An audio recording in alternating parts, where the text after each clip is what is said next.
Hello everyone, today we are starting the story of a young man who was granted a second chance. Going back in time to 10 days, the world plunged into the darkness of an apocalypse. In this grim reality, the entire world has become a brutal arena for evolution. It's humanity's greatest opportunity and trial, as well as a playground for gods and demons alike. With a direct injection of the zombie virus, he awakens an SSS-level talent, the Virus King. Now, he embarks on an extraordinary path of evolution, wielding control over the virus itself. Join us as we go deeper into the tale. Please leave a like as today's like goal is 1,500 likes. Hit the subscribe button for more videos. So let's start the story without any delay. The tale begins as the goddess of darkness, Heloise, flies over the White Demon Castle. Her voice rings out furiously as she addresses the young man below as the White Demon Saint Chen Bai. She berates him for his failure in the mission, declaring that his incompetence has put her in a foul mood. With venom in her words, she commands him to go to hell. Tensing up, Chen implores Lady Goddess Heloise to wait, seeking another chance based on his past accomplishments. However, Heloise swiftly rebuffs him, asserting that lowly humans have no right to request opportunities.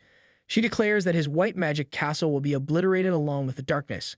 Suddenly, black waves rise at the White Demon Castle, enveloping Chen from all sides and dragging him downward into the river of darkness. As he's pulled by the waves, he wonders how, despite nearly completing 100 tasks for the Lady Goddess, one failure means he's going to be wiped out simply because he's a lowly human. In a moment of defiance, he refuses to accept his fate and starts laughing hysterically. Just before being fully consumed by the darkness of the water, he defiantly shows his middle finger to Lady Goddess Heloise and shouts that he will fuck her no matter what. Within the darkness of the water, Chen is surrounded by endless blackness, sinking deeper into it.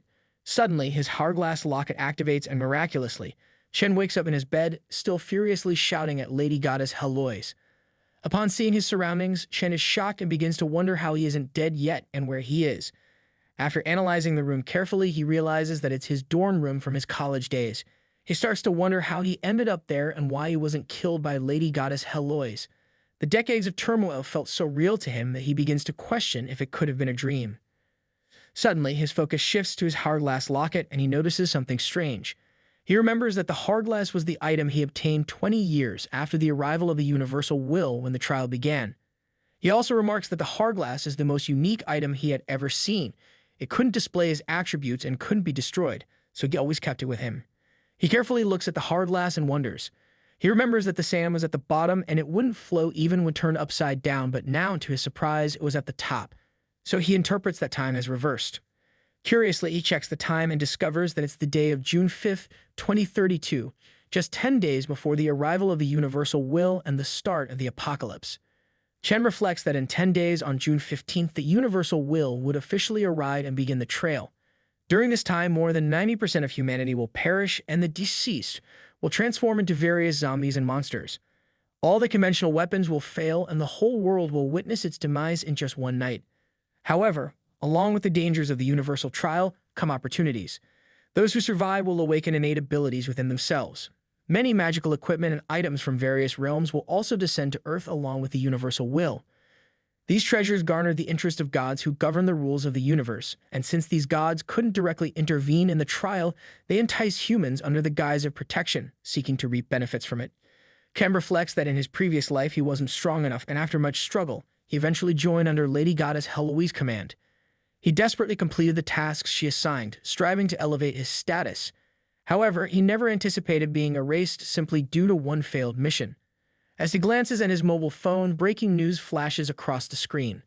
The first headline sparks chatter about a new disease reminiscent of rabies or cinematic zombies. The second headline reports on patients at Jiangxing Hospital exhibiting erratic behavior, resorting to biting others.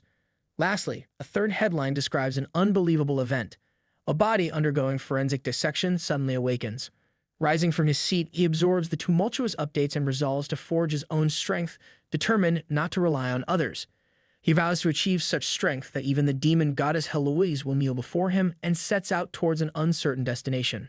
Along the way, Chen recalls that 10 years after the trial began, someone claimed to have discovered the only way to upgrade innate abilities.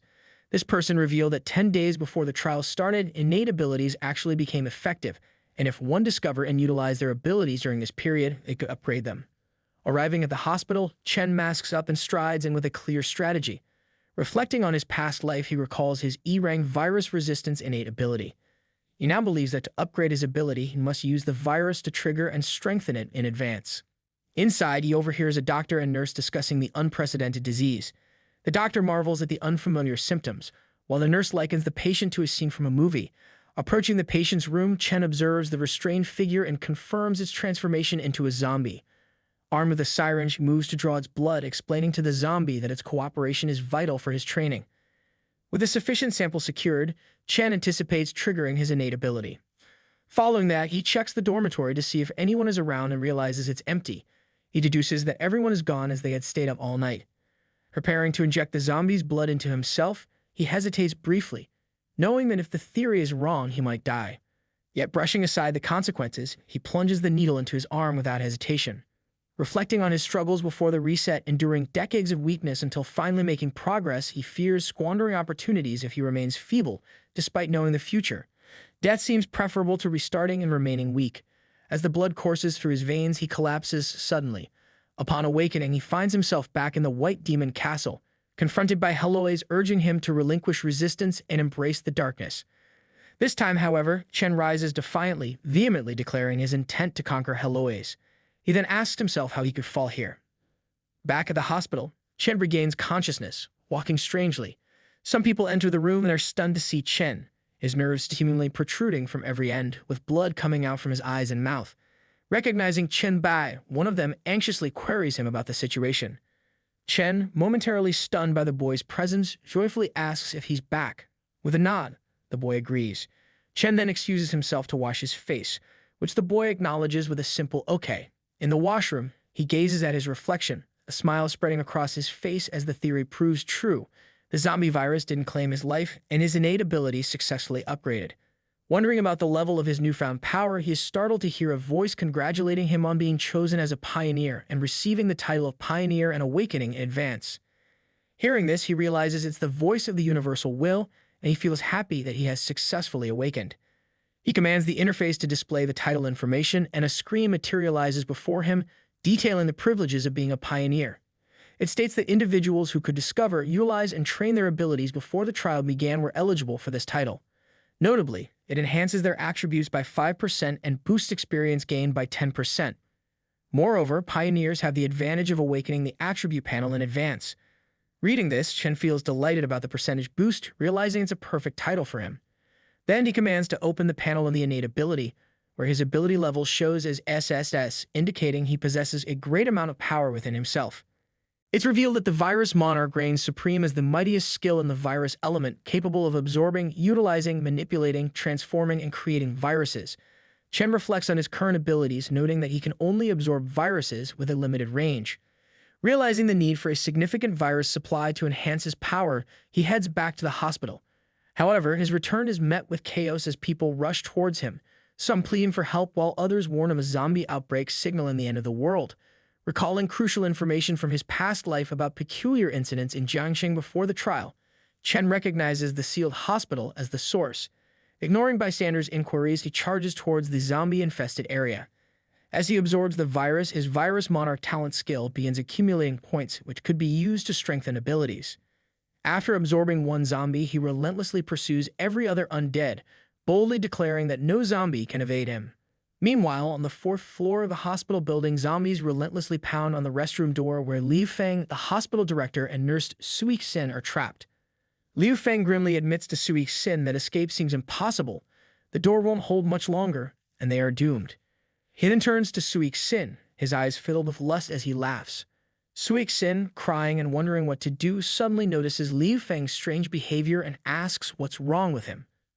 With a sinister grin, Liu Feng approaches her, saying he has pursued her for so long, but she never agreed. Now that they are about to die, he suggests she let him enjoy himself before they die.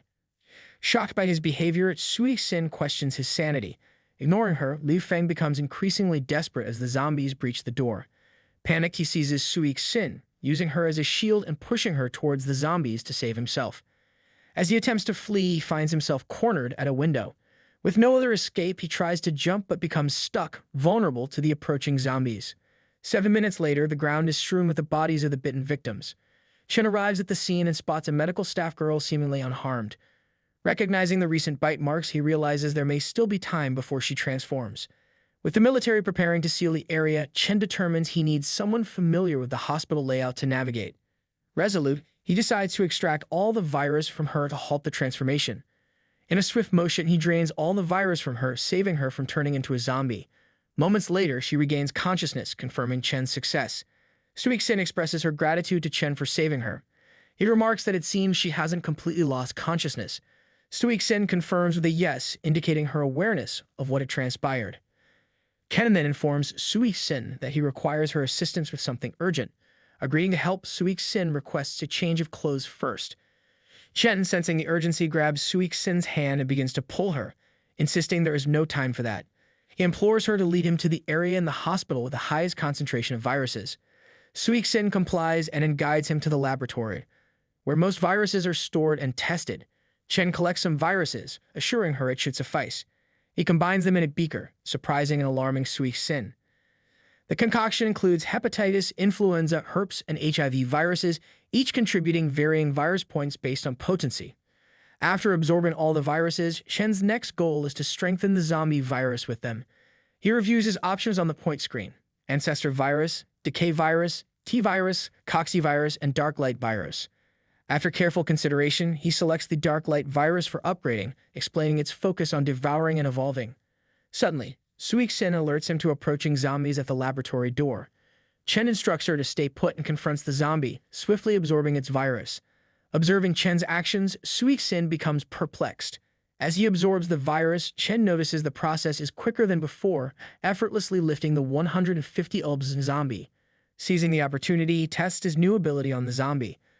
With determination, he unleashes the Dark Light virus ability, witnessing black waves resembling branches devouring the zombie entirely within seconds, assimilating it into himself. Chen feels invigorated, noting the rapid absorption speed and even experiencing some stamina recovery. Meanwhile, Suixin trembles in fear at the sight of him. Nervously, she asks him what he has just done. Chen smiles casually and inquires what is troubling her. Suixin sighs with relief and expresses gratitude, acknowledging his role in saving her. Trusting him not to harm her, she offers her help in keeping his secrets. Chen extends his hand to assist her in standing up and introduces himself as Chen Bai. Suixin reciprocates the introduction.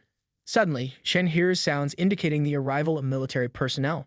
Realizing this, he shares with Suixin that it appears the military and police have reached the hospital. They must have sealed off the area and are clearing out the zombies. He suggests they leave as well. Holding her hand, he leads her to the rooftop, explaining they can't risk being isolated and questioned. Suddenly, a strange creature materializes before them, startling Chen. As it attacks, Chen realizes it's not the right time for a confrontation. Stunned, Suixin hesitates, unsure of what to do, while the creature stands poised for a confrontation. In an instant, it attacks Chen and blood begins to pour from his hand. Nevertheless, Chen continues to smile, intrigued by the sight of the mutant before him, pondering what sort of evolution the Dark Light virus would undergo by assimilating the mutant. As the mutant advances to attack Chen, he leaps to dodge the strike and counters with a swift kick aimed at its head. However, the mutant proves to be highly agile. Before Chen can regain his footing, it lashes out with a slashing attack towards him. Miraculously, Chen manages to evade the attack, drawing his weapon imbued with the power of the zombies. He realizes the mutant matches his prowess. Nevertheless, he unleashes a powerful punch at the mutant, giving it his all. However, the punch only inflicts minor damage on the mutant. Realizing the mutants are on par with his own abilities, Chen launches another attack without hesitation. However, he quickly discerns that his attacks won't inflict significant damage on the mutant, realizing defeating it will require considerable effort. As the mutant rises from the damage, Chen takes a moment to heal himself. To his surprise, Suixin breaks the emergency box glass with her elbow, retrieving an axe and tossing it towards him as the mutant advances. Chen deftly catches the axe, grateful for her intervention as he prepares to face the mutant. Initiating his assault, he declares it's their brawl now, wielding the axe with precision. Dodging the mutant's attacks, he delivers a series of blows, eventually causing it to halt and clutch its wounded leg.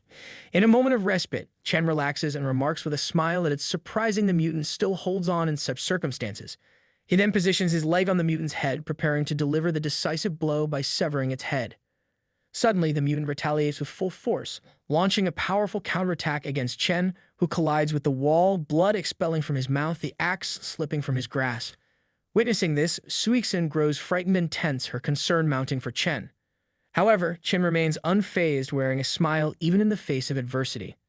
He contemplates that when one is on the brink of death, there is no choice but to embrace it. Addressing the mutant, Chen questions if it desires to tear him apart.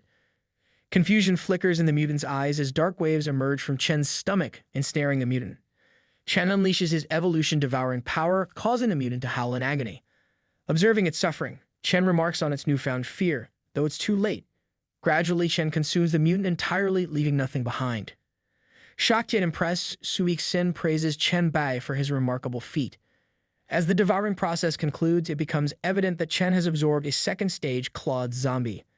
The transformation of the blacklight virus continues, and upon completion, Chen acquires the bone claw ability characteristic of the clawed zombie. To his surprise, Chen's hands now resemble deadly claws, filling him with happiness as he realizes choosing the blacklight virus was the best decision he ever made. Shortly after, the military arrives, demanding confirmation of Chen and Suixin's survival. Chen's frustration is evident, but he swiftly gathers Suixin into his arms, urging her to hold on tightly.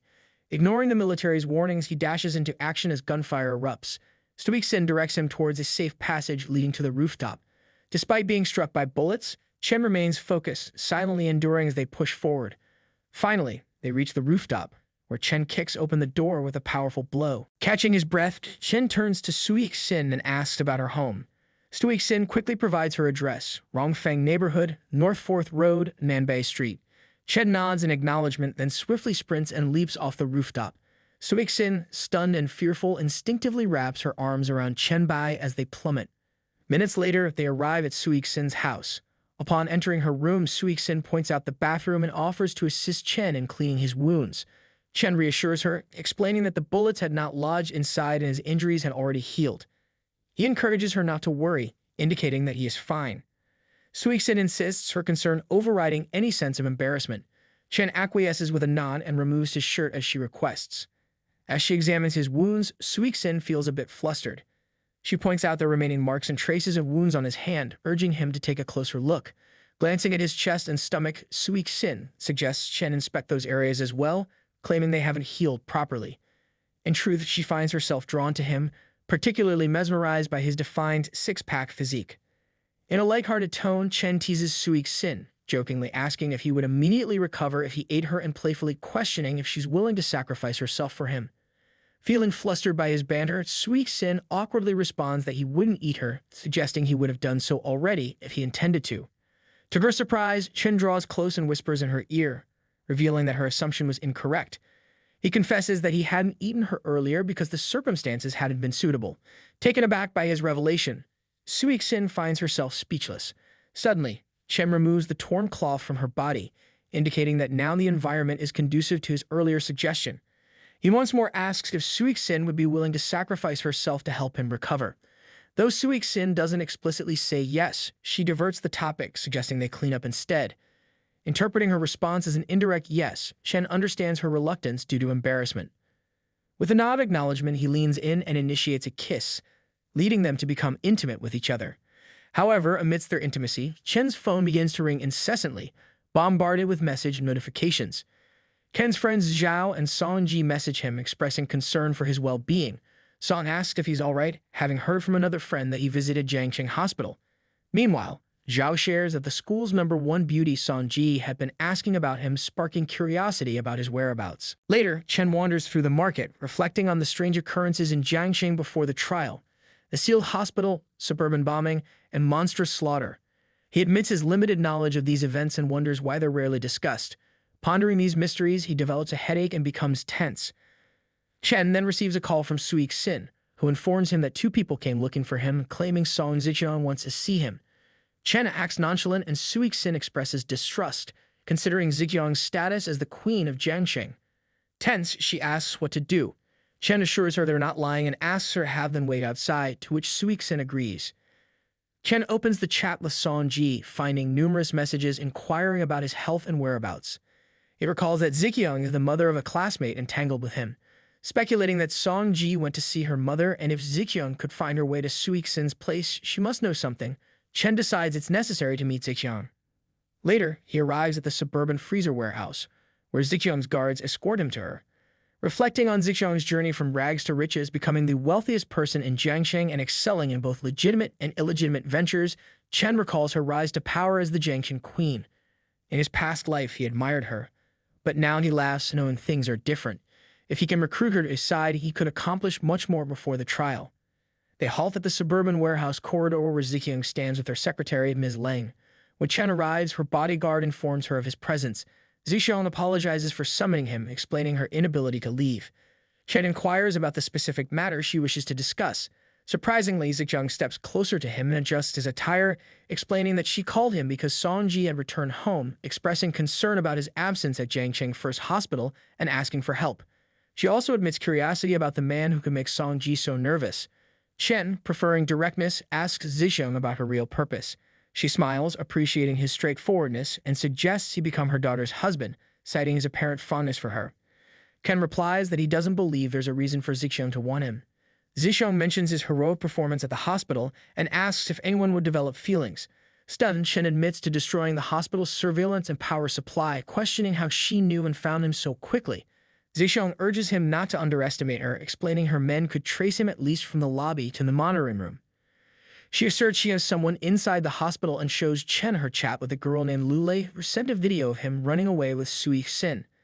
Zixiong mentions finding a colleague of Sui Xin named Liu Feng among the survivors brought up by the troops, who seemed familiar to her. Surprised at the mention of Liu's name, Chen is taken aback. Chen recalls the night before at Sui Xin's house when she mentioned Liu Feng. He asks if Liu was the one who not only tried to molest her, but also pushed her towards the zombies. Sui Xin confirms, recounting Liu's attempt to escape by jumping out of the window but getting grabbed by zombies, ultimately meeting his demise. Chen is surprised, realizing Liu Feng was the person hanging on the window, thinking he was already dead. Sui Xin expresses her hatred towards Liu Feng, wishing he were already dead. Back at the suburban freezer warehouse corridor, Chen asks Zixiong if she will disclose the location of the isolated survivors. Zixiong responds, offering the information if he becomes her man. Chen asserts that she underestimates him. Zixiong admits she can't match his skills with just information, but still has leverage. Chen interjects, rejecting her proposal and implying she knows too little about him. He suggests that if she knew more, she would realize he couldn't be her man, but rather she should be his woman. With these words, he draws out his claws, surprising Zixiong and prompting her secretary, Ms. Lang, to step forward protectively. Zixiong questions if this is a mutation of the zombie virus, but Chen denies it, proposing that she becomes his woman in exchange for learning more. Zixiong smiles, indicating that merely showing his claws won't win her over. She mentions his relationship with Sui Xin, questioning why he's interested in her. Chen approaches Zixiong closely, holding her face and suggesting that everyone has their strengths and weaknesses. He hints that there's much more she could do for him than Sui Xin in these days before the apocalypse. Hearing Chen's mention of the apocalypse, Zixiong curiously inquires further. Chen counters, stating that zombies aren't even worthy of being called a warm-up. This prompts Zixiong to realize that Chen possesses substantial knowledge. Chen confirms her suspicion, asserting that his knowledge surpasses her imagination.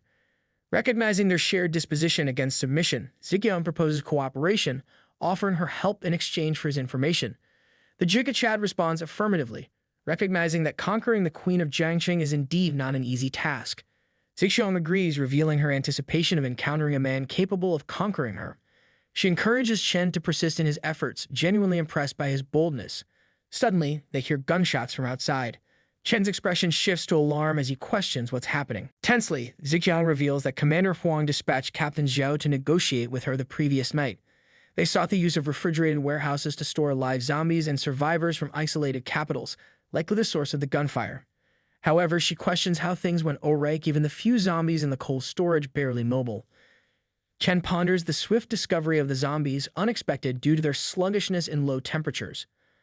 Unaware of the increased mutation risk in extreme conditions, he refocuses on the present. They're in a suburban cold storage where mutated zombies lurk. It dawns on him that this site could be the suburban bombing location. Determined, he suggests further investigation, excited about the mutation's nature. Meanwhile, commandos hurl grenades into the meat monster's mouth, causing explosions. Fog fills the area as they await the outcome, surprised to see the monster emerge unharmed. Captain Zhao issues an order, realizing their weapons are futile against the creature. Everyone forms groups and spreads out to lure the monster separately, instructed to hold out until reinforcements arrive. To Zhao's surprise, Zixiong arrives urgently, requesting the commandos to cease fire and retreat. Tensely, he questions her intentions. Zixiong explains their weapons can't harm the creature, urging Zhao not to send the commandos to their deaths. She instructs him to protect and evacuate the cold storage employees and survivors. Zhao argues it's impossible to escape without restraining the monster. Meanwhile, Lu Lei faces imminent attack.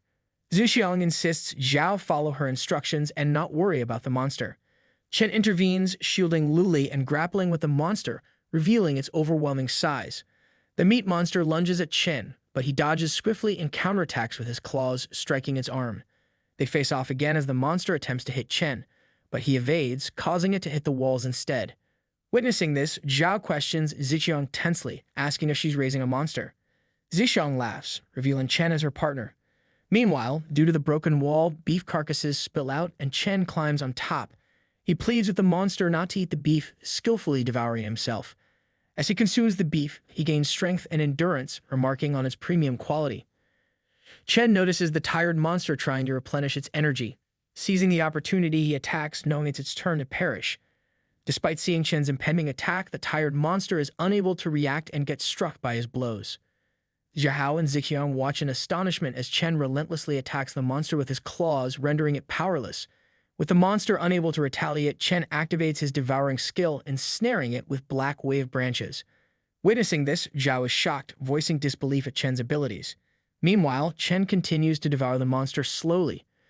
Zhao attempts to request a missile launch, but Zixiang intervenes, urging him to remain calm. She reminds him of Chen's assistance and warns against rash decisions, emphasizing the potential consequences. 10 minutes later, every commando aims at Chen, shields raised. Captain Zhao orders everyone to stay alert with loaded bullets. Zixiang reminds Zhao of his earlier restraint, which he reaffirms. Meanwhile, Chen increases his power, unlocking his new talent, Virus King, and gaining 500 virus points. Devouring a rare mutant enhances his abilities, including a new one named Heavy Hammer. Pleased with his evolution, Chen feels powerful, but regrets the lack of challenge. He reveals his biggest gain of the day, a Flesh Mountain core. The core holds potential for crafting equipment and creating a flesh wall if controlled properly. Chen ponders whether to feed it more to grow another Flesh Mountain. His thoughts are interrupted when Zixiang calls him, prompting him to conceal the core. Zixiang introduces Chen to Lu Lei, a well-known journalist and internet celebrity. Chen asks if she secretly filmed him in the hospital, which she confirms with gratitude for his rescue. Chen modestly dismisses it, then asks if she captured his battle with the Meat Mountain mutant on camera. Upon hearing this, Lu Lei becomes a bit tense and apologizes, explaining that it's a professional habit of hers. Chen reassures her it's fine and instructs her to keep the footage, stating he has a use for it. Zhao then approaches Chen, relaying the district military commander Huang's request for Chen to explain himself and what he knows to the military. Chen remains silent, his thoughts drifting to Commander Huang Xingshu, a name difficult to forget. He recalls Huang's coercion of the weak and isolated awakened individuals after the trials, exploiting them like commodities. Initially, patriotism and righteousness reassured everyone, but it devolved into beatings and insults. Chen reflects on his own struggles and starvation, remembering how attempting to leave meant being branded a traitor and hunted down, forcing him to flee Jiangcheng. Addressing Zixiang as boss Zixiang, Chen asks if he should go and explain. Zixiang responds with a firm no, explaining she lacks sufficient information. Chen attempts to discuss the potential consequences, but Zixiang reassures him, insisting she'll handle it. Zhao interjects, emphasizing the duty of citizenship in Longo for both of them to understand. Zixiang steps closer to Zhao, expressing her anger and dismissing the concept of duty as a mere joke. She urges Zhao to drop his official tone, reminding him of his position as just a platoon leader, lacking the qualifications for such matters. Zixiang instructs Zhao to inform Huang Xingshu that any issues should be addressed to her first. Before Zhao can respond, one of his soldiers approaches, seeking guidance on handling the isolated personnel causing trouble. Ken eagerly inquires if a person named Liu Feng is among the troublemakers. Zhao also asks if it is true. The soldier confirms, stating that Liu is indeed causing the most trouble. Chen then asks Zhao that he wants to see Liu Feng. Zhao agrees to Chen's request and instructs his soldier to bring Liu Feng to them. After some time, Liu arrives, inquiring if Zhao is searching for him and if his dad, Liu Huinam, has called. He mentions his father's role as the vice president of the first hospital. Surprising Liu, Chen places his hand on his shoulder, covertly injecting him with the zombie virus. Claiming to seek Liu on behalf of someone with a message, Chen fabricates a story about Suixin's alleged desire for Liu's demise due to his actions with the zombie. Confused, Liu asks who Chen is. Chen concocts a tale about Suixin's supposed confession during a moment of intimacy. Shocked, Liu questions Chen's source, deeming it impossible for Suixin to be alive. Suddenly, Chen retreats, urging everyone back as Liu begins to show signs of transformation. Liu becomes furious, denying the accusation and demanding answers. Others react defensively, soldiers readying their guns. As Liu charges toward Chen, unaware of his own transformation, Chen delivers a powerful punch, sending him flying. Witnessing this, Zhao is astonished, questioning Chen's mutant ability and humanity. Impressed by the punch's effectiveness, Chen addresses Zixiang as Boss Zixiang, acknowledging her performance and promising to share information with her later. Zixiang invites Chen to call her by her name or initials, hinting at a deeper connection. Surprised, Chen questions her motives. Zixiang subtly expresses her interest in a deeper relationship, indirectly probing Chen's feelings. Understanding her intentions, the Jigachad responds, emphasizing that her value and performance will determine their future. Later, as they drive back, Zixiang invites Chen for dinner. Politely, Chen asks her not to disturb him until they arrive, to which Zixiang agrees with an okay. Chen begins pondering if it's time for the lucky draw, checking his inventory for potential rewards from defeating the Meat Mountain monster. To his surprise, he finds 2 skill books. The first is Rampage Bloodlust, boosting all attributes for 10 minutes with a 1-day cooldown, but decreasing all attributes by 50% during cooldown. Chen deems it useless and shifts focus to the second book, Muscle Enhancement. It significantly increases muscle mass and strength growth rate, but users risk losing flexibility and becoming muscle freaks. Chen acknowledges the value of both books for faction building or rallying people in the early stages of the trial, although they're not personally useful to him. Contemplating faction building, Chen assesses his rewards: 6 gold coins from defeating the meat monster, totaling 6 gold coins, 35 silver coins, and 6 copper coins. Knowing that creating a chat group requires gold coins, he decides to utilize them to gather pioneers for establishing a solid foundation before the trial. Chen emphasizes the importance of early-stage relationships in shaping later-stage factions based on his past experiences. Opting to create a group, he cancels naming it, resulting in the system automatically naming it Group 01 by default. After creating the group, Chen laughs and calls out Heloise's name, expressing his ambition to build the Divine Emperor city and establish a divine kingdom where she would be beneath him. 3 hours later, they arrive at Zixiang's private villa, where Chen has already shared some future information with her. Zixiang repeats his words regarding the cosmic trial, noting the uselessness of firearms and electronic devices, as over 90% of participants will undergo gifted evolution and become monsters. Chen acknowledges her understanding and inquires if she can leverage this knowledge for an advantage. Zixiang firmly responds with a no, stating it's not enough. Cutting to the chase, Zixiang asks Chen how she could become his ally. Chen emphasizes the need for ability and absolute loyalty, likening it to a loyal dog to its master. Zixiang confidently asserts her influence, wealth, and status in Jiangcheng. Chen counters, explaining how post-trial dynamics will render her current power meaningless, urging her to envision a future where everyone vies for the former queen and princess of Jiangcheng. Hearing Chen's response, Zixiang becomes tense, questioning the distinction between loyalty to him and being treated as a plaything elsewhere. Chen reassures her, promising a platform to showcase her abilities under his guidance without restriction. Touched by his words, Zixiang smiles and admits hesitation may lead to missed opportunities. Without delay, she approaches Chen, gracefully bending her knee, expressing her readiness to serve him and proclaiming him as her master. Thrilled by her commitment, Chen acknowledges the emotional value she brings due to her reputation and status. He gently touches her face, requesting to witness her charm firsthand and assigning tasks for her to handle. Later, in Chat Group 01, Zixiang messages Ms. Leng, asking if Luli has sent Chen's video. If yes, she instructs Leng to take Luli home for rest, considering her recent experiences. Additionally, Leng is tasked with ensuring Chen's posts are prominently displayed on major forums, sharing the title of his posts to the pioneers with the post ID Pioneer White Emperor. Surprised, Leng relays Zixiang's instructions to Luli, urging her to send Chen's video and accompany her home for rest. Luli expresses surprise at the instruction and questions if she should return home. In response, Leng explains Zixiang's concern for Luli's well-being and the need for rest. Accepting the directive, Luli responds with an okay, reflecting on her recent encounter with zombies and Chen's strength. She wonders if she's become more accepting of the possibility of danger or if Chen's presence has reassured her. Back at Zixiang's villa, her phone rings and it's her daughter Songji calling. Chen notices and answers instead of Zixiang. Without delay, Songji questions the urgency of her request to come home, relayed by Ms. Leng, and asks if something is amiss. Chen reveals that he's the one who answered, surprising Songji. She questions why he has her mom's phone and where her mom is. Chen explains Ziqiang's busy schedule and insists on an important discussion at home. Songji reluctantly agrees and instructs Chen to wait for her, expressing frustration at his previous lack of response. Before she can finish, Chen hangs up, infuriating her. She vows to assert her authority over him sooner or later. While sitting at his feet, Ziqiang asks if Chen would protect her daughter as well. Chen replies that Songji lacks ability and character due to indulgence. However, with more effort from Ziqiang, he can ensure Songji won't become a monster during the trial. Ziqiang expresses gratitude for his assurance. Later, Ziqiang and Songji travel in a car to the suburban secret warehouse. Overhearing her mother's conversation about Chen, Songji questions Ziqiang's trust in him, finding it absurd. Ziqiang explains she stopped Songji from seeking Chen due to her doubts and warns her to remain obedient and silent after they exit the car. Songji agrees compliantly. Meanwhile, at the suburban secret warehouse, Ms. Lang reports to Chen that she scouted all rumored locations of zombies and monsters in the city the previous day, finding only this warehouse. She explains it used to be an underground casino, now occupied by about 160 zombies who were former gamblers, without any special zombies like the Meat Mountain.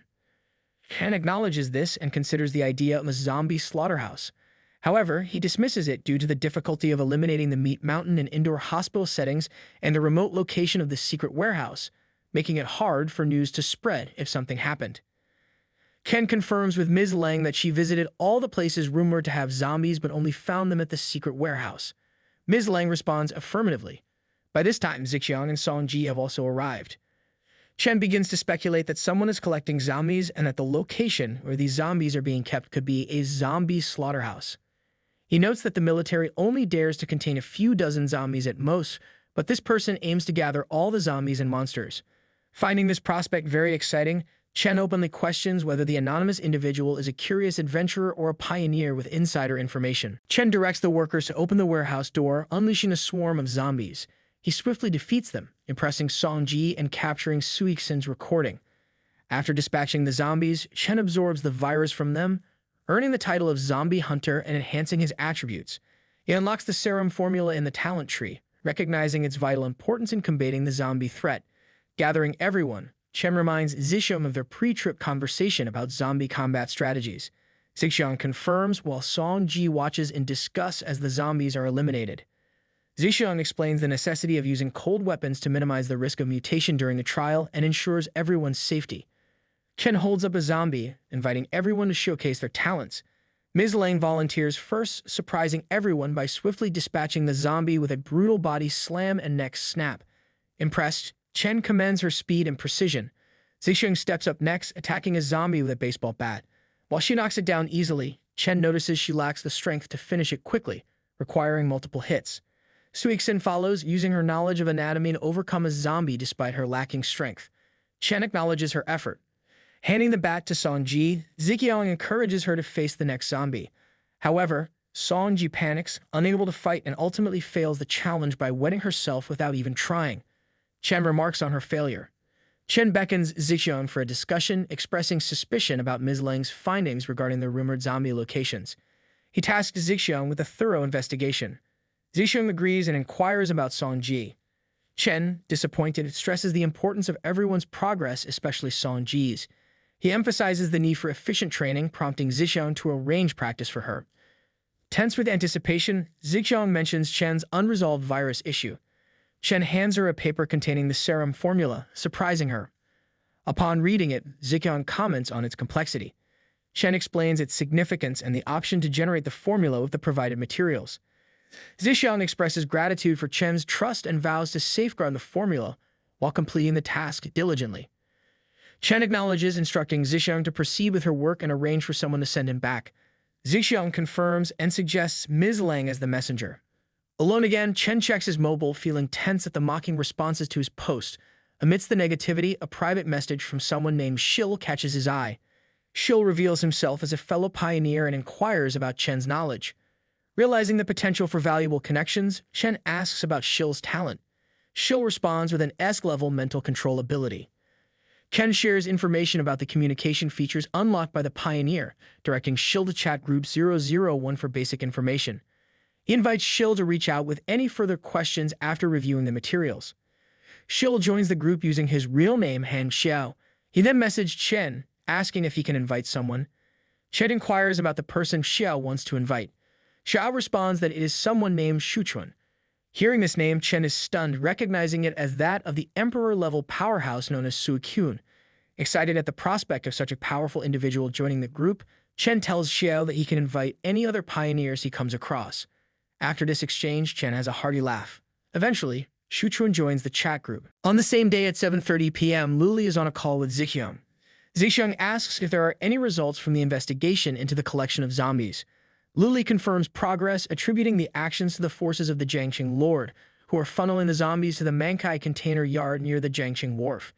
She mentions dispatching someone for further intel, but they haven't returned, prompting her to proceed with the meeting. Suddenly, 2 injured men collapse before her, startling her.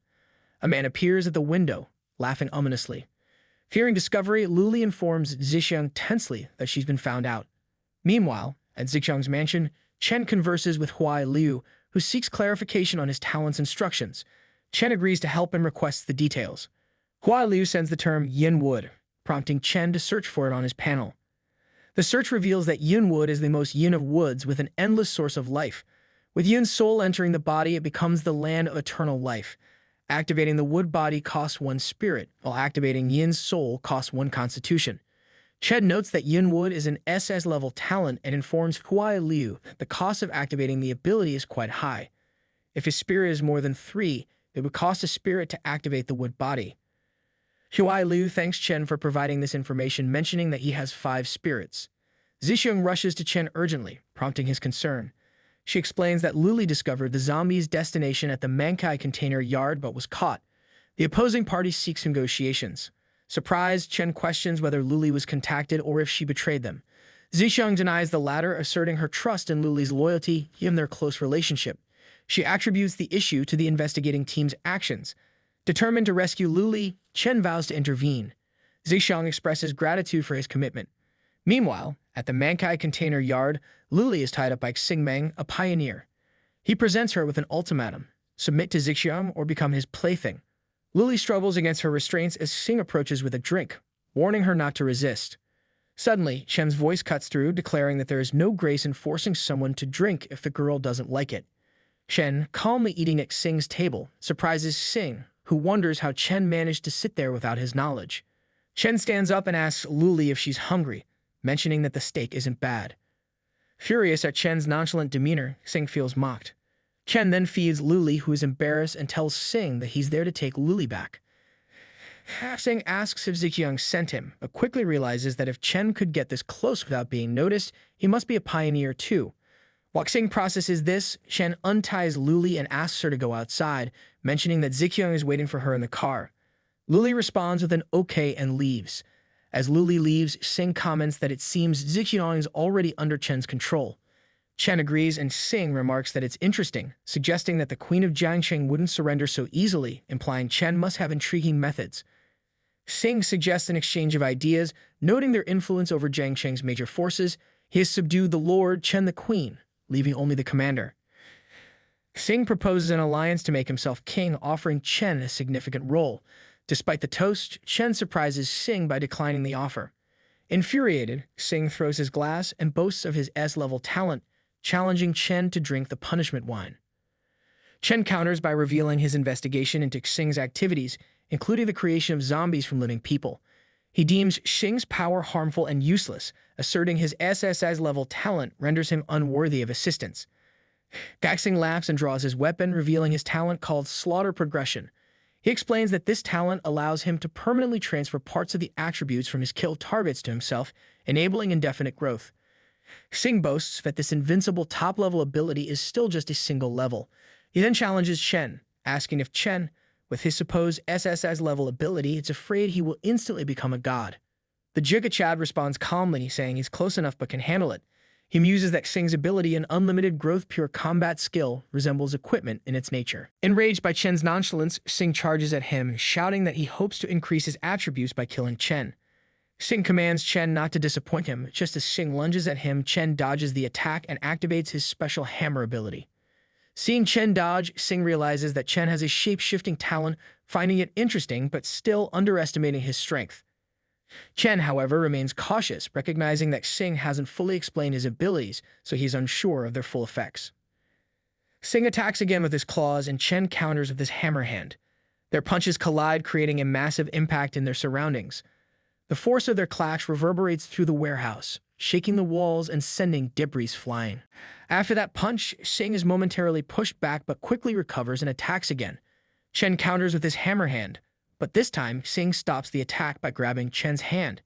Xing taunts Chen, questioning his strength and demanding that he reveal his supposed SS talent. The Jigachad responds calmly, saying he's been using his skills all along and that Xing simply hasn't recognized them.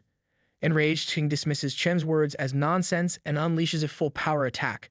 Chen, feeling the pressure, braces himself but is sent flying into the wall by Xing's punch. Xing stands over him, declaring that Chen's strength, physique, and agility are all inferior to his own power. He accuses Chen of pretending to be strong and insists that Chen's tricks are meaningless in the face of his absolute power. Suddenly, Xing coughs up blood, clearly shocked and confused by what's happening. His status screen displays two notifications. The influenza virus and encephalitis B virus have exceeded his immunity limit, reducing his physical strength by 3, his agility by 5, and his overall strength by 2. Additionally, Xing receives a negative buff, causing fear of light and water, as well as slowed thinking and movements. Struggling to understand what's happening, Xing hears Chen remark that his physique is indeed impressive, as it took a considerable amount of time for the viruses to take effect. Chen then asks Xing how it feels to have so many illnesses. Furious, Xing shouts that Chen is a sneaky bastard and goes to attack him. However, Xing's weakened state allows Chen to easily defeat him with a hammer hand. Chen retorts that he isn't sneaky, as he had already warned Xing about his various attack methods, expressing pity that Xing didn't believe him. He then devours Xing's entire body. A system alert appears, indicating a whole evolved human has been absorbed, completing the Black Light virus's initial awakening, significantly increasing Chen's attributes. Additionally, a notification shows him that his Black Light devouring ability has evolved, allowing him to view part of his target's memories with a low probability of obtaining their mastered skills. Seeing this, Chen feels happy as the attribute bonuses provided by the Blacklight virus have changed from active use to permanent attribute bonuses, a huge benefit for him. He checks how many attributes have been added and finds that it's 20% more strength, 20% more spirit, and 100% more regeneration, on top of the previous bonuses of 30% more strength. Picking up Xing's claw, Chen realizes that they can no longer play around with ordinary people, as those with basic attributes below 5 are too fragile for him now. He then examines the description of Xing's zombie claw, noticing equipment blueprints and consumables. Chen concludes that Xing must have been lucky to have obtained such items, possibly by defeating mutant zombies.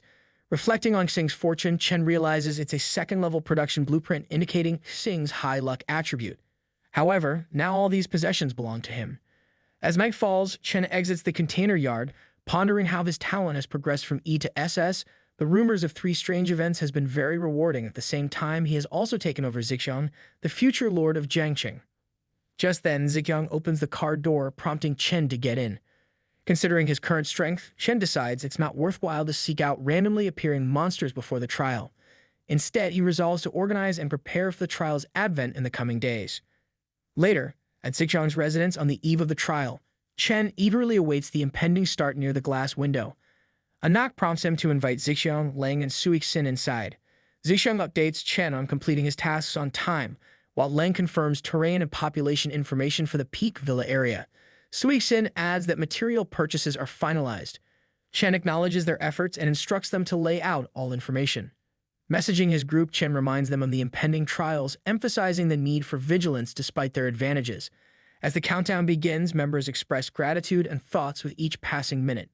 With 10 seconds remaining, Chen asks Zixiang and the others to come and witness the impending change in the outside atmosphere, as the peaceful scene will soon become history. As each second passes, the tension mounts. At 5 seconds, Sonji expresses her fear to Leng, who reassures her. Suddenly, as the countdown ends, the moon turns a fiery red, signaling the beginning of the trials. The Blue Star Doomsday trial officially commences, with people transforming into zombies while survivors undergo evolution. Evolved humans gain innate abilities and can level up by gaining experience. Chen explains that other races from the universe will also participate in this life and death race. The Blue Planet becomes a proving ground with countless secret realms and world rifts, offering both danger and opportunity. Everyone must strive to grow and evolve. Suddenly, Chen notices his locket shining and receives a notice that the hourglass of time has been recognized and bound. Confused, he wonders what has been recognized, then recalls everyone else in the room and grows tense, not wanting anyone to know about the hourglass. Tensely, he turns around to instruct everyone to leave the room, only to be shocked when he finds them frozen in black and white. Everything around him appears monochrome, even the crashed airplane suspended in midair. Wondering if time is truly halted, he watches as his hourglass absorbs energy from the surroundings. A voice announces the successful binding of the time hourglass. Checking the screen, he discovers a skill called Going Back in Time, allowing him to return to any point in the past and erase all gain from the vanished timeline, with a cooldown of 72 years, 6 months, and 7 days. It is also given that this skill couldn't be modified by any skill or equipment to reduce its cooldown. Reflecting on it, he realizes that if he looks back, it seems that he was able to be reborn because of the hourglass. He also notices a column for status save and read. Status save allows him to mark the current physical and mental status and skill status without any cooldown, while status read enables him to read saved status without affecting memories or items held. He wonders how he acquired such a powerful life-saving skill with just a 1-hour cooldown.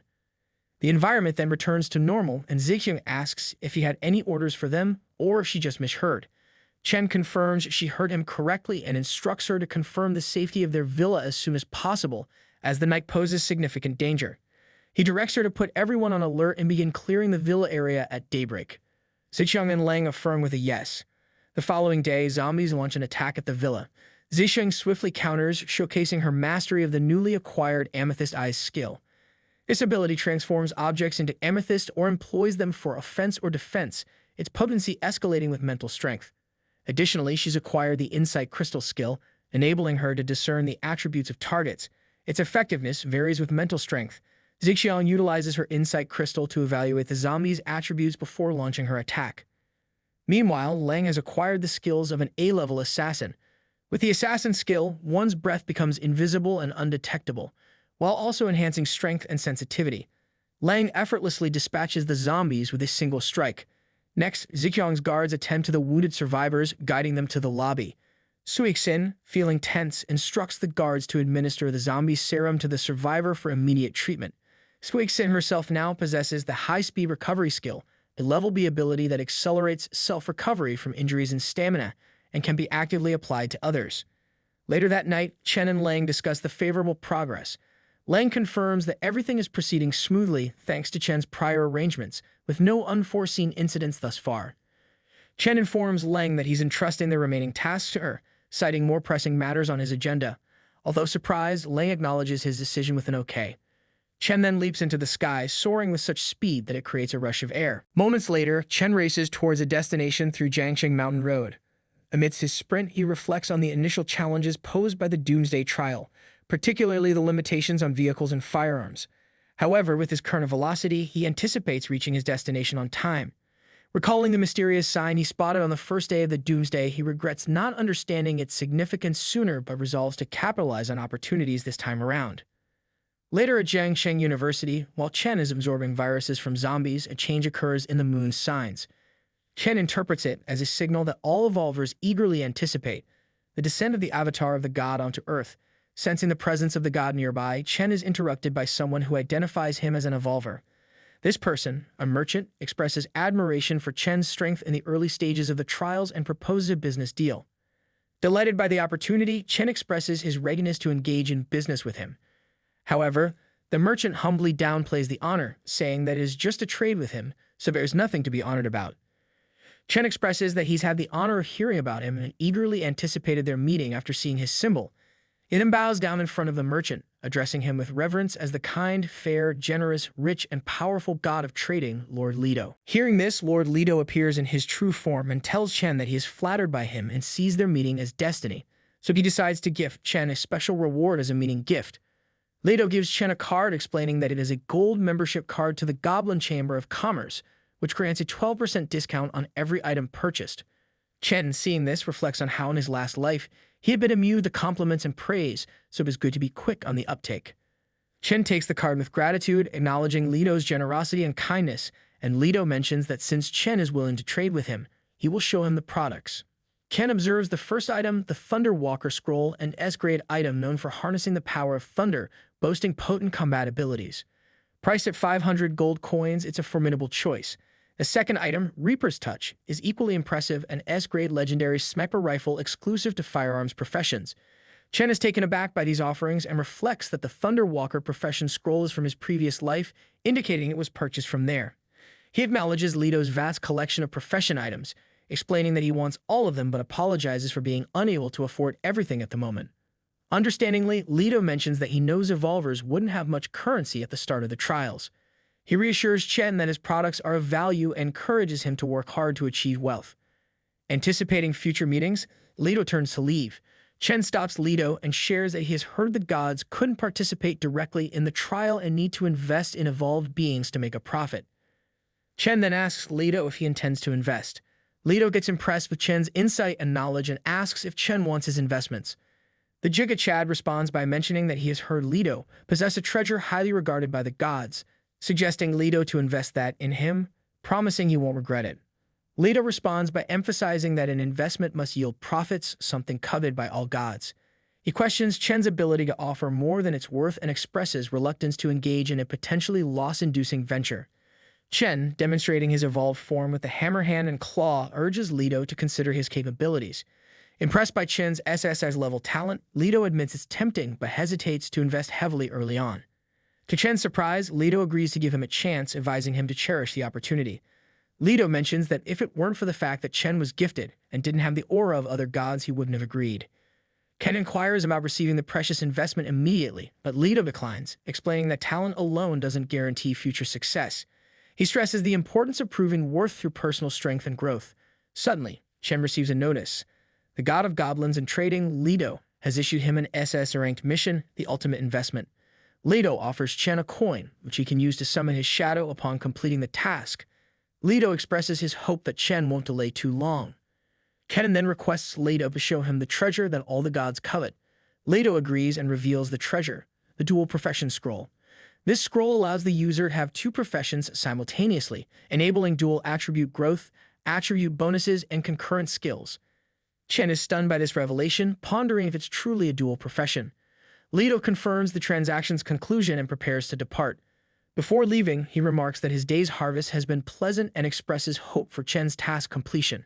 After Leto's departure, Chen checks his mission panel to review the task details. The description states that to secure the most valuable investment from the god of trade, he must prove his worth by locating a special copy of the secret realm in Jiangxing University, defeating the creature inside, and obtaining a part of its body to present to Leto. Chen notices in the reward area that the reward will be decided by Leto. Impressed, Chen thinks that Leto truly embodies the essence of a god of trade. He reflects on Leto's good reputation from his previous life, surmising that he wouldn't suffer any loss if he didn't perform well. Chen then wonders about Jiangxing University, contemplating whether it had a secret realm in its early days. If true, it must have been well hidden as he had never heard of it before. He begins contemplating where to start looking first. Meanwhile, in the gymnasium of Jiangxing University, a young man is bullying students. Tom the bully demands that students plead to be his servants in a manner that pleases him, threatening harm if they refuse. The students defiantly reject his demands, calling him names. Tom becomes agitated and threatens to harm them, reassuring them that he won't let them die easily. Lin Qi, one of Tom's comrades, tries to intervene, but Tom hits her too, telling her to stay out of it. Suddenly, an explosion erupts in the wall, causing everyone to tense up. Emerging from the opening, Chen confronts Tom, asking if he had beaten those students. Tom proudly admits to it, asking if Chen didn't like it. When Tom looks up, he's stunned to see Chen coming towards him furiously. The Giga Chad punches Tom with a hammer hand, telling him to go to hell. Seeing Tom in trouble, his friend tries to help by fighting Chen, but the Giga Chad swiftly defeats him as well. While overpowering them, Chen asks if anyone among them is from the medical faculty, as he's looking for something and needs assistance from someone familiar with it. The students replied with a no, mentioning that one was a civil engineer and the others were foreign students. However, a girl named Jia points towards Lin Qi and recalls that Lin Kai is a medical student. Seeing this, Lin Qi gets tense and pleads with Chen not to harm her, insisting that she hasn't hurt anyone. Then Lin Qi starts saying strange things like how she likes the Dragon Nation and describes herself as having a passionate heart, which makes the other students laugh. Embarrassed, Lin Qi asks Chen to spare her, promising to do anything in return. Jia reiterates that Lin Qi hasn't done anything wrong and has even tried to stop the two guys. The Giga Chad responds that he understands. Outside, Chen instructs everyone, except for Lin Qi, to leave. He tells them to follow the trail of zombie corpses to the Jiangxing City East Mountain Villa area and report his name as Chen Bai. The people there will take care of them.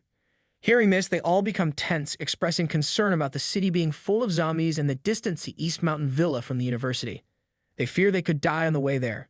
Chen reassures them that he has cleared almost all the zombies along the way, so they don't have to worry much as they won't be in danger.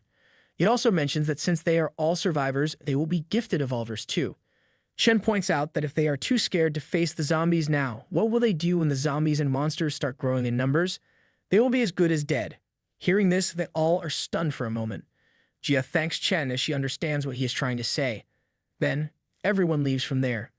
Lin Qi asks Chen why she can't leave with the others and why he's keeping her there, but Chen doesn't respond. Feeling embarrassed, Lin Qi wonders if Chen is keeping her there for romantic reasons, assuming students in the Dragon Kingdom love foreign girls like her. She concludes that Chen must be the same. Lin Kai then asks Chen not to use violence against her, saying she'll be his wildest horse.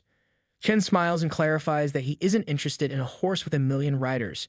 He reminds Lin Kai that he needs someone to help him find something in the medical department. Lin Qi feels embarrassed and apologizes, admitting she was so scared before that she didn't hear anything. Then she furiously shouts at Chen, saying he can't insult her like that, claiming she hasn't been ridden by thousands of people. She quickly adds that she hasn't been ridden by anyone until now, and she can prove it. The Jikachad responds with an okay, understanding her frustration.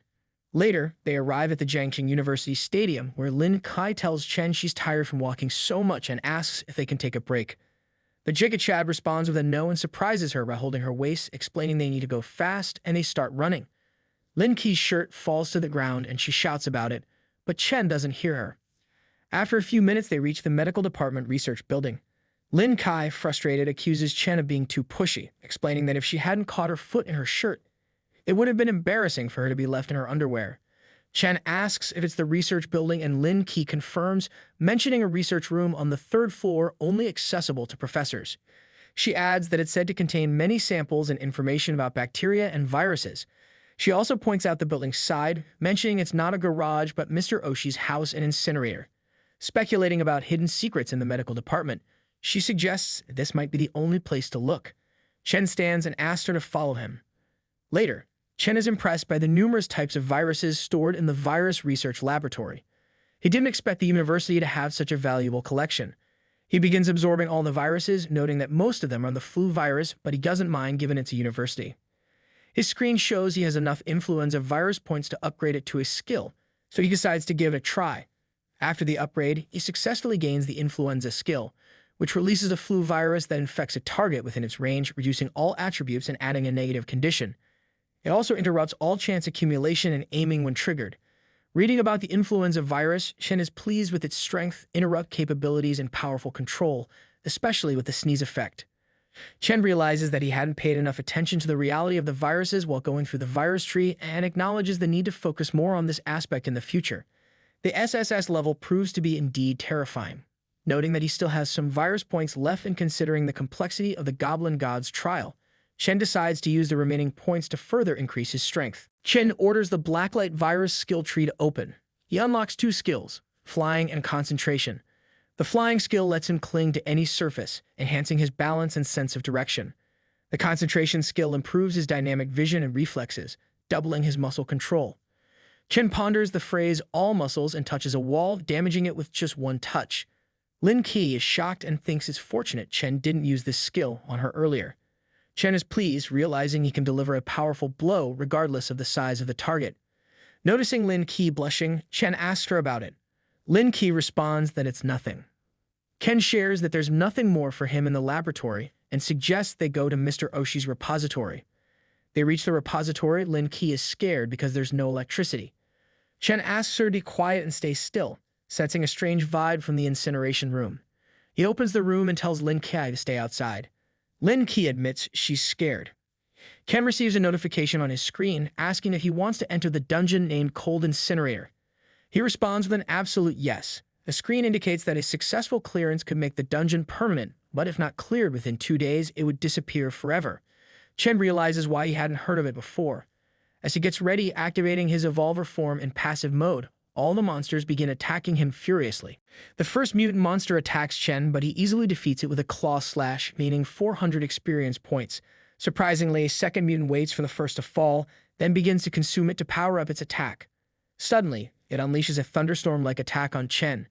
He dodges it and realizes that each mutant has different attack skills, and the second's attack could harm the first. Despite the situation, Chen remains unfazed as the attack poses little threat. He retaliates with a powerful hammer hand punch, defeating the mutant.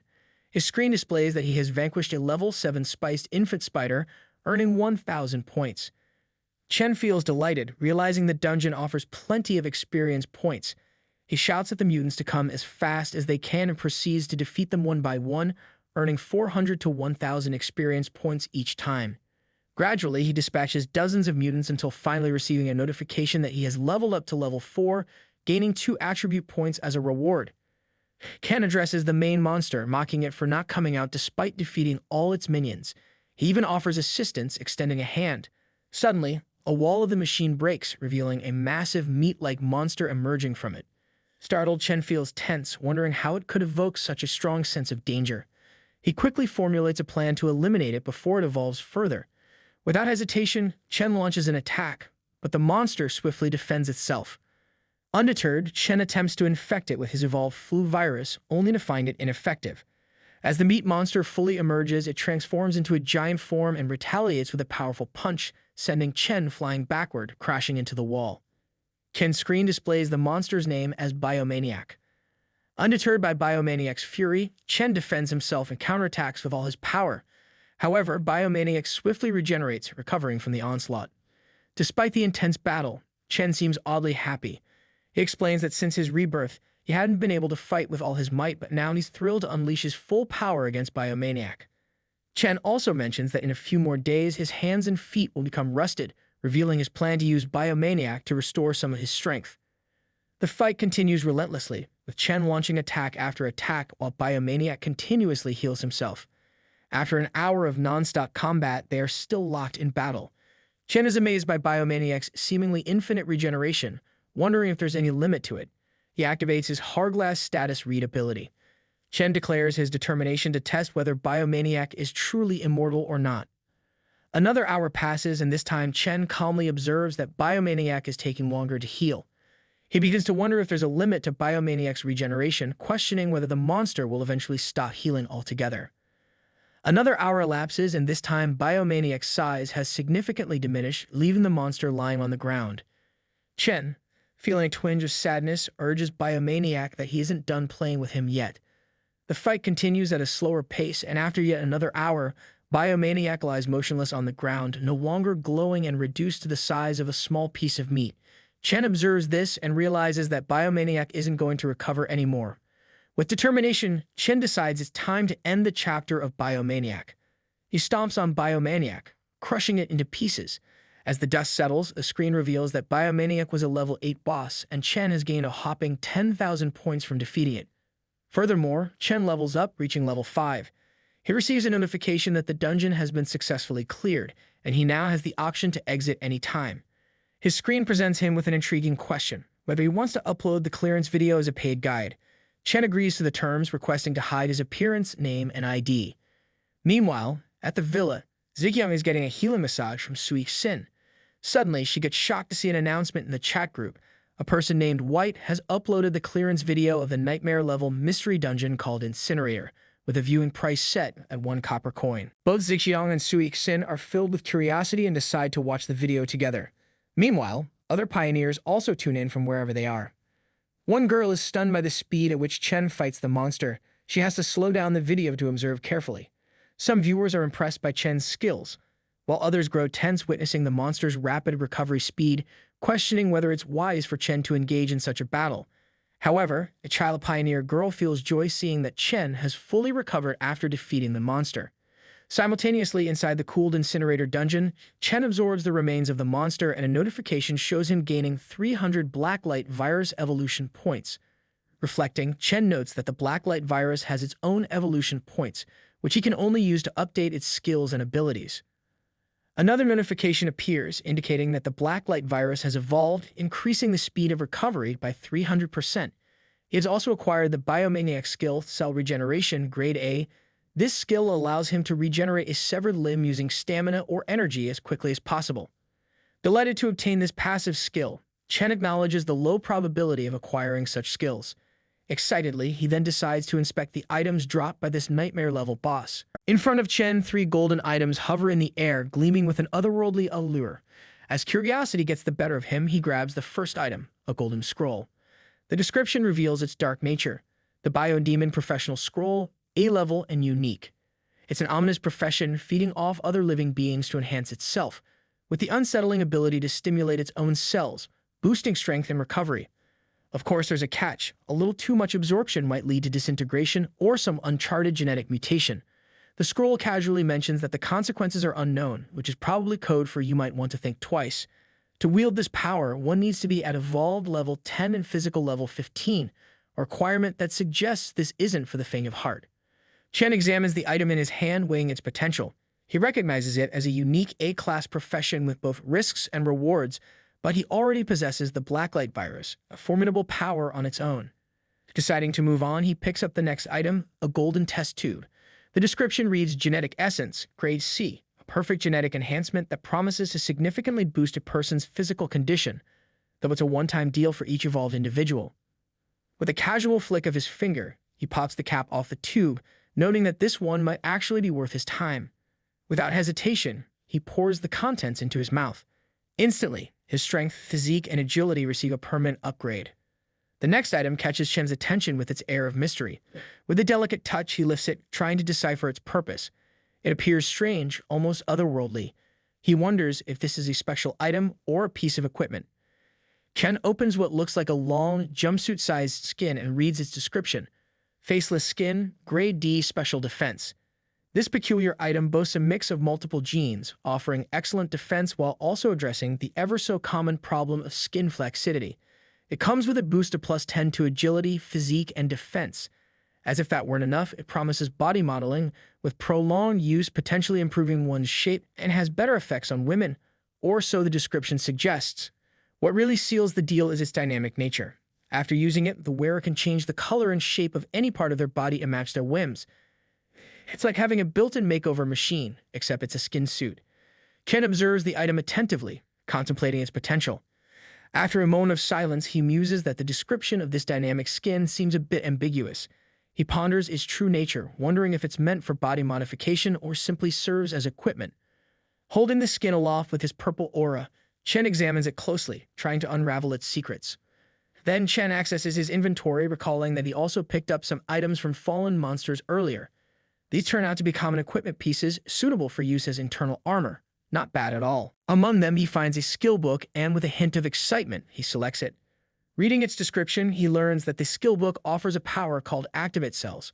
This ability boosts cellular activity for a short period, significantly enhancing recovery capabilities, but comes with a cooldown of 10 hours. There's a caveat, though. If one already possesses the advanced version of this skill, Cellular Regeneration, this skill book becomes redundant. After carefully reading the description, Chen concludes that the skill book is invalid for him. No matter, he thinks, these life-saving skill books can still be traded for something else in the chat room. Glancing at the time, he realizes it's almost time to leave. He just needs to hand over this part of the boss's body to the god of trading, Leto, and the mission will be complete. Surely Leto never expected him to finish the task so quickly. After a few moments of silence, Chen remains still, deep in thought. Something doesn't sit right with him. Leto isn't just some wandering merchant in the game, drifting without direction. He must have come here with a purpose. Chen recalls the god's words, mentioning that he was an unexpected bonus, and how the unexpected harvest of the day was quite satisfactory.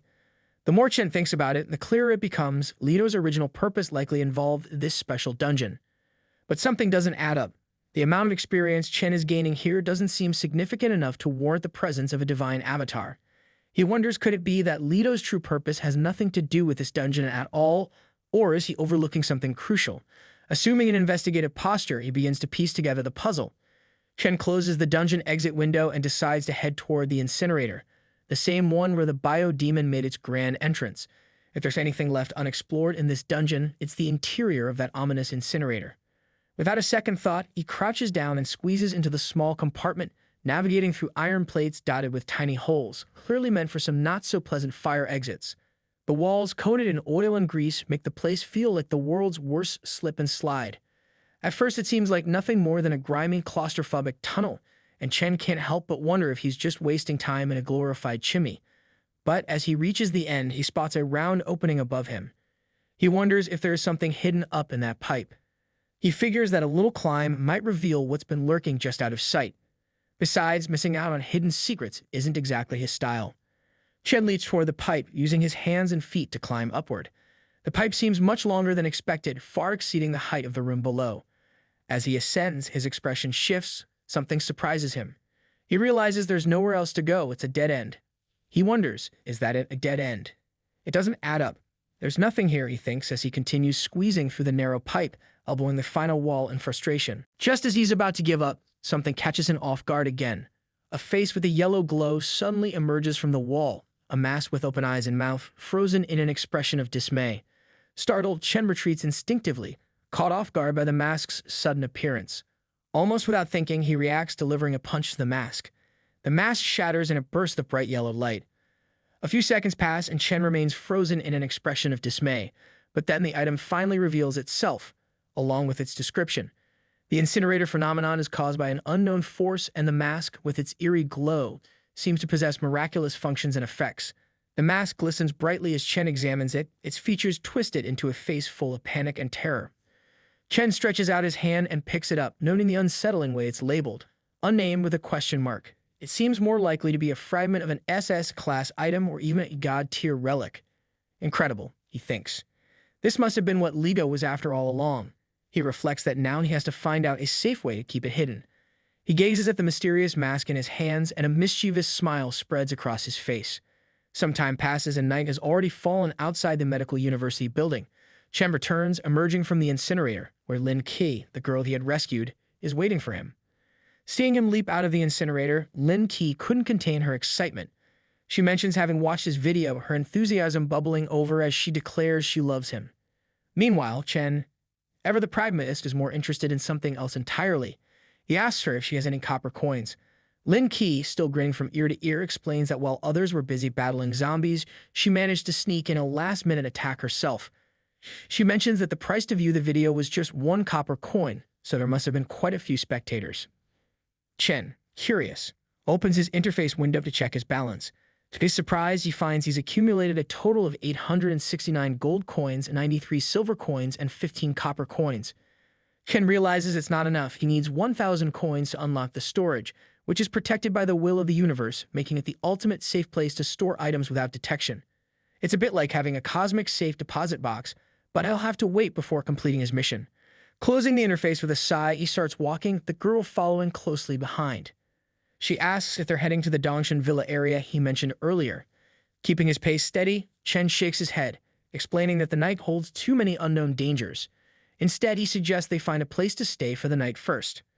With a flirtatious air and a friendly smile, the girl suggests that they head to some high-class hotels not far from the university. She notes that since it's not a holiday, the places should be quiet and the high-rise buildings would offer better safety. Chen, catching the playful tone in her voice, turns around with a mischievous smile of his own and agrees, telling her to lead the way. After a brief walk, they find themselves standing in front of the couple's motel, Motel Casa L'Amour, the building bathed in neon pink lights.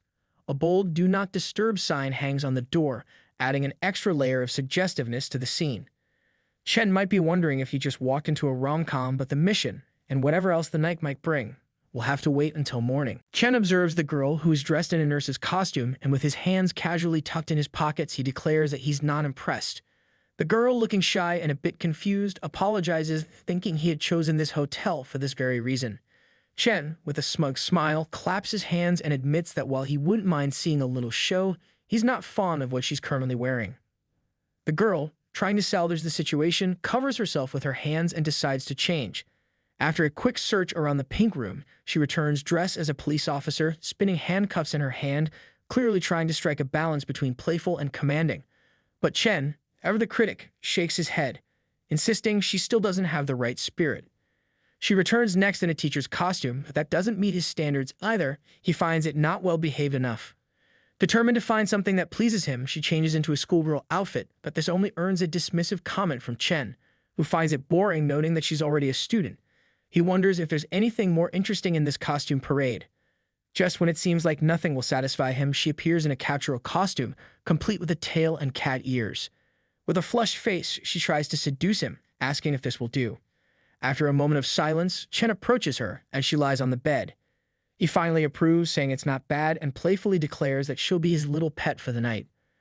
Later that night, Chen quietly gets up from the bed, leaving Lin Qi sound asleep. He mutters to himself about activating the storage function. The system responds with a notification, describing the feature. The storage space is now open, costing 1,000 gold coins. It allows Chen to choose a successor and cannot be detected by any skill or ability, ensuring absolute privacy and secrecy, all protected by the will of the universe. The system urges careful use. Without hesitation, Chen stores the mysterious mask in the secure space. After getting dressed, Chen leaves the motel, determined to continue with the next part of his mission. Finding an appropriate location, he pulls out a coin and tosses it into the air. The coin spins, creating a bright yellow star-shaped portal. As it forms, the system notifies him that he's invoking the god of goblins and commerce. The portal glows before Chen, who remains standing, lost in thought. A saying from his past life crosses his mind. Emotions are part of the currency when dealing with Lido. It means that Lido, the god of goblins and commerce, takes emotions into account when adjusting rewards, balancing the transaction or task. But of course, this only applies if you hold enough value in Lido's eyes.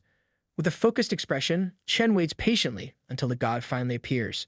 Lido, accompanied by small sparks flickering around him, materializes with his usual confident stride. He produces a small lump from his pocket, remarking that he didn't expect Chen to summon him so soon. His tone carries a hint of surprise as he asks if Chen has completed the task to prove his abilities. Chen, ever prepared, confirms this and tosses a lump of meat toward Lido, the very part of the creature's body from the dungeon that was needed for the task. The biodemons remains land before the god, serving as undeniable proof of Chen's accomplishment. Lido remains silent for a few moments, observing the lump of meat on the ground, which still seems to writhe as if some remnant of life clings to it. After a pause, Lido remarks that it seems the creature has been dead for some time, guessing that Chen must have completed the task the night before. Curiously, Lido asks why Chen didn't summon him immediately, summoning a cane and placing a hand on his waist, clearly intrigued by the delay. Chen stays silent, prompting Lido to scrutinize him more sharply. The god senses there's more to this than meets the eye, suggesting that perhaps Chen didn't want the reward all that badly. Seizing the opportunity, Chen puts his plan into action. He responds with calculated humility, explaining that the delay was because he couldn't quite understand someone he admires and respects so much.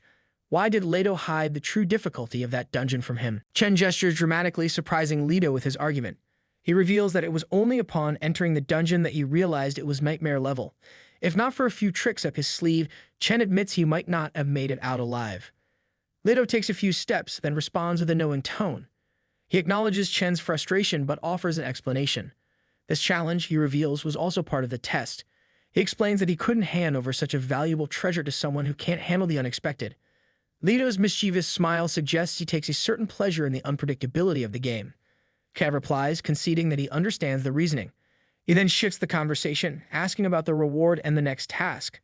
Lido, clearly pleased with the turn of events, claps his hands and turns to Chen.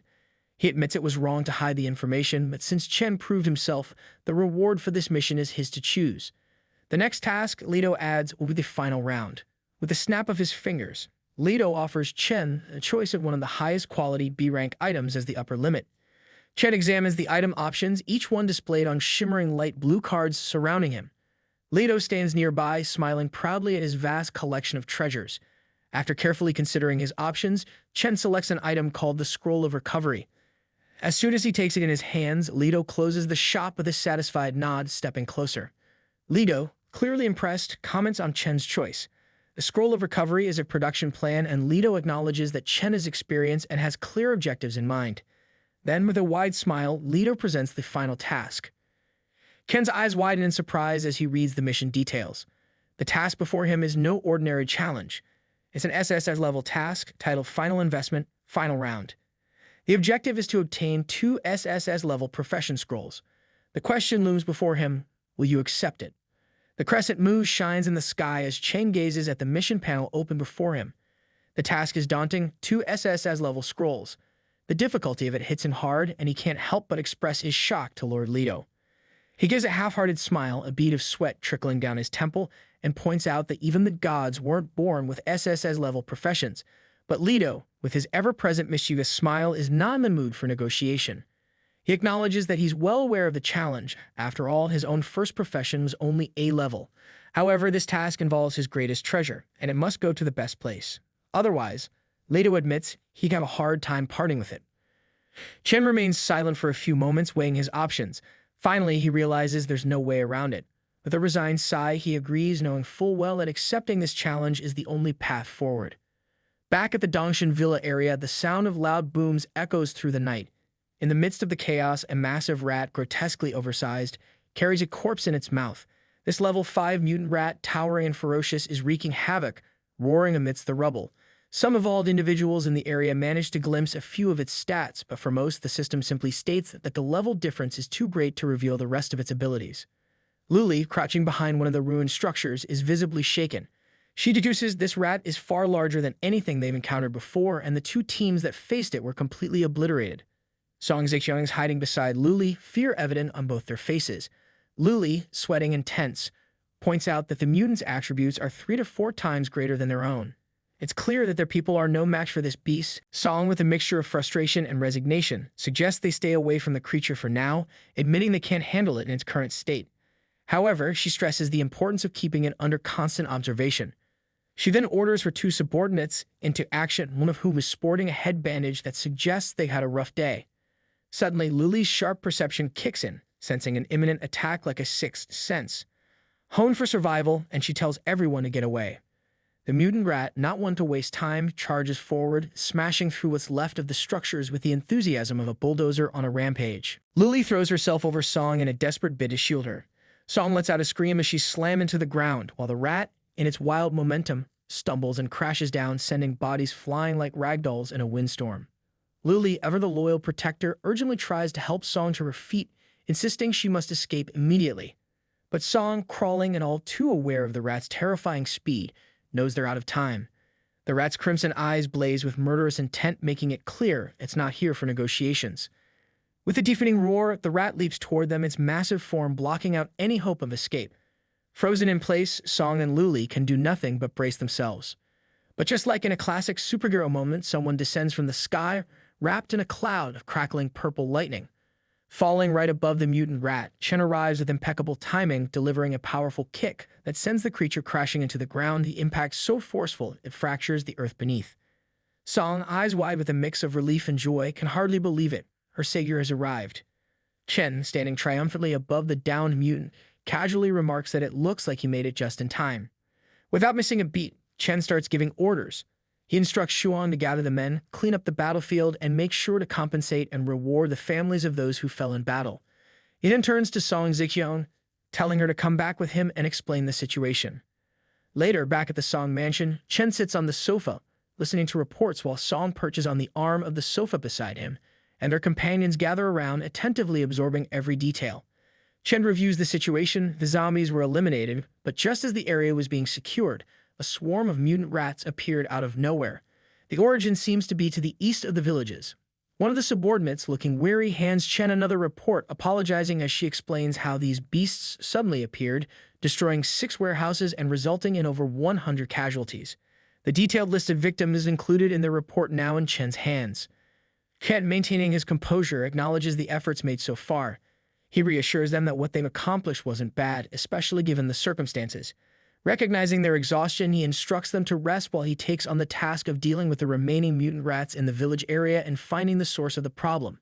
Song leans toward Chen, her voice sweet as honey, thanking him for his concern but suggesting it wouldn't be wise if everyone went to rest, leaving no one to look after him. She then mentions she has someone in mind to recommend. Chen, ever the mischievous one, smiles and agrees. Song turns to the door and calls for someone to enter.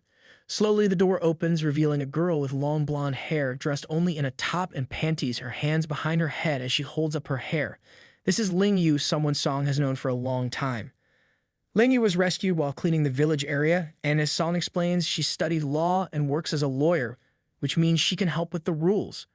Plus, she's willing to be one of Chen's trusted allies. Chen, with a look of playful intrigue, declares that Ling Yu can stay while instructing everyone else to go and rest. Once the room clears, Ling Yu approaches Chen, her face flushed with nervous excitement. She offers her help, saying that if he needs her to do anything, she's ready. Chen, ever the charmer, steps closer, placing a hand gently under her chin. With a teasing tone, he mentions he's heard that in her profession, she has quite a sharp tongue. He suggests they put that to the test, asking how she feels about it. Ling Yu blushes but quickly recovers, smiling with an innocent and graceful air, agreeing to his playful challenge. Sometime later, Ling Yu, kneeling before Chen, blushes and thanks Chen for the reward, wiping her mouth. Chen sits on the sofa, legs apart, casually reclined with his head thrown back, clearly satisfied with the outcome.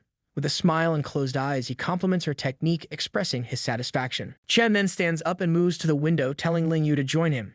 She obediently replies and walks over, while Chen, with hands on his hips, gazes out at the city. He begins to speak about the requirements for their rulemakers, but before he can get far, Ling Yu interrupts, bending over before him with a look of eagerness. Chen, caught off guard, asks her what she's doing and why she isn't paying attention to what he just said. Ling Yu, blushing even deeper, apologizes and explains that she didn't hear him because of her B-level ability focus. This ability allows her to increase the speed of her thinking and the sensitivity of her senses when she's deeply focused on something, whether it's thinking, feeling, or doing. However, the downside is that it blocks out all other external information. Chen takes a few steps, clarifying his earlier request. He explains that he called her over because from this vantage point, she can see all three areas of Dongshan, the upscale residential zones on the slopes, and the neighborhoods in the lower part of the mountain. He needs her to draft different rules tailored to these distinct areas. The girl turns around and confidently replies that she can handle it, asking if there are any other requests. Chen, with a mischievous smile, tilts his head and touches his chin, then mentions a simple request. He's curious about her abilities and wants to see just how far her senses can be stimulated when she focuses on her feelings. Blushing once more, the girl leans against the window, saying she's ready. She activates her ability, Focus, preparing herself for whatever Chen has in mind. It seems like this is turning into a very hands-on demonstration of her capabilities, with Chen eager to see just how far her talents extend, both in rulemaking and beyond. The next morning, in the sewer exit of Dongshan near the river, Chen stands before a group of his subordinates, gesturing as he speaks. He explains that he discovered this location the previous day through architectural plans and traces of mutant rats. This sewer entrance is the den of those very mutants. With a decisive move, Chen places his foot on the sewer entrance, emphasizing the importance of what lies ahead. Song, his assistant, and several other disciples stand by, listening intently. Chen continues, acknowledging that while he could clear out the den on his own, his goal is to cultivate strong, reliable, and secure individuals who can protect everyone in his absence. He wants them to grow quickly, to be capable of handling such threats without him. That's why he selected this group and brought them here, to give them the opportunity to improve and prove themselves. Chen turns to face the group, his expression serious as he addresses them. He tells them to become the backbone of the village area and asks if they're ready. In response, everyone kneels, shouting in unison that they are. Chen laughs, scratching his head, and finds it amusing that some of the men call him Master. He tells them to stand up and suggests they call him Brother Bai from now on instead. The group stands, and the men respond enthusiastically, agreeing to the new title. Still chuckling, Chen shakes his head and steps into the sewer water, making his way toward the entrance grates. With a firm grip, he breaks the iron grates with his hands, opening the way forward. He declares that it's time to begin, and as he does, the system chimes in, announcing the activation of a special task, the sewer dweller. Chen looks around and asks if the others received the task as well. Song, standing beside him, confirms that she did, and her bodyguard chimes in, explaining that the task involves killing all the mutant rats and the Rat King, as well as investigating the source of the mutant rat swarm. The reward will be determined based on how well they complete the objectives. One of the subordinates also speaks up, confirming that they too received the same task. Chen leads the way through the dark sewer, with the group following close behind. Some of them carry torches, casting flickering light along the damp path. Song, glancing around, comments on the darkness, expressing relief as she had the foresight to have torches made. Chen, always one to find the silver lining, notes that the sewer is actually cleaner than he expected. The water runs blue, and the walls are surprisingly not as filthy as one might think. Just as they start to relax, a growling sound echoes from the end of the corridor. Chen quickly raises his hand, signaling the group to be cautious. Moments later, a horde of enraged rats appears, rushing towards them, leaping over the water with unsettling speed. With a grin of excitement, Chen activates his claw and hammer fist ready for the fight. He remarks on the sheer number of them, clearly energized by the upcoming battle. Song, never one to shy away from action, moves ahead to join the fray. Chen advances, tearing through the rodents with fierce efficiency, his companions following closely, cutting down the creatures. As they continue the onslaught, Chen reminds them to stay focused, urging them to follow his lead and ensure none of the rats are left behind. After the battle ends, a water fills with the bodies of the slain rats, piling up in the murky depths. The bodyguard, ever cautious, pokes a pipe to ensure the creatures are truly dead. Meanwhile, one of the subordinates approaches, announcing the discovery of a piece of ratkin equipment. Chen, sitting at the edge of the walkway, listens as Song, seated beside him, reports the situation. She mentions that this section of the pipe will soon be cleared and that they've already managed to clear 16 long and short pipes. They must be nearing the end of their task. Just as they start to relax, another subordinate runs over urgently, warning that more are coming. However, this time it seems there's only one. Smiling, Song volunteers to handle it, remarking that it's just a single opponent. Chen, still seated, calmly instructs her not to forget to use her abilities to investigate first. Song stands in the center of the tunnel, confidently activating her water volume perception vision. But as the figure comes into view, her expression quickly changes from confidence to alarm. She takes a few steps back, realizing the danger in front of her. It's not just any rat, but a boss-level creature, a level 7 boss. She reports in a startled tone that she can't see the specific attributes, but she estimates its strength is close to 30, with agility above 40, and its physique is formidable. Sensing the imminent danger, Chen swiftly activates his purple claw and leaps toward the creature, passing by Song, who shouts a warning, urging him to be careful. But her concern is quickly proven unnecessary. In front of her eyes, Chen's claw slices through the creature in a single devastating blow, tearing it in half with ease. The once formidable foe collapses, defeated, revealing a card labeled Plague Boots Quality E, part of the set armor. The description notes that these boots offer poison protection, reducing the effects of poison-type negative effects. Standing atop the fallen giant rat's body, Chen watches as his arm returns to its human form. With a mix of surprise and amusement, he comments on the unexpected drop, a set item from the Rat King. He quickly equips the boots, and as he admires them on his feet, he notes that although the quality is relatively low, collecting the full set would make it several times stronger than ordinary equipment of the same level. With the Plague Rat King now defeated, Chen turns his attention to the remaining task, investigating the cause of the mutation. The battle may be over, but the mystery behind these mutant rats still needs to be unraveled. Chen stands up and descends to join the group. As they move through the pipes, Song beside him voices her confusion about why they haven't encountered more rats after passing through 5 pipes. Chen, ever the cautious strategist, raises his arm, signaling everyone to hold off for a moment. He follows a trail of green mist, and as he advances, his system kicks into high gear, absorbing an unsettling variety of viruses, spores, bone spines, decomposition, mutated green spores, and black plague. With each step, the virus points in his system climb higher, like a twisted video game where the prize is more germs. Normally, a few viruses in a sewer are par for the course, but these strains are far from ordinary. Their sheer variety and intensity hint at something far more sinister, capable of endangering even an evolved being like Chen. He realizes that the source of the mutation must be close, probably lurking just around the next ominous corner. After assessing the environment, Chen turns to Song Ziqiang, deciding it's too risky for her to proceed any further. He instructs her to lead the group back to safety, leaving him to tackle the mystery alone. With a mix of reluctance and understanding, Song agrees and withdraws with the others, leaving Chen to walk the path where the virus points are spiking like an out-of-control stock market. As he continues deeper, Chen's curiosity grows alongside the virus points. The rapid increase fascinates him, making him wonder what lies ahead and how it might impact him. Turning a corner, he finally arrives at the heart of the disturbance. What greets him is a macabre yet oddly mesmerizing sight. A massive corpse floating midair, shrouded in a thick green cloud, clutching a scroll like it's holding onto its last will and testament. Chen can't help but think that this place is like paradise for him. The scene is both eerie and captivating, as if Halloween decided to show up early and bring a fog machine. The ghostly figure, draped in a tattered gown with long black hair cascading down, is surrounded by a soft, eerie green glow.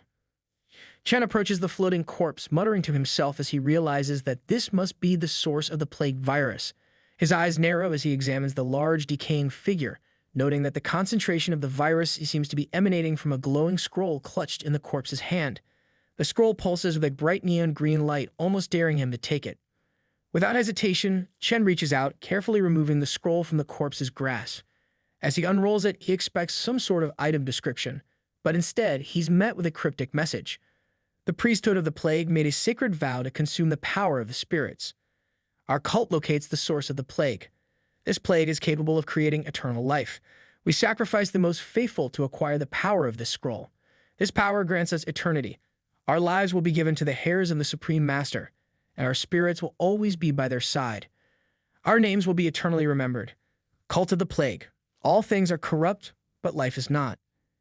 Chen reads the ominous words aloud, the name Cult of the Plague striking a chord in him. He muses that he's never heard of this cult in his previous life, a rare occurrence for someone as well-versed in the arcane as he is. The cult's history is less of a concern to him now. What truly matters is the potential power contained within this scroll. No matter what mysteries this cult held, Chen knows that by absorbing all the viruses from this scroll, his strength is poised to make another qualitative leap. Holding the scroll, he can already feel the surge of potential within him. As Chen absorbs the virus, his hand becomes enveloped in a swirling green smoke, with lines of energy tracing across his skin. But suddenly, something goes awry. His arm reacts violently, transforming into a mass of purple tentacles that stretch and wriggle uncontrollably. Confusion and pain wash over him as he grits his teeth, trying to make sense of what's happening while clutching his own shoulder in an attempt to contain the chaos. A spiral of purple and green smoke forms, swirling around his arm as he struggles to endure the overwhelming strain of the absorption process. Just when it feels like he might lose control, the floating corpse that had been ominously suspended in the air suddenly crashes to the ground, lifeless once more. In that instant, Chen's arm returns to normal, the tentacles receding as if nothing had happened. His system immediately chimes in, informing him that the special task, the sewer parasite, has been completed. Chen receives 2,000 experience points, and the system initiates a random reward draw. Moments later, the system congratulates him on obtaining an item called Wall of Flesh. As the notifications fade, Chen notices a small blue and green mark now etched into the palm of his hand. Curious, he focuses on the mark, and the system provides another notification. Plague mark, proof of a central member of the Cult of the Plague. Granted from the terrifying levels of disease, this mark changes with interaction with other plague marks. Chen stares at the plague mark on his hand, still trying to fully grasp its significance. Just as he's piecing things together, a new and unexpected notification appears above his head, catching him off guard. The notification reads, "Not corrupted by the plague, obtains the plague mark and triggers conditions for subsequent tasks."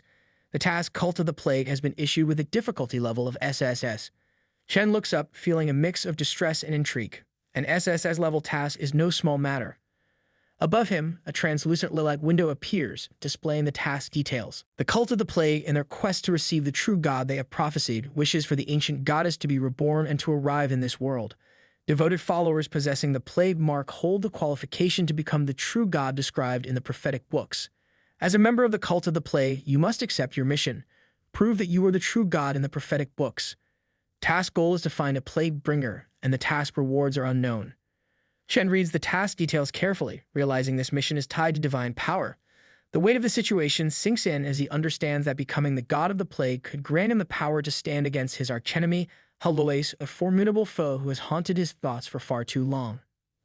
The thought of facing Heloise head-on fuels his determination. To do so, he must embrace this new path and find the plague bringer. In front of Chen, a large portal materializes, its center swirling with a purple and lilac vortex that seems to pulse with energy. As he approaches it, Chen muses to himself, wondering if this is the generation of a new dungeon. Reaching out to the vortex, he triggers the system, which promptly informs him the plague sewer dungeon of the Hell Cult is being generated. Time remaining, 29 days, 23 hours, 59 minutes, 59 seconds. A grin spreads across Chen's face as he absorbs the information. A hell-level dungeon even more challenging than the nightmare level of the incinerator is in the works. With a generation time of 1 month, it's clear that this dungeon won't be a walk in the park. The difficulty level promises a formidable challenge, and Chen can't help but feel a thrill at the thought of what lies ahead. Deciding to bide his time, Chen makes a mental note to return in a month. For now, he has other preparations to make and plenty of time to gear up for what is sure to be one of his toughest tests yet. Meanwhile, Song stands in front of another vortex at a different location, inspecting the portal. As she touches it, the system informs her that the East Mountain Sewer Dungeon has been generated, featuring a normal difficulty with a recommended level range of 1 to 10 and an entry limit of 3 times per day. Chen arrives walking through the tunnel and comments that reaching level 10 is crucial for everyone to evolve. Song turns to him with a smile, pleased to see him back. She mentions that she's already sent someone to gather everyone to enter the dungeon in groups to maximize their chances for evolution, ensuring they make the most of the 3 daily entries. Chen nods, approving her initiative, and tells her she's done a good job. 20 minutes later, Chen stands in front of the vortex, gesturing as he addresses the group. He reminds them that the sewer dungeon space isn't fully open yet, so they should enter in groups of 4 to 8. He emphasizes the importance of prioritizing survival over everything else. First life, then profit. The group responds in unison, acknowledging his words. Chen then turns to the girls, telling them that the 3 of them will be coming in with him. However, he makes it clear that they're on their own. He won't intervene unless absolutely necessary. This is their chance to prove themselves, and Chen wants to see if they can manage the challenges ahead without relying on him. Song Ziqiang, her daughter Song Ji, Luli, and Ling Yu gather together, responding in unison with a respectful "Yes, Brother Bai." Chen then instructs them to form a team and join the chat group he created. The system promptly notifies them. Evolved number 001 Bai invites you to join the chat group White Emperor Palace. Song, noticing the significance of the number 001, exclaims in surprise, her mouth open in astonishment. Chen spreads his arms and explains with a casual smile that the number merely indicates the order in which one becomes evolved. Nothing more, nothing less. No need for fanfare, just another day as number 1. Song Ji, however, is less impressed and more annoyed. She approaches Chen with a complaint, asking why she wasn't invited to the chat group. Chen, not one to mince words, responds with a straightforward explanation. He didn't invite her because this is his inner circle, reserved for the loyal and capable. With a hint of teasing, he reminds her of the time she got so scared by zombies that she wet herself, making it clear that someone who crumbles under pressure isn't quite ready for this exclusive club. Leaning in close, Chen's words have the desired effect, leaving Song Ji embarrassed by the reminder. Song Ji, feeling the sting of Chen's words, steps back and defiantly touches her chest, declaring loudly that she's grown up and shouldn't be underestimated. Chen, amused by her determination, opens his arsenal in front of her, offering her the chance to prove herself. He tells her to choose some good equipment and enter the dungeon, challenging her to show him how much she's really grown. Once inside the sewer dungeon, they encounter various mutant rats. Song Ji, equipped with a dagger, cautiously approaches the creatures. Her mother, Song Ziqiang, and Luli follow closely behind, but Song Ji signals them to stop, insisting she wants to handle this on her own. Respecting her wish, they halt while Chen watches from a distance, curious to see how she will fare. As Song Ji advances slowly towards the rear of the rat horde, Chen takes the opportunity to converse with Luli, admitting that he's still uncertain about what are her and Song Ji's talents. Luli, creating the illusion of a sword in her hands, explains her own talent, Grade B illusion. This ability allows her to create disembodied phantoms based on her imagination, a skill that plays a minor role in combat but can be quite useful in certain situations. Luli then reveals Song Ji's talent, Grade C natural aptitude. This talent significantly boosts her experience and proficiency growth by 50% when she's on the battlefield. Meanwhile, Song Ji moves forward with determination, fearlessly taking on 2 mutant rats at once. Chen watches her with a smile, commenting on her accelerated growth. He notes to Luli that for now, her ghost creation ability might be more useful in combat. Luli nods quietly, not adding anything more. After a brief but intense fight, Song Ji successfully takes down another rat. Stepping triumphantly on the body of one of the fallen creatures, she proudly declares her victory, pointing out that she managed to defeat 3 rats on her own. She remarks on how much more powerful these rats are compared to zombies, clearly proud of her accomplishment. Chen approaches her with a smile, acknowledging her efforts. He teasingly suggests that considering how hard she's working, they might make an exception and agree to let her join his harem. Song Ji, blushing at the implication, quickly retorts that she has no interest in joining his harem, she just wants to prove herself.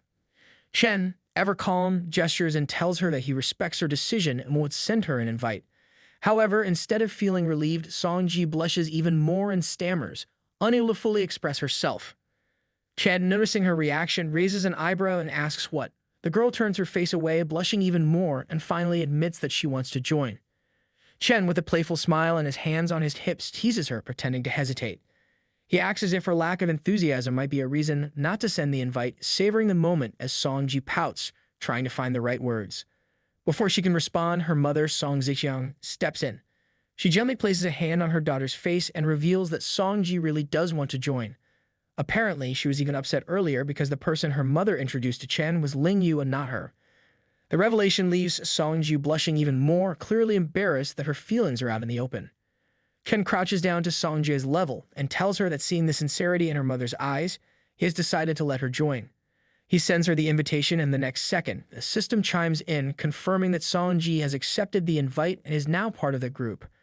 With a bright smile, she quickly turns and heads off to kill monsters, her earlier embarrassment giving way to determination.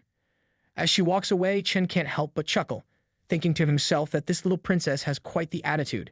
Song Zixiang, standing beside him, reassures him that her daughter is just stubborn and that there's no need to worry. She even hints that after they complete their mission and return to the village, Song-ji will be calling him daddy without a second thought. Song Zixiang playfully touches Chen's chin, and he comments on how determined her daughter is. With a bit of pride, Song Zixiang agrees, saying that in a world that has changed so drastically, determination is essential. For Song-ji, a young girl who hasn't faced many hardships, having someone like Chen to look up to is something special. In the luxury suite of a hotel, one of the awakened members of Chen's chat group is enjoying a moment of relaxation in the bathtub. The steam rises from the warm water enveloping her body, while a towel rests on her head.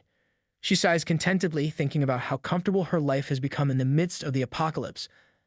All thanks to the great advice from the group leader, Chen. Suddenly, a system notification pops up informing her that Chen has taken his companions to a higher level of the dungeon. Her eyes widen in surprise and admiration as she reads the message. Chen has cleared another dungeon again. She can't help but marvel at how amazing he is, especially considering she hasn't even set foot in a dungeon yet. As the notification mentions a video, she grumbles about the cost -10 copper coins but quickly decides it's worth it. She gets up from the tub, dries her hair, and clicks on the video. As the footage plays, she notices Song-ji, Chen, and Luli in action. Her initial excitement is tempered by some skepticism as she watches the group, particularly focusing on the women. Meanwhile, a muscular boy sits on a bench, casually holding a spear surrounded by the unconscious bodies of other defeated men. He's watching the same video on his device. He comments to himself that while these girls clearly have good talent, they're still too green when it comes to real combat. Growing impatient, he grumbles about wanting to see Chen in action instead. With a quick tap on his screen, he fast-forwards through the footage, eager to get past the preliminary skirmishes and see the real star of the show. The masked boy in a green hood, perched atop a building, notes that the monsters in the deeper levels of the dungeon are far too powerful for the group to handle, even with Bad's guidance. The challenge has clearly escalated beyond their abilities, and now the group leader is finally stepping in to take action. Another group member notices the boss's arrival, noting how formidable it appears. A strong black man in an orange tank top, clearly skeptical, questions the strength of the so-called Eastern inferior. Another man sitting below him dismisses any concerns, attributing their failure to find the dungeon to bad luck, and confidently claims that this Eastern challenger can't possibly be stronger than Tom, who boasts an S-level talent. However, Tom, sitting right beside him, quickly shatters that assumption. With a mix of surprise and resignation, he admits that the boss was taken down in mere seconds, making it clear that this supposed inferior is actually much stronger than he is. Lying naked on the bed, the blue-haired girl, fresh from her bath, reflects on the impressive feat she just witnessed by defeating a level 10 boss. The group leader's strength clearly knows no bounds, and his advice on women's fighting techniques is just as sharp. She can't help but feel a pang of envy for those lucky girls in his city, getting all that personal guidance. As her thoughts drift to Chen and the video she just watched, her hands slowly glide over her body, lost in the moment. Meanwhile, in the office of Song Zixiang's villa, Chen is busy giving instructions to Song Zixiang. He points out that once everyone clears the sewer, there will be a lot of low-level equipment up for grabs. Chen stresses the urgency for Song, Lingyu, and Luli to collaborate swiftly in establishing rules for the base's economy and equipment trade. With time ticking, their coordination is crucial. Song, standing before him, listens intently, prepared to execute the orders without hesitation. Chen then directs her attention to a table where several items are arranged, noting that he has something special for her. With a nod, Song approaches and picks up the first item, a meatball-like object that appears rather strange at first glance. It's marked as flesh and blood wall material, something that can be cultivated by devouring flesh and blood. It's stronger than any wall they could build and also has a strong deterrent effect when used correctly. Song then takes the second item, a shiny purple scroll. By reading the scroll, one can return to the marked city with its effectiveness depending on the manufacturing materials. This is something that can save one's life. Song comments that with this they can become the sole ruler of Jiangche in a short time. Finally, she picks up the glowing golden jumpsuit, something that seems like it's straight out of a sci-fi movie. She reads that it can enhance body shape and allow the wearer to transform into any appearance. Song can't help but imagine the possibilities, though the idea of shape-shifting might take some getting used to. Chen sits back in his chair, a bit skeptical, and wonders aloud if this is really as important as the first two items. Song leans over the table, a playful and seductive expression crossing her face. She assures him that it is, reminding him that he's the true master of all this and anything that pleases him is top priority. Without missing a beat, Song playfully drapes herself across his lap. Chen, not one to be well-versed in women's clothing, hints that he's curious to see what surprises she might have in store. Blushing slightly, Song responds in a sweet voice, teasing that there are indeed surprises but not involving her directly. She adds with a mischievous smile that she plans to let Song Ji officially meet her daddy tonight. Promising to handle everything herself, she assures Chen that she'll dress Song Ji properly. She then tells him to wait for her return. Later, Chen carefully carries one of his concubines in his arms. She had fallen asleep after a night of pleasure, and with a gentle touch, he places her in bed alongside the other girls, all of whom are also sound asleep, exhausted, and clad only in their underwear after serving him. Turning away, Chen begins to dress himself, slipping into a gray overcoat. As he does, the system chimes in with a notification. Plague mantle equipped. Plague set 2 of 5 equipped. With a smirk, he starts to walk, musing aloud about the day's events. The sewer dungeon yielded only one piece of the plague set after 3 attempts. He calculates that if he can continue at this rate, 1 piece every 3 tries, he'll complete the set in just 3 days. In front of him, the inventory status window opens up, but something else catches Chen by surprise. A system alert notifies him that a member named Dreamy from chat group member 01 has initiated a private chat. Curious, Chen steps out of the main room where the other girls are resting and closes the door behind him. He then opens the message. The message reads that Dreamy has watched the group leader's strategy video and is impressed. She asks if he can provide combat guidance tailored to each person's talents and abilities. Admitting that she isn't very skilled in combat, she expresses her desire to receive his guidance as well. Reading her request, Chen considers it for a moment before replying. He explains that giving specific guidance requires a certain level of understanding about her abilities. He offers to help analyze her talent if she's willing to share it with him. If she prefers to keep her talent private, he suggests she can provide her attributes instead, though he cautions that attributes alone might not reveal enough for a thorough analysis. On the other side, the girl with pink pigtails, Dreamy, quickly types back, saying if it depends on her talent details, she'll send it to him right now. Chen waits for the response, musing to himself that he's never heard of Dreamy in his previous life, but considering that people in the group are pioneers, her talent shouldn't be anything ordinary. However, what he sees next completely exceeds his expectations. Ken's eyes widen in surprise as he reads the details in front of him. Dream Butterfly, Dream Points 31. It's astonished by the SSS-level supernatural ability with infinite growth potential. This kind of skill can't possibly be something obscure. He realizes that she must have been someone who died early in his previous life. Quickly, Chen responds, noting that SSS-level talents are extremely complex and asking for more details about the effects of her abilities. The girl responds without hesitation. She explains that Dream Butterfly allows her to enter a dream world identical to the real world and even enter other people's dreams. Additionally, she can retrieve certain things from the dream world. She goes on to describe dream weaving, which lets her adjust anything in the dream world, though she can only alter a few things at the moment. To dream with her, others must be invited into her dream world by creating a dream totem. Ched reads everything and then smiles, thinking to himself that as long as the real body isn't discovered, this ability is practically invincible. Dreamy then suggests an idea, proposing that she could send a dream totem in the form of an image to invite him into her dream world for guidance. However, Chen immediately refuses, noting that he would have no protection in her dream. But the girl isn't so easily deterred. She quickly counters, suggesting they sign an evolutionary contract, promising not to harm him in any way. Chen is taken aback, his thoughts racing at the mention of an evolutionary contract. He knows that such a contract, recognized by the will of the universe, would cost at least 10 gold coins. Curious, he quickly questions her, wondering aloud why, if she has the means to get 10 gold coins, she would still need to ask him for combat advice. Dreamy replies confidently, explaining that she can kill monsters in the dream world, and they will also die in reality.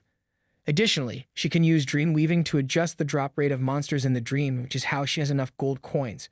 To sweeten the deal, she even offers to give Chen additional rewards, sending over 2 special items, 1 D level and 1 F level. Chen examines the items. He seems impressed by the girl's incredible ability.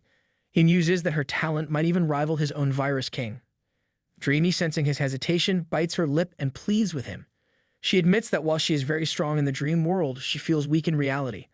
There's a strong fear gnawing at her, that if she doesn't improve her combat abilities soon, she knows she will die sooner or later. Chen considers her words carefully. Her hunch is spot on. Her ability, while powerful, doesn't improve her physical aptitude at all. That's a significant weakness, one that could indeed be dangerous if left unchecked.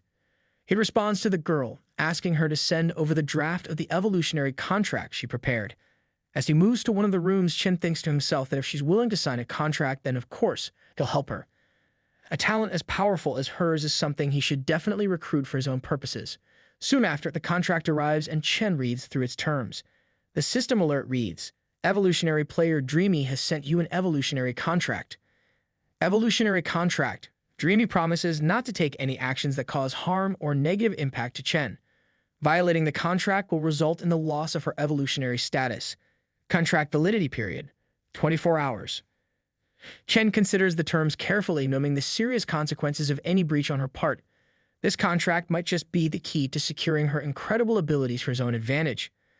Chen accepts the contract, then changes into different clothes before heading to the guest room of the villa.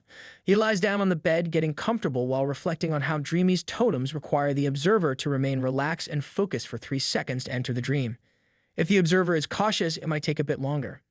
In the private chat, a small totem appears, a pink and purple letter with glowing, mystical designs. Chen examines it closely, pondering just how terrifying this ability could become if it evolves to allow the user to see and enter dreams at will.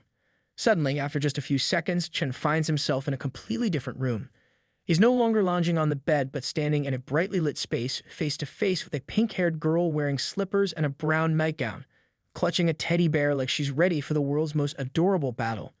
She introduces herself with a friendly smile, explaining that her name is Meng Meng, which means dream. She adds that she's the Dreamy who just signed the contract with him. Chen introduces himself, saying his name is Chen Bai, but she can just call him Bai. He glances around, noting that while this is her dream world, it doesn't seem like the best place for combat training. The girl, placing her teddy bear in the corner of the bed, responds with a playful smile, telling him she's already prepared a gym not far from here. With a casual wave of her hand, she opens a portal framed by pink butterflies that reveal a sky on the other side. Chen can't help but think to himself how surreal it all is. Dreams really do come with all the bells and whistles. Peeking through the portal, Chen finds them hovering over a large city, the buildings below stretching out like a maze of concrete and glass. Ken, curious about their destination, asks if this is the gym she mentioned. He can't help but notice how expansive her dream world seems. The girl, who stands much shorter than Chen, smiles up at him and explains that the dream world is independent and doesn't actually belong to her. She clarifies that as a dream traveler, she can only enter and modify it. Based on her explorations so far, she's discovered that the dream world reflects the real world. Ken gestures in understanding, ready to get started. He suggests they head to the gym and begin the training. Meng Meng cheerfully agrees, and as she steps through another portal, it leads them to an empty space with a pink bridge stretching out before them. Chen follows her, carefully stepping onto the bridge as translucent pink butterflies flutter around them, adding a whimsical touch to their surreal journey. They arrive at basketball court inside the gym, where Meng Meng, with a playful flair, brings a large beam of light to illuminate the court. Chen, hands casually in his pockets and head tilted back, can't help but think that Meng Meng looks a bit like an elementary school kid showing off a new trick. She, with an innocent smile, reveals a bit of her past, mentioning how she used to be a novelist before the apocalypse. Chen can't help but think that's quite the career pivot, from writing stories to navigating dream worlds. Taking a seat at the edge of the court, Chen gets ready for the training. He knows Meng Meng wants to strengthen her abilities in the real world, and the best way to do that is through combat. He tells her not to rely on her dream world tricks this time. He wants to see her current fighting level. The girl raises her hands, getting into a defensive stance. She explains that in the dream world, her attributes are boosted to match her mental strength, which is at an impressive 48. She warns Chen to be careful, clearly feeling confident about her enhanced abilities. Chen stands up, unfazed, and encourages her to attack with all her strength. The girl responds eagerly, charging forward with a shout, throwing herself entirely at Chen. But with just one step, Chen easily dodges, causing her to nearly tumble to the ground as she passes by him. He calmly points out that her balance is off. Without it, she can neither land a hit nor retreat effectively. He suggests she try again. Confused but determined, she turns around and starts swinging her arms wildly toward Chen, looking more like she's flailing in a cartoon than executing a proper attack. Chen chuckles, noting that her moves resemble the infamous turtle punch from children's martial arts.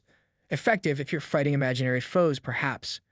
As she stumbles and falls again, Chen dodges her attack effortlessly and begins instructing her, demonstrating some precise punches in the air. He emphasizes that balance is key. A punch that leads you off kilter is the weakest. Next, he advises her to focus on the target, aiming where she wants to strike instead of flailing randomly. Lastly, he tells her to keep an eye on her opponent, not just get lost in her own attack. Chen launches a quick attack at the girl and she falls back, unable to keep up with his speed. He then walks over, offering a hand to help her up, and calmly tells her that he now understands her current level. He reassures her, saying that if she focuses on the 3 key points he mentioned earlier, she'll be fine. He adds that his punch speed didn't even exceed 20 and she still couldn't keep up. Meng stands up a bit embarrassed and admits that she's not very good at this. Chen, ever the patient instructor, tells her there's no need to apologize. What matters is working hard and training. The girl blushes, lowering her head slightly, and promises that she'll put in the effort to improve. 7 days later, back at Dongshan village, Song leans on the sofa, recounting the latest events to Chen. She informs him that all the laws have been posted, and there are people stationed in front of each panel to explain them to the residents. Chen, sitting on the sofa, nods in approval, acknowledging that the Dongshan area is back on track. He then mentions that he's been busy cleaning up the Dongshan area over the past few days, but now that things are in order, he's leaving the management to Song. With a hint of finality, he adds that he'll be heading out early tomorrow, leaving the village in her capable hands. Song leans in at a hint of concern in her voice and asks if Chen is really leaving so soon. She expected him to stay a bit longer, especially since his plague set is still missing one piece. The status panel in front of Chen indeed shows that the plague set is only 4 out of 5 items. Chen leans forward, resting his elbows on his thighs, and explains that he doesn't have time to wait around for a low-grade E-item set. There are too many opportunities and precious treasures out there, and he needs to go out and claim them. Song, not easily dissuaded, leans over him, letting her chest brush against his face, and teasingly suggests that he should think about them too and come back soon. She adds that if the Emperor Bai's palace gets flooded, no one will be able to control it. Chen chuckles, playing along with the metaphor. He quips that if there's a flood in his land, they should gather everyone for a good discussion on how to close the water outlet. Song blushes and gasps at his words, responding with a coy, "As you command, my lord." Later that night, Chen and the girls retire to the bedroom. Embracing his mutations, Chen creates tentacles on his arms and other parts of his body, skillfully attending to all the girls at once. The room fills with gasps and blushing faces as the girls try to keep up with the tentacled master at work, who might just be setting a new standard for hands-on leadership. The next morning, Chen quietly closes the door behind him, leaving the girls sleeping peacefully in a bed that's still a little worse for wear after the previous night's escapades. As soon as he steps out, he runs into Luli. He assumes she's looking for Kyun's clothes, mentioning that she hasn't woken up yet. But Luli shakes her head, her gaze fixed on him. She calmly replies that she's actually looking for him. Chen, slightly surprised, asks what's wrong, knowing that Luli doesn't usually seek him out unless it's something important. As they start walking together, Luli explains that someone is causing trouble in the settlement at the foot of the mountain. Chen, ever the problem solver, nods, already thinking about how to deal with the latest headache. Chen, walking with his hands casually in his pockets, questions why Luli is fetching him for this kind of issue. He mentions that the rules of Dongshan have already been posted, so wouldn't it be better to handle things according to those rules? Turning around, he gives her a curious glance, wondering why this situation requires his personal attention.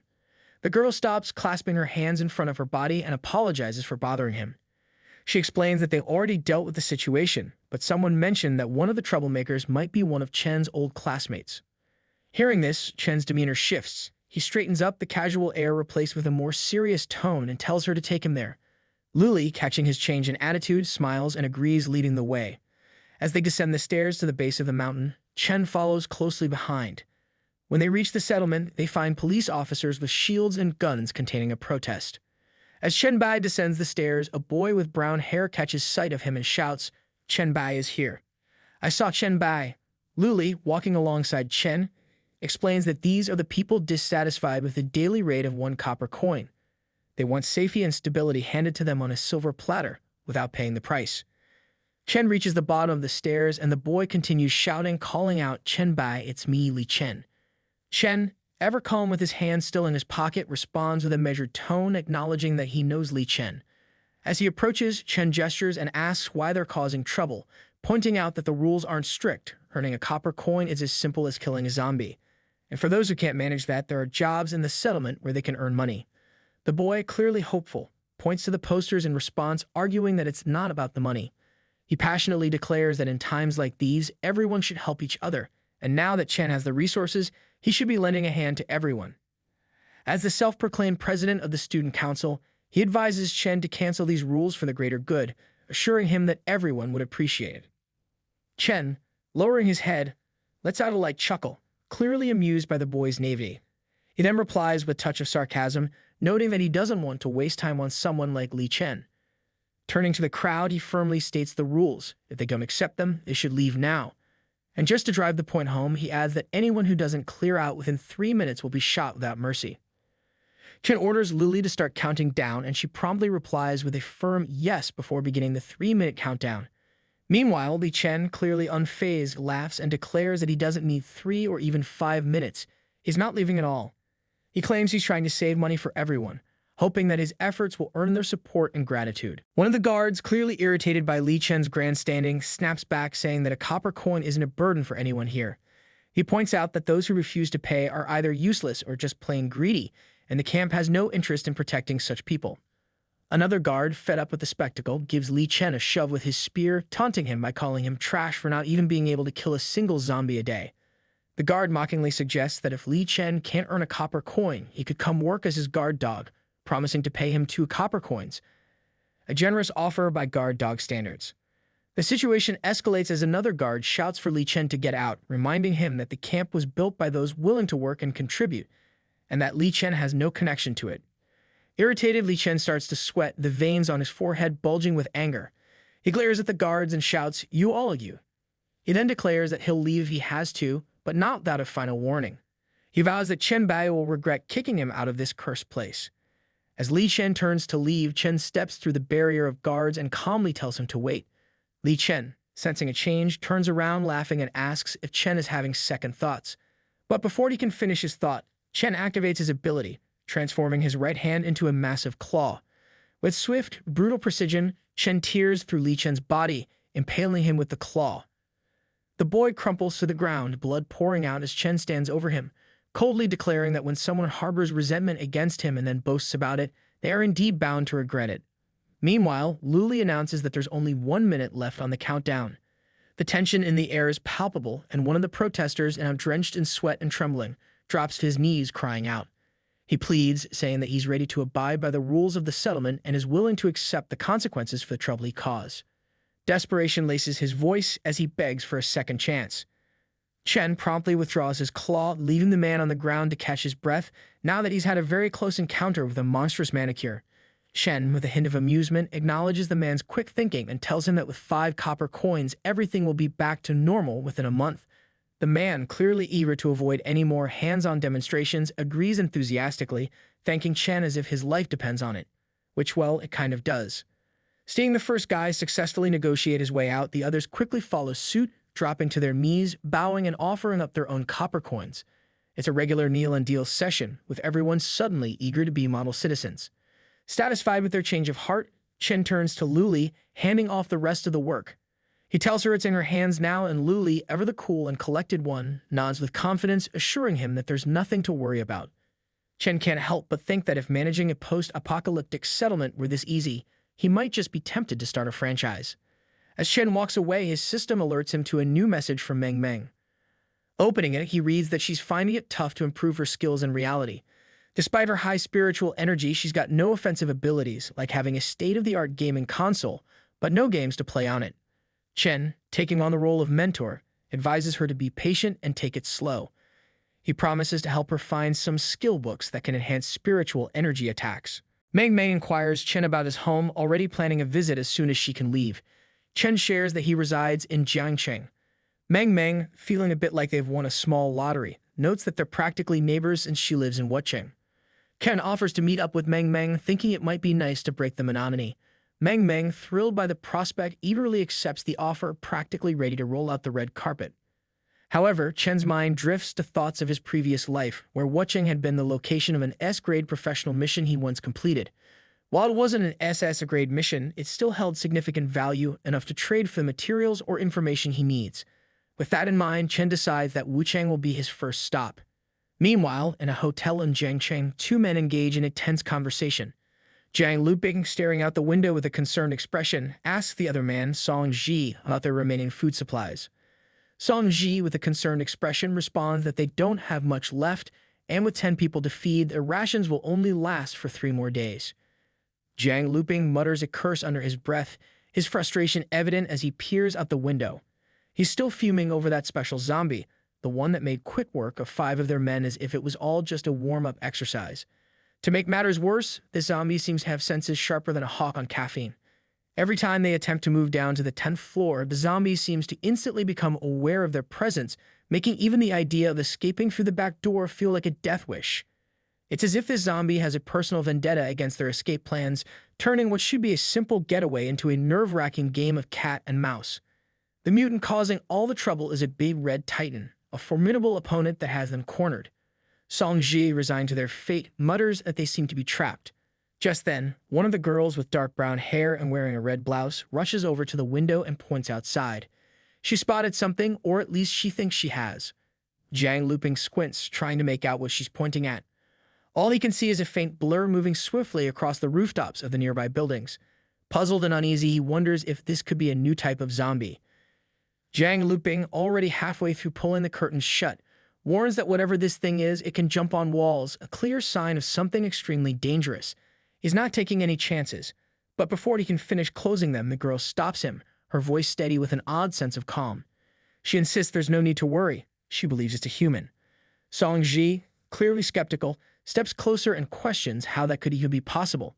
Jiang Luping, not entirely convinced either, asks if she's sure she didn't make a mistake. The girl, Wei Shihu, meets their doubts with confidence, reminding them not to forget about her abilities. Beside Wei Shihu, her friend Zhang Yishui, with her black hair tied back and wearing a yellow crop top, stays silent, watching the scene unfold with cautious eyes. That is until Wei Shihu suddenly announces that someone, or something, is heading straight for them, leaping across the buildings with surprising agility. It turns out to be Chen, who's moving swiftly through the city, his keen senses picking up on the presence of the enormous red titan, ominously surrounded by a red cloud. Chen's eyes light up at the sight. This isn't just another obstacle, it's an unexpected reward. A tyrant, of all things, just when he happens to need tyrant bone for a weapon he's planning to craft. But Chen knows better than to be reckless. He contemplates the situation, deciding that his giant hammer, while powerful, might not be the best tool here. After all, using it could mess with the drop rate of that precious bone, and he's not willing to take that risk. Instead, he opts for a more precise approach, planning to decapitate the creature cleanly. With that thought, Chen activates his claw and leaps, free-falling with deadly intent toward the titan, ready to claim his prize. The group of young people huddles in the dim room, closing the curtains tightly to avoid drawing any unwanted attention. Song Ji, straining to catch a glimpse of what's happening outside, admits he can't see clearly and asks for an update on the situation. Jiang Luping, already backing away from the window, advises against looking at all. Whatever's out there is far too dangerous. Despite his warning, the friends can't resist crowding around the curtain, their curiosity getting the better of them.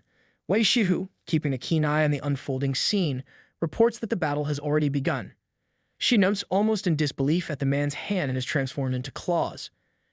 Jiang Luping, less impressed and more alarmed, quickly retorts that this only proves his point, that man is a monster as no normal human has claws like that.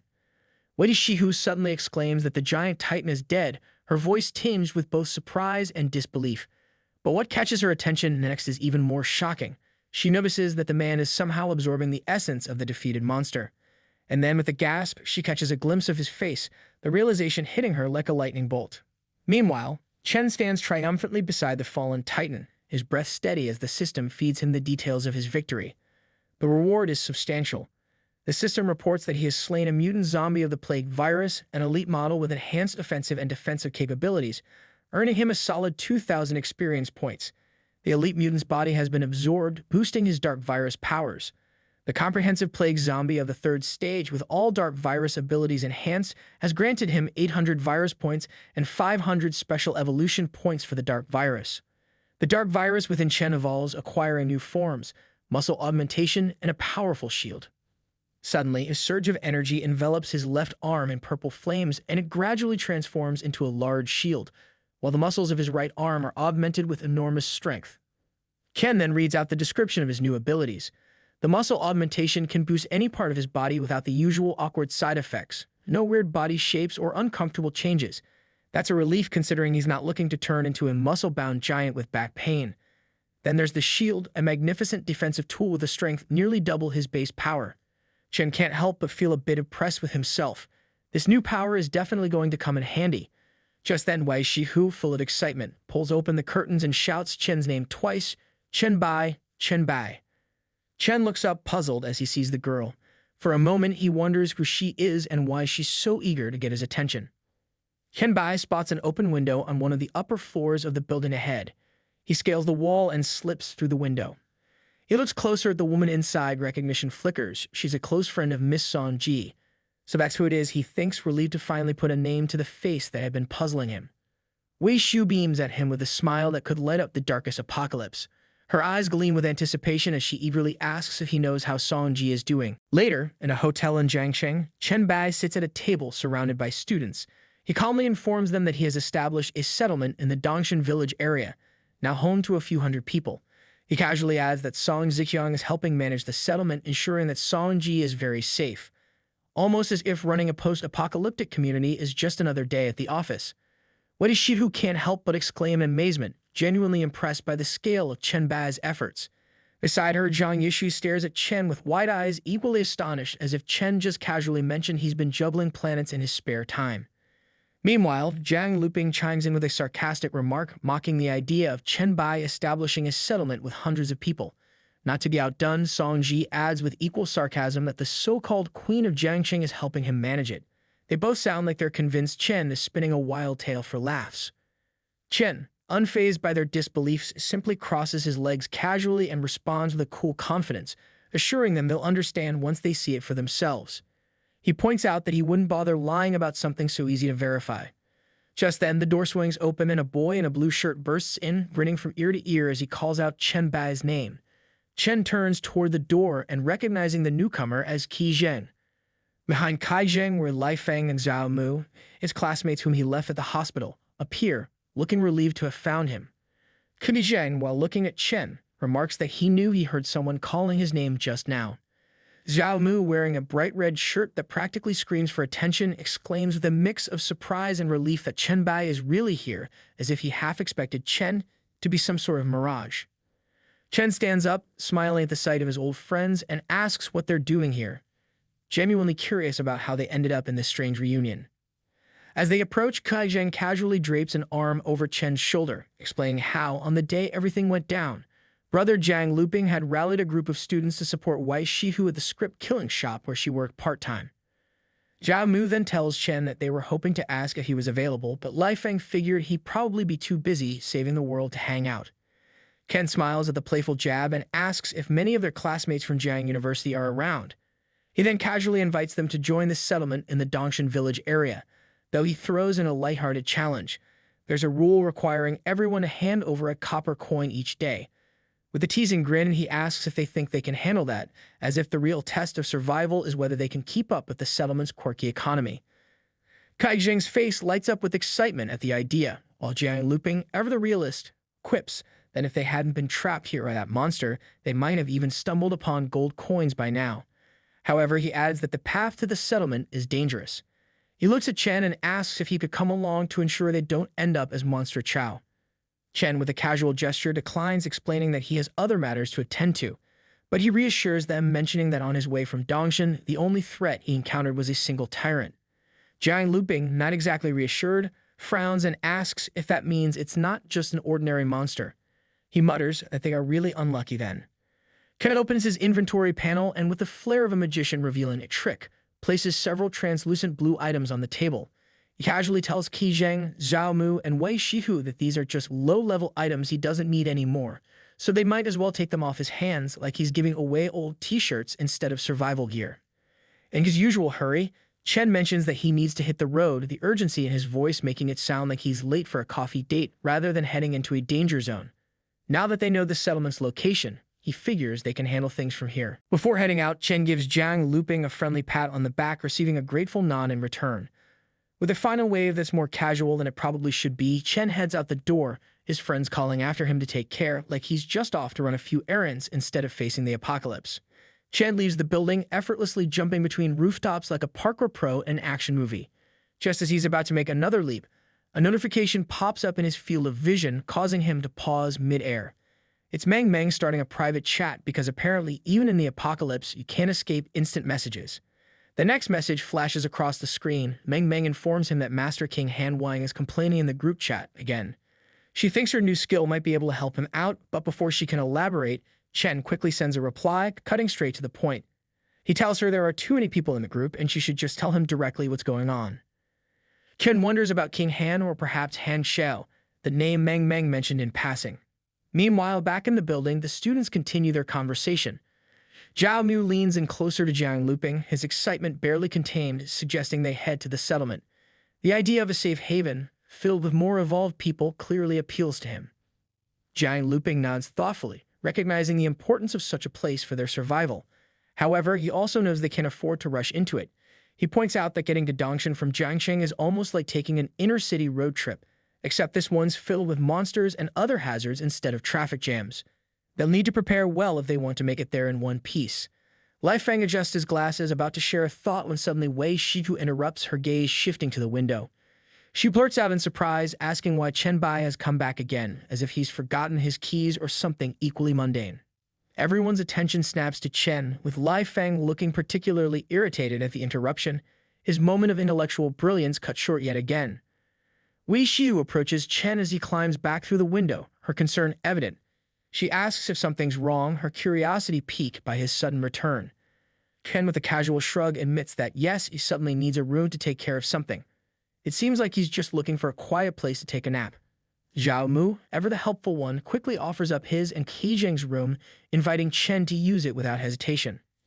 Chen drapes his arms around his friend's shoulders, pulling them in close as he casually mentions that he needs to be alone. They continue laughing, walking toward the room, with Qi Zheng reassuring him that it's no problem. Chen can use the room, and they'll hang out in the living room, keeping an eye on things from there. It's like they're making plans for a sleepover, not dealing with the aftermath of an apocalypse. Wei Shifu, however, stands still for a moment, deep in thought. Her silence is uncharacteristic, but it doesn't last long. Suddenly, the realization hits her, and she shouts after Chen, sprinting to catch up. She skids to a stop in front of him, leaning on her knees to catch her breath before blurting out her request. She just remembered she wants to add Sanji as a friend and needs her evolved identifier number. Without missing a beat, Chen quickly replies, rattling off the number -990,225. Qi Zheng turns to Chen, curiosity getting the better of him, and asks for his identifier number so he can add him and Zhao Mu as friends. Chen, with his usual deadpan delivery, simply answers 001. Qi Zheng stares at him in disbelief before bursting into laughter, joking that even though they've all evolved, Chen's dry humor clearly hasn't evolved a bit. It's just too absurd to be real, or so he thinks. Meanwhile, behind him, Zhao Mu silently opens the friend request window, a knowing smirk on his face. He taps Qi Zheng on the shoulder, hinting that he should go ahead and send the request, promising that he's in for a surprise. Still confused but curious, Qi Zheng sends the friend request. His eyes widen in shock when the response pops up. Evolved number 001 accepted your friend request. For a split second, the reality of what he just saw sinks in, and then he lets out a scream, completely freaked out. Ken, who's long since grown used to this kind of reaction, just smiles, amused by the whole situation. He then gives Qi Zheng a playful nudge, telling him not to just stand there in shock. There's no time to waste, and they need to catch up. 10 minutes later, the group gathers in the living room chatting away. Zhao Mu and Qi Zheng are sprawled lazily across the couch, looking like they're in no hurry to get up anytime soon, while Wei Shifu absent-mindedly fiddles with her communication window from the armchair, lost in her own thoughts. Qi Zheng, still marveling over the earlier discovery, leans back with his hands behind his head, staring at the ceiling in disbelief. He comments aloud that Chen's identification number really is an absurdly good number. Seriously, 001 is almost too perfect. He adds that Chen casually mentioned it's the sequence for becoming an evolved one, revealing that he was the very first to undergo the transformation. Zhao Mu, resting his head in his hands, thinks back for a moment before quickly turning to Qi Zheng. With a playful smack to his friend's knee, he brings up a memory, asking if Qi remembers what Chen Bai posted in their dorm group. There was something about the school changing the date of the physical test to mid-June. Qi Zheng laughs, nodding as he recalls it clearly. He remembers how they ended up exercising for more than a week because of that announcement. But then a thought hits him, and he suddenly sits up, eyes wide with realization. He asks, a bit shocked, if that means Chen Bai somehow knew about the end of times even back then. Zhao Mu shrugs and says it might just be a coincidence, but either way, they definitely benefited from all that extra exercise. Zhang leans back on the sofa's arm, letting out a satisfied sigh as he reflects on how much they benefited from the information Chen Bai provided. He casually remarks on it, to which Zhao Mu quickly agrees, both of them acknowledging the unexpected advantage they gained. Just then, Zhang glances over and notices Wei Shihu hunched over her communication screen, her face noticeably flushed. With a teasing grin, he calls out to her, asking why her face is so red, half expecting an amusing story or a juicy secret. Wei Shihu quickly stands up, her face still flushed, and brushes off their concern, insisting it's nothing. She tells them she's heading back to her room, but not before reminding them of Chen Bai's instructions. Whatever they do, they absolutely shouldn't go into his room. The warning hangs in the air like a serious note in an otherwise casual conversation. Once outside the room, Wei Shihu pauses in the hallway, Chen's name echoing in her thoughts. Her mind drifts back to the messages she exchanged with Song Ji, replaying the conversation in her head. She recalls the moment she introduced herself. "It's me, Wei Shihu," she had said. Song Ji asked her how did she get her code, her tone laced with curiosity. "Chen Bai told me," Wei Shihu had replied. Song Ji replies, "I knew he'd get into trouble the moment he left." But then her tone shifted, taking on a more playful note as she added, "Aren't you my best friend? We are, aren't we?" Wei Shihu had immediately replied, of course, without hesitation, though she sensed something was coming. "Great," Song Ji continued with a mischievous edge. "From now on, when we're together, I won't be the only one calling him daddy." Wei Shihu's face instantly flushed, her hands flying to her cheeks as she stammered, asking what on earth Song Ji was talking about. Her mind raced, her thoughts spinning wildly. It can't be what I'm thinking, right? She wondered, her heart skipping a beat. The idea of Chen Bai, Song Ji, and herself all together was too outrageous to even consider, yet the thought stubbornly lingered, making her cheeks burn even more. Just as her imagination threatened to spiral completely out of control, a voice suddenly pulled her back to reality, snapping her out of her daydreams and forcing her to confront the here and now. "Listen to me, Brother Jiang Luping, this isn't so simple," someone is saying, his tone dripping with seriousness like a detective in a cheesy noir film. Her curiosity instantly piqued. Wei Shihu stealthily moves closer, doing her best to channel her inner spy. She spots Li Feng and Jiang Luping leaning against the wall, deep in a hushed conversation that looks more like a secret meeting than casual gossip. Li Feng, ever the skeptic, insists that Chen Bai is definitely lying to them.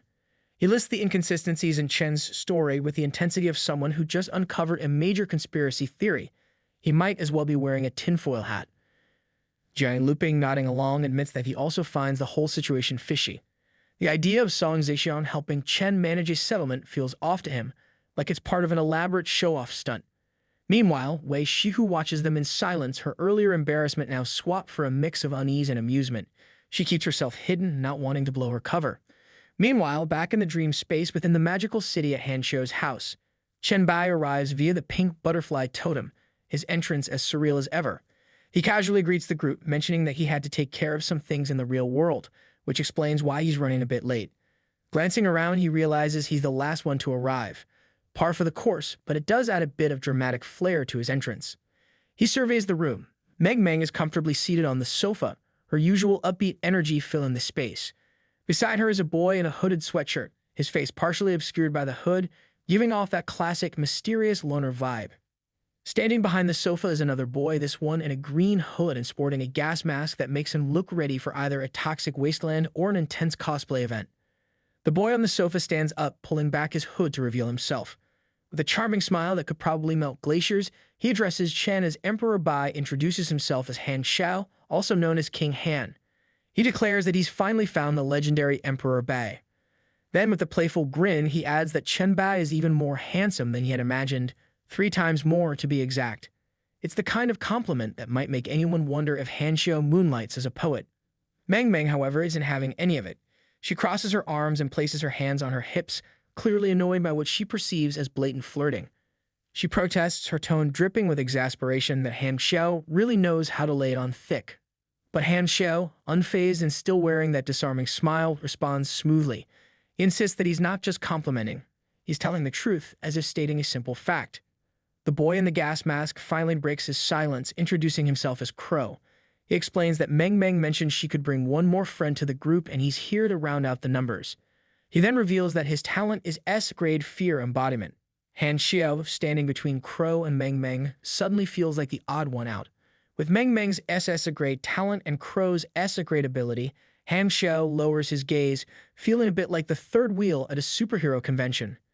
He sheepishly admits that his mental control talent is only grade S, making it the weakest in the room. The weakest in this crowd still means he's no slouch. Chen steps forward with a grin, noting that while Han Xiao's talent might be a bit rare, his luck is anything but. He points out that if this situation had happened just a couple of days earlier, Meng wouldn't have been able to help him, since back then, her ability was limited to bringing everyone into the dream world only from her own location. The recent upgrade allowing her to pull everyone to any location using her dream as the core is a new trick she learned just the day before yesterday. Han Xiao, taking it all in stride, smiles and sheepishly scratches the back of his neck. He admits that luck has always been on his side, as if it's just another day of things working out perfectly in his favor. Ken gives Han Xiao a quick look, reminding him that Meng doesn't have much time to keep the four of them in the dream world. He urges him to get to the point and explain why he was complaining in the group chat. Han Xiao doesn't waste any time. He reveals that it's a dungeon with a specific mission tailored for him. Promising to send a screenshot of the mission, he mentions that it's not nearby, so they'll have to talk while on the move. The mission description reads, Family Mystery. Exclusive mission grade S, it details how he found a medical record among his father's belongings from Red Star Psychiatric Hospital, bearing the name of an aunt he's never heard of. The record references a familial genetic disorder. Questions Squirrel. What is this genetic disorder? Why has his aunt never been mentioned? And more importantly, could his powerful mental talent be connected to this mysterious genetic condition? The Red Star Psychiatric Hospital seems to hold the key to unlocking these secrets. The group walks through the dream space, navigating its surreal landscape until they arrive at the specified location. Before them stands the entrance to Han Xiao's mission, a red portal pulsating with an ominous glow. It's unmistakable as the gateway to the Red Star Psychiatric Hospital. Han Xiao steps forward, his expression a mix of determination and unease. He explains that when he first discovered the hospital, it had already transformed into a dungeon. He ventured in once, but quickly realized he was out of his depth. The monsters within, ranging from level 5 to 12 on the nightmare difficulty scale, were far more than he could handle at the time. The experience was so harrowing that he had to retreat, vowing to evolve and return stronger. But abandoning the dungeon came with a price. After he left the cosmos, a mysterious force that seems to govern these strange occurrences informed him that his presence had been noticed. Worse yet, someone else might now be aware of the dungeon's existence and could potentially take everything from it. Chen simply raises his hand, cutting through the tension with a calm, I understand, which catches everyone off guard. The system immediately prompts him, asking if he wants to lead the team into the dungeon of the Red Star Psychiatric Hospital. He confidently responds with a yes, and a strong light begins to emanate from beneath his feet. The group is then instantly transported into the dream space, now deep inside the eerie dungeon. They find themselves in the magical city, but this time it's twisted into the unsettling environment of the Red Star Psychiatric Hospital. The atmosphere is thick with tension, and the air feels heavy with the weight of unseen dangers. From a distance, Crow spots something moving. He squints and points out a little monster lurking in the shadows. Meng, usually so full of energy, hugs herself tightly as a shiver runs down her spine. She admits that she has a bad feeling about this place. Han Xiao reminds everyone that the monsters right at the beginning of this dungeon aren't to be underestimated. His warning is clear. They need to stay on their toes if they want to make it through this nightmare unscathed. Suddenly, a creature stumbles into view. A zombie woman dressed as a nurse, trembling with every step, awkwardly holding a syringe and groaning like she's got a bone to pick with gravity itself. This not-so-graceful figure is known as Monster Nurse. Crow strides forward, clearly unbothered by the nurse's lack of coordination. He gestures for everyone to stay back, determined to test this creature's strength. As if on cue, Monster Nurse hurls herself at Crow with the grace of a malfunctioning robot. But Crow is ready. He summons a massive scarecrow, radiating a green aura as he activates his signature move, Incorporation of Fear. The effect is instant. Monster Nurse freezes, her undead heart racing, eyes wide with terror as if she just remembered she left the oven on. Crow, not one to waste time, casually snaps his fingers and declares, Fear mode, right explosion. And just like that, Monster Nurse drops as if she'd seen her worst nightmare, a patient without insurance. The system informs Chen that a team member has just taken down a Monster Nurse, and the experience points are promptly shared among the group. Meng, observing from a safe distance, notes that this scene resembles the defeat of a classic villain boss. Han Xiao, momentarily stunned, silently marvels at the sheer power of the ability used. Chen crosses his arms, clearly satisfied, and gives a nod of approval. Just then, a translucent blue skill card gracefully floats down. The card reads, Sharp Screeching Thought Explosion, Level D active. It describes an ability that unleashes a mental attack through a sharp scream, causing mental damage within a certain range. Of course, the catch is that the sound is likely to attract every nearby monster, like announcing an all-you-can-eat buffet for the undead. Crow picks up the card, holding it up for everyone to see, and remarks on their good fortune in getting a skill drop. Chen, ever the leader, quickly decides that since both Han Xiao and Meng Meng have mental talents, they should determine who gets the skill. Han Xiao, with a casual shrug, steps back, indicating that he's not interested. He's more focused on gathering items for his exclusive mission, and besides, his talent already includes a similar ability. Meng Meng, not one to miss an opportunity, approaches Crow with a grin. She takes the card from his hand, clearly pleased, and thanks him without a second thought. Just as she embraces the card, her hair starts to dance in the air, charged with a strong pink and purple aura. The energy around her intensifies, and the system chimes in, confirming that the skill Sharp Screeching Thought Explosion has been successfully learned. It's like watching someone unlock a new level in a game, complete with flashy effects and all. Chen approaches Meng Meng and gently touches her arm, encouraging her to use the newly acquired skill. Meng Meng flinches slightly, explaining that while the skill's damage range isn't impressive, the sound it produces is widespread and could attract monsters from even the farthest rooms. Chen, unfazed, reassures her that this is exactly what they need. Searching room by room is far too tedious. He assures her that everything will be fine. Meng Meng, blushing slightly, agrees. She then levitates, gathering her energy, and releases a sharp scream that resonates through the air, followed by a powerful explosion of pink aura that spreads throughout the place. The sound does its job, pulling monsters from every corner like a dinner bell at a very chaotic banquet. Chen watches the approaching horde with satisfaction, noting that this monster-attracting effect is working even better than anticipated. Han Xiao, noticing the sheer number of monsters swarming the area, feels a wave of apprehension and remarks on the overwhelming presence. As the zombies begin to crowd around the group, Crow quickly reminds everyone to stay sharp and not lose focus. The team moves into formation, but Meng Meng, visibly anxious, turns to Chen with concern. She hesitantly asks if they can really handle such a large number of enemies. Chen, however, remains completely relaxed, his hands casually in his pockets as if he's just out for a stroll. With a confident smile, he assures her that there's no problem at all. In fact, he sees this as the perfect chance to put his newly updated abilities to the test. To top it off, he casually scratches his neck and stretches, looking more like someone preparing for a light workout than a battle against a horde of zombies. Han Xiao raises his hands, causing daggers to levitate around him, each one enveloped in a fierce purple energy. With a smirk, he acknowledges the group leader's confidence and feels reassured. Ready for action, he flings the daggers at the undead with all the enthusiasm of someone playing a high-stakes carnival game. Every blade hits its mark, perfectly lodging into the zombies' foreheads like a grotesque version of Pin the Tail on the Donkey. Crow, not one to be outdone in the theatrics department, expands a dark aura from his feet, muttering the ominous words, source of fear, strangulation. As if on cue, black tentacles shoot out from the aura, snaking their way toward the zombies and wrapping around them like a particularly aggressive set of garden vines. It's all very horror movie chic. Then, just as things start to look manageable, the entire battlefield erupts in a massive explosion. Dust, fire, and zombie bits fly through the air like confetti at the world's most terrifying parade. It turns out that Meng Meng, in a surprising twist, has conjured a bazooka out of thin air and used it to blast the zombies into oblivion. The group can't help but exclaim in shock, their eyes wide as they take in the aftermath of Meng Meng's explosive handiwork. Meng Meng, clearly pleased with herself, bites her tongue to stifle a grin and enthusiastically suggests they do it again, like she's just discovered the ultimate party trick. Han Xiao, still processing the fact that a bazooka just appeared out of thin air, turns to her with a mix of admiration and mild disbelief. He comments on the sheer power of her ability to create things in dreams, marveling at the possibilities. Half-joking, he wonders aloud if Miss Meng Meng might one day be able to build a full-fledged Gundam. Crow chimes in with a confident definitely, as if it's only a matter of time before they're piloting giant robots. But as the excitement simmers down, Crow turns his gaze toward Chen, curiosity creeping in. He can't help but wonder why the group leader hasn't made a move yet. Meanwhile, Chen, always the calm and collected one, has already activated his claws and waits patiently, thinking that the energy has finally reached its limit. He can't help but mentally sigh about the cooldown on this skill. It's like waiting for water to boil. Charging it during battle feels like trying to run a marathon with shoelaces tied together. But now, with a grin that suggests he's ready to steal the show, he decides it's time to unleash. Chen plunges his fists into the ground, and with a subtle command, the earth beneath them shatters into countless jagged pieces. Black energy spikes burst from below, shooting up like deadly thorns on a rosebush from a horror movie.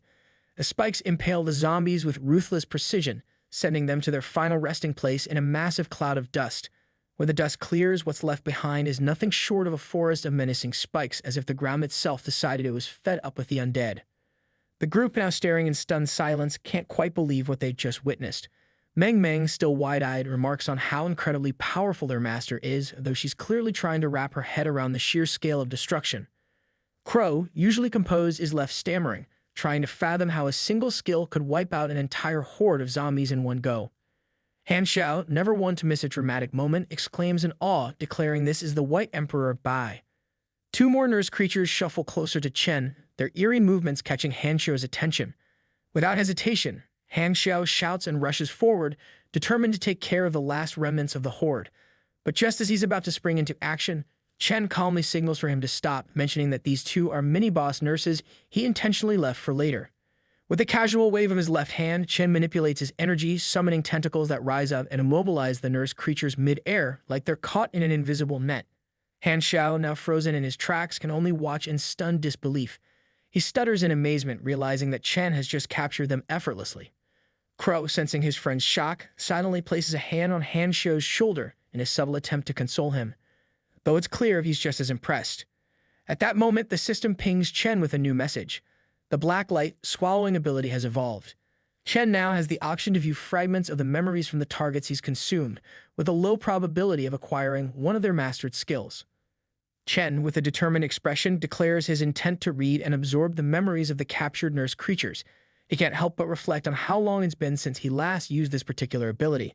The memory reading and absorption skill had been tucked away, almost forgotten, ever since he first acquired it before the apocalypse turned the world upside down. Chen places his hands on top of the two nurse creatures' heads, their hands shackled by black ties as if they're part of some eerie puppet show. Strangely, their once disturbing nurse uniforms have vanished, replaced by ordinary clothing, as if they'd just come from a casual day out. If that day included being undead, of course. Chen delves deeper into their memories, and the scene shifts, and suddenly he's witnessing something far more unsettling. He sees a woman crawling on the floor, clad only in her underwear, her body marked with strange inscriptions like someone's twisted idea of body art. The atmosphere becomes even more disturbing as he notices other women trapped on crosses, their bellies etched with similar inscriptions and barbed wire cruelly restraining them. The memories pulse with fear and confusion. One of the women, trembling on the floor, tries desperately to drag herself away, her voice filled with terror as she pleads for something, anything, to stay away. Her words are frantic, echoing Chen's mind as she stammers, "Please, stay away." In the midst of this nightmarish scene, a man in a blood-stained lab coat stands in the center of the room, smiling with a calmness that feels completely out of place. He addresses one of the nurse creatures by name, Nurse Kang, and tries to soothe her, telling her to calm down as if this whole horrific setup is just another day at the office. Just then, another scream of horror pierces through Chen's mind as he is thrust into yet another disturbing memory. The same man, now wearing glasses, appears again. He's calmly fixing a nurse's hair. He scolds her, frustrated that her mental strength is so weak, almost as if he's disappointed that she's not meeting some twisted standard. His voice drips with cold detachment as he laments that he was planning to offer her to the master, but now he deems her only fit to be the sacrifice for the following month. The memory shifts again, and Chen finds himself in a different scene. A red-haired nurse stands near a counter, turning to address another nurse. With a tone that tries to be comforting, she tells Nurse Wang not to be so sad, explaining that everyone is avoiding her because of what happened with Nurse Kang. Nurse Wang, a black-haired woman, responds with quiet resignation. She acknowledges that she too, like Nurse Kang, her words heavy with an unspoken sadness. The memory takes another dark turn, and Chen suddenly sees Nurse Kang, now tied to a hospital bed, struggling desperately against her restraints. She's in a state of pure panic, repeating the number 16 over and over again like a broken record stuck on a single haunting note. The significance of the number is lost in the chaos, but it's clear that whatever it means, it's driving her deeper into madness. Meanwhile, Nurse Wang lamented at the tragic fate of Nurse Kang. She reflects on how such a good and beautiful person could spiral into madness so suddenly. Chen, still holding Nurse Kang by the head, pieces together the fragments of memory with a sharp mind. The number 16 stirs something in his recollections. He remembers a connection to his previous life as a demon hunter, a time when he heard whispers of a psychiatric hospital in the magical capital that was linked to demons. The place was notorious for being a site where demons could be summoned, but back then, Chen's power level was so far beyond the limits of this place that he barely paid attention, only glancing at a few posts about it on the Evolutionaries forum. Now, though those faint memories take on new significance. After absorbing what he can from the nurse's memories, Chen releases them, their bodies going limp as the dark energy dissipates. Turning to the group, he addresses them with a calm authority, signaling that it's time to move on. He reminds them that their primary objective is to find clues for Hanshou's exclusive mission. However, he also cautions everyone to stay alert and stick together. Half an hour later, the group is still combing through the hospital, determined to find something, anything, that might lead them closer to their goal. As they climb yet another staircase, Hanshou notes that the place should be cleared of monsters, considering they haven't run into any for a while. He mentions that they've already scored 3 floors without uncovering a single clue. The frustration is starting to creep in, but Meng Meng, always the optimist, chimes in that they're not entirely without leads. Crow, moving a bit ahead, notes that the number 16 keeps popping up almost as if it's taunting them. But as they reach the next floor, his patience seems to wear thin. With a mix of annoyance and curiosity, Crow wonders out loud why the instance boss is still a no-show. He jokes that maybe the boss is quaking in fear, the thought of facing Emperor Bai, too scared to make an appearance. Just then, a powerful aura bursts forth, thick with murderous intent, and a menacing presence makes itself known. It directs its menacing focus on Crow and tells him that his arrogance has reached a dangerous peak. Instantly, everyone springs into action. Crow, without missing a beat, calls forth his trusty scarecrow companion. Hanshou, not one to be outdone, makes his daggers hover menacingly in the air while Meng Meng casually conjures a pair of double swords as if it's just another Tuesday. Meanwhile, Chen begins to release a sliver of his energy, primed and ready for whatever comes next. A massive creature with bloodied paws slowly emerges from the shadows, revealing itself as a demon with long, twisted horns, glasses that somehow manage to stay perched on its nose, and an elongated chin that seems like it's trying too hard to be menacing. The creature, never one to miss an opportunity for theatrics, introduces itself as the director of the Red Star Mental Hospital, Zhao Changlin, and because why stop there, also claims to be an envoy of the 16th demon of the 72 Pillars of Solomon. Meng Meng stays silent, her expression a storm of anger, while Hanshou's face morphs into pure shock, clearly wondering if this guy is actually a demon. Crow, still catching up, repeats the title like it's the punchline of a joke he hasn't quite understood yet. Envoy of the demon god, the demon. The director, relishing his moment in the spotlight, declares that pretending to stay calm is useless. He then delivers his grim proclamation. Their only destiny is to serve as sacrifices for his master. But in a twisted attempt at diplomacy, he adds that if the girl is willing to serve his master loyally and bear his children, he might just consider sparing her life. Meng Meng immediately reacts, her voice dripping with sarcasm as she shouts, suggesting that he himself should go bear children for his master. Chen steps forward with a mocking smile, eyeing the low-level demon with disdain. This creature, once human, now dares to act arrogantly. Chen challenges it, taunting the demon if he has the courage, he should show it to his grandpa standing here instead of wasting time with empty threats to make them laugh. Chen then unleashes his claws, purple flames igniting along his arms, ready for some action. The creature, brimming with arrogance, declares that it will demonstrate the power bestowed upon it by its master, roaring with a ferocity that shakes the room. As it raises its arm, a massive and terrifying aura spreads, filling the space with an overwhelming presence. The sheer force of it is enough to make Hanshou, Crow, and Meng Meng bow involuntarily, their bodies betraying them under the weight of the aura.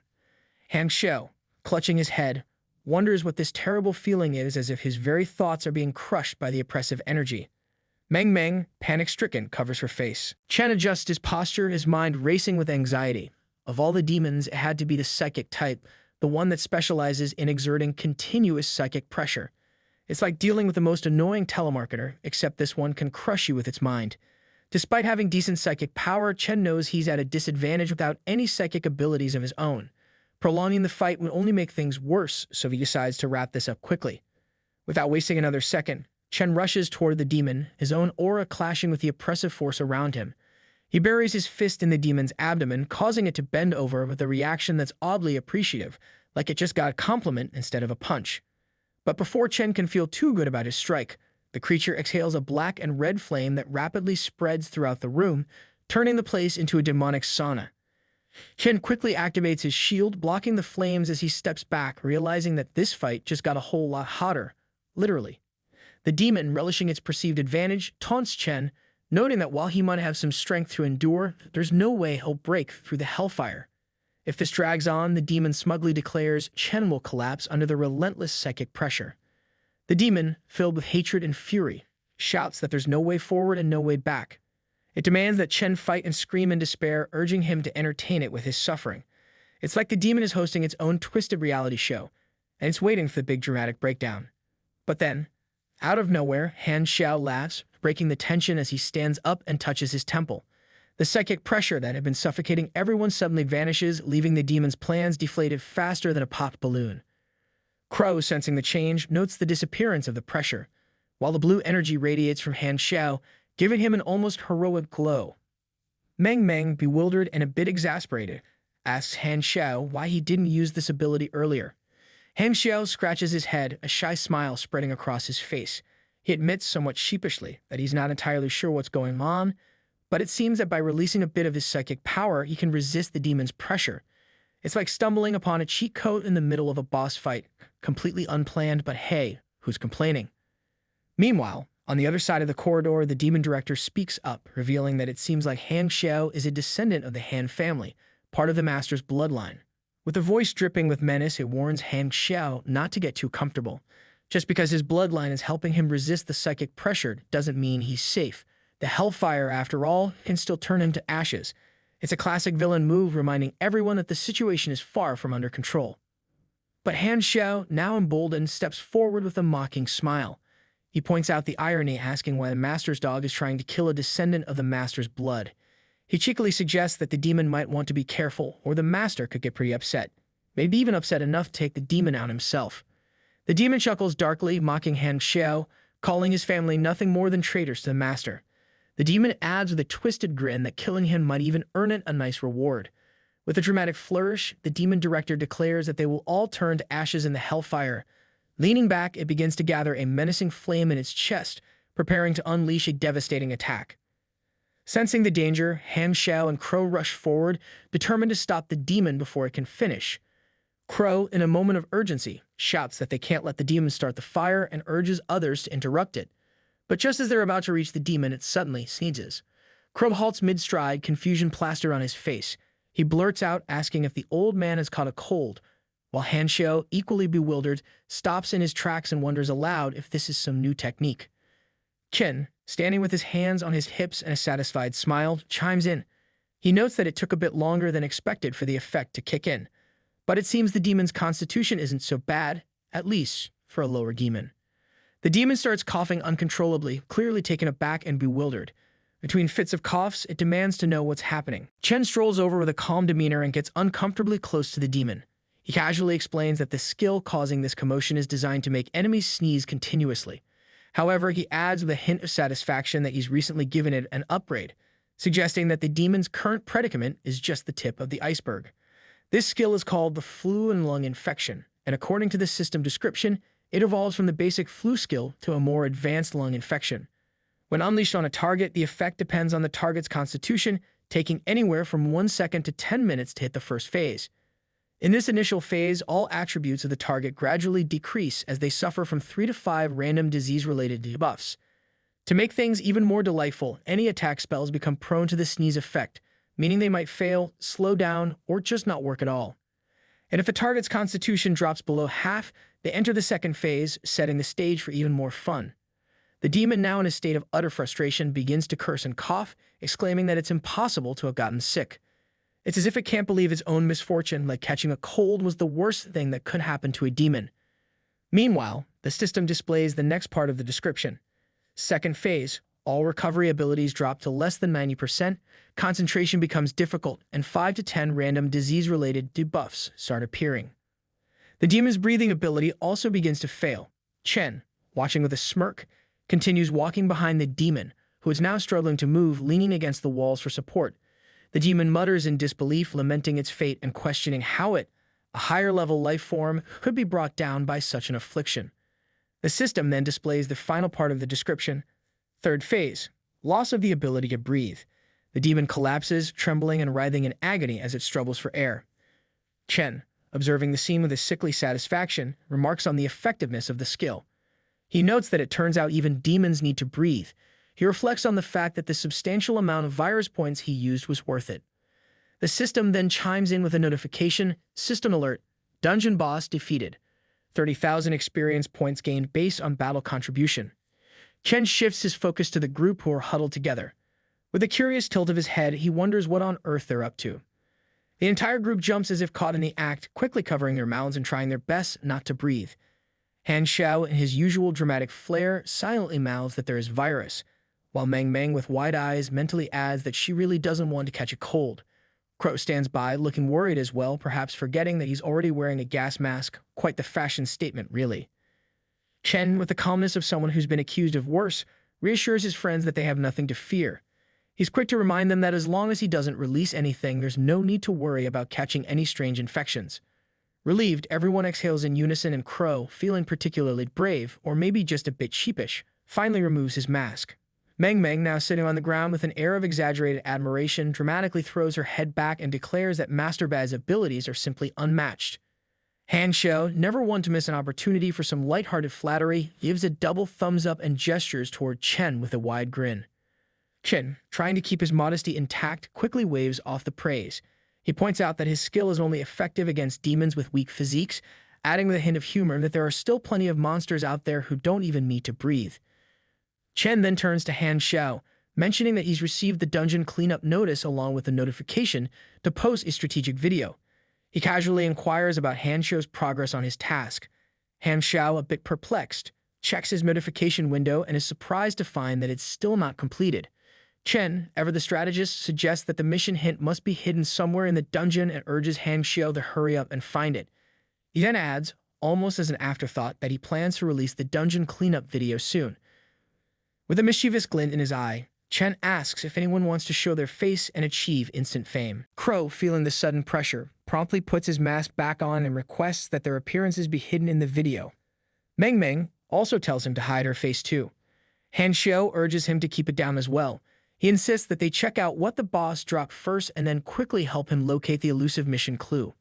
Not long after, a video was published with the grand title, The Emperor Bai takes team members Meng Meng, Han Xiao, and Crow to clear the Nightmare Dungeon.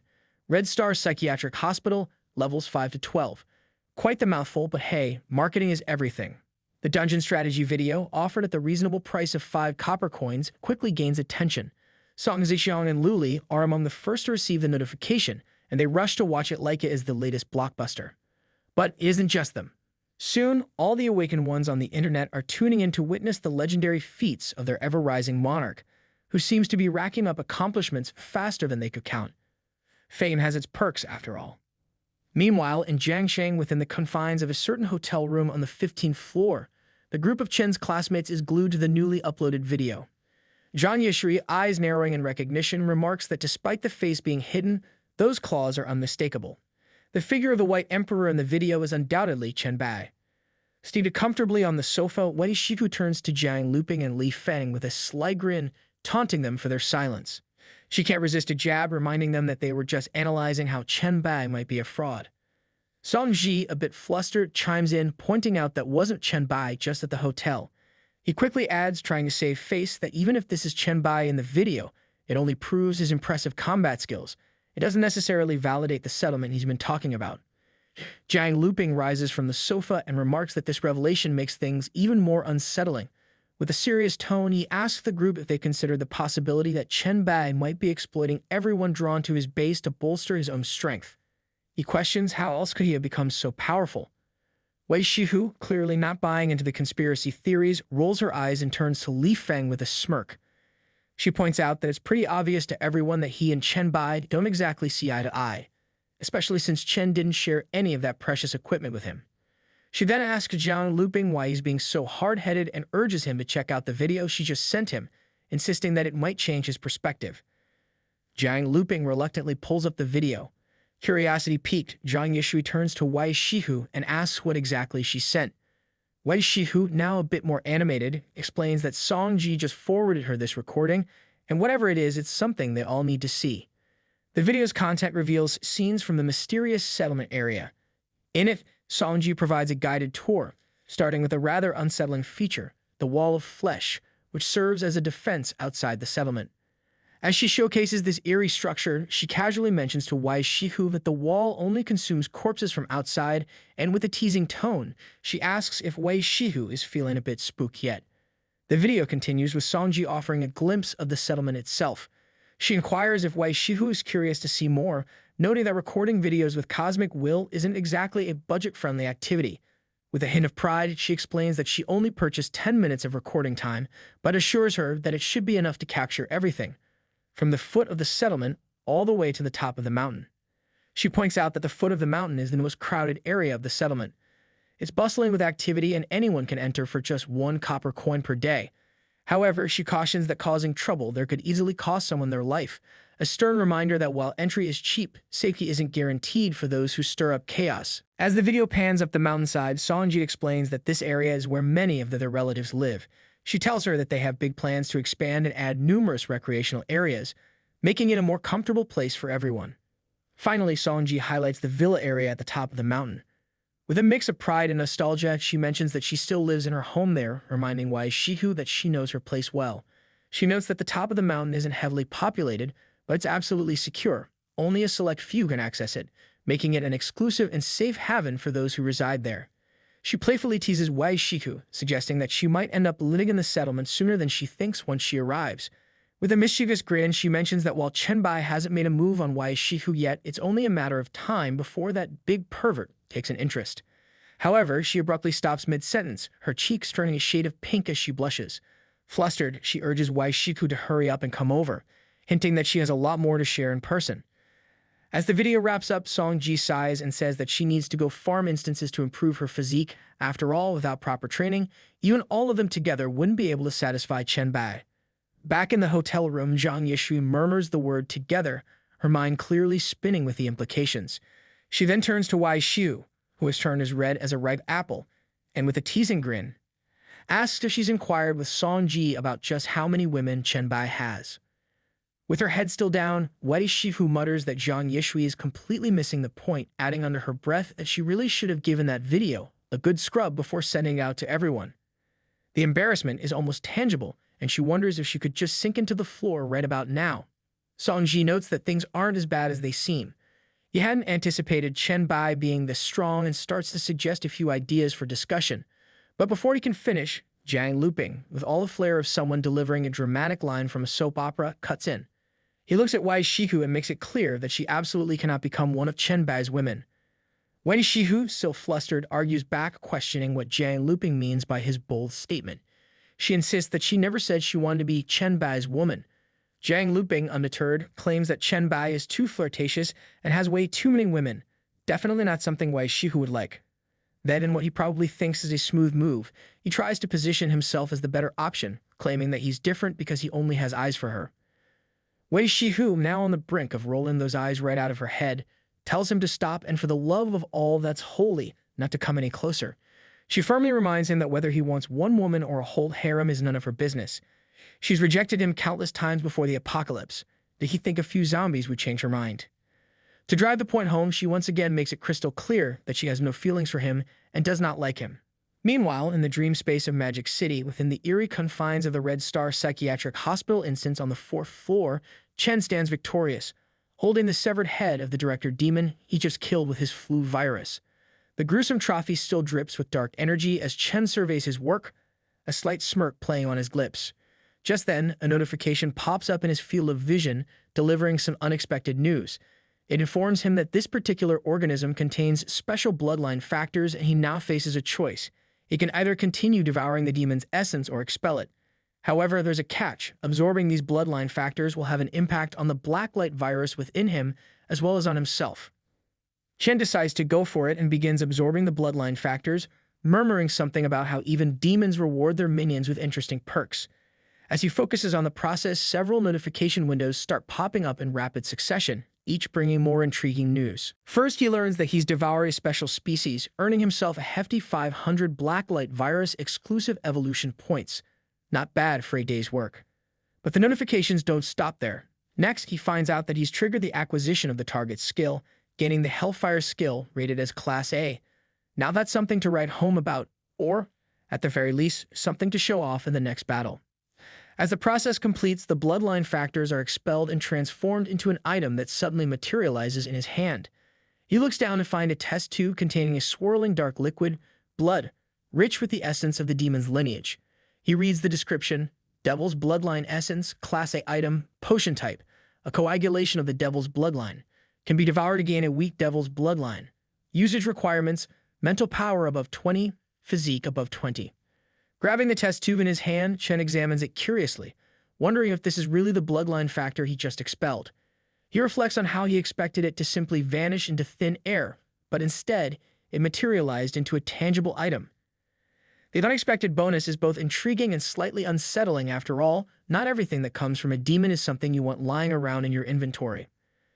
Chen then turns his attention back to his group, casually asking how things went on their end and if the boss dropped anything worthwhile. Han Xiao, ever eager to share, proudly displays a scroll and a book announcing that they scored big this time. A Hell Messenger Job Scroll Class A and a Hellfire Skill Book, also Class A. Clearly, the loot gods were feeling generous today. Meng Meng, not to be outdone, holds up a piece of paper with a detailed design on it and adds that they also found a piece of armor design and a D-class piece of equipment. The armor design that Meng Meng holds up is titled Hell's Call, Shepherd's Horn Blueprint. It's an armor that ranges from C to S class depending on the materials used. The blueprint lists the required components: 1 pair of pure devil's horns, hellfire, and 1 dark crystal. There's also a note attached emphasizing that the final product's grade is determined by the quality of the materials. An S-class shepherd's horn is unique, meaning once someone crafts it, no one else can make another S-class version. Ken's mind immediately zeroes in on the pure demon's horns. He just so happens to know where to get those. With a thoughtful nod, he decides to keep the blueprint for himself. He then distributes the loot, suggesting that the Hell Messenger Job Scroll be left for Han Xiao, along with the Demon Bloodline item. The Hellfire Skill Book goes to Meng Meng, and since Crow also played his part in the battle, the D-class equipment is handed over to him. Crow gives Chen a sharp salute, expressing his gratitude with a respectful nod. Han Xiao, always the cheerleader, flashes a thumbs up and compliments Chen on the fair and reasonable distribution of loot, calling him awesome as usual. Then, with a playful grin, Han Xiao reminds the group that there's still one last task, helping him find the mission clues. He even throws in a cute puppy face, thanking everyone for their help in advance, a move that's hard to resist, even in a nightmare dungeon. The group presses on and eventually reaches the director's office, the likely spot where the mission clues are hidden. Han Xiao, ever the strategist, voices his suspicion that the clues must be here. Unless, of course, that sneaky demon director has another secret room stashed somewhere. He cautiously opens the door, only to find something far more disturbing than he expected. Inside the office stands a colossal statue of a demon, towering over them with an ominous presence. The statue isn't just a creepy decoration, it radiates a powerful aura that each of them can feel in their bones. The air in the room grows heavy, and it's clear that this statue is more than just a lifeless figure. Meng Meng, staring up the towering statue, can't help but comment on its overwhelming presence. She wonders aloud what kind of demon could project such power, even in statue form. Chen, ever the knowledgeable one, enlightens her, explaining that this is Ji, the 16th demon of Solomon's 72 demons, the very master that the director, Zhao Changlin, mentioned. Curiosity piqued, Chen moves closer to the statue, reaching out to touch it with his hand. He notes that the statue's intense presence isn't just for show, it's because Ji once entered this statue in some form, leaving behind a residue of its power. Finding this revelation more than a little fascinating, Chen starts to wonder if there might be a way to summon this demon god within the hospital. It is revealed that around 100 years ago, a woman from the Han family fell in love with the Ji Pei on the Blue Star. This fateful encounter set a strange and eerie legacy in motion. Ever since that time, every generation of the Han family has given birth to a pair of twins, a boy and a girl. As the years pass, a disturbing tradition took root. Once the girls reached adulthood, they would be brought to this place, where they would remain forever, destined to become Ji Pei's brides. The boys, on the other hand, lived their lives in blissful ignorance of the family's dark secret. They would marry, start families, and continue this cycle, never knowing the true purpose behind the birth of their twin sisters. Meanwhile, Meng Meng stumbles upon an old diary and begins reading its chilling contents aloud. The diary reveals a dark chapter from more than a decade ago involving Han Xiao's father, Han Yang. It seems that Han Yang had uncovered the truth about the Han family's cursed inheritance, the twisted tradition that bound the daughters of the family to a lifetime of servitude to the demon Ji Pei within the confines of the mental hospital. Determined to escape this grim fate and desperate to protect his newborn daughter from such a life, Han Yang made a harrowing decision. He chose to kill his infant daughter to save her from being forced into this cruel destiny. However, Zhao Changlin, the director of the hospital, discovered Han Yang's plan just in time and intervened, stopping him from carrying out the act. Zhao Changlin then reported the incident to Ji Pei, the demon master. As punishment for his betrayal, Han Yang was stripped of his bloodline, a fate worse than death for someone of the Han lineage. To make matters worse, Han Xiu's sister, instead of being saved, was taken away by Ji Pei to be raised under the demon's influence. Zhao Changlin, for his loyalty and service, was rewarded with the demon's blood, further binding him to Ji Pei's dark power. Meng Meng, clearly frustrated, tosses the diary aside and informs the group that's all there is to the idiot director's scribbles. She explains that most of the diary is filled with Zhao Changlin's envy toward the Han bloodline and his endless cursing of Han Yang's supposed stupidity. There's also a lengthy section where Zhao Changlin goes on and on about his oath of allegiance to Ji Pei, boasting about how merit brings reward. But that's the gist of what she could piece together from the diary. As soon as Meng Meng finishes summarizing, Han Xiu chimes in, announcing that he's just received the next mission. He takes a moment to thank Meng Meng, admitting with a sheepish grin that he tends to get a headache whenever he sees big blocks of text, so her help was a lifesaver. Meng Meng, always eager for a bit of mystery, smiles and tells him that he's welcome. She enjoys piecing together clues like this, finding it oddly satisfying. Meng Meng notices that Chen is still intently observing the statue and can't help but ask if there's something off about it, given how he's been studying it so closely.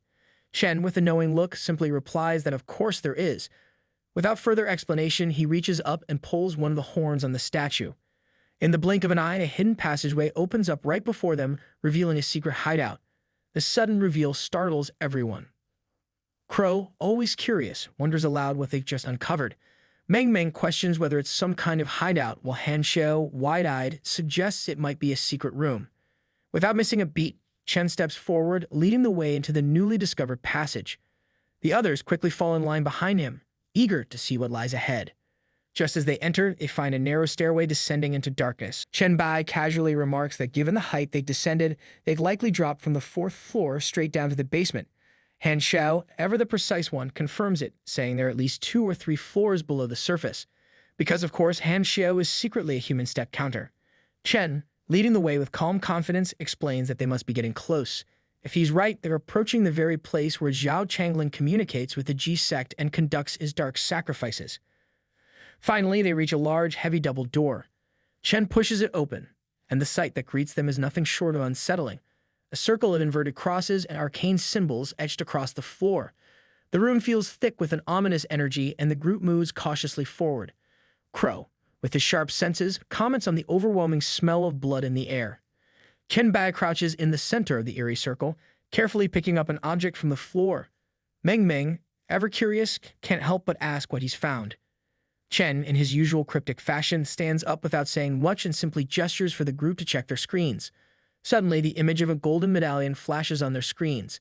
It's labeled as the core of the Hell Teleportation Array, a special item. The description that follows is nothing short of grim. The circle, marked with a hellish symbol, can be used to activate the Red Star Mental Hospital Dungeon and summon the Ji sect. The requirements are just the usual: sacrifice 16 lives along with their souls and blood. There's also a small catch. The demon summoned by this handy medallion will be restricted to level 12, thanks to the dungeon's difficulty level. But here's where it gets worse. After the summoning, the dungeon's difficulty will spike to hell level. Astonished by the discovery, Han Xiu blurts out in disbelief at the idea of summoning a demon. Crow, equally shocked, widens his eyes and comments on the level restriction. Unlike the others, Meng Meng reacts with unexpected excitement. She smiles brightly, practically bouncing with energy, and suggests that if they summon the demon and defeat it, they'd practically hit the jackpot. Always the optimist, even when faced with imminent doom.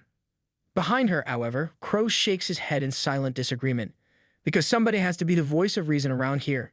Chen Bai, ever calm, turns to Meng Meng and asks a simple but cutting question. If I'm level 8, what level are you all? Meng Meng's excitement fizzles as her shoulders drop. She, along with the others, sheepishly replies that they're hovering around level 5 or 4, some not even at 4 yet. Chen makes a slicing gesture with his hand, bluntly pointing out the obvious. Summon that demon and they're all going to die instantly. With levels below 10, no profession, and no proper equipment, he wonders where they found the courage to even think about fighting a level 12 demon. Confidence is one thing, but this is just reckless optimism. Han Xiao tries to lighten the mood, grinning as he points out that Chen Bai, the emperor, is with them. But Chen Bai humbly places a guiding hand on his shoulders and explains even with him present, it's not possible. The gap between a regular demon and a weak-blooded demon is vast. It's like comparing a kitten to a lion. Sure, they both have claws, but one of them will eat you whole. He advises them to turn back, focus on leveling up, and gain professions before even considering facing something that powerful. Crow turns to Meng Meng with a grin and asks her to make sure he's included when they come back next time. Meng Meng winks at him playfully, promising that he'll be at the top of the list. The group returns to the statue room, feeling the tension ease slightly. Meng Meng, ever practical, asks if this dungeon adventure is officially over or if anyone has something else they want to do. Han Xiao scratches his head, looking a bit puzzled, and admits there's something that's been bothering him. He starts musing about how he is a descendant of a demon and also has a sister, and if these facts appeared out of nowhere when the apocalypse arrived. Chen Bai touches his shoulder and tells him that he is not sure if they came from nothing or if they always existed, but they definitely exist now. Chen then asks Han Xiao why he suddenly asked this, and if his father acted strange before the apocalypse. Han Xiao, still lost in thought, explains that the relationship between him and his father was not close, and to him, his father was just an ordinary man living a life without much significance, until of course he turned into a different kind of zombie than others. Crow, always quick to imagine the wildest possibilities, pictures a red zombie with horns and white hair. He excitedly asks Han Xiao if his father turned into a demon zombie and remarks how cool it is. But Han Xiao, with a tense expression, shakes his head. It has nothing to do with demons. His father didn't turn into some epic demon-zombie hybrid. Instead, he became something far more terrifying, a plague zombie. He describes the hideous purple and green fungal spots that covered his father's body, radiating a sense of danger so strong that he didn't dare touch him. Faced with this horror, Han Xiao was forced to quickly master telepathy with his psychic powers. He explains that this was his father's last lesson to him, a grim final connection. Chen Bai turns to Han Xiao, intrigued by the mention of a plague zombie. Han Xiao explains that it must have been due to the chemical plant where his father worked. He mentions how his father wasn't the only one affected. His neighbors had those same ominous spots as well. Chen pauses, deep in thought, piecing together what he knows. He realizes that this chemical plant might be connected to the SSS-level mission of the plague sect. Chen then turns back to Han Xiao, expressing a strong interest in the chemical plant related to this strange plague. He requests that when he gets to Shanghai, Han Xiao takes him there. The boy, without hesitation, agrees because who wouldn't want to take a trip to a chemical plant possibly filled with zombie fungus? Crow, never one to miss a chance, raises his hand and asks Chen Bai for advice about his abilities. Chen, ever the patient leader, smiles and opens the floor for everyone to discuss their questions or share information. Later, as he thinks back on the day's events, Chen reflects that today's harvest has been quite fruitful. Not only have they discovered some valuable items, but he's also managed to pick up a few clues about the Plague Lord's mission. Meanwhile, back in Jiangsheng, inside the hotel room 1503, Chen Bai is resting peacefully on the bed, drifting in and out of sleep. However, the sudden sound of coughing jolts him awake. Startled, he looks around and is shocked to see his friends sprawled out on the floor of his room, coughing and struggling. Confused, Chen asks what's wrong with them. One of them tries to respond, but his voice is weak, barely audible. Chen quickly jumps into action, helping two of them to their feet and guiding them outside the room. The hero's work never ends, even when woken up from a nap. Once outside, Chen asks what's going on and reminds them that he had specifically warned them not to enter his room. He had released several viruses around the space as a precautionary measure to prevent any accidents, because clearly nothing says safety like booby-trapping your own room with viruses. As he helps one of his friends to the couch, the poor guy coughs out that he now has 20 diseases, each linked to negative buffs. As if catching a cold wasn't bad enough. The other, looking just as miserable, adds that he's been hit with 30 diseases and all his attributes have dropped to 0. 0. Not a great look for surviving in this world. Desperate, they ask Chen Bai if he has any antidote. Chen gets up calmly and reassures them, saying he has already removed the viruses from their systems. Their abilities will recover soon. He tells them to rest while he goes to find Jiang Luping. Just as he's about to leave, Wei Shidu approaches him with urgency in her voice. She warns him that Jiang Luping is actually here to kill him. Ken's eyes widen in surprise as he asks for the reason behind it. Wei Shidu explains that it all started when Jiang didn't believe the settlement Chen had mentioned was real. To verify, she asked Songji to record a video and send it, but things went south quickly. She hesitates to continue, clearly uneasy about what happened next. Wei Shidu then adds that after she rejected Jiang Luping's romantic proposal, his anger shifted toward Chen. He stormed in, shouting that all their problems began when Chen arrived and the only solution is to kill Chen, claiming it would somehow fix everything. Solid logic from a man who's clearly had one too many bad ideas. Chen and Wei Shihu sit at a table in the room, glasses of water placed in front of them. Chen leans back in his chair, commenting on the absurdity of Jiang's reasoning, wondering aloud if he's just an idiot. Wei Shihu, agreeing wholeheartedly, calls Jiang Luping an idiot as well. She shares how he used to threaten any girl he interacted with, including forcing her childhood friend to drop out of school. If it hadn't been for Songji protecting her, she's certain Jiang would try the same manipulation tactics on her. She confesses how horrible it is being trapped in the hotel with him, making every day feel as long as a year. Luckily, she adds, Jiang's talents aren't strong enough to actually control her. Wei Shihu then looks at Chen with a glimmer of relief, saying how happy she is to see how strong he has become and that Songji is still alive. It's the little victories in a world of plague zombies and bad decisions. After talking for a while, they hear Jiang Luping coughing violently in another room. Both Chen and Wei Shihu stand up, heading towards the door. Wei Shihu, turning to Chen, asks if Jiang has already died in the trap he's been caught in. Chen shakes his head, explaining that common viruses weaken quickly, so it will take a little longer for them to be fatal. He's not the kind to rush a good virus, apparently. With a mischievous glint in her eyes, Wei Shihu says she has an idea. Chen, curious, asks what she has in mind. She leans in and admits she hates Jiang Luping so much that she wants him to die with regrets. They open the door to see Jiang Luping leaning against the bed, coughing hard, his eyes red and irritated. In a final act of defiance, the last thing Jiang sees is Chen and Wei Shihu sharing a kiss. Nothing like a little drama to seal the deal. Chen, always one to poke fun, asks Wei Shihu if a kiss is enough to irritate Jiang. She replies that it's more than enough, adding, "What else do you want to do? It's my first kiss, you know." 2 days later, Chen Bai finds himself moving swiftly through the watching mountainous forests just outside the city. He's leaping effortlessly between tree branches when his messaging window beeps. Song Zixiang is calling. As Chen answers, he asks what's up, his voice casual as ever. Sitting comfortably in an office chair, Song Zixiang reports the latest news. Their team has successfully picked up Wei Shihu and the others along the river road, and they're now on their way back. Chen Bai nods in approval, commending her for a job well done. Then, with a slight change in tone, Song Zixiang brings up something else. Apparently, there's a lot of buzz on the Evolved forum about a mysterious chat group full of experts. And the rumor mill is churning out the idea that Chen Bai is the owner of this group, because if anyone's running a secret club of apocalypse pioneers, it's definitely Chen Bai.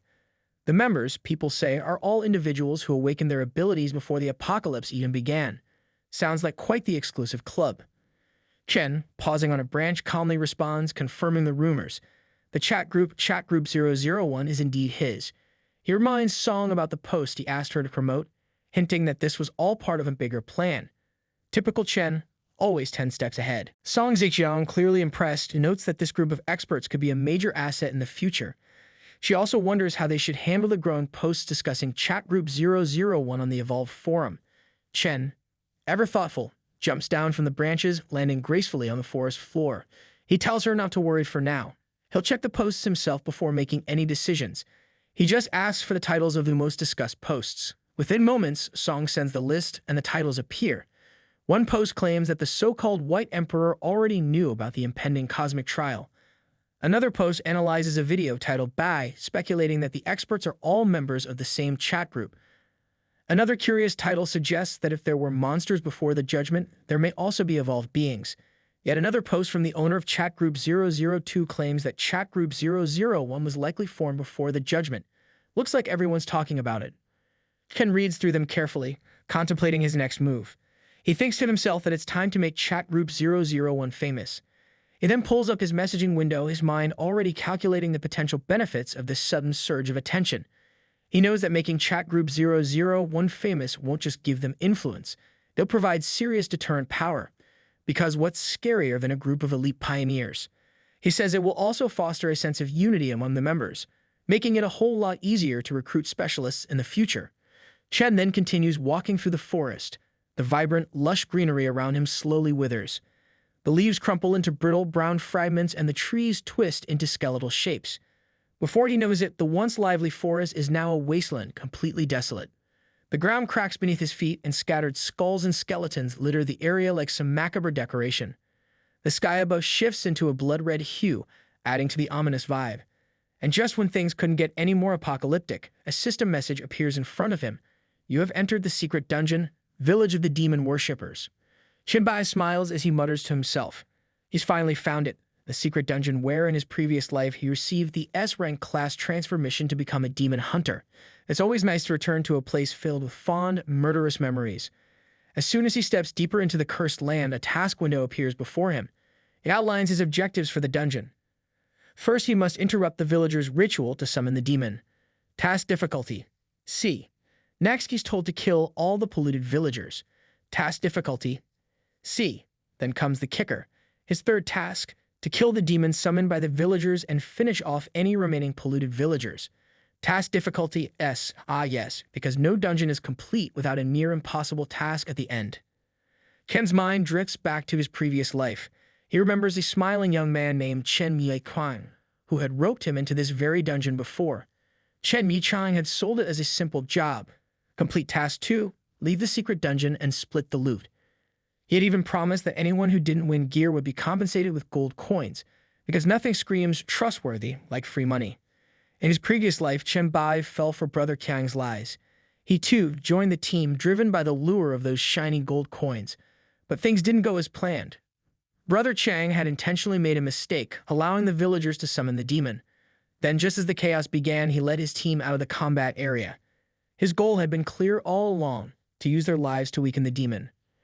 Chen vividly recalls the moment Kang, with that same deceitful smile, hurled a spear at the remaining fighters, telling them that their only chance of survival was to weaken the demon enough to please him. By the time everyone realized they'd been trapped, it was too late. Brother Chang had already set up the battlefield, completely surrounding them.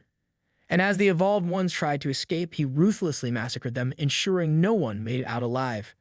Brother Chang had managed to gather nearly 100 people, mostly solitary survivors or small teams, all just trying to scrape by in the area. It was the perfect set. With so many scattered and desperate individuals, no one was able to organize an effective resistance in time. When they finally realized there was no escape, the remaining survivors had no choice but to turn and face the demon. In their desperation, they clung to a non-existent hope, fighting with everything they had. Only when the last of them fell did Brother Chang and his team finally swoop in to attack the already weakened demon. But what Chang didn't expect was that Chen Bai was still alive. Chen knew that if he were discovered, he'd be silenced, so he did what any smart person would do. He bailed.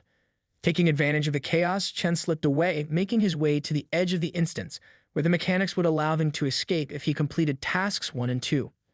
Just as he was about to make his escape, something unexpected happened. Kang's team finally killed the demon and started rolling for loot like kids at a birthday party, only with more blood and betrayal. To Chen's surprise, a message panel appeared in front of him. Since he was still technically part of the group, he was eligible to roll for rewards, and in a stroke of pure irony, Chen won. The prize? The Demon Hunter Scroll, an S-rank item, the very thing Kang had been scheming for all along. Talk about poetic justice. Kang's team had rigged the rolling system to cheat everyone else, but in the end, it cost them the best reward. If that's not a case of what goes around comes around, I don't know what is. Later, after the dust settled, Kang frantically searched for Chen, realizing too late that the scroll had slipped through his fingers. Knowing Chang would stop at nothing to find him, Chen was forced to leave watching and seek out a new place to lay low.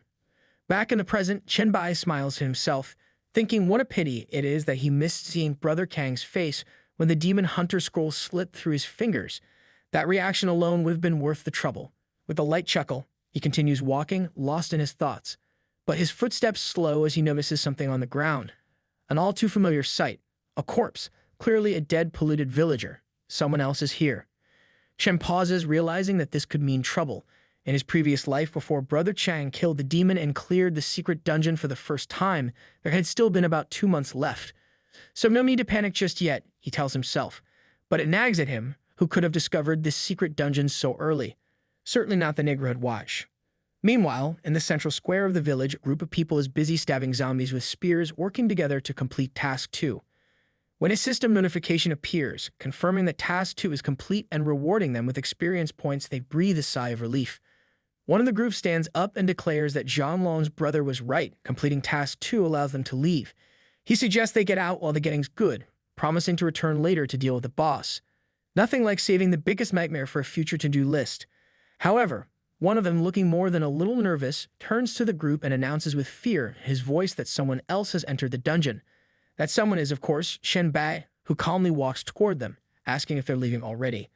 He casually offers to take on the boss if they don't mind. The young man who had been leading the group walks by Chen, and with barely a second glance, gives him the go-ahead. Chen watches him pass, silently noting that it's Brother Chang himself. What a small, cruel world. He hadn't expected them to find the dungeon this early. Another member of the group, with a mix of concern and warning, tells Chen to be careful. The boss is a level 11 demon. Chen nods, thanking them for the warning, and bids them farewell. Level 11. Sounds like a Tuesday workout. As the group leaves, the large demon approaches, towering with muscles and horns exposed, roaring with arrogance.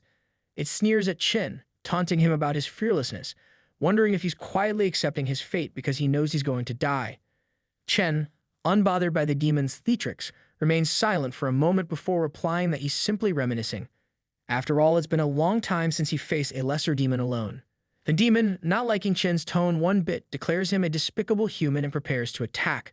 But before it can make good on its threat, Chen moves with lightning speed, slicing the creature with a series of quick cuts. Neon bruises bloom across the demon's skin as it reels from the unexpected blows. Turns out, demons don't handle rapid-fire humiliation all that well. Calmly, he remarks how after decades as a demon hunter in his previous life, he's lost count of how many lesser demons he's slain. Every movement, every weakness, and even the direction of each muscle fiber, they're all as familiar to him as the back of his hand. A lifetime of demon hunting makes dissecting these creatures almost feel like muscle memory. As the demon lays vanquished, Chen stands over it, feeling a rush of familiarity. His skills haven't deteriorated one bit. Like riding a bike, except instead of pedals, it's a sword, and instead of a road, it's demons. In the distance, Brother Kang's group erupts into excited chatter. One of them shouts that he's received the participation reward minus 5,000 experience and a lineage item. Instant kill. The group is left stunned, barely able to comprehend what just happened. It's as if the loot fairy just dropped a present in their laps. Curious, one of Kang's men approaches the leader and asks if Chen absorbed the demon's body. Kang, clearly intrigued, tells them to check it out. The group heads back toward Chen, who turns to greet them with a grin. Because who wouldn't be grinning after making the demon look like a piñata? Noticing their return, Chen smiles and teasingly asks if they're here for a cut of the loot. Kang laughs, spreading his arms wide in a gesture of good-natured surrender, claiming it's just a misunderstanding. Yeah, sure it is. He tells Chen that he single-handedly defeated the demon boss, so how could he dare to take a share of the loot? Chen, however, isn't buying it. His expression remains serious as he thinks to himself how Kang knows exactly how to play things, but he's already seen through the man's true intentions. Fool me once, Kang. Playing along for now, Chen picks up some of the loot he's just acquired, holding up a few tantalizing items. He casually mentions that the demon dropped some pretty impressive stuff, including a B-level inferior demon lineage potion, an A-level lineage potion, and even an exclusive mission scroll for S-level demon hunters. He can't resist throwing in a little temptation, asking if they aren't even a little interested. One of Shan's subordinates, looking none too pleased, hands over a collection of vials filled with red liquid, acknowledging that these are the lineage potions everyone just received. Brother Kang, facing Chen, admits that it would be a lie to say he isn't tempted by the rewards, but he adds with a diplomatic flair that they aren't irrational people. The rewards for completing the task rightfully belong to Chen. Chen accepts the vials, his expression calm but his thoughts sharp. He responds that it sounds good, but quickly cuts through the pleasantries, pointing out that Kang didn't come back just to congratulate him. If there's something Kang wants to say, he should just get to the point. Chen's not one to waste time on small talk, especially when there are potential hidden motives involved. Kang, with his usual charm, gestures casually and claims it's nothing serious. He says he just wants to make friends and asks where Chen lives, mentioning that he's been clearing out the western suburbs of Wucheng recently. It would be unfortunate, Kang adds, if he accidentally invaded Chen's territory. Chen, however, isn't fooled. With a serious expression, he thinks about what Chang just said. The western suburbs, that's where Meng Meng lives near the sports complex. Kang's being polite on the surface, but it's clear he's fishing for information, trying to figure out what I'm doing in his supposed territory. Without showing his hand, Chen replies smoothly, assuring Chang that his settlement is in Jiangcheng, far from the western suburbs. As for that area, Chen says he only knows about the sports complex there. Let's see if Kang bites, Chen thinks to himself. Time to find out what they're really up to near Meng Meng. Kang, seemingly satisfied with the conversation, responds that his group recently took control of the sports complex in the western suburbs. They're now in the process of clearing the surrounding area. Kang, still trying to smooth talk his way into Chen's good graces, suggests they could become friends and help each other out. He compliments Chen's strength, hinting that he must have quite a bit of influence in Jiangcheng. Classic Kang offering friendship while plotting something beneath the surface. But Chen Bai, still serious, isn't fooled for a second. The sports complex has already been cleared. He knows better. This so-called clearing is nothing more than a thinly veiled excuse for conquering territory and wiping out anyone in their way. Suddenly, it all makes sense. No one was there to help Meng Meng in his previous life because these very people probably cleared her too. It's all coming together, and it's not looking good for Khan. Just as Chen is processing this realization, a notification pops up. It's from Meng Meng. Chen quickly opens the message, which states that many evolved have suddenly arrived in her neighborhood. They're searching house by house, and she thinks they will find her soon. Chen responds that they're there to clear out zombies as well as the evolveds. He instructs her to keep them out of her house. He promises to be there soon. Trouble is brewing and there's no time to waste. Chen sighs, looking back at Chang. He mutters, "You really?" His patience clearly wearing thin. Without another word, he slowly releases his tentacles. The sight makes Gang tremble, stepping back in fear, his voice cracking as he stammers out a question. What is he going to do? Spoiler alert. Nothing good for Kang. Before Kang can react, Chen curses under his breath, launching his tentacles at the young man. The attack is swift and merciless, capturing Kang in an instant. Chen activates his evolution devour and memory reading abilities, wrapping Kang's body in a small cocoon. As the cocoon closes around him, Chen closes his eyes, focusing on the fragmented memories he's pulling from Kang's mind. Unfortunately, memory reading isn't as neat as a YouTube tutorial. The fragments are jumbled, and Chen can't pinpoint the exact location of the sports complex or any details about Meng Meng's attackers. With Shang fully consumed, Chen opens his eyes and turns to the rest of Kang's group. They're cowering in fear, their bravado long gone. Looks like Chen isn't the only one with strong survival instincts. Ken coolly announces that he'll need one of them alive to show him the way. He remembers the one who had warned him to be careful about the boss. It seemed like that guy knew a lot more than he was letting on. Time to do a little more digging, literally if necessary. Meanwhile, in Wucheng's western suburbs, inside Building 16, Meng Meng clutches a baseball bat with all the strength she can muster. The sound of pounding on her door fills the room as someone shouts from the other side, demanding she open up. Because nothing says welcome like a countdown to invasion. Trembling, Meng Meng manages to shout back, telling them they're not welcome and to leave, warning that if they break in, she won't hesitate to defend herself. Outside, the man laughs and turns to his companions, amused by her defiance, because naturally, laughing off threats always goes well in horror movies. His two accomplices join in, mocking her, egging her on, and teasing her about what she could possibly do. They tell her to get ready because the brothers are coming in. These guys are really leaning to the whole creepy villain vibe. But Meng Meng, showing more strength than they expect, raises her voice in a fierce shout, demanding they leave. Her voice isn't just loud. It's powerful, pulsing with energy. The sound hits the intruders like a sonic wave, drilling straight into their ears. They scream in agony as blood flows from their ears, while Meng Meng, overwhelmed by the exertion, collapses to the ground, dropping the bat. She coughs, touching her forehead, her body trembling from the strain. A small trickle of blood runs from her mouth as she struggles to breathe. Not exactly a victory lap moment. She thinks to herself how this ability still demands a level of physical endurance that she doesn't quite have yet. It lasted just over a second, but it was enough to leave her throat ruined and most of her energy drained. However, there's now silence outside. She figures, with her mental strength, they must all be unconscious by now. Well, unconscious or in desperate need of an ear doctor. Outside, her guess is spot on. The three men lie unconscious in a pool of their own blood, except for one who, with the last of his strength before blacking out, manages to call for reinforcements. He sends out a message, warning his brothers that there's a girl on the 12th floor with powerful mental attack abilities. His team is all but dead, and they need to act fast. He's confident she won't be able to use her ability again for a while, giving them a window to take her down. Good luck with that. 10 minutes later, the banging on the door resumes. Meng Meng, still breathing heavily and feeling weaker by the second, realizes they're back. Her eyes darkening with exhaustion. Looks like she'll have to fight again. The door slams open and several men burst into the room, their twisted grins making her stomach turn. One of them makes a disgusting comment about how she's a beautiful girl, mocking her sweat and exhaustion, because nothing screams bad guy like being creepy and gross. As they taunt her, calling her sister and making vile comments about teaching her how to scream properly, Meng Meng struggles to crawl along the wall. Her mind races, and she realizes she has just enough strength left to invoke her Hellfire ability one more time.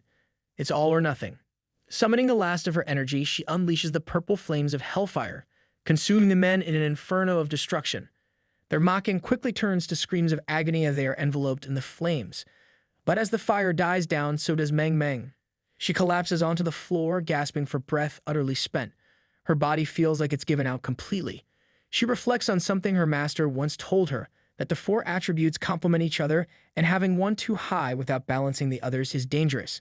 Well, lesson learned the hard way. Just when she thinks it might be over, another group of men enters the room. They quickly size her up, and one of them mockingly announces that she's completely done for, because apparently bad guys never run out of reinforcements. They taunt her, telling her to kneel and beg or face death. Even in her weakened state, Meng Meng refuses to give in. She drags herself across the floor, every movement feeling like agony. Her head spins and she fights the urge to faint, her thoughts growing foggy. No, don't let them take you. Fight. But they don't care. They approach her without a shred of hesitation. One of them snidely remarks that she's already chosen death and orders the others to restrain her. They move in, grabbing her by the hair and arm, yanking her roughly. One of them sneers, commenting on how tough she is as she struggles. Meng Meng's mind spirals into a desperate plea for help. Help, someone please help me. She feels herself slipping, hopelessness settling in. But then, just when everything seems lost, a savior appears. Chen Bai bursts through the window of her room, landing with a force that sends shards of glass flying. Without missing a beat, he buries a powerful kick into the face of one of the thugs. Two more follow, and Chen takes them down effortlessly, pulling Meng Meng away from her attackers and tossing the men aside as if they were nothing. Talk about making an entrance. Meng Meng looks up at him, her voice weak but filled with relief. She struggles to speak, apologizing, saying she didn't do very well, that she almost failed.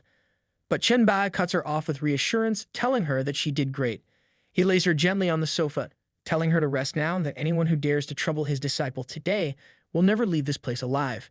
Not exactly a subtle warning, but definitely effective. More armed thugs appear, and one of them sneers at Chen, assuming the girl is called in reinforcements. They don't care. They shout, urging each other to attack, confident they can take him down. Oh, how wrong they are. Chen Bai leaps into action, striking with both claw and hammer, taking down the men as though they were mere practice targets. He stands by the door, asking if anyone else has left, his voice cold and steady. It's like watching a teacher take attendance at a school of thugs. Suddenly, from the sofa, Meng Meng's trembling voice cuts through the room.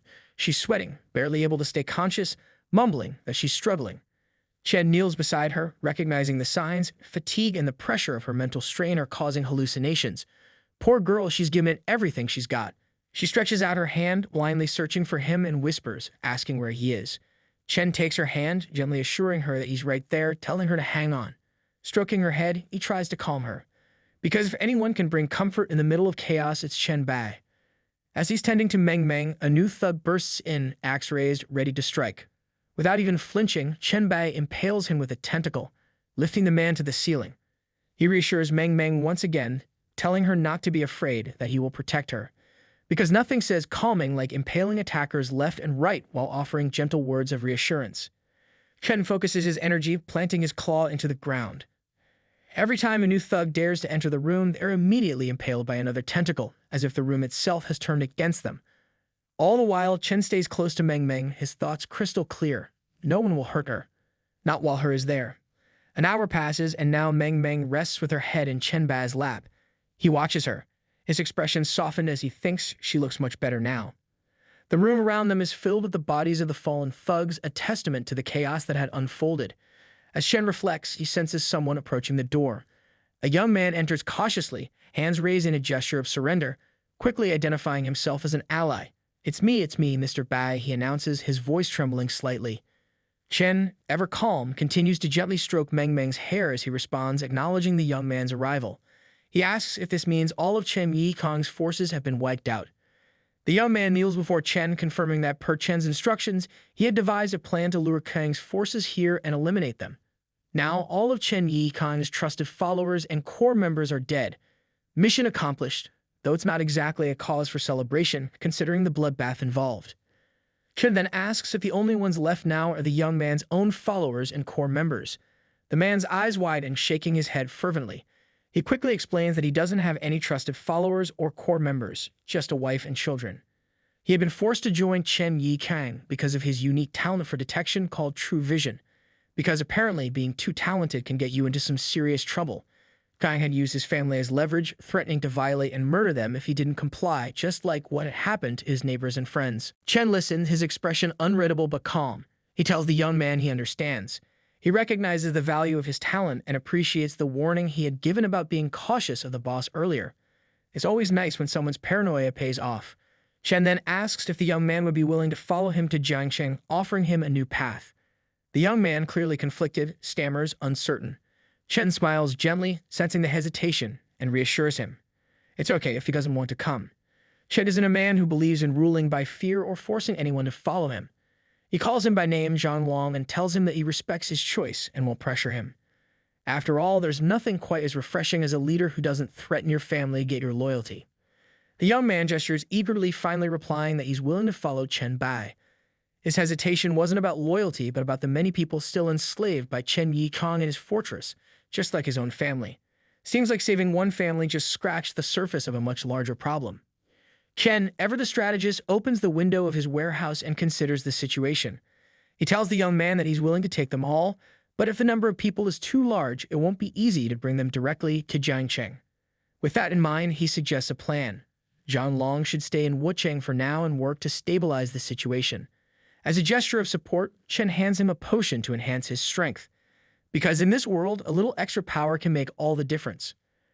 Chen also sends Zhang Long a friend request, the modern touch in a post-apocalyptic world. He instructs Zhang Long to contact him once things have settled.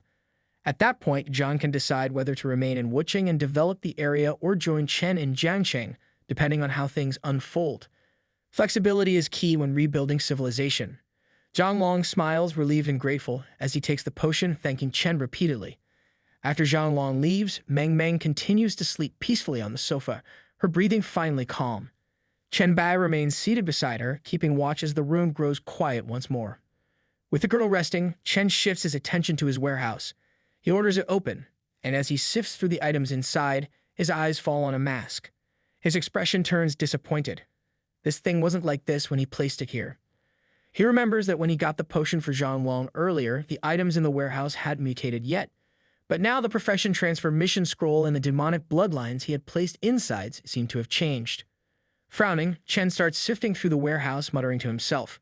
Looks like it's time to figure out what's going on with this mess. He decides to try moving the items around, his mind already racing with possibilities. Chen Bai's eyes narrow as he realizes what's going on. The mask seems to be fixated on the demonic bloodline potion. He holds a handful of potions and a thought hits him. Could it be that this mask wants to consume these? He reflects that these inferior bloodline potions are of no use to him, so why not feed them to the mask and see what happens? Holding the mask in his hands, he thinks about the value of this treasure. Even Lido wants to get his hands on this thing. Maybe feeding it will unlock some hidden function. Worth a shot. With a decisive nod, he pours the potions into the mask's mouth, which eagerly swallows them all with a glowing smile. 5 minutes later, the mask opens its mouth wide and lets out a burp. Chen, staring at it in disbelief, feels the disappointment sink in. He wonders if that is it. He sacrificed all those potions just for a burp. He mutters, annoyed that such high-level treasures amounted to nothing more than this. Great a treasure with table manners. But before he can fully process his frustration, the mask suddenly vomits a strange purple goo onto the floor. Chen looks down at the mess, bewildered. This thing uses the same mouth to eat and puke? Fantastic. As he kneels to inspect it, annoyance still bubbling under the surface, he picks up the small spherical blob of goo. Immediately, he realizes it's not just dirt. His eyes widen as a description message appears before him, confirming his suspicions. Ordinary demonic bloodline essence. Item type, potion. A purified essence of demonic bloodline with stronger effects but higher usage requirements. Carefully holding the small, strange substance with a cloth, Chen's disappointment melts away into a grin. It can really purify demonic bloodlines, he thinks to himself. And combined with another item that can cultivate demonic bloodlines, this could mean one thing: an endless supply of high-level demonic bloodline essence. Ken's grin widens. Looks like that burp was worth the wait after all. Later, Chen Bai sits beside Meng Meng, holding the red scroll in his hands. His thoughts are racing as he reflects on the situation. He was so focused on helping Meng Meng that he hasn't even started the Demon Hunter job mission yet. He opens the scroll and reads the description. Job transfer mission scroll for Demon Hunter, level S, a special and unique scroll that can only be unlocked after killing the first pure demonic creature. Of course, nothing is ever simple in this world of chaos. The mission details are laid out clearly. Completing the task will transform the scroll into the Demon Hunter Job Scroll. The requirements are straightforward. Use the scroll to enter the first level of the Abyss, where you must kill 100 lesser demons and 100 fallen demons to complete the mission and leave. Just your average demon hunting task list. Kill a bunch of demons and try not to die in the process. Chen calmly says to himself that he'll enter the Abyss, but this time he won't rush the job or take unnecessary risks. The Abyss, after all, is filled with dangers and opportunities. It's a demon-infested buffet with a side of chaos. Meng Meng, still lying on the bed with her head resting in Chen's lap, begins to stir. She slowly opens her eyes, rubbing them with tired hands. Her gaze finds Chen, and with traces of tears in her eyes, she whispers his name before launching herself into his arms, hugging him tightly. Chen smiles gently, reassuring her that everything's okay now. As she sits up, Meng Meng looks determined despite her weakness. She confesses to Chen that she wants to double her skill training, feeling like she's still far too weak in the real world. Her resolve is stronger than her current level. Chen pats her head with a knowing smile, telling her that while training is important, there won't be much improvement without real experience. The key to getting stronger is leveling up and mastering her skills through action, because no one becomes powerful by just running drills. Meng Meng props herself up and argues that the experience she's had so far has been crucial. However, she points out that in her dream world, she's already eliminated most of the nearby monsters and only a few remain. She doesn't have the ability to search for more, let alone find a dungeon on her own. It's a bit hard to level up when the local monsters are all extinct. Ken smiles and proposes a plan, suggesting Meng Meng accompany him to Jiangcheng, where he can help her level up. After all, the city is filled with dungeons just waiting to be conquered. Meng Meng's face lights up with excitement, and she eagerly crawls out of bed, declaring that she feels great and they should head to Jiangcheng right away. Looks like she's ready to jump right into the action, no time to waste. But just as she starts to move, Chen gently grabs her by the wrist and tells her to wait. He chuckles, pointing out that even if they ran nonstop, they wouldn't reach Jiangcheng before next month. Without another word, he scoots her up in his arms, and Meng Meng blushes at the sudden gesture. Not exactly the usual travel method, but it works. Ken leaps out of the building's window with Meng Meng in his arms. He tells her to hold on tight and not to open her eyes, warning her that if she feels any pressure, it's just the wind. Because flying through the air while jumping between buildings is perfectly normal, just your average commute. As they soar across the city, Chen moves with incredible speed, leaping from wall to wall with ease. Soon, they are bounding through the trees in the mountainous area outside Wucheng. Eventually, they arrive at the entrance to a secret realm village. Chen places Meng Meng gently on the ground, and she marvels at how the scenery around them has changed so suddenly. So this is what a secret realm looks like, she muses in awe. Chen, always the teacher, explains that one key difference between a secret realm and a dungeon is the entrance. Only secret realms that have been cleared will have entry prompts. For evolved beings, venturing into an uncleared secret realm is extremely dangerous. A small reminder that this place is more than just pretty scenery. Meng Meng, with her usual enthusiasm, smiles and comments on how much her master knows. She then offers to attract the monsters if needed. But Chen turns to her, reminding her that this isn't a dream world. Every skill she uses is critical. It's much safer for her to stay near the entrance. No need to rush into danger just yet. With that, he jumps into action, disappearing into the horizon while Meng Meng watches quietly. As Chen moves swiftly through the secret realm, kicking and striking down zombies in his path, his mind is racing. The mission has shifted. It's no longer just about killing demons. Now he has to eliminate all the demon followers and dark priests, and there are no more lineage potions as rewards. Guess this won't be a shopping trip for potions after all. But before he can worry too much about that, Chen refocuses. First things first, he decides to take down the boss. Upon reaching the central square of the village, Chen Bai spots a group of demon worshippers gathered around their sect leader, who is cloaked and holding a scepter with an ominous aura. The leader's voice rings out, calling Chen an intruder and declaring that he will be sacrificed to the demon god. Because nothing says warm welcome like an invitation to become a sacrifice. Without hesitation, Chen disappears from his high vantage point, moving with lightning speed. He envelops the sect leader with his tentacles, devouring and absorbing him in a matter of seconds. No time for pleasantries, just straight to the main course. As the remaining henchmen charge at him with swords, Chen blocks their attacks with his purple shield. He mutters to himself, pleased that he can still use the evolution Devour for the demon blood in this realm, and in that case, he decides not to hold back. Chen leaps into action, tentacles flying, impaling the remaining demon worshippers with precision. As he grazes one of their bodies in the air, he notes with satisfaction that bosses indeed can separate blood potions of high quality. Elite monsters can also separate blood potions, but normal monsters not so much. Well, can't win them all. Methodically, he walks through the square, absorbing the fallen bodies one by one, and once the area is clear, he heads back to the entrance of the village. Meanwhile, at the village entrance, Meng Meng sits quietly, her head resting on her hand, lost in thought. She wonders if her master has already defeated the boss. There are so many normal and elite monsters around, and she can't help but feel a little left out. She wonders if the master forgot about her. She reflects on the fact that she hasn't done anything yet, and her experience hasn't increased. Even if she just get to help fight the boss, that would be enough. Suddenly, Chen Bai appears, running toward her. He shouts for her to prepare her deadliest powers, reassuring her that she'll be fine with her mental strength, even if she's not at her maximum potential. Meng Meng, surprised but ready, quickly responds. Still sitting, she unleashes a supersonic scream, the force of her ability hitting the demon worshippers who had followed Chen back. No one can say she doesn't know how to make an entrance, even while sitting. Just then, the notifications of experience points flood her vision. Meng Meng's face lights up with excitement. She exclaims with joy that she has reached level 6.5, earning a lot of attribute points. Chen, standing confidently with his hand on his waist, smiles and adds that he's also hit level 9. Looks like it's a leveling up kind of day. Overcome with happiness, Meng Meng jumps up and hugs Chen around the neck, thanking him for eliminating the monsters and gushing her love for her master. Suddenly, a notification catches Chen Bai's attention, a video call from Song Zixiang. He accepts it, his instincts immediately telling him something is off. Something's definitely not right. Song Zixiang appears on the screen, but her usual calm and collected demeanor is replaced by visible unease. Chen, always quick to notice these things, asks what's wrong, his voice filled with concern. He notes that she doesn't look well and presses her to explain what happened. Song Zixiang, clearly troubled, responds that they need his help immediately. A goblin claiming to be the god of trading has arrived at the settlement.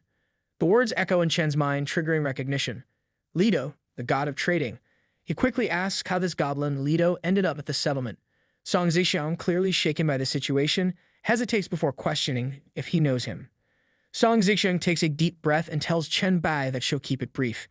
After staying in the settlement for just a day, Lido, the self-proclaimed god of trading, sought her out. He's willing to offer an A-class city-building order as an investment, a rare and valuable resource. However, the condition is that once the city is built, the best location must be reserved for the Goblin Merchant Guild, with a lifetime exemption from taxes. Classic Goblin making deals that sound too good to be true. Shen pauses for a moment, reflecting on the situation. A high-level city-building order. He knows how rare these are. City-states recognized by the will of the universe come with numerous functional advantages. This kind of investment brings nothing but benefits. No downsides, really. A goblin with an offer too good to pass up. Song Zixiang agrees with him, but quickly brings up the issue. There's still one problem. The city-building order can't just be used whenever they feel like it. It must be used immediately. This urgency presents a serious dilemma. Chen acknowledges the problem. He knows that the monster siege triggered by an A-class city-building order would be difficult, maybe impossible, for their current settlement to withstand. But he reassures Song Zixiang not to worry. He can return to the settlement within a day. Sometimes, you just have to jump into the chaos. Song Zixiang, still a bit uneasy, asks if she should delay Lido for a day or if Chen is ready to accept the investment. Chen, confident and calm, tells her that this is her investment and she can proceed. He's already accepted other investments on his end. Oh, and one more thing, he adds, give Lido some extra praise while you're at it, and feel free to mention my name too. Because when dealing with a god of commerce, a little flattery and name-dropping never hurt anyone. With that, Song Zixiang nods in understanding, assuring Chen that she'll handle everything and that you shouldn't worry. Chen Bai opens his warehouse, calling Meng Meng to his side. She rushes over immediately, eager to see what he has in store. Displaying an impressive lot of equipment, Chen gestures toward it and explains that it all enhances physical fitness. He instructs her to find what fits and boosts her physical capabilities as high as possible, because when the world is falling apart, a little extra muscle doesn't hurt. Meng Meng nods excitedly and says, "Okay, master." But curiosity gets the better of her, and she asks what this is all about. Chen explains there's an urgent matter in the settlement, and he's worried that if he travels at full speed, she won't be able to keep up. Speed's great, but not if you lose your sidekick along the way. Understanding the urgency, Meng Meng responds with an all right, and starts putting on all the gear that fits her. After a few minutes, she's decked out in equipment, looking more like a small armored tank. She proudly tells Chen that her physical fitness is now over 30, and she's got a solid amount of defense as well. Ready for anything, or at least ready to keep up. Chen gives her a nod of approval, stating that's enough. Time to move. Meanwhile, back at the Jiangxing settlement, Song Zixiang enters the reception room where the god of commerce, Lido, is waiting. The room feels tense with anticipation. She apologizes for keeping him waiting and informs him that they've decided to accept his investment. Big moves require careful steps, but Song knows how to handle negotiations. Lido, ever the smooth operator, compliments Song Zixiang on her capability and decisiveness. He remarks that it's no wonder she was able to establish such a large settlement at the very beginning of the apocalypse. What's even more impressive to him is her ability to manage thousands of evolvers in such an orderly fashion, a rare feat indeed, especially in a world overrun by chaos. Song Zixiang thanks Lido graciously for his praise, adding that her management and operational abilities, in her opinion, aren't even 1/10,000th of his skills as the god of trading. She humbly expresses that being chosen and invested in by him is an immense honor for their entire settlement. Flattery with a touch of truth never hurt a negotiation. Lido chuckles, calling her a modest little girl, but he seems more convinced than ever. He comments that with her abilities, he's becoming more and more certain she can turn their settlement into the best city-state for evolvers. He reminds her to take special care of the Goblin Merchant Guild once it's established in their city, because goblins need a prime spot too, obviously. Sitting on the sofa near Lido, Song Zixiang agrees, promising to take care of the guild when the time comes. Then, with a playful smile, she adds that there's someone in their settlement's management who's admired Lido for a long time.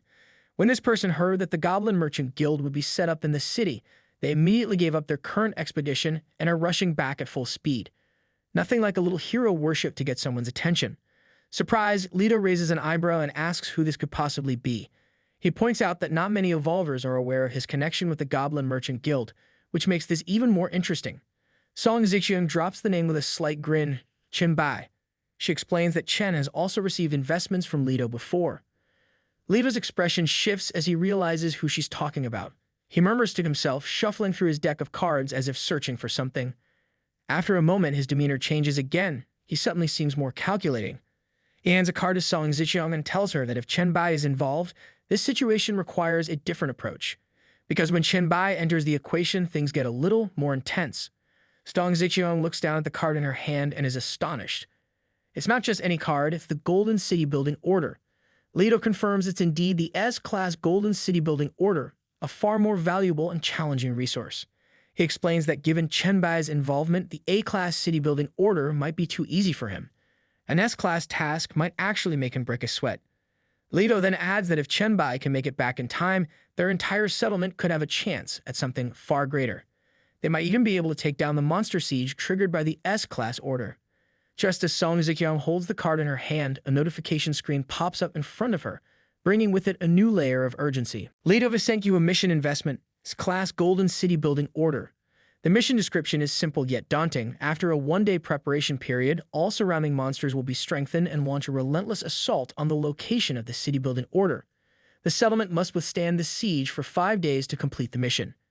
If successful, the area within a 10-kilometer radius from the city building order's location will be recognized as a city by the will of the universe, and they'll receive a golden grade city building reward. Talk about high stakes. The notification prompts Song Zixiang to either accept or decline. She glances at the map, noting that this S-Class city will be much larger than the A-Class city they were initially preparing for. More land, more power, more danger. Lido, watching her closely, comments that with the increased size comes increased danger as expected. He asks her with a mischievous smile if she still dares to accept the investment. Because who doesn't love a little challenge, right? Without hesitation, Song Zixiang replies with confidence, clutching the card in her hand. She's willing to accept, noting that with Chen Bai around, there's nothing she wouldn't dare to face. When you have a walking powerhouse on your side, the sky's the limit. One day later, Chen Bai finally reaches the grand terrace of the villa, carrying Meng Meng in his arms. The long journey shows on his face, but he remains composed as always. Song Zixiang stands on the terrace, waiting for his arrival with a mixture of relief and anticipation. As Chen lands, he remarks that it took longer to get back than he expected. The monsters have already started gathering, and he had to clear part of the road on his way. No trip is ever without a bit of chaos when monsters are involved. Song Zixiang rushes toward him, visibly relieved that he's made it back. She's just glad he's returned safely. Chen nods, saying he'll go and put Meng Meng in the bedroom to rest, and then instructs Song Zixiang to brief him on the current situation. Time is of the essence, but first, priorities. Song Zixiang, already prepared, tells him they have less than 20 minutes before the siege begins. In the meantime, they set up 3 defensive lines according to the terrain. The area facing Jiangcheng has become their primary defensive zone, and Song Zixian explains that they've already prepared some defensive measures there. With only minutes to spare before the siege begins, every detail counts.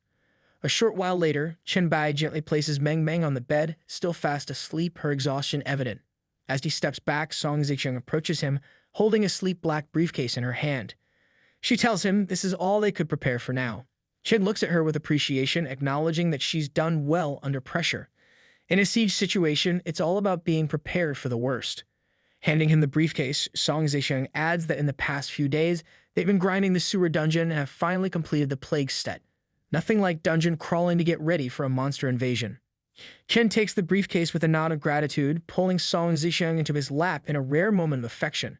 He thanks her, telling her that choosing her as part of his team was one of the best decisions he's ever made, because behind every great leader is someone who grinds dungeons like a pro. Blushing slightly, Song Zixian replies that being chosen by him is the luckiest thing that's ever happened to her. Flattery, but with sincerity. She admits she's a bit nervous about the upcoming siege, but jokes that seeing Chen still has time to carry a girl back with him puts her at ease.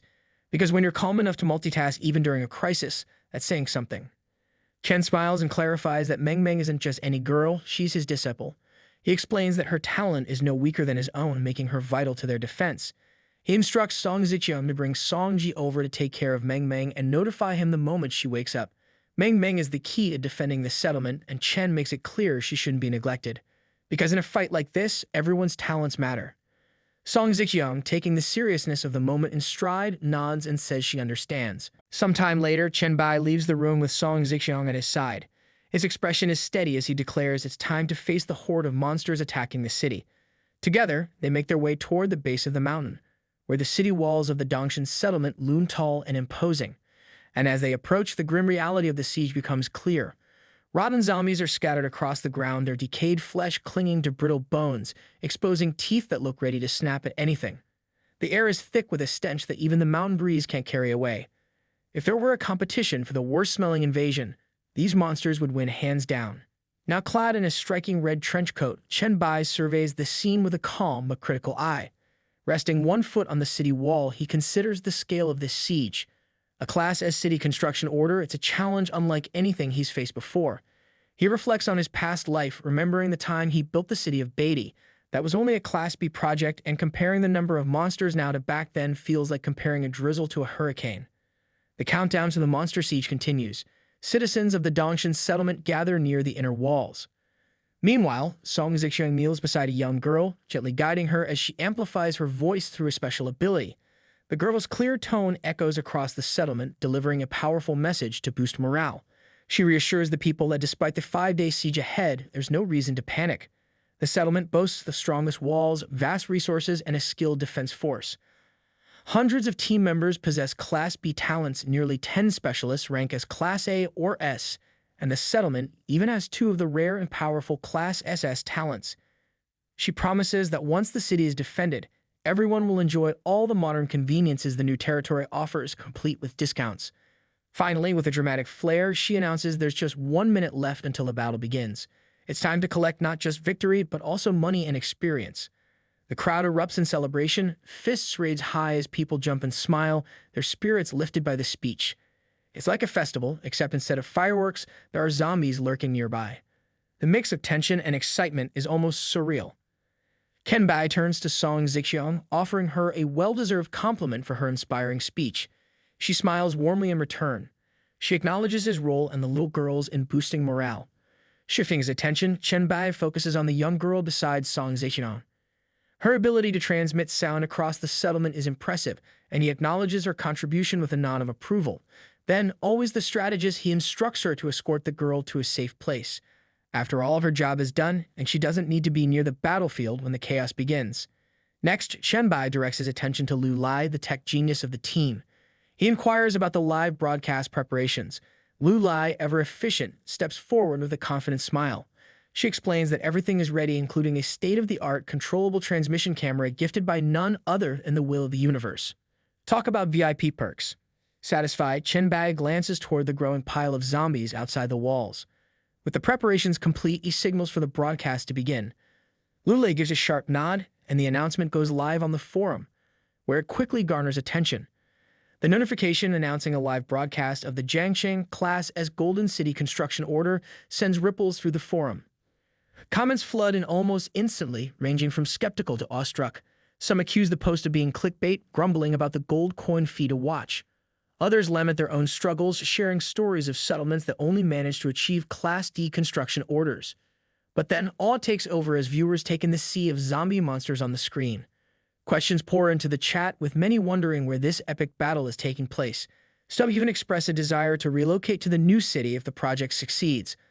Of course, not all comments are constructive. One viewer injects a cultural stereotype, questioning why always East Asians are the ones getting such opportunities. Even in the middle of a zombie siege, cultural stereotypes can't take a day off. Chen Bai's team stays focused. The countdown continues, and the defenders of Dongshan's settlement brace themselves for the fight of their lives. One thing is certain, that this is going to be a battle worth watching, gold coin fee or not. The final countdown ticks away. 5, 4, 3, 2, 1, and the battle begins. Chen Bai, always composed, signals that it's time to face the monstrous horde. The beasts outside the city walls grow larger, stronger, and far more aggressive as the siege officially kicks off. The timer for the challenge displays a daunting 271 hours and 59 minutes. Lu Lai, standing behind Song Zixiong, observes the sudden increase in the monster's strength with surprise. She regrets not taking down some of the weaker zombies earlier while they were still manageable. But Song Zixiong, unfazed, already expects this development. She finds the silver lining. Stronger monsters mean better rewards. With their attributes now tripled, these creatures are worth triple the coins and experience. It's a high-risk, high-reward situation, and she seems perfectly fine with it. Chen Bai wastes no time and leaps into action, landing on the battlefield with precision.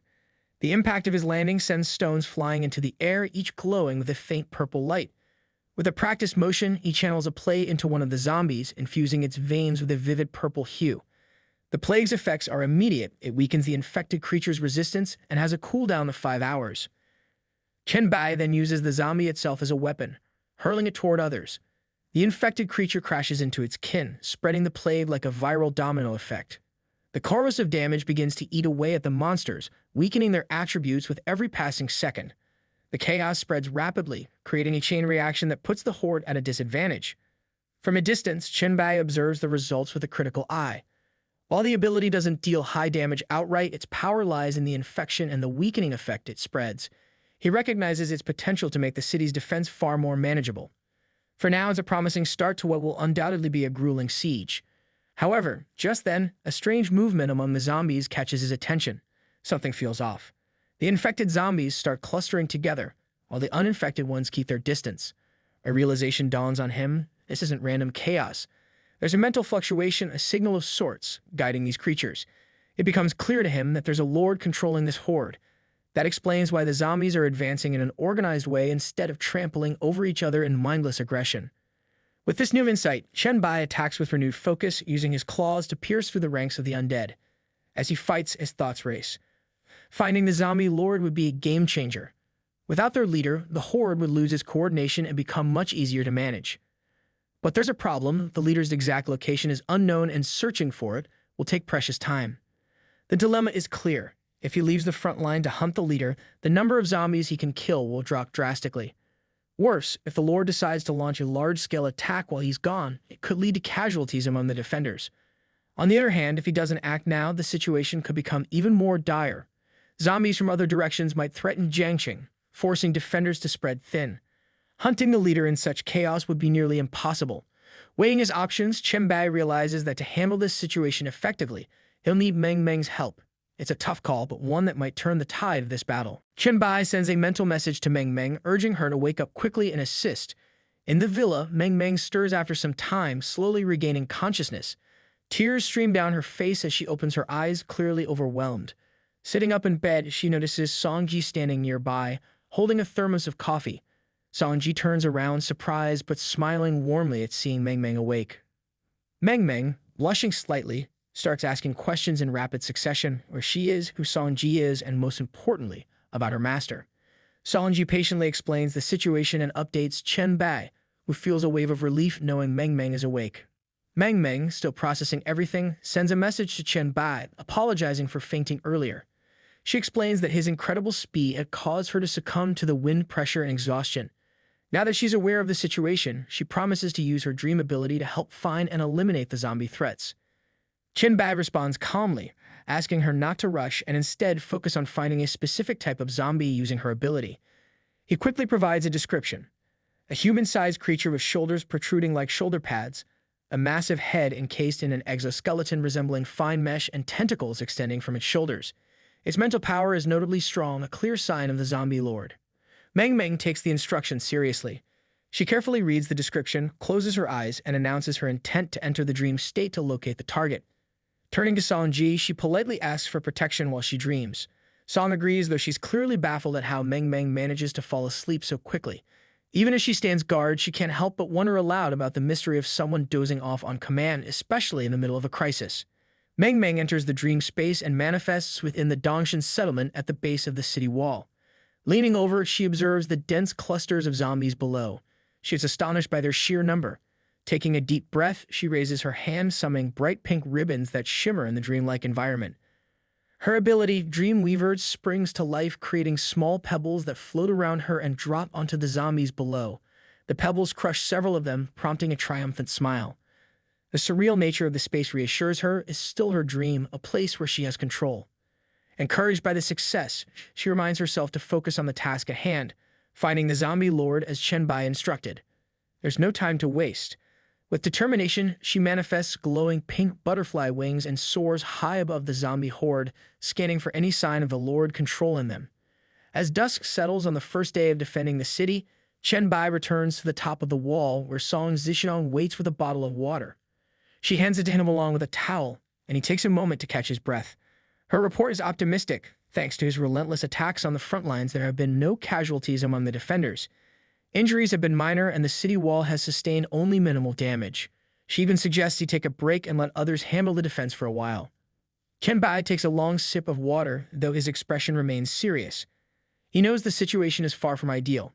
He shares his observations with Song Zixiang, explaining that only regular and strong zombies have shown up so far, with just a handful of special ones.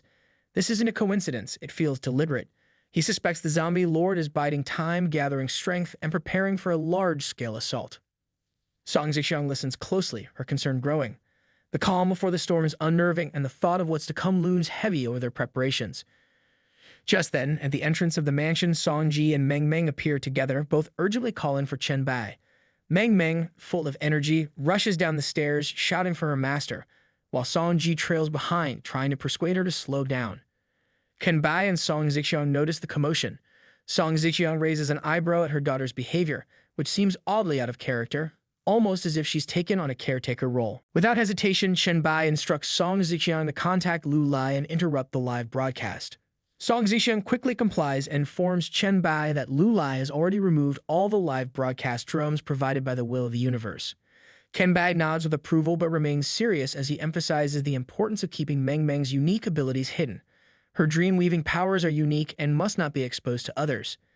Meng finally catches up with them, out of breath and leaning on her knees. Behind her, Song-ji carries a map, looking less winded but slightly exasperated. Chen Bai looks at Meng, curious about why she is in such a rush. He wonders if she has already located the zombie lord. Meng, still panting, explains that while she felt mental fluctuations a few times, they were fleeting and didn't provide a clear target. She could only confirm a general direction, but tracking or pursuing isn't within her abilities. She apologizes for the lack of results, looking visibly upset. Chen Bai responds with understanding. He lightly pats her head. He acknowledges her effort and reminds her not to apologize unnecessarily. Her dedication to the search is evident. Meng straightens up, a spark of determination lighting her eyes, and announces that she hasn't returned empty-handed. She quickly asks Song-ji for the map. Song-ji, always prepared, opens it beside her. Meng points at various spots on the map and begins explaining her findings. While she didn't locate the zombie lord, she discovered several suspicious areas heavily populated with special zombies. She highlights different zones. Near the Jiangxing farmers market, there are 200 to 300 red-eyed fatties, each towering over 2 meters tall. At Jiangxing Square, strange zombies without arms and jaws seem to be clustering. Meanwhile, the Riverside TV tower is swarming with fast zombies, and Rheinberg Commercial Street is packed end-to-end with brutish zombies sporting thick, powerful arms. Chen Bai listens carefully, stroking his chin as he processes the information. He recognizes that these are all second-stage evolved zombies, making them far more dangerous than the standard ones. Song Zikyong, her expression filled with concern, turns to Chen Bai for clarity. She questions whether the zombies might truly launch a coordinated attack and how dangerous these second-stage evolved zombies could be. Chen Bai, remaining calm yet serious, considers the situation. Based on Meng Meng's findings, he estimates there are likely over 1,000 of these evolved creatures. While he could handle them if they attacked him directly, he recognizes the real threat lies in their strategy. Under the zombie lord's command, they won't focus on him but will instead aim to destroy the city. The odds, he calculates grimly, are daunting. If the defenders are overwhelmed, survival rates could plummet to less than 10%. The girls are visibly shocked by Chen Bai's grim statement, their eyes wide with alarm. Song Zixiang is the first to take action. Determined, she turns to focus on a plan and decides that the zombie lord must be dealt with before the situation escalates further. She resolves to search the city for anyone with talents in monster hunting or tracking mental fluctuations. Chen Bai, seeing her initiative, calmly reassures her. He already has someone in mind for the task. Opening his chat interface, he contacts Han Xiao and asks about his ability to track mental fluctuations. Han Xiao responds enthusiastically, reminding Chen Bai that his talent is mental control, making him naturally sensitive to such energies. Chen Bai explains the situation and requests Han Xiao's help. Han Xiao, intrigued, agrees to assist. By the second day of defending the city, Han Xiao arrives within the dream space of the Dongshan settlement. As he walks through the villa area, he takes a moment to admire his surroundings, noting how different it looks compared to what the live broadcast showed beyond the city walls. The size of the settlement surprises him. With a sly smile, he teases the idea of claiming a villa for himself if he were to move there. Chen Bai offers a straightforward response, assuring him that there are plenty of vacant villas on the mountain and he is free to choose any one of them. Han Xiao beams with enthusiasm, his face slightly flushed, clearly flattered by the opportunity. With renewed energy, he declares his readiness to begin, determined to give his best effort in the mission ahead. Meng Meng wonders what type of special zombies they will target first, and Chen Bai decides they'll head for the ones at the Riverside TV tower. Upon arriving, the scene is chaotic. Zombies are climbing the building in a relentless wave, stacking themselves like living ladders. Observing from a distance, Chen Bai points out that these hunters are a major threat since they can bypass city walls entirely. He knows the zombie lord won't let them eliminate these creatures without a fight, and that is when they will need Han Xiao's abilities. Han Xiao tells Chen Bai to leave it to him. Chen Bai then instructs Meng Meng to follow him. He leaps toward the zombies while Meng Meng, using her butterfly wings, follows him into the fray. This leaves Han Xiao momentarily baffled, wondering if it's time to start learning how to control objects with his mental energy. After all, being able to fly seems incredibly handy right now. High above, Meng Meng hovers near the tower, letting out a powerful shrill attack. The resulting shockwave throws zombies off the building like leaves in a gust of wind. She bursts into laughter, clearly impressed with her own strength in the dream space. Her celebration is short-lived, though, as she notices something strange below. The zombies start climbing again, this time faster and more determined. Startled by their speed, Meng Meng freezes, unable to react as the creatures rapidly close in on her. Just as the situation seems dire, Chen Bai appears, taking charge. Using his skill, Hellfire Engulfment, he launches a devastating attack. The zombies are consumed by infernal flames that drain their mental energy and inflict both physical and mental burns. The zombies collapse, impaled by purple stakes, while the infernal fire continues to ravage them. Chen Bai leaps again, delivering a punch to each one, while Meng Meng uses her sound abilities to make the zombies tremble and perish. Soon even the last of them falls. Chen Bai absorbs the final elite monster using his skill, Evolution Devour.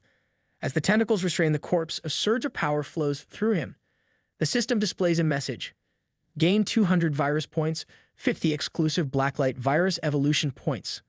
The multiple devourers adjust the yield, but it's clear the results are still impressive, even with a slight reduction. Meng Meng, flapping her butterfly wings in the air, looks at the pile of defeated zombies and remarks that it's only the second day of the siege, yet so many elite evolved zombies have already gathered. Chen Bai, glancing at her briefly, and turns toward the city.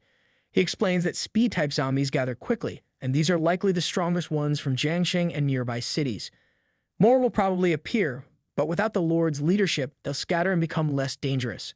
By then, he expects the Lord to be dealt with. Meng Meng positions herself beside him and asks if they should clear out another gathering point. Just as Chen Bai is about to respond, he notices something strange. A dagger suddenly flies in his direction, but he easily stops it between his fingers. Attached to the dagger is a small, rolled-up piece of paper. Opening it with a smile, Chen Bai reads the message. It's from Han Xiao, who has successfully located the Lord's position in the northeastern mountainous area of the settlement. It seems their next move is already set. There's no need to waste any time. During the day, everyone gathers and Han Xiao points toward the mountains, indicating the source of the mental energy fluctuations. It's coming from a mountain pass up ahead. Chen Bai realizes that the source is directly behind them and comments that the zombie lord must have some high intelligence, even how strategically it has positioned itself. Han Xiao, eager to jump into action, suggests they head straight for the boss, but Chen Bai shakes his head. He explains he needs to return to the real world to fight this lord. When Han Xiao asks why, Chen Bai explains that streaming the fight against the lord is a golden opportunity for fame. He tells Han Xiao that he has helped a lot, and if anything drops that suits him, he'll lead it for him. Turning to Meng Meng, Chen Bai gives her a task.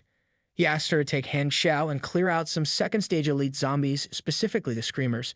These zombies don't engage in close combat, but have evolved mental abilities that make their screams a real threat, especially to enhanced zombies. Meng Meng and Han Xiao agree to the mission and head off to deal with the threat. Meanwhile, Chen Bai, now awakes, stands on the edge of a cliff in the northeastern mountainous area of the Jiangxing settlement. He senses the presence of high-level evolved virus energy and knows the enemy is close. Suddenly, a figure emerges from behind him, leaping at him with deadly speed. The creature's hands are replaced by blades. Chen Bai dodges the creature's strike, spinning in the air as it slashes toward him. He observes the creature's movements closely, realizing it's a hunter, a speed-evolved zombie.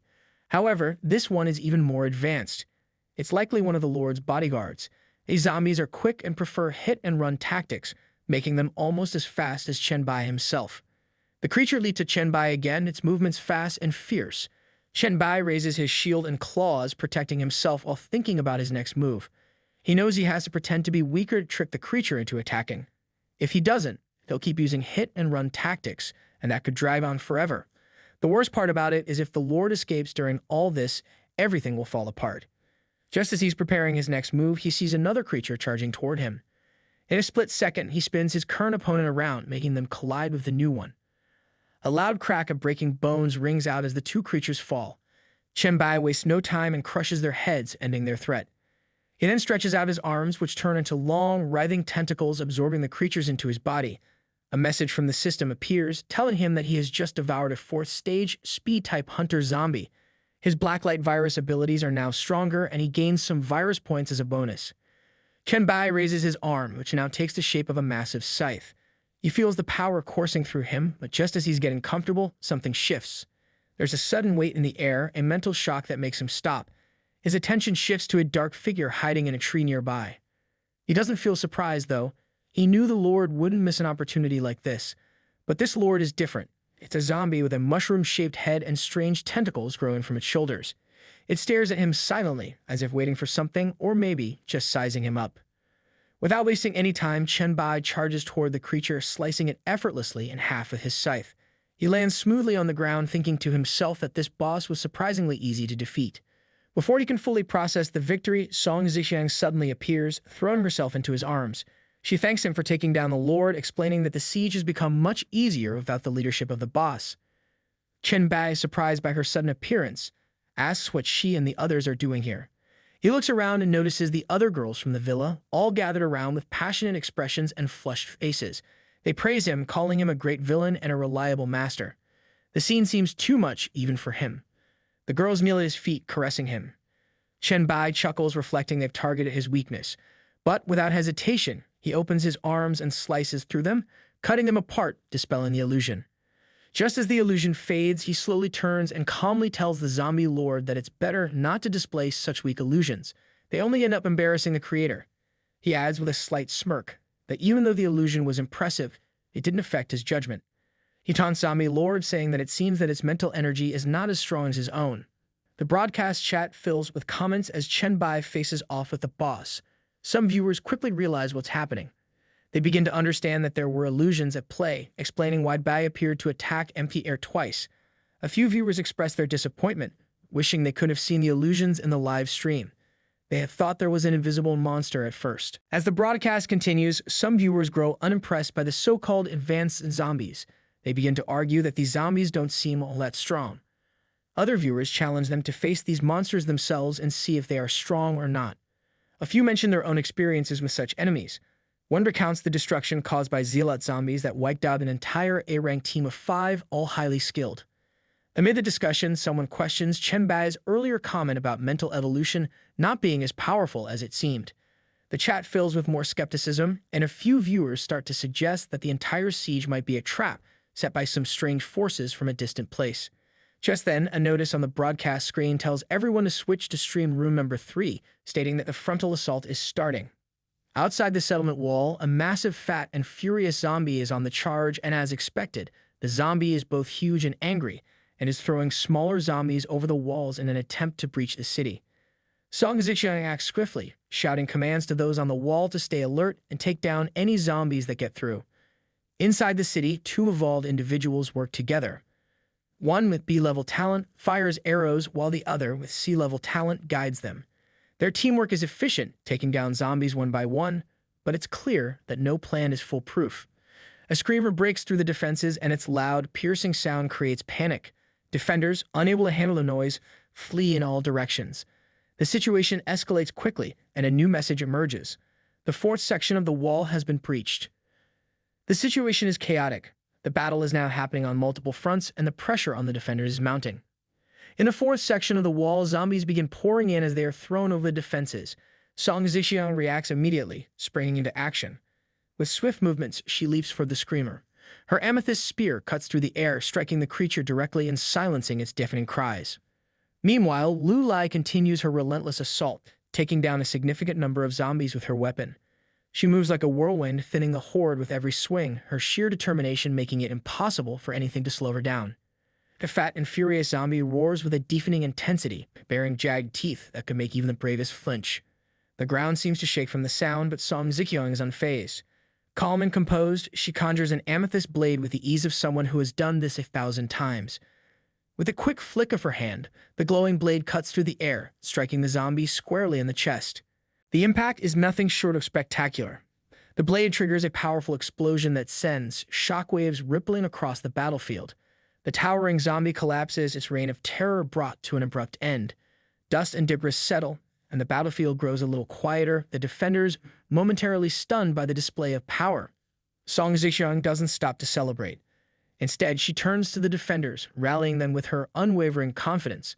Her commanding presence inspires the group, who are now recharged with determination. With renewed energy, they push back against the zombie horde, their defense holding stronger than ever. Meanwhile, the broadcast chat is in a frenzy. Viewers can't contain their excitement and admiration for Song Zixiang. Her strength and leadership have captivated the audience, some of whom are now fantasizing about joining the fight just to stand by her side. Others are simply awestruck, flooding the chat with praise and encouragement. The energy is electric as many shift their focus to Chen Bai, wanting to see how he fares against the zombie boss. Back in the midst of the action, Chen Bai is now exchanging blows with the tyrant tracker. The broadcast chat buzzes with reactions as the situation escalates. Viewers debate the identities of the zombies on screen. Some recognize the mutant evolution as a strength-type turret called a tracker, while others are clearly new to the battle, expressing surprise and curiosity. One chimes in to explain that Chen Bai himself names these creatures. One of them explains it for the newcomers to the stream that Chen Bai only started acting after the zombie lord called for the reinforcements. Critics in the chat call his approach arrogant, speculating that his delay could backfire. Others taunt them, saying they cannot just stand Chen Bai being better than them. Meanwhile, a massive attack from Chen Bai strikes the ground, causing a fiery explosion. From the flames, a new challenger emerges, a zombie known as the Heretic. It charges directly at Chen Bai, ignoring everything else. The chat erupts again, with viewers identifying the Heretic on the same level as the zombie lord. Some wonder if it's an offensive type, speculating why Chen Bai seems to be ignoring it. Others point out the importance of targeting the lord first in chaotic battles like this, where illusions could interfere with strategy. Chen Bai wastes no time. He completely ignores the Heretic and moves on, encountering another elite zombie. This one is a grotesque, chubby mutant with hands growing out of his body in all directions. The chat lights up again with commentary, identifying it as a strength-type mutant meat zombie. One viewer even compares it to a massive sludge creature that reportedly swallowed an entire city, recalling its terrifying scale. Without hesitation, Chen Bai transforms his arms into deadly claws and scythes, leaping toward the massive creature. Purple flames swirl around him as he attacks, striking the zombie with precision and cutting its arm with his sharp scythe. Meanwhile, the zombie lord who is hiding behind this meat zombie attempts to retreat, but Chen Bai is already one step ahead. In a matter of seconds, he uses his scythe and slices the zombie lord in two halves. He taunts the zombie lord that it is too late to run now. The broadcast chat buzzes with activity, with viewers speculating about the lord's fate.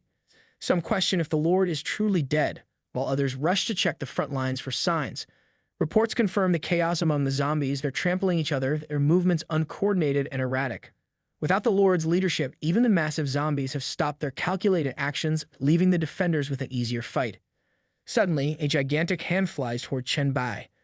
He notices just in time, dodging the attack with a swift jump. The blow lands on the ground, causing an explosion.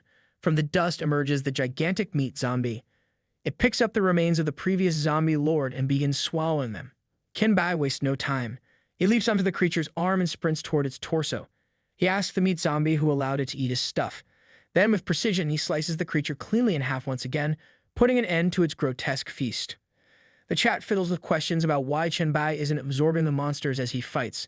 Some speculate that it might be inconvenient during an intense battle, while others debate the differences between the weaker enemies he absorbed earlier and the formidable opponents he's now facing. Meanwhile, the tyrant tracker reaches there and launches a renewed attack. Chen Bai counters effortlessly with his scythe. Observing closely, he notices the creature's strength has diminished. The weakening effect of the infectious plague he had applied earlier is working as planned. Letting the tyrant approach, Chen Bai allows it to place its hand on him. He notes its resistance to the effects of the will of the wisp soul and decides to make use of this opportunity. Meanwhile, the heretic zombie also reappears, unleashing purple flames in every direction. Chen Bai, already prepared, swings the tyrant tracker into the flames, using it as his shield. Then, with a final decisive move, Chen Bai slices through both the heretic and the tyrant tracker with his scythe. Chen Bai retrieves his clothes and surveys the battlefield, where his enemies lie defeated. Above their remains, drops hover, glowing faintly. He gathers the loot, examining each item carefully. With a thoughtful expression, he notes to himself that the materials are unexpectedly good, better than he had anticipated.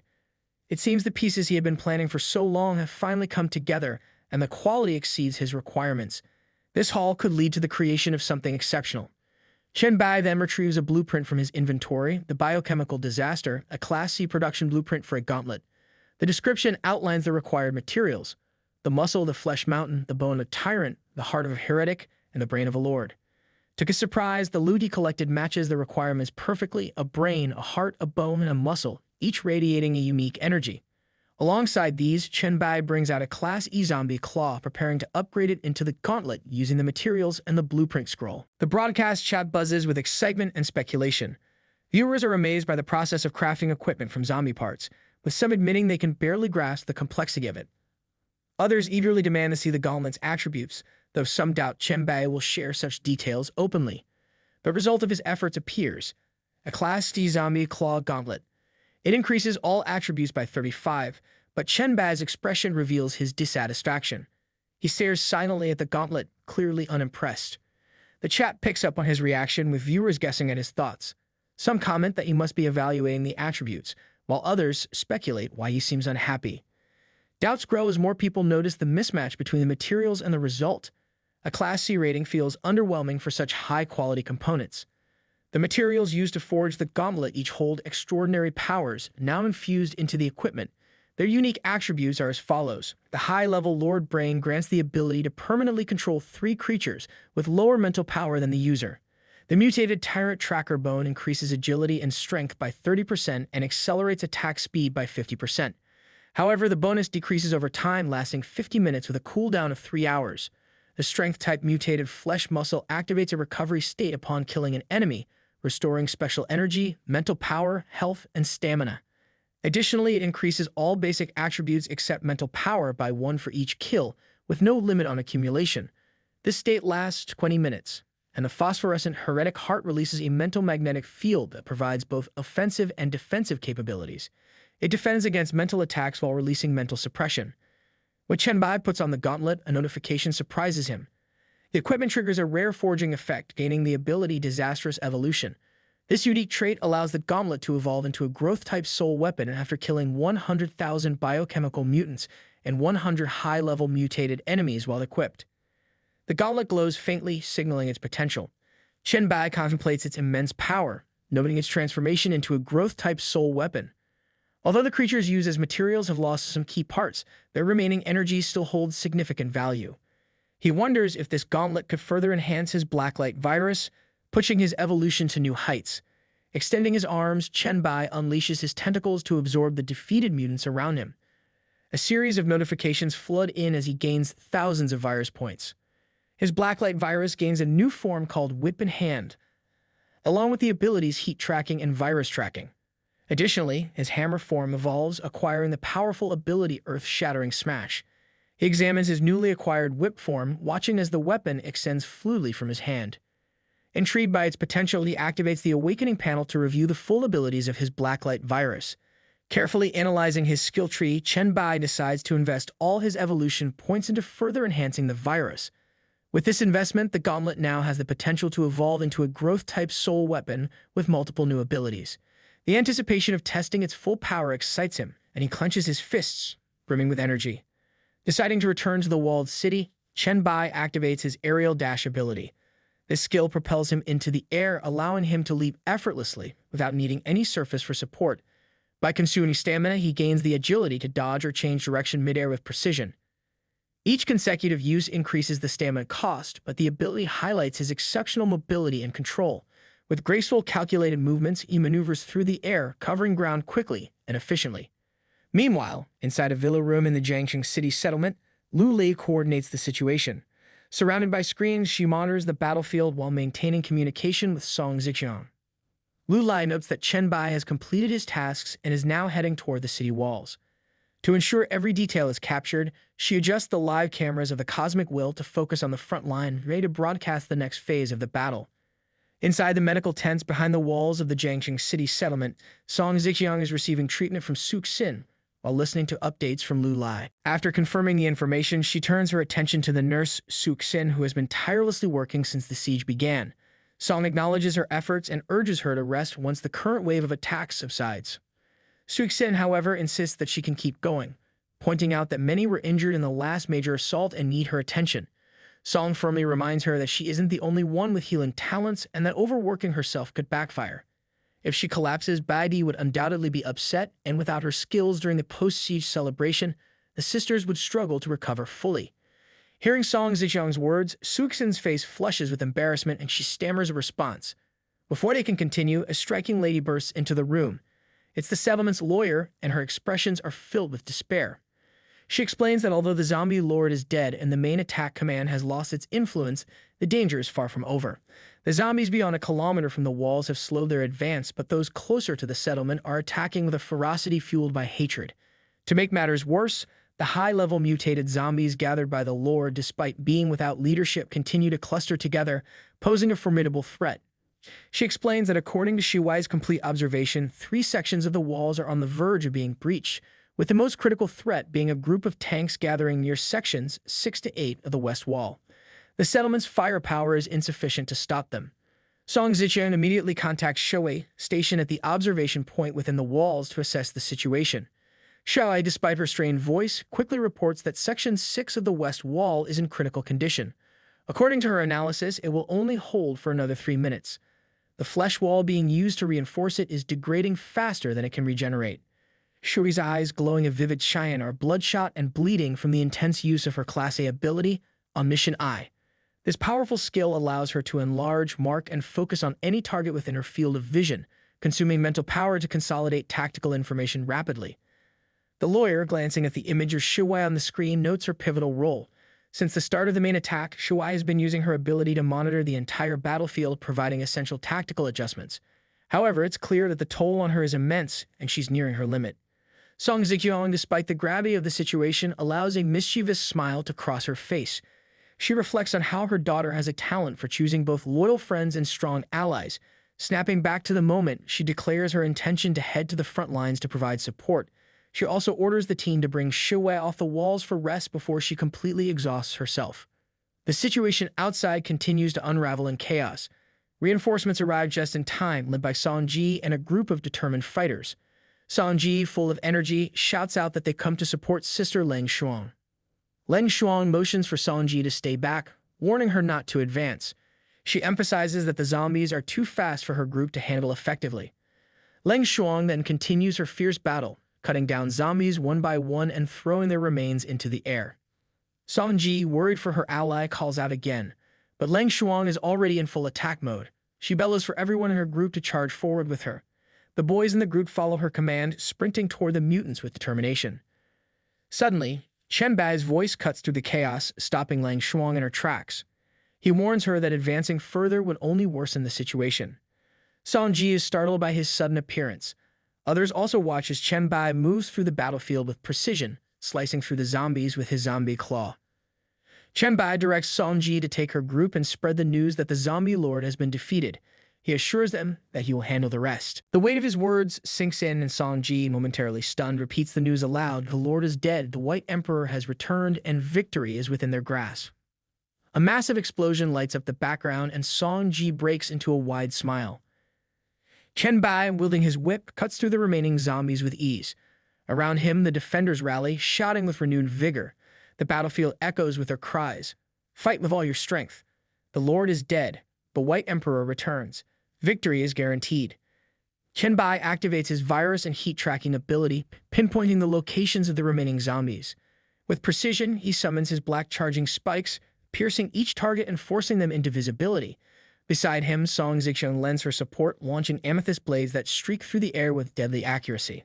The crowd cheers enthusiastically, their morale bolstered as the battlefield lights up with purple rays, fiery explosions, and bursts of flames. 4 days later, the area is shrouded in dust and littered with countless zombie bodies. Chen Bai surveys the aftermath, acknowledging the heavy toll the siege has taken. The defense had been more costly than he had anticipated. Song Zixiang approaches him, agreeing with his sentiment. She notes the near destruction of the city walls and reflects on the 5 days of relentless battle. The defenders' resilience had been overestimated, while the intensity of the siege had been underestimated. Without Chen Bai and Meng Meng, she admits the settlement would not have survived. Their conversation is interrupted by the sudden appearance of Lido, the god of tricks. Wearing his signature mischievous smile, Lido remarks that they should be celebrating. Despite the battlefield's grim appearance, the death toll is remarkably low. He congratulates them on perfectly completing the mission and reminds them that it's time to build their city-state, the first of its kind since the descent of the Judgment. Just then, a notification appears above Song Zixiang's head. Cosmic Will Investment. The construction order for the S-level Golden City has been completed, and the task rewards have been distributed. Song Zixiang, confused by the message, wonders aloud if there's anything more to do. Lido, ever enigmatic, reassures her that their work is far from over. Chen Bai steps forward, gently taking Song Zixiang's hand, and invites her to accompany him to the location where she first activated the city construction order. Together, they descend to the foot of the mountain, where a brilliant Cheyenne core radiates an otherworldly glow. The sight draws the attention of the people, who gather around in awe and curiosity. The crowd murmurs, unsure of what they're seeing. Some speculate about its purpose, while others urge caution. When the core is touched, a message appears, identifying it as the heart of the city and declaring that it belongs to Lady Song Zixiang. The realization dawns on everyone: this core is the foundation of their new city-state, a symbol of their survival and future. The Emperor Chen Bai and Queen Song Zixiang arrive at the site together, their presence commanding attention. Chen Bai approaches with her hand in his, noting with curiosity that she had chosen this location for the city-state. Song, calm and composed, explains that she consulted a professional before making the decision. She points out the site's strategic advantages: a mix of mountainous terrain and a plain surrounded by mountains, ideal for key buildings and resources. Additionally, the city of Jiangcheng contains a large open plain and a river running through the settlement, perfect for transportation. Chen Bai, placing a hand on her shoulder, smiles warmly and acknowledges her meticulous planning. He encourages her to proceed with establishing the city-state. However, Song Zixiang hesitates and turns toward Lido, the god of tricks. She addresses him respectfully, expressing her wish for Chen Bai to become the lord of the city, despite the heart of city being her investment. Lido, ever casual, touches his hat with a mischievous smile and reassures her that her decision is her own. He reminds her of their agreement to establish the Goblin Trade Association in the city's central area. Satisfied, he gestures toward the glowing Cheyenne core and grants Chen Bai the authority to proceed. Chen Bai steps forward, extending his hand to touch the core. The light intensifies and a notification appears, asking if he wishes to activate the Heart of City. Without hesitation, he agrees. The core's glow expands, illuminating the surroundings with a dazzling light. Another notification emerges, prompting Chen Bai to name the first S-ranked city-state, He pauses for a moment, reflecting on the weight of this decision and the history behind it. After a brief silence, his expression turns serious. He declares the name, Baeda City, a symbol of his past and his ambitions for the future. The naming of Baeda City is successful. Then a brilliant glow emanates from the core before it merges seamlessly into the chest of Chen Bai. With this integration, the city's management panel unlocks, confirming his role as the lord of the city. The status of the city is revealed. The notifications list the following effects. The bearer of the heart of city is the lord of the city. Experience gain and drop rate are increased by 20% within the boundaries of Baeda City. All attributes of the lord are increased by 100%. Hostile units within Baeda City have their attributes reduced by 50%. Simultaneously, a notification appears for Song Zixiang. It declares that she has been granted the highest level of management authority by the lord of the city, Bai Di. Alongside this, her attributes receive an 80% boost within Baeda City. The achievement is announced to all evolved beings, with Chen Bai gaining 10 prestige points. Within the city, the population erupts into celebration as another notification appears. It announces that all residents have been rewarded with 3 free attribute points based on their contributions during the siege. Cheers fill the air, with many shouting, "Long live Emperor Chen Bai! Long live the Queen!" Not everyone is entirely satisfied, though. Some mutter regretfully, lamenting that they could have earned more if they had worked harder or taken down more enemies. Still, the mood remains jubilant overall. Leto, the god of tricks, claps his hands with a wide grin, his laughter echoing through the crowd. He repeats his approval, clearly delighted by the outcome. Song Zixiang turns to him, curious if he has any news to share, but the god of tricks simply gestures with his usual enigmatic smile.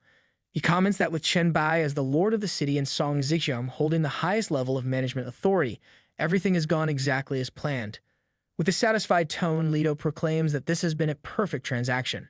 Everyone has received what they wanted, and his investment has reached a successful conclusion. Pleased with the outcome, Leto smiles and announces his departure. Before leaving, he reminds Chen Bai to complete the investment tasks he assigned as soon as possible. Chen Bai, aware of the immense difficulty of these tasks, remarks on their complexity. Leto only laughs, expressing his confidence in Chen Bai's abilities before disappearing on his next journey. After Leto's departure, Chen Bai hands Song Zixiang several scrolls, explaining that they are the rewards for completing the S-level Golden City construction. He asks if she has started any preliminary planning and suggests she arrange the construction projects in suitable locations. Song examines the construction plans and is immediately amazed by the scale and potential of what lies ahead. Chen Bai gently places a hand on her back, reassuring her. He explains that the vehicles, firearms, and other items produced through these plans can be tested and used to further the settlement's development. He expresses confidence that these resources will place Baeda City far ahead of other settlements. Song, initially happy, soon looks worried. She hesitates, attempting to explain her concerns about firearms and their limited use in the current era. However, Chen Bai interrupts her, clarifying that these firearms are entirely different from those used before the apocalypse. He explains that the weapons produced by this new production line come with unique attributes, making them far superior. He encourages her to abandon pre-apocalypse assumptions and look forward to what the city-state can achieve. He gestures toward the city-state management system and tells her that it looks bare now, but as unique construction projects are implemented, it will dazzle her. Chen Bai explains the incredible potential of the newly unlocked S-level construction projects. For example, the biological backup center can clone the user's body, effectively granting them a second life. The anti-gravity base, on the other hand, enables the creation of a city in the sky. These cutting-edge advancements are exclusive to S-level city-states, showcasing the immense power Baeda City can wield. Hearing this, Song Zixiang smiles, holding the scrolls tightly. Confidence shines in her eyes as she acknowledges the city-state's bright future. She firmly believes Baeda City will become the strongest among all settlements. Their conversation is interrupted by Meng Meng's enthusiastic voice. She excitedly announces that her time in the dream world was incredibly productive as she managed to unlock 3 new skills. Sharing the skill descriptions with Chen Bai, she eagerly awaits his reaction. The first skill, Enhancement of the Dream Totem. White noise allows the dream totem to emit various sounds that attract people into dreams. The second enhancement, Increased Sleepiness, greatly strengthens the dream totem's hypnotic ability. It now includes a mental suggestion, making people more relaxed and distracted. Chen Bai reviews the skills carefully, smiling as he praises her choices. He notes how the dream totem has evolved into a versatile tool, capable of drawing people into dreams without the need for direct observation. He also points out its growing effectiveness in real-world battles. Blushing slightly, Meng Meng responds with pride, reminding him that this combination was based on his earlier advice after analyzing her skill tree. Then, with even more excitement, she reveals her third self-selected skill, Enhancement of Entry and Awakening Skills in Dreams, Dream Visitor. This ability allows her to return to reality from any effective dream totem and to send others back to reality through the same method. Chen Bai is impressed by this teleportation ability. She enthusiastically explains how it works. By pulling someone like Han Xiao into the dream, she can use the dream totem he is connected to and teleport him directly to her side. Alternatively, she can choose to send someone else like Chen Bai to his location instead. Chen Bai smiles, praising her skill development and jokingly remarking that her progress in skill selection is graduate level. However, he teases that she still has much to learn in other areas before she can truly graduate. Meng Meng, blushing, leans in and asks if he has time to help her study the effects of her new abilities. Chen Bai agrees and tells her to meet him at the training field halfway up the mountain, where he will join her shortly. As Meng Meng bounces away, Chen Bai turns to Song Zixiang and requests her help in gathering people with varying levels of mental strength to test Meng Meng's abilities in a real combat setting. Song readily agrees, promising to find them and send them to the training field. She then leans in closer, her hands gliding over Chen Bai's shoulders, and playfully reminds him not to train too late. She hints that the lord of the city deserves a proper reward later in the evening. Chen Bai acknowledges her words with a smile. Song Zixiang adds that she heard Song Ji is preparing a surprise gift for him. Meanwhile, in Song Zixiang's room at the villa, the girls are busy preparing for the evening. Dressed in luxurious outfits and delicate lingerie, they inspect themselves in the mirror, commenting on their confidence in subduing Chen Bai during the night's battle. The lawyer, with her sharp elegance, joins in, reminding everyone to stay focused. As the girls stretch and prepare, the lawyer turns to Song Ji, teasing her about last time, when she fainted before things could even begin. Song Ji's face turns red with embarrassment as she shouts her determination not to repeat that mistake. She proudly announces that she has allocated all her free attribute points to physical strength, ensuring she can keep up this time. Later in the bedroom, Chen Bai casually asks Song Zixiang why Meng Meng was looking for her earlier. Song Zixiang explains that Meng Meng had asked if there were any nearby dungeons, as she wanted to gain some experience points. Chen Bai nods and instructs Song Zixiang to tell Meng Meng to come see him after she finishes the dungeon, as he has something to discuss with her. Song Zixiang, however, replies that she has already passed along the message. As the conversation continues, Song Zixiang moves closer to Chen Bai and mentions that everyone is eager for his guidance on combat techniques and skill selection. Before Chen Bai can respond, Song Ji suddenly pops out from under the blanket, eagerly chiming in that they all genuinely want his help. Chen Bai looks at Song Ji and teases her, pointing out that her sea-level skill tree is so simple and straightforward that it barely has any branches. He jokingly asks what she could possibly need guidance for. Song Ji's cheeks flush red, and she insists that she still wants his advice. Smiling, Chen Bai agrees and instructs her to send screenshots of all her skill trees. Before he can finish, the other women in the room, lounging in their elegant lingerie, get up one by one. They all ask for Chen Bai's guidance on skill selection, their enthusiasm evident. Chen Bai, seeing their determination, begins guiding them one by one, starting with Song Zixiang. For her, he recommends choosing the S-level skill Amethyst Eye with its 3 evolution paths. Curious, Song Zixiang demands an explanation.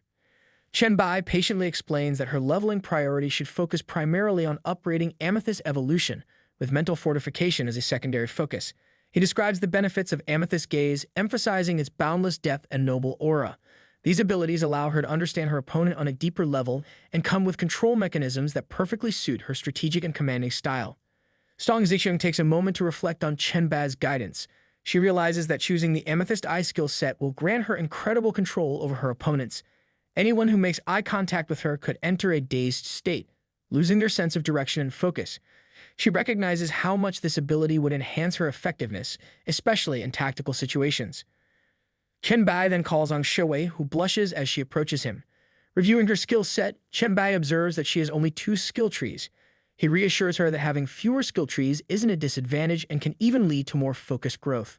For Shui, Chen Bai recommends unlocking Threat Vision, a skill that highlights all targets within her view that pose a threat.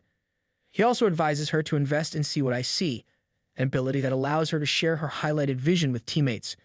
Chen Bai explains that these skills will position her as a god-level support in the future, someone indispensable in both battle and strategy. He adds that her base-level capabilities are already impressive, and these skills will only amplify her potential. Next, Chen Bai turns to Lu Lai, offering his guidance with her skill set. He begins by addressing her illusory image ability, revealing that it harbors a hidden game-changing skill. Intrigued, Lu Lai listens as Chen Bai explains the power of perceived illusion as reality. This unique skill has a fascinating effect. If an enemy fails to see through the illusion, it becomes real to them. For example, if they believe a nuclear bomb in the illusion is real, they will experience its effects as if it were an actual explosion. The skill lacks a conventional damage description because its potential is limitless. Anything imagined can manifest as reality for the target. Lu Lai is stunned by the revelation, struggling to believe the depth of this ability. Chen Bai reassures her, emphasizing the skill's unparalleled potential. With proper mastery, she could create scenarios so convincing that they alter the battlefield entirely. Next, it's Suxin's turn. Chen Bai reviews her abilities and advises her to distribute her points evenly across stamina, flesh, and mind recovery abilities. He explains that all of her skills primarily take effect on herself, enhancing her recovery capabilities before extending to others when actively used. While her abilities may seem straightforward, Chen Bai praises their practicality and effectiveness, noting that he has yet to see a better medical talent. As Suxin steps back, Songji suddenly hugs Chen Bai from behind, asking if it's finally her turn. Chen Bai teases her, remarking that the C-level underdog speaks last. Turning to the next person, he announces that Ling Yu, with her B-level focus concentration ability, is up next. Ling Yu blushes and timidly thanks him for the attention. Chen Bai examines her skill, pointing out that while it seems to only speed up thinking, it's actually a god-level talent for duels. He explains that her ability allows her to set a target, accelerating her thought process while filtering out irrelevant information. This makes it incredibly effective for quick decision-making and precision in one-on-one battles. Chen Bai advises Ling Yu to select skills that enhance her ability to make judgments in combat and to dedicate herself to practicing against opponents with diverse talents. This, he emphasizes, will unlock the full potential of her ability. Ling Yu, overwhelmed with gratitude, kneels before him and playfully offers to show her appreciation for his guidance through action. Chen Bai snaps, cutting her off, and sternly reminds her to remain sane. He instructs her that she must learn to control when and on whom she focuses her ability. Without proper discipline, such a talent could easily backfire, becoming a liability instead of an asset. Finally, it's Song Jae's turn. She steps forward eagerly, declaring that she's ready for her guidance. Chen Bai reviews her abilities and advises her not to miss any skill she can upgrade. He explains that once she is fully leveled, her abilities will grant her 10 times the comprehension, 10 times the learning speed, and 10 times the technique refinement. Her growth will outpace that of an ordinary person by a factor of 10. Playfully, Chen Bai teases her, saying that while her physical strength will never surpass his in this lifetime, she might just conquer him one day with her refined techniques. Song Jae's cheeks flush bright red as she curses him for always teasing her. With a pout, she warns him that she'll bite him for bullying her. Amused by the exchange, Song Ziqiang stands up and addresses the group. She reminds everyone that now, with Chen Bai's guidance for their future growth, they must work hard to ensure that any new members of Bai de Palace won't look down on them. The group responds enthusiastically, pledging to give their best efforts. Chen Bai finds himself teleported to the Magic City, landing in Han Xiao's house, all thanks to Meng Meng's new skill. Han Xiao is visibly startled to see him there, clearly impressed that Meng Meng actually managed to pull this off. It's not every day you see someone casually teleport another person across vast distances. Meanwhile, Meng Meng sends Chen Bai a message letting him know that the teleportation was exhausting. The distance was much farther than she expected, and now she feels dizzy.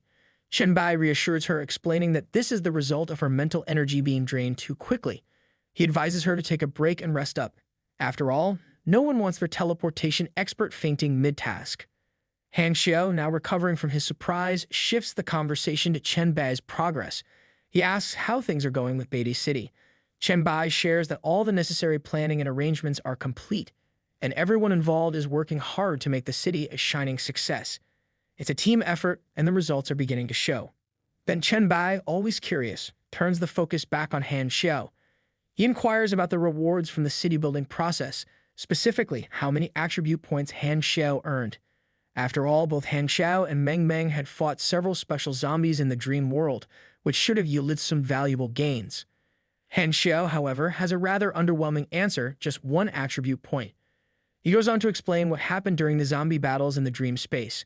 While they were fighting a group of screaming zombies, something unexpected occurred. All the zombies screamed together, creating a powerful mental shock.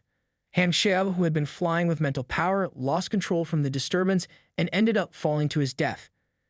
Chen Bai advises Han Xiao to avoid mentioning that he is from the 001 chat group. He jokes that he simply cannot handle the secondhand embarrassment if others were to find out. Han Xiao, however, isn't having it. He pleads his case, pointing out that only he and Meng Meng know about this, so there's no real risk of anyone else finding out. Besides, he's about to take Chen Bai to see the chemical plant, which is hardly an embarrassing outing. Chen Bai chuckles and waves it off, saying he was only joking. He tells Han Xiao to get ready so they can leave. Han Xiao laughs in return and agrees, lightening the mood. As they prepare, Chen Bai notices his hand glowing faintly with a purple aura shaped like a butterfly. His thoughts shift to the SSS-level mission, Plague Mark, which has been sending him warnings ever since his teleportation. It feels significant, and he can't shake the feeling that it has something to do with the chemical plant Han Xiao mentioned, the one supposedly infested with plague zombies. Meanwhile, Han Xiao stands by the window and signals for Chen Bai to take off from there. Later, as they make their way toward the chemical plant, Chen Bai's mind races. He reflects on how quickly he rushed to the Magic City as soon as order was restored in Beatty City. His curiosity grows, wondering what kind of incredible reward an SSS-level mission might bring. Chen Bai takes out the mysterious mask he acquired some time ago. As he looks at it, he recalls how, back in Jiangshang, he had been too afraid to inspect it. The fear of the god of tricks, Ligo, discovering that he had secretly hidden it, kept him cautious. Now he marvels at its true potential. The mask has the ability to refine bloodline potions into an S-class essence, and its greatest advantage. It comes with no usage requirements. It's a rare find that could tip the scales in his favor. Meanwhile, Han Xiao points ahead, directing Chen Bai's attention to a factory shrouded in an eerie green mist. That's the chemical plant, he explains. It's unmistakable with its ominous glow and foreboding atmosphere. Curious, Chen Bai asks if Han Xiao knows anything about the factory's interior. Han Xiao reveals that he had some knowledge of it before the apocalypse. Without hesitation, Chen Bai suggests they begin their exploration. However, Han Xiao looks puzzled, asking if he really has to go in as well. He hesitates, sharing his unease about the green mist and the fungal patches that make the area feel extremely hazardous.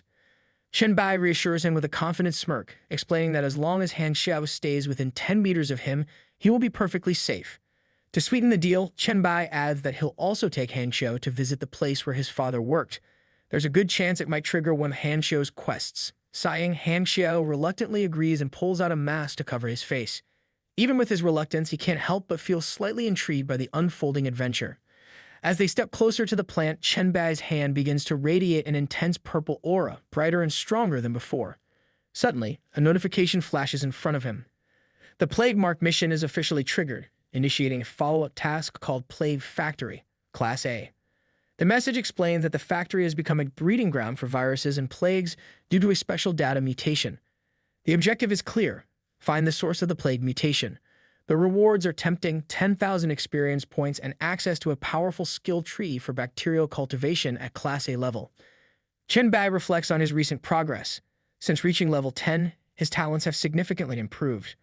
Although the details are vague, his ability to control viruses feels sharper and more potent.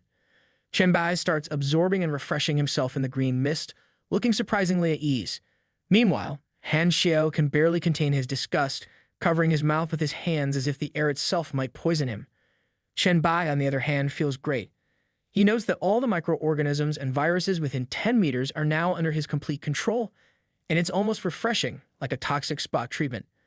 Han Xiao watches him in disbelief, marveling at how Chen Bai can actually enjoy himself in such a terrifying environment. Chen Bai jokes about the comment, wondering aloud if Han Xiao means he's a bit twisted for liking this. Before Han Xiao can respond, he notices something, his eyes darting to a massive mosquito lurking nearby.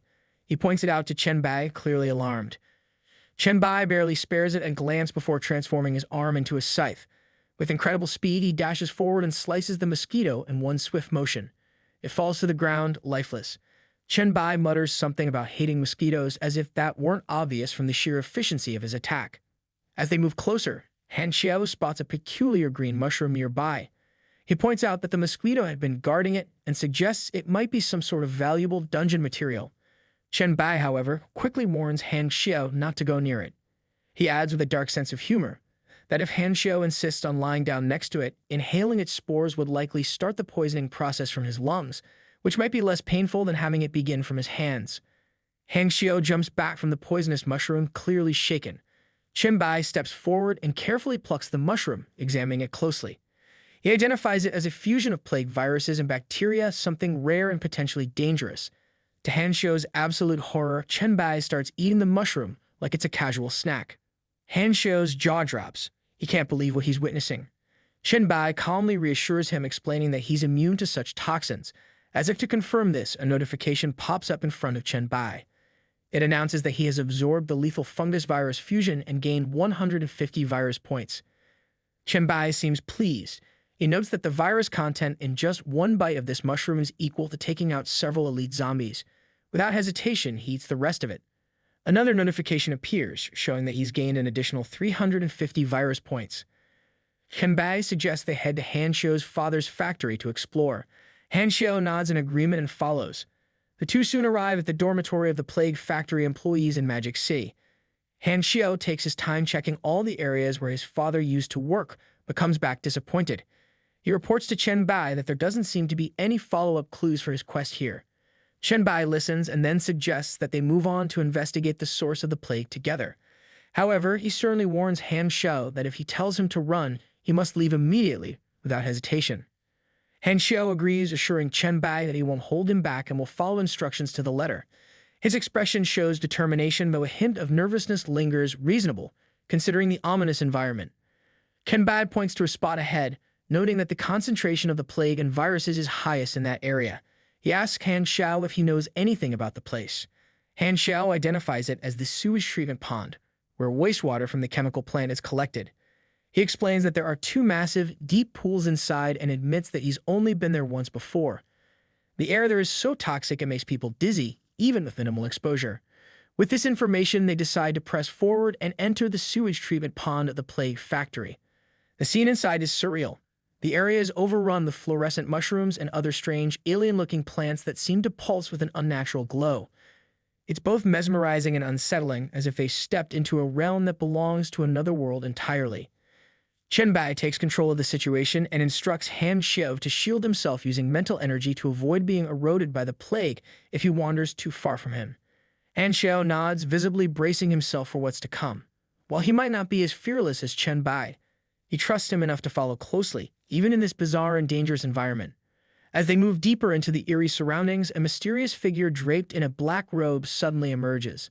The figure exudes an unsettling presence and begins to chant in a powerful voice, calling out to the children of the plague, the servants of the virus, and the disciples of the sect. Before the figure can complete his ritual, Chen Bai acts quickly. He dashes forward with incredible speed, his scythe arm slashing straight into the man's gut.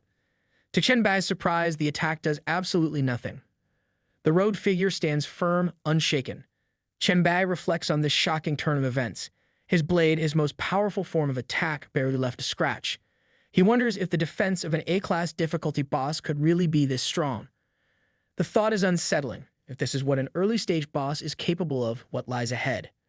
But then something completely unexpected happens. The robed figure kneels before Chen Bai, bowing his head as though in reverence. He begins speaking in solemn tones, declaring his devotion and offering prayers to what he calls their destined god. He wishes for this god to ignite the divine fire and spread the blessings of the plague across the world. Chen Bai is utterly bewildered, and so is Han Xiu, who watches the scene with his mouth agape. Han Xiu can't resist asking if the robed figure is actually kneeling to Chen Bai. Chen Bai hesitates but admits that it seems possible, though even he isn't sure. The robed figure quickly clears up the confusion, confirming that he is indeed kneeling before Chen Bai. With great reverence, he declares Chen Bai to be the destined great god. He introduces himself as Plague Bishop Pukashumi Israel, level 71, and pledges to offer anything, his life, his soul, or whatever is needed for Chen Bai. Chen Bai is stunned.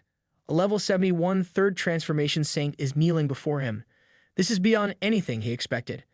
In his previous life, Chen Bai only managed to reach level 79 himself, and he knows how powerful someone at this level is. To encounter such a figure at the early stages of the trial is almost unthinkable. He reflects on the gap in power and the mental perception he gained when Meng Meng became his master. Back then, his mental perception was merely D-class. Yet here he is, standing in front of someone vastly more powerful, able to perceive their name and rank. He realizes how unprepared he truly is for this level of interaction. Chen Bai looks at Pukashumi and asks if he is truly the god destined for him. Pukashumi confirms this without hesitation. He explains that the high priest sacrificed his life to guide Chen Bai's emergence for the sect. Since Chen Bai received the mark of plague at the very beginning of the trial, it is undeniable he is the god of plague they have been waiting for. Hearing this, Chen Bai reflects on what this means. In previous lives, he often heard that the most valuable aspect of high-level talents was their exclusive opportunities, unique chances that only they could access. It seems this is his own exclusive opportunity as the Virus King. The title God of Plague feels far more powerful and significant than anything Hanshio's bloodline story could offer. Curious, Chen Bai asks Pukashumi what the sect can do to assist him. Pukashumi explains that they paid a great price to enter the trial early, all for the purpose of aiding him. He considers it a great fortune to have met Chen Bai so soon. He reveals that every member of the plague sect who enters this realm brings a treasure corresponding to their strength, specifically to support Chen Bai. However, there's a catch. Pukashima apologizes, explaining that they cannot simply hand over all the treasures at once. This is due to the cosmic will, an invisible force that could detect and interfere if they make things too easy for Chen Bai. Hearing this, Chen Bai nods in understanding. He doesn't seem too bothered by the restriction, knowing that these opportunities are still in his favor. Pukashumi expresses gratitude for Chen Bai's understanding and then asks what type of treasure he desires. Chen Bai doesn't hesitate. He asks if Pukashumi has any job transfer scrolls. Pukashumi looks surprised when Chen Bai asks for a job transfer scroll. He quickly assures him that he does have them. He opens his hands and 2 scrolls appear out of thin air. The first scroll is marked S-Class Plague Knight, while the second is S-Class Insect Master. Before Chen Bai can respond, a 3rd scroll appears above Pukashumi, glowing with a radiant red light.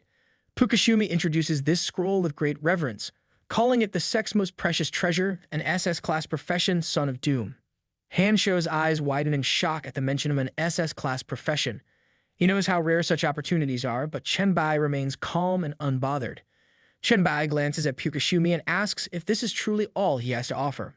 Pukashumi, visibly flustered, tries to explain. He says that at the beginning of the trial, reaching SS-class professions is almost impossible. He reminds Chen Bai that even many gods ascended from S-class, A-class, or even B-class professions. Chen Bai listens but doesn't seem impressed. He calmly replies that he already knows all of this. He states clearly that he is only interested in an SS-class change scroll. Hanshio breaks into a cold sweat, stunned by Chen Bai's response. Pukashumi, now also sweating profusely, mutters in disbelief about this request.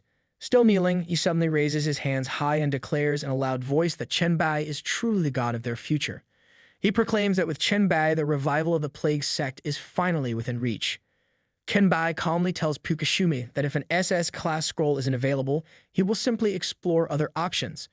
Pukashumi suddenly laughs and informs Chen Bai that there is one possible way to obtain an SS-class scroll. Chen Bai immediately focuses on the word possible and presses him for details. Pukashumi admits that it's not guaranteed and explains that Chen Bai would need to retrieve the scroll himself. Curious, Chen Bai asks how it can be done. Pukashumi explains that he can open a special secret space connected to the greatest plague event in the history of Blue Star. Within this space, Chen Bai will find plague seeds embedded in history. By collecting them, he can attempt to forge a class change scroll, and it might result in an SS-class scroll. Chen Bai thinks it over for a moment before deciding. He says that if there is even a chance, he has to try. Pukashumi prepares himself and begins chanting. He declares that he will sacrifice his life, power, and soul to create a path for his god. His eyes start glowing green, and a strange green aura surrounds him. As he continues chanting, the glow intensifies and the energy begins to radiate outward. With a final shout, Pukashumi commands the space to open. His entire body shines with a vivid green light before the energy suddenly dissipates, leaving nothing behind. Pukashumi vanishes completely and his staff falls to the ground where he had stood. A notification appears in front of Chen Bai. It reads, "Would you like to enter the exclusive secret instance? The Whales of 8 million souls. Instance entrance remaining time, 2 minutes, 56 seconds, 13. Chen Bai looks at Han Xiao and tells him that this is an exclusive instance, so he won't be bringing him along. Han Xiao, still shaken by everything that just happened, forces a nervous laugh. He assures Chen Bai that he understands completely. He comments on how powerful Pukashumi was and how much he sacrificed to open the instance. Han Xiao admits he wouldn't dare enter something so dangerous. Chen Bai reminds him that the portal's opening time is limited. He decides to send Han Xiao away from the plague factory before entering.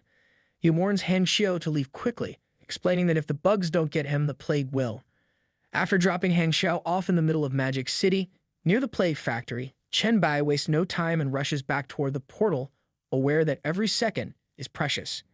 Hanxiu watches Chen Bai disappear into the distance and takes a moment to think about everything that just happened. The events replay in his mind, and he feels a mix of awe and relief. Spotting a nearby bench, he sits down to catch his breath. Deciding that others in Group 00 will need to hear about this, he prepares to share the story with them. Hanxiu logs into the group chat and starts sharing his experience with the others.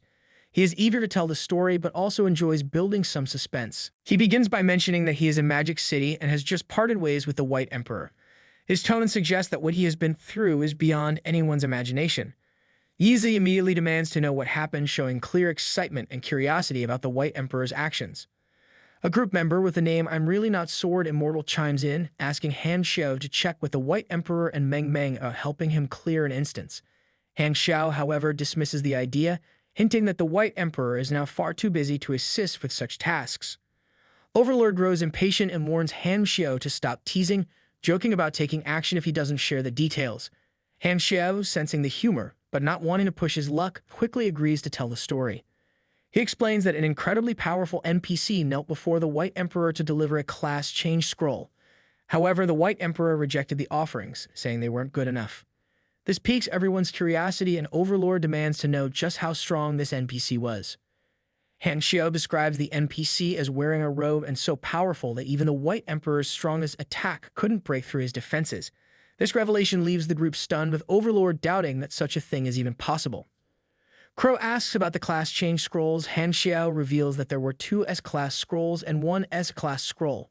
The group reacts with disbelief, wondering why the White Emperor would turn down such a rare opportunity. Hanxiu explains that the White Emperor declared that only an SS-class scroll was worth considering. This revelation leaves everyone speechless.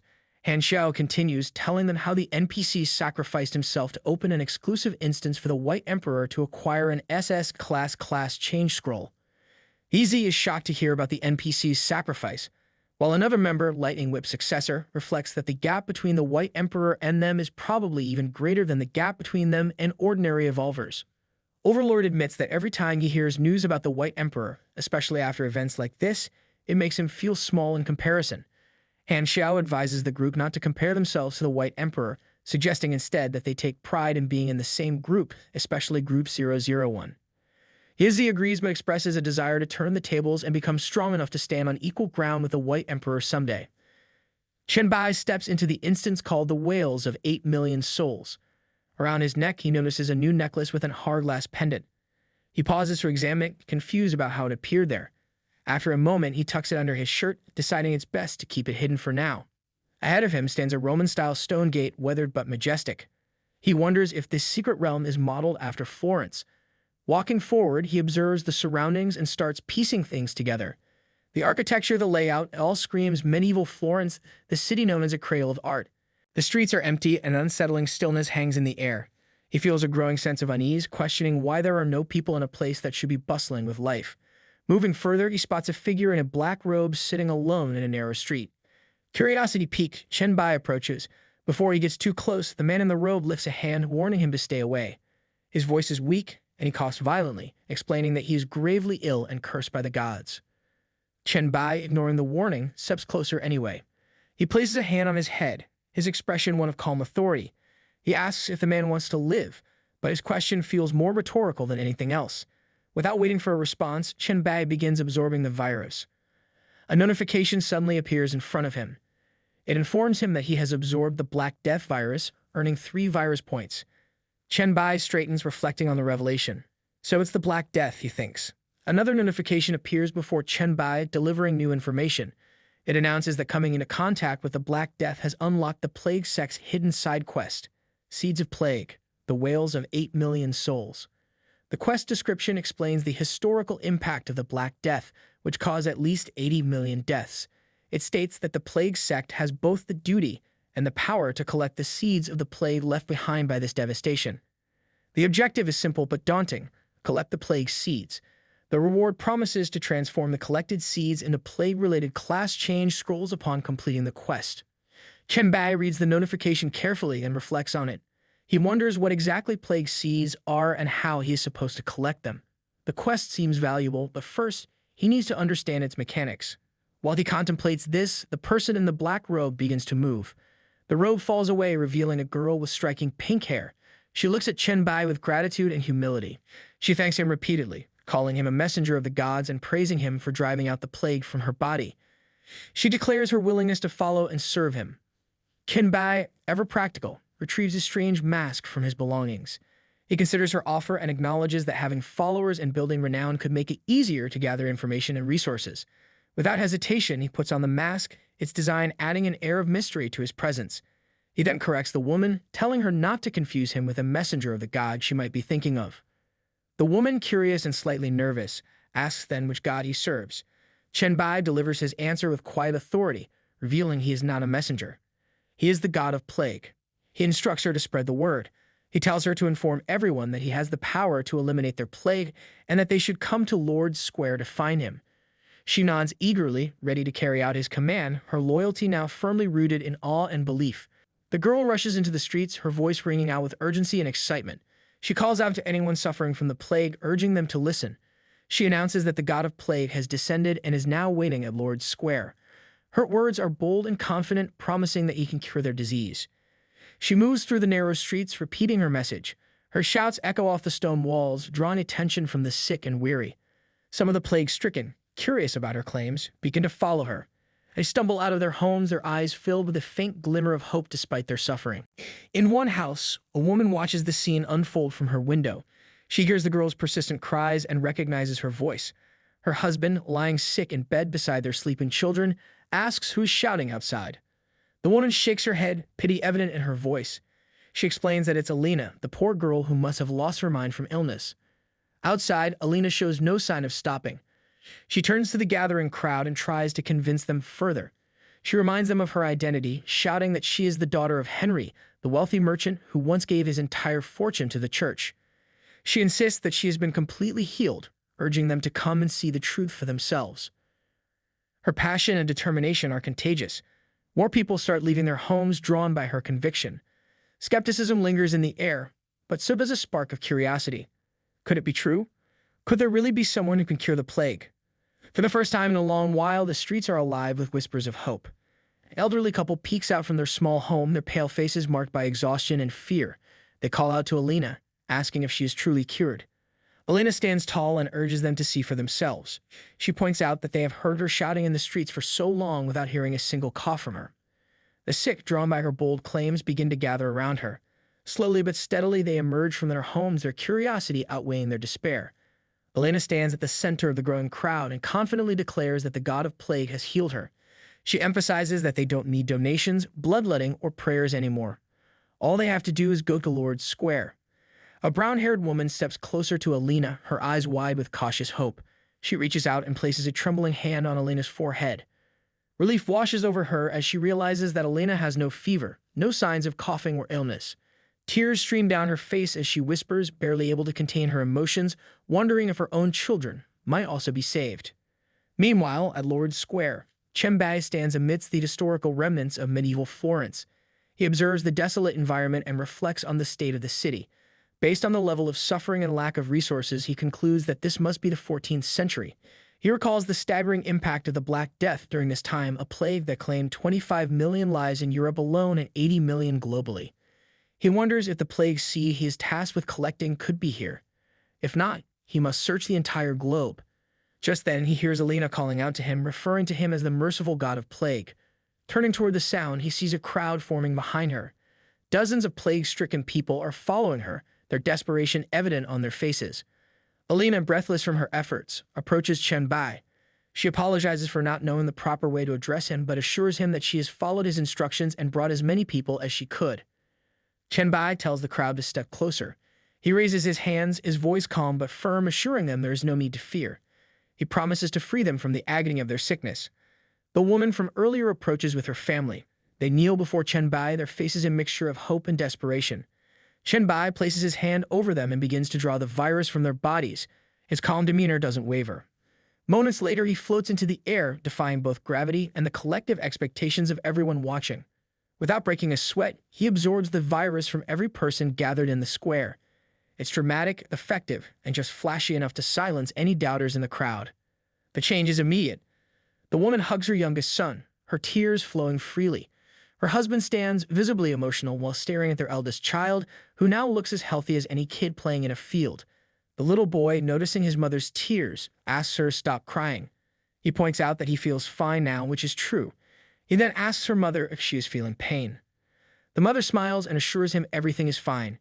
She admits she no longer feels any pain, her voice cracking with relief. The crowd starts buzzing.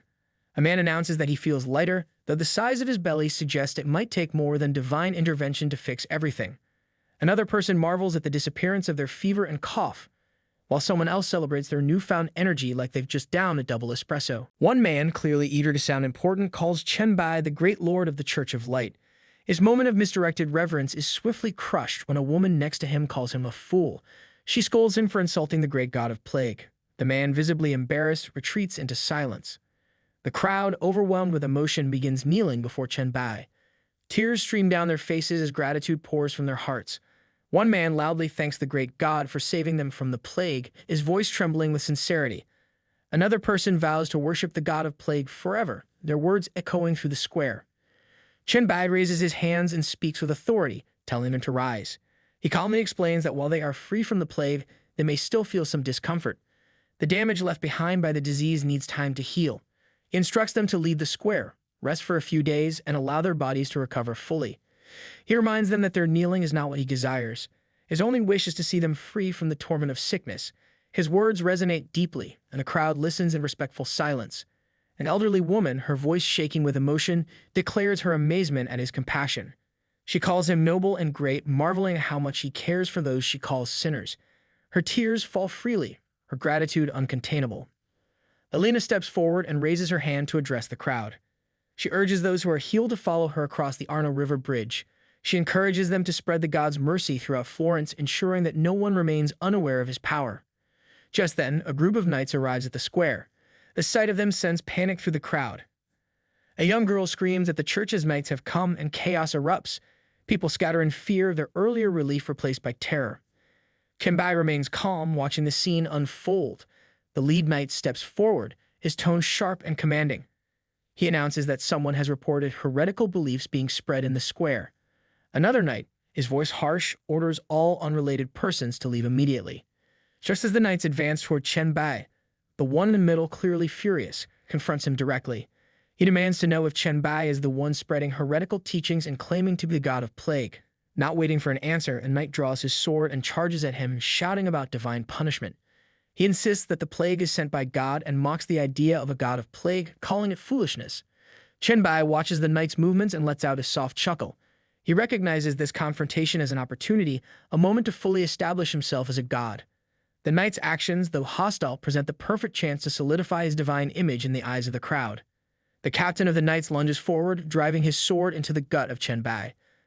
Two other knights follow suit, stabbing him without hesitation. Chen Bai remains eerily still, his expression unreadable. One knight, seemingly satisfied, raises his sword into the air and shouts to the crowd. He calls the gathered people sinners, demanding they repent for their mistakes. He accuses them of being deceived by a heretic, blaming their faith in Chen Bai for their suffering under the plague. His voice booms across the square, filled with righteous fury, as he commands the people to kneel and confess. The crowd, frozen in fear, looks on in disbelief. One of the knights suddenly points out to the captain that the man claiming to be a god is completely unharmed. The captain's confidence falters, and he curses under his breath, unable to understand how their swords had no effect. Chen Bai calmly removes his mask, revealing his face to the knights in the crowd.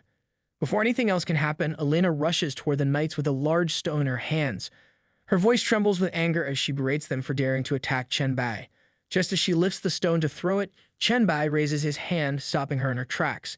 He tells her that he is unharmed, his voice steady and reassuring. Alina, her face still flushed with fury, responds passionately. She proclaims that she understands now. The great god of plague, being divine, cannot be harmed by their weapons, but she cannot forgive them for their audacity. She urges Chen Bai to punish the knights for their ignorance, calling for divine retribution. The knights, their earlier bravado fading quickly, begin trembling. Their hands shake and fear is evident in their eyes.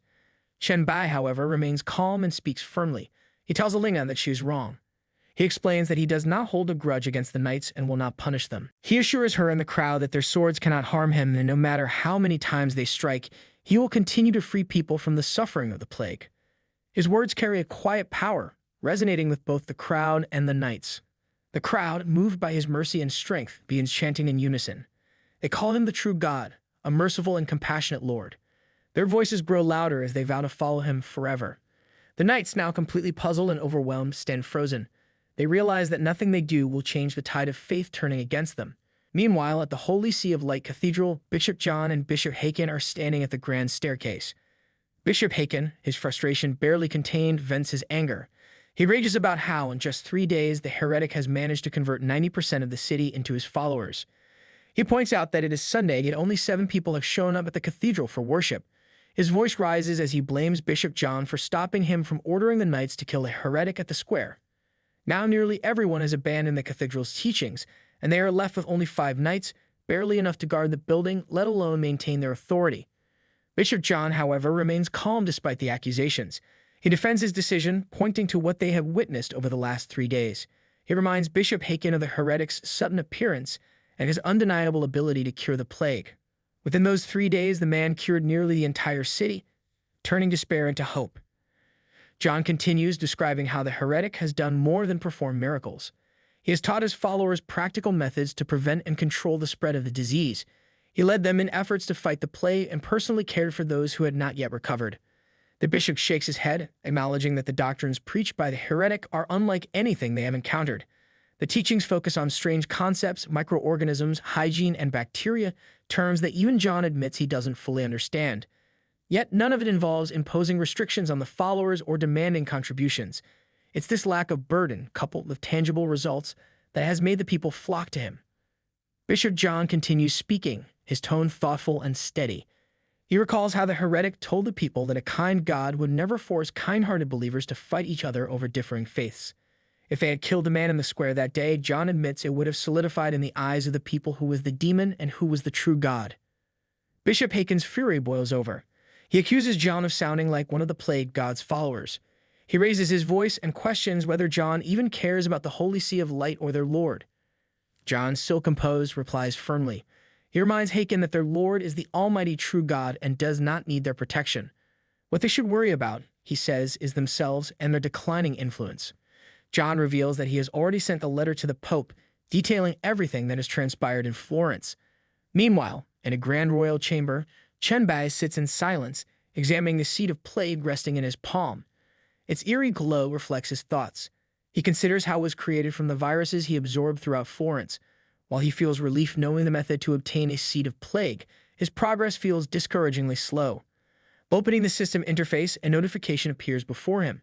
It reveals the current state of the seed of plague, Black Death, concentration progress, 0.001.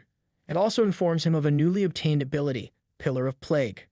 This ability allows him to set up a pillar where believers can pray to transfer their diseases into it. The diseases stored within the pillar will then be converted into progress for the seed of plague. Chen Bai reflects on the notification, realizing that completing the seed will require far more effort than he initially thought.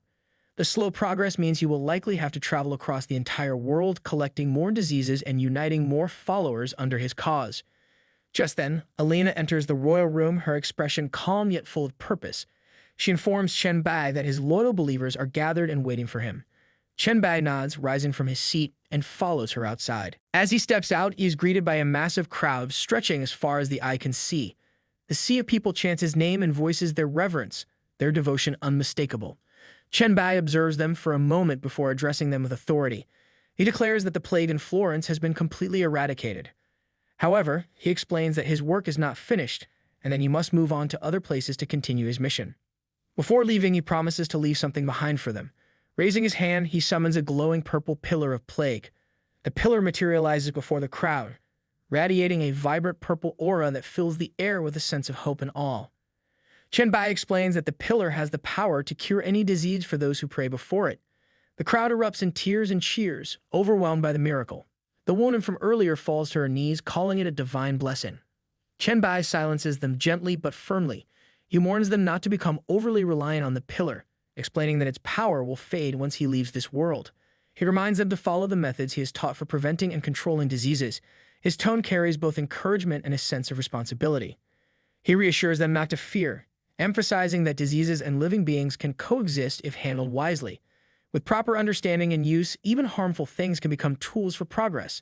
Lastly, he instructs them to always remember the doctrines of the plague sect, leaving them with a legacy of knowledge and faith. Alina, her voice filled with emotion, assures Chen Bai that they will always remember his teachings and the doctrines of the plague sect. She declares their intention to build a cathedral in Florence to honor his deeds and spread the story of what he has done for them. Chen Bai smiles faintly and taps her head in a gesture of encouragement. He thanks her and entrusts the future to her and the people, saying it will be up to them to carry on his legacy. Turning back to the crowd, he wishes them a life free from the suffering of disease and bids them farewell with a calm yet commanding presence. As he walks away from Florence, the sound of the people's chants follows him, echoing even beyond the city walls. Chen Bai pauses for a moment, reflecting on the devotion of the people. He finds them amusing and pragmatic at the same time. The people of this era, so deeply tied to religion, are easy to sway when presented with miracles. This fanaticism, he realizes, works in his favor. Their belief will make it far easier to gather the seed of plague. The thought brings a quiet satisfaction as he continues on his path. Soon, Chen Bai ascends, breaking free of Earth's atmosphere. Hovering above, he gazes down at the planet below, its vast surface a reminder of how much work lies ahead. He reflects that the fame of being perceived as a god will naturally attract people to him.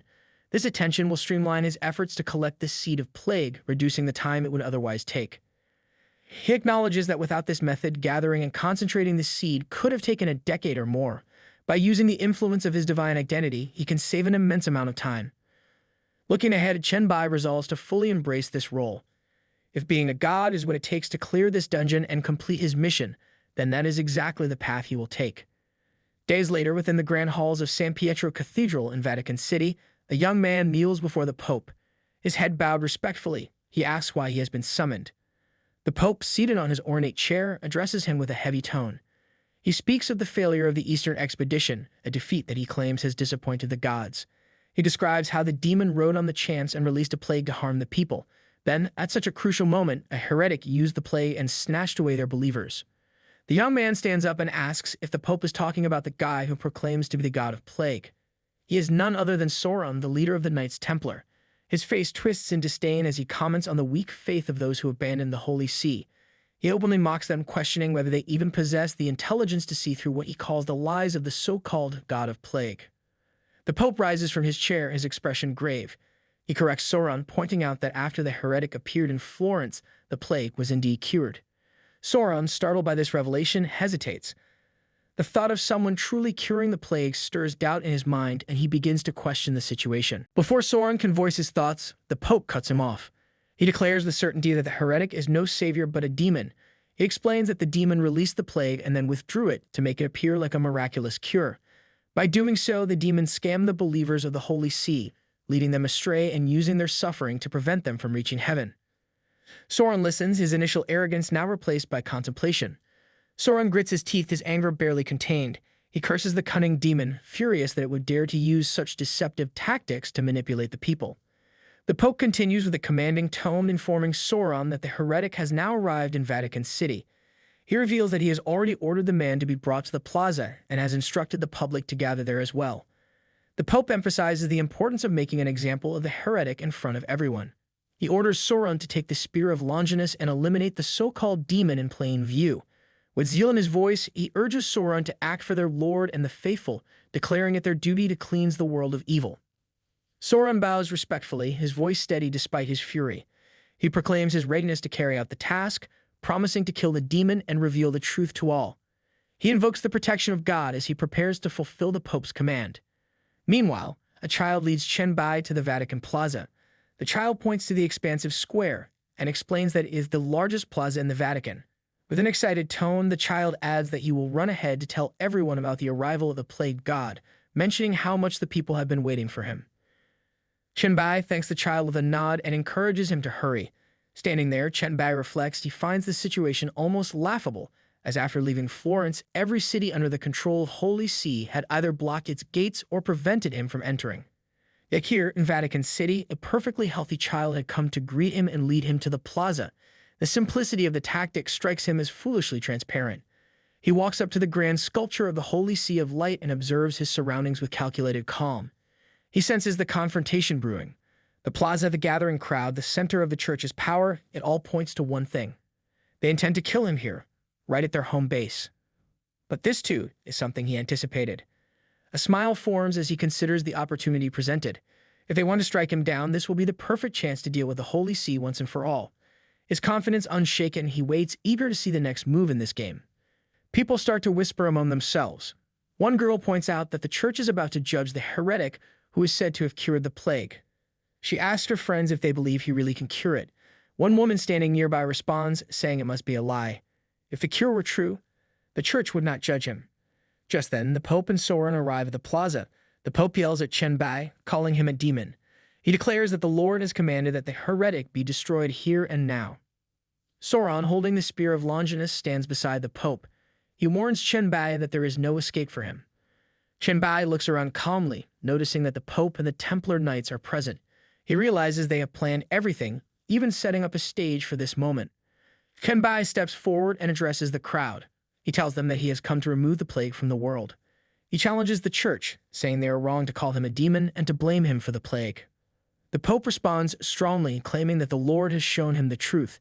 He accuses Chen Bai of being a demon from the abyss who has used evil tricks to destroy people's faith in God.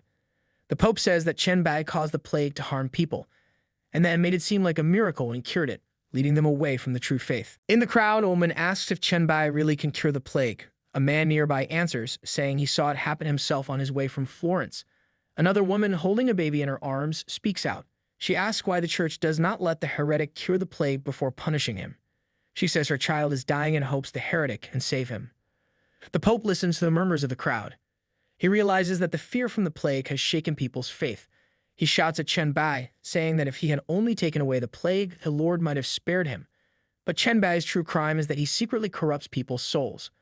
The Pope says those souls will be condemned to hell forever. A man in the crowd hears the Pope and says that this is the truth. A woman beside him comments, calling Chen Bai a vile demon. The crowd begins to shout louder, demanding judgment and calling for Chen Bai's death. Soren, seeing the anger of the crowd, rushes at Chen Bai with the spear of Longinus in his hand. He yells that the followers of God are calling for justice and charges at Chen Bai, ready to strike. But Chen Bai stops the spear with just the tip of his finger. Soren is stunned by this and cannot believe what he sees. Chen Bai tells Soren to give up. He warns him that the spear has already made one mistake by harming the Lord's son. It will not make the same mistake again, so Soren should stop using it. Soren stands frozen, his mind racing. He wonders how it is possible for Chen Bai to stop the spear like that. Chen Bai looks around at the crowd, then turns to the Pope. He shouts that he has been wandering from Florence to this place why the church kept stopping him from ending the plague. Now, seeing the Pope's true nature, he understands. The Pope laughs loudly, mocking Chen Bai for suggesting that he is the demon. Nearby, a couple in the crowd whispers to each other, asking how it is possible that the Pope could be a demon. Chen Bai clenches his fist and says that whether the Pope is a demon or not will soon be clear to everyone. Without warning, he punches the Pope hard in the neck. The Pope is unable to handle the power of the punch. He is sent flying back, crashing to the ground. The knights around them quickly withdraw their weapons, shocked by what they just witnessed. They shout that Chen Bai has killed the Pope. Soren, enraged, curses Chen Bai. He realizes that he was tricked by Chen Bai's lies and distracted by his questions. Now he is certain that Chen Bai is indeed a demon. Meanwhile, standing before the Pope, Chen Bai tells him to reveal his true form, the form of the demon who took the Pope's place. Soren watches, stunned, as the Pope begins to change. His body twists and morphs, and what appears to be the true form of a demon starts to show. The Pope's head grows horns, dark and twisted. His eyes turn red, and his teeth grow long and sharp, like those of a beast. The people in the crowd begin to panic. Some shout that the Pope now has demon horns, while others ask what has happened to him. The Pope, now fully transformed into a monstrous figure, laughs like a demon. He looks at Chen Bai with a cruel smile, promising that he will kill him. Chen Bai stands still, calm. He already expected this. He knows that his power is too much for the people of this time to understand. If he had used all his abilities, everyone would have believed the Pope's lies without question. Simply debating that the Pope was foolish. Using a virus to kill him wouldn't fully convince the people either. But Chen Bai had prepared for this moment. When he went to pick up Meng Meng, he gathered a powerful demon's blood essence, one that could give him control over the Pope.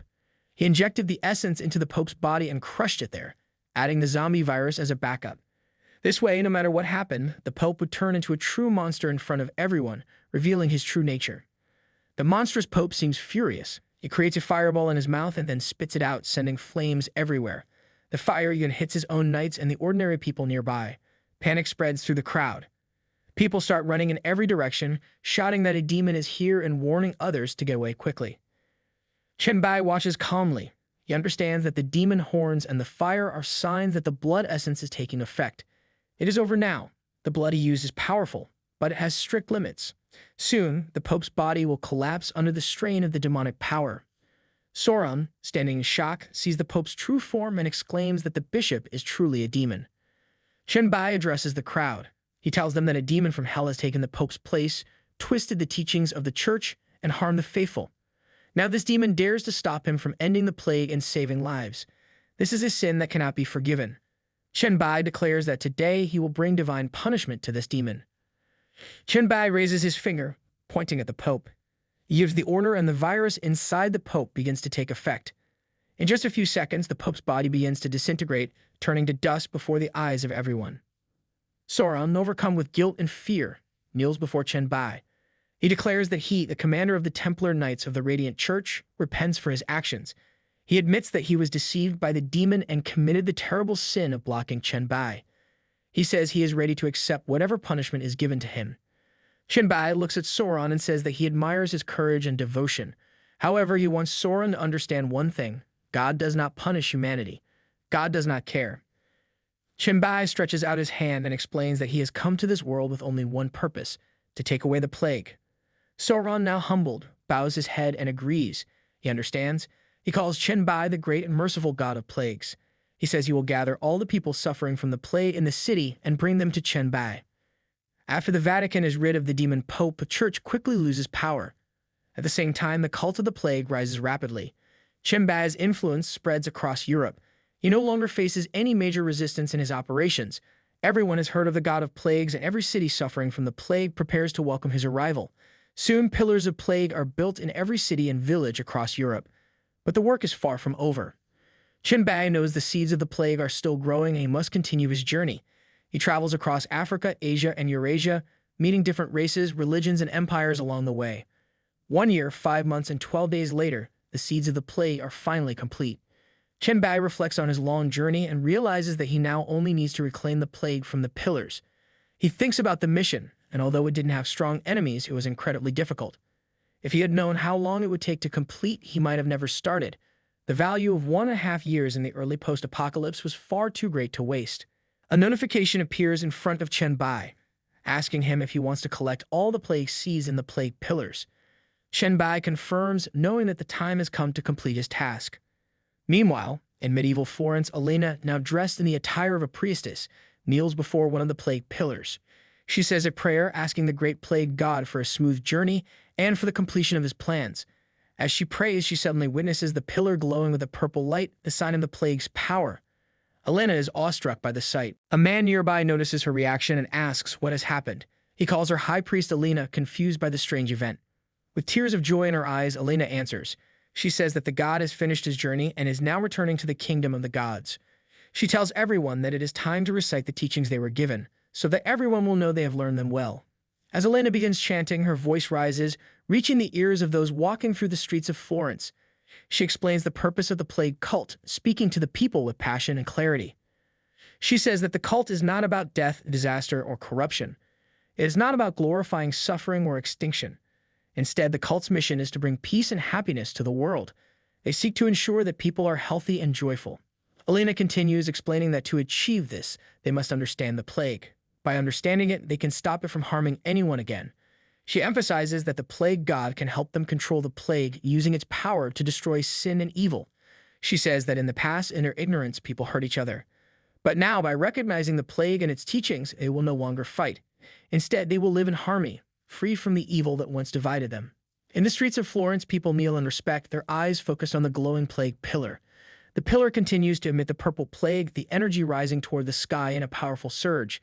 Elena, still kneeling before the pillar, continues her chanting. She speaks of the future, where the followers of the plague god will fight side by side to control the plague. She promises that the plague will become their greatest weapon, a force that will protect life itself. With it, they will drive away the demons that have plagued the earth for so long.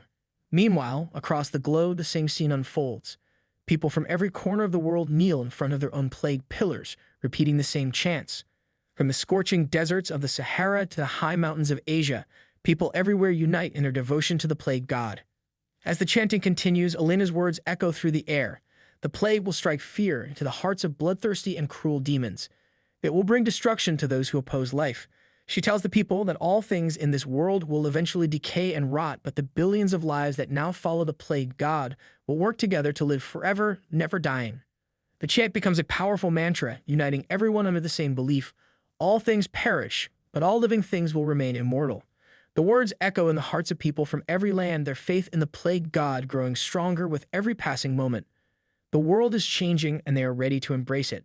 Meanwhile, Chen Bai absorbs the plague energy radiating from the pillars around the world. He can hear the voices of the people chanting for him. The voices fill the air, repeating prayers, asking that the light of their Lord shine forever on the world. Chen Bai wonders if these prayers are sincere. He senses their faith, but he wonders if they truly understand what they are calling for.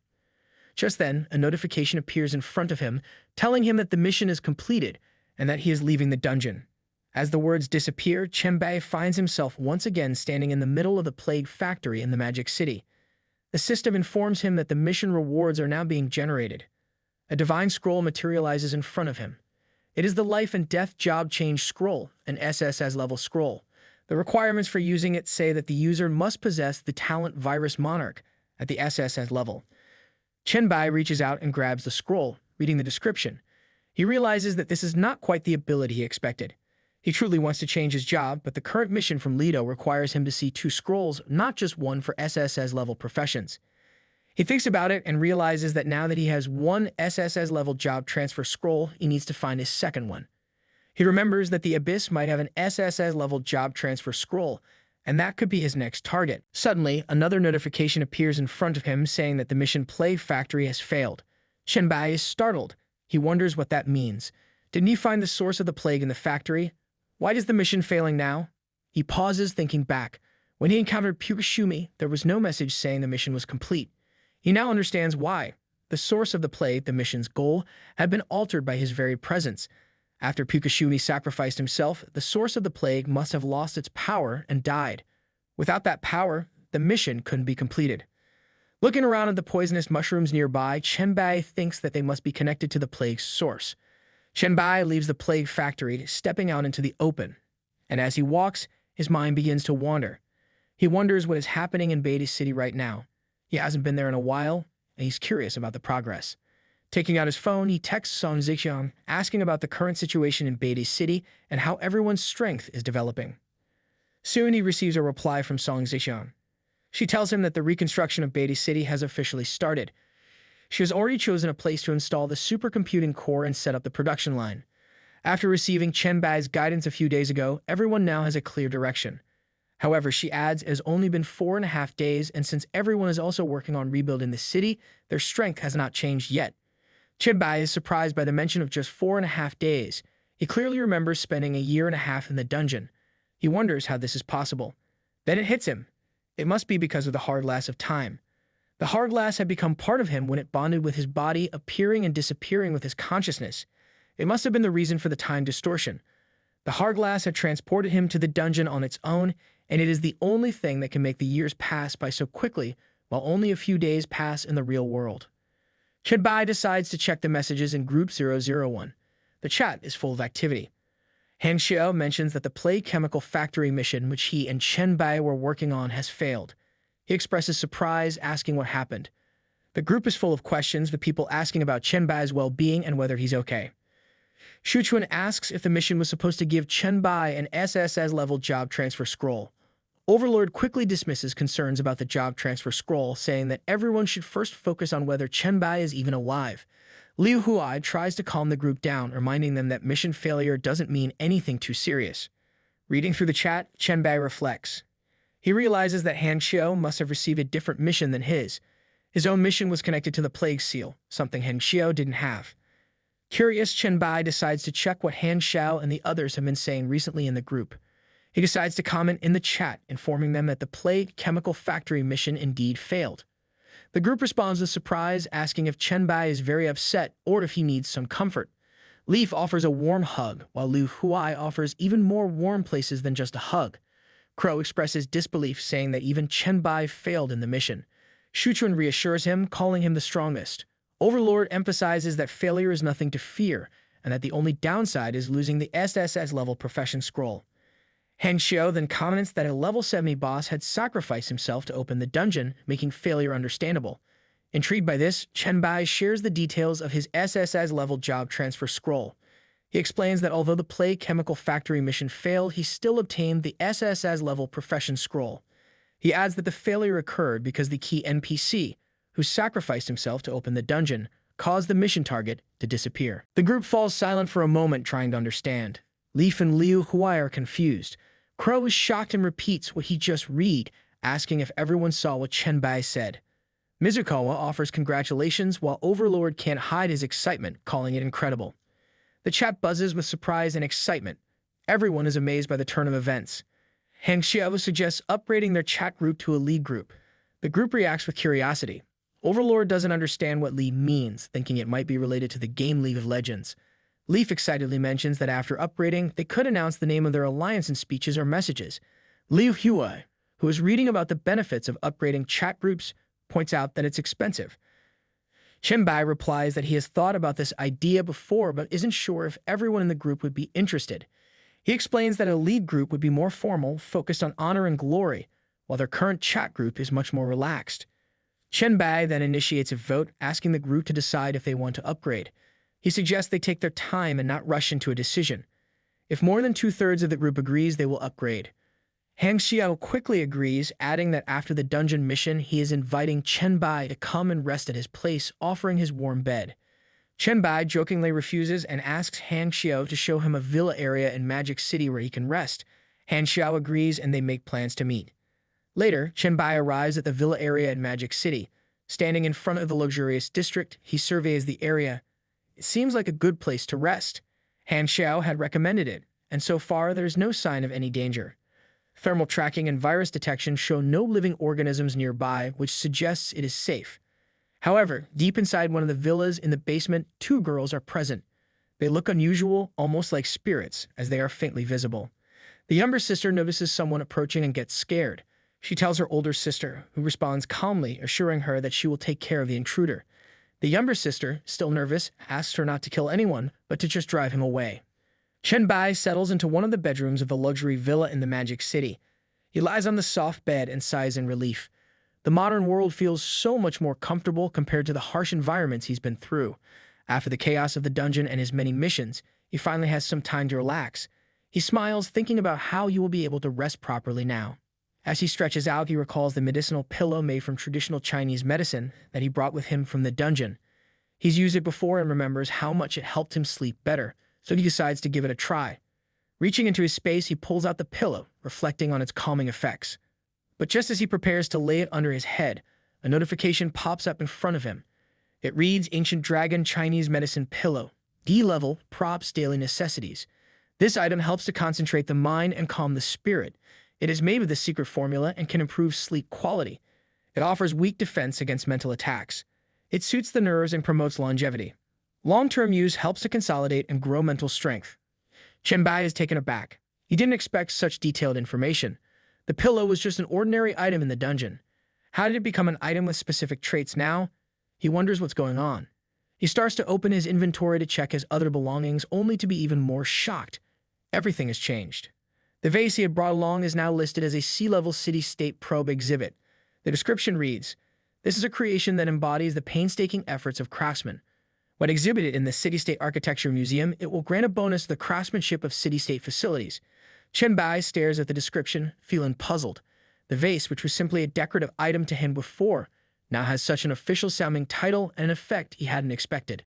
He then checks the other item in his inventory, the Living Buddha relics. It has also been upgraded to a C-grade special material. The new description says, "The living Buddha's flesh is refined in a sealed environment at high temperature and is a rare material. When carried, it increases luck by 1 and provides a defense against evil spirits, increasing it by 5. Chen Bai is even more surprised by this. The relics, which were just a curiosity to him, now seem to hold far more value. The gold coins he had collected from the dungeon have also been transformed. They are now labeled D-level, city-state prop exhibits. The description reads, "Weathered ancient coins. These coins have historical value. Exhibiting them in the City-State Architecture Museum will increase the income of city-state facilities. Chen Bai shakes his head in disbelief. He wonders how could something as simple as coins become so important. He moves on to the next item, the gold ring he had brought with him. Now labeled Eye of Horus Gold Ring, C-level, the description states, a ring decorated with the Eye of Horus, has a 5% recovery ability and can actively release a shield once. The shield is charged by moonlight. The ring seems far more powerful now, and its use of moonlight for a shield adds a mysterious touch. He wonders how the moonlight could be used in practical situations. Chen Bai is stunned. More than half of the items he brought out of the dungeon have now been transformed into actual, usable items with traits and characteristics. This is unlike anything he's ever heard of, items from dungeons evolving into real functional props. The concept seems almost too strange to grasp. How did this happen? And what does it mean for his future? He continues to scroll through his inventory, noticing that even the simplest materials have been upgraded into specialized items. He recalls something else he had brought back with him, the Spear of Longinus. This weapon, once handed to him by Sauron before he left the Vatican, had always intrigued him. A sovereign-level powerhouse from his past life had wielded this same spear. And now Chen Bai had his own version. He decides to take a closer look at it. As he opens the Spear of Longinus in his inventory, he sees that it too has become an item. The description reads, Unawakened Spear of Longinus, F-Class. He frowns, reading the rest. The spear is described as a special long-handled weapon with all attributes +3. It also has a skill called Dark Banishment, which allows the spear to repel evil, darkness, corruption, abyss, and filth creatures, increasing the damage caused to these creatures by 200%. This makes the spear especially useful for dealing with evil entities. Furthermore, it has a dusty seal, which states that the spear will gradually awaken as evil creatures are killed. The description shows the remaining kills for initial awakening, 0/10. Chen Bai stares at the Spear of Longinus, his thoughts a mix of excitement and hesitation. The power it promises is immense, a weapon forged to repel dark forces, corruption, and evil, exactly what he would need in his quest. But the requirements for unlocking its true potential are clear. He needs to kill 10 evil creatures to activate it. The thought of wielding such a legendary weapon is thrilling, yet a tinge of doubt creeps into his mind. The task won't be easy. Chen Bai reflects that the Spear of Longinus, which once existed on Blue Star, has now become an item, a manifestation of the universe's will, just like so many other things he's encountered. He reflects that everything that has become an item has hidden unique characteristics. Even the spear now in his hands seems to carry a mystery. What's even stranger is that it's the only Spear of Longinus he's aware of. He wonders if Mr. Lorga, the sovereign-level powerhouse from his past life, could still have risen to power without the spear. It's a thought that briefly occupies his mind, but then something unexpected happens. A sudden sharp pain shoots through his palm, making him gasp. His hand feels like it's on fire. Without thinking, he tosses the spear onto the bed, trying to shake off the discomfort. His palm is now bright red, the skin inflamed. Chen Bai stares at it, bewildered. He inspects his hand more closely and realizes with a sinking feeling that the spear is rejecting him. His palm feels as if it's been burned by the weapon's touch. The intensity of the pain tells him that this weapon is not meant for him, at least not yet. He can't help but think that just as the spear repels evil forces, it might see him as one of those very forces, evil, dark, corrupted, abyssal, or filthy. That could be the only explanation for the painful reaction. The realization settles in. He cannot use the spear, at least not without suffering more severe consequences. The fact that the spear is only F-leveled makes it painful enough. If it were upgraded to S-rank, he fears it might literally melt him. Chen Bai sighs, rubbing his aching palm. He knows what needs to be done. The Spear of Longinus is too dangerous for him to wield in its current state.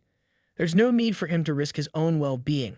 With a final glance at the weapon, he decides he will leave it in his inventory, gathering dust for as long as it takes. That way, it will be one less thing in the world that could pose a threat to him. Just then, the door of his room suddenly opens. He is sure he locked it earlier. Without warning, a knife appears and flies straight at him. He grabs the knife in midair with his fingers, stopping it. Chen Bai senses that someone is trying to push the knife, but their grip is too weak for him. He thinks that he cannot see the attacker with either his virus detection or thermal vision. This means the person is invisible. It must be a spiritual being controlling the knife. Chen Bai assumes that the spirit is weak because it can only manipulate objects to attack. He guesses that the level of the spirit should be low. Chen Bai knows that he could use his hellfire to destroy the spirit, but that would also destroy the room. The knife slips from his grip and falls to the floor. He feels frustrated. With nearly 300 spiritual power, he only has one skill that can harm spirits. He knows he needs a better way to deal with this kind of attack. The knife attacks again, but this time Chen Bai lowers his head and avoids it. He thinks about his options and decides to check his system. He has collected virus points from city defense and dungeons. He hopes he can find a more effective skill for this situation. The Blacklight virus doesn't seem to be useful against spirits. Maybe the Spirit Power virus series could help. However, when he checks, he realizes that no virus can unlock the Spirit Power skill tree. Chen Bai stands up determined. He says to himself that he will find a way to handle this. He needs to learn more about how to deal with spirits and spiritual power. The knife continues attacking, but Chen Bai keeps dodging. He feels confident that he has enough virus points now. Just then, a notification appears on his screen confirming that his virus has evolved. The zombie virus has changed into the original virus. After that, the original virus evolves into the T-virus. Then, the T-virus transforms again into the Spirit Power Enhanced T-virus. At the same time, something strange happens. The knife that was attacking him is suddenly stopped by another knife. The two knives seem to clash with each other, as if they are fighting. Chen Bai wonders why the attack has stopped. Has the spirit running the knife finally given up? He thinks the spirit may have run away. Curious about the spirit, Chen Bai decides to see what kind of spirit it is. Another notification appears, telling him that the exclusive skill for the Spirit Power Enhanced T-virus has been unlocked. The skills include Psychic Mastery and Psychic Perception. Additionally, the virus enhancement has unlocked a new support skill, Psychic Vision. Chen Bai realizes that with these new abilities, he can now sense spirits and their actions more clearly. Chen Bai uses his newly unlocked Psychic Vision and looks closely at the spirits. He is surprised to see that there are two girls. The elder one is the one attacking him, while the younger one seems to be trying to stop her. The elder sister, named Yan Ke, is furious. She insists that her younger sister, Yang Su, let her kill him. She believes that Chen Bai is a bad person and should not be allowed to enter their house. Chen Bai is startled and frozen in place. He reflects on how complete these spirits are. They seem to have a high level of intelligence, and he realizes they are not low-level spirits. He wonders why the elder sister is using a kitchen knife to attack him.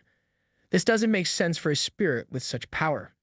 He decides to use his psychic perception to learn more about them. A notification appears revealing details about the spirits. The elder sister's name is Yan Kai. She is an evolver with 2 unique spirit bodies. Her talents are listed as Evil Spirit S rank, and she has abilities like controlling objects, invading evil thoughts, and absorbing yin energy. The younger sister, Yang Su, is also an evolver with dual spirit bodies. However, her talents are Good Spirit S rank. Her abilities include controlling things, soothing with kind thoughts, and containing yang energy. Chen Bai is amazed by the power these 2 spirits possess. Yan Kai is still furious, demanding that her sister allow her to kill him, but Yang Su argues with her, reminding her that he has not hurt her and urging her to calm down. Chen Bai crosses his arms, thinking about what he just learned. Both Yan Ki and Yang Sui are evolvers. He hasn't seen many evolvers whose forms change because of their talents, and these 2 are unusual. He can sense their power, and he feels they are stronger than most spirits. Suddenly, Yan Ki tries to attack again, but before she can stab him, Chen Bai quickly grabs her hand. He tells her to calm down and explains that he won't hurt her. As he speaks, he releases his psychic energy so she can feel the difference between their powers. His spiritual power is much greater than hers, more than 20 times stronger. He gives her a warning. If she causes any more trouble, he will kill both her and her sister. Yan Qi clenches her teeth in anger, clearly unwilling to back down. At the same time, Yang Su steps forward, asking Chen Bai not to hurt her sister. Chen Bai sits down on the bed, his tone firm. He tells both of them that he will not hurt them, but they must listen to him. Yan Kai, still furious, curses Chen Bai. She accuses him of having perverted thoughts and tells him to come at her if he truly wants to fight, but not to bully her sister. Chen Bai responds, clearly annoyed. He says that if anyone has perverted thoughts, it's her, not him. Yan Qi grits her teeth, her anger growing. She says she will kill him if he doesn't back off. Chen Bai instructs both sisters to stay still. He tells them that he is going to ask them a few questions. He starts by asking if they know what happened to this world and if they can use the Evolver panel. Yang Sui answers first. She says that they both know what happened and that she has even read the Evolver forums. She also confirms that they can use the Evolver panel. Yan Kai responds quickly, saying that she knows very well. She adds that a lot of people have died and that many pets are gone now. She says it's a good thing they are gone. Chen Bai frowns and asks why they are only level 2. He wonders if Yan Kai is too scared to go out and kill monsters to gain experience. Yang Su steps in, explaining that it was her who stopped Yan Kai. She says that the monsters they face today were once humans. She can't bring herself to hurt them, especially since the monsters can't hurt them anymore. She adds that it's not easy for her to fight them when they were once people like themselves. Chen Bai calls Yan Su foolish. He warns her that sooner or later, someone strong enough to hurt them will appear. He asks how they will deal with them if they only stay at level 2. He stresses the danger of their power, explaining that it is tied to their emotions. If they let their emotions control them, they could become foolish and unpredictable. He tells them to close their eyes and focus. He wants them to feel their power and learn to control it. Then they should think carefully about what they need to do. Both sisters close their eyes and suddenly they start shouting. Yan Su cries out that she should help others, be a good person, and do her best to help everyone. Meanwhile, Yan Qi shouts in anger, saying she will kill everyone who harms her sister and anyone who tries to bully her. Chen Bai watches them concerned. He realizes that their rationality has been severely affected. If he doesn't discipline them properly, it might end up becoming low-level spirits, acting only on pure instincts. In that case, they would lose their humanity and turn into mindless monsters. Yan Qi is lying on the floor, struggling to breathe. She gasps for air and weakly admits that she cannot go on any longer. Her energy is nearly gone, and she feels as if she is about to fade away. Yang Su, equally exhausted, agrees and barely manages to speak. Chen Bai remains seated calmly on the bed, completely unaffected. He looks at them and points out the obvious gap in strength between them. He reminds them that he did not even put up any resistance during their challenge. Yan Qi, still catching her breath, suddenly asks him a question. She wants to know if there is someone he likes. She also wonders if he always has to be cautious when dealing with others. Chen Bai responds without hesitation. He explains that his body is naturally strong, but he has full control over his strength. He then picks up the skill book in his hand and casually throws it toward the sisters. He acknowledges their effort and tells them they deserve a reward. Yan Qi tries to catch the book, but it slips right through her hands and falls to the floor. Chen Bai gives her a strange look, puzzled by what just happened. Still lying on her stomach, Yan Qi sighs in defeat. She suggests that they should wait until they have recovered before trying to learn the skill. There is no rush since the book is not going anywhere. Chen Bai reassures them that they can learn it whenever they want. It does not matter to him. He then mentions that he has his own matters to take care of now. Yang Sui looks at him with concern. She reminds him that he promised to take them to River City. She wonders if he is leaving already. Chen Bai explains that something more important has come up. He assures them that he will take them with him once he returns. After saying this, he extends his hand and a red scroll appears in his palm. Yang Su nods in understanding. She accepts his decision and says that they will wait for his return. Chen Bai holds the Demon Hunter Promotion Task Scroll S in his hand. He knows that he has already reached the limits of his current strength. The time has come to obtain the SSS-level promotion scroll from the Abyss. He reflects on his situation. If he does not complete Leto's task, he will remain stuck at level 10 forever. There is no way forward unless he takes this step. A notification suddenly appears before him, providing information about the Demon Hunter Promotion Task Scroll S. This special and rare item can only be obtained when the first pureblood demon species creature is defeated. Completing the task will transform the scroll into an official Demon Hunter Promotion Scroll. The system gives him a choice, yes or no. Chen Bai thinks back to when he first obtained this scroll.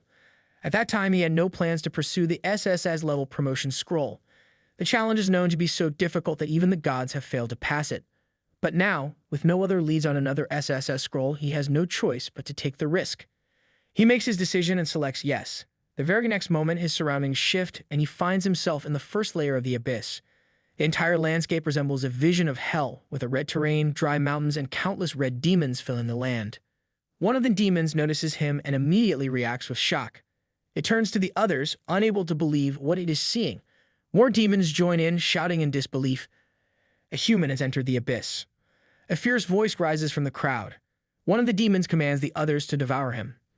Chen Bai remains calm. He recalls how, in his previous life after becoming a demon hunter, he often ventured into the Abyss. Standing here now, the place strangely feels like home. 3 demons rush at him, ready to attack.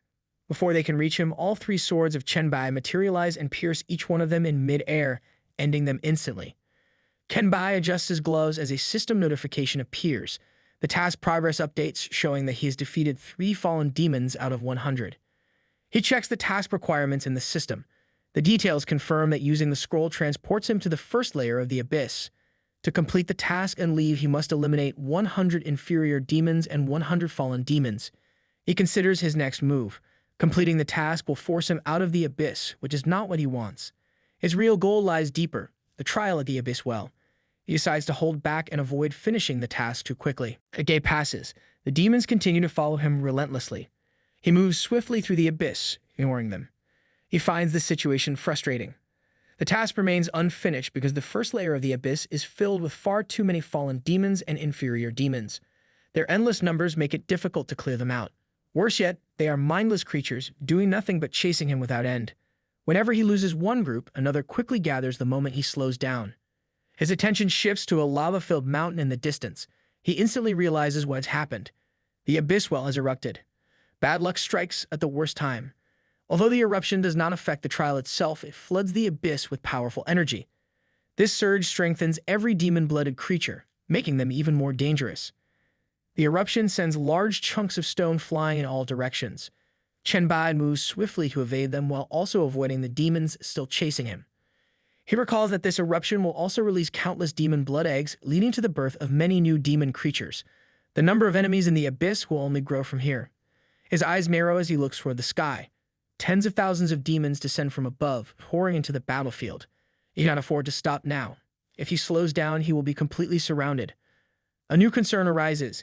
If he accidentally completes the task while fighting his way out, he will be immediately sent out of the abyss. That would ruin his entire plan.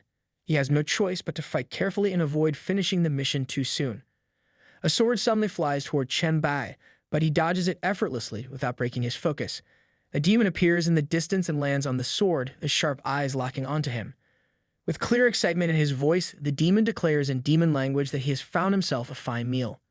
This is Fergus, a level 16 demon warrior. Fergus addresses Chen Bai arrogantly, demanding that he kneel down and show gratitude. He claims that Chen Bai should feel honored, as he is about to serve as his next meal. Chen Bai studies Fergus carefully.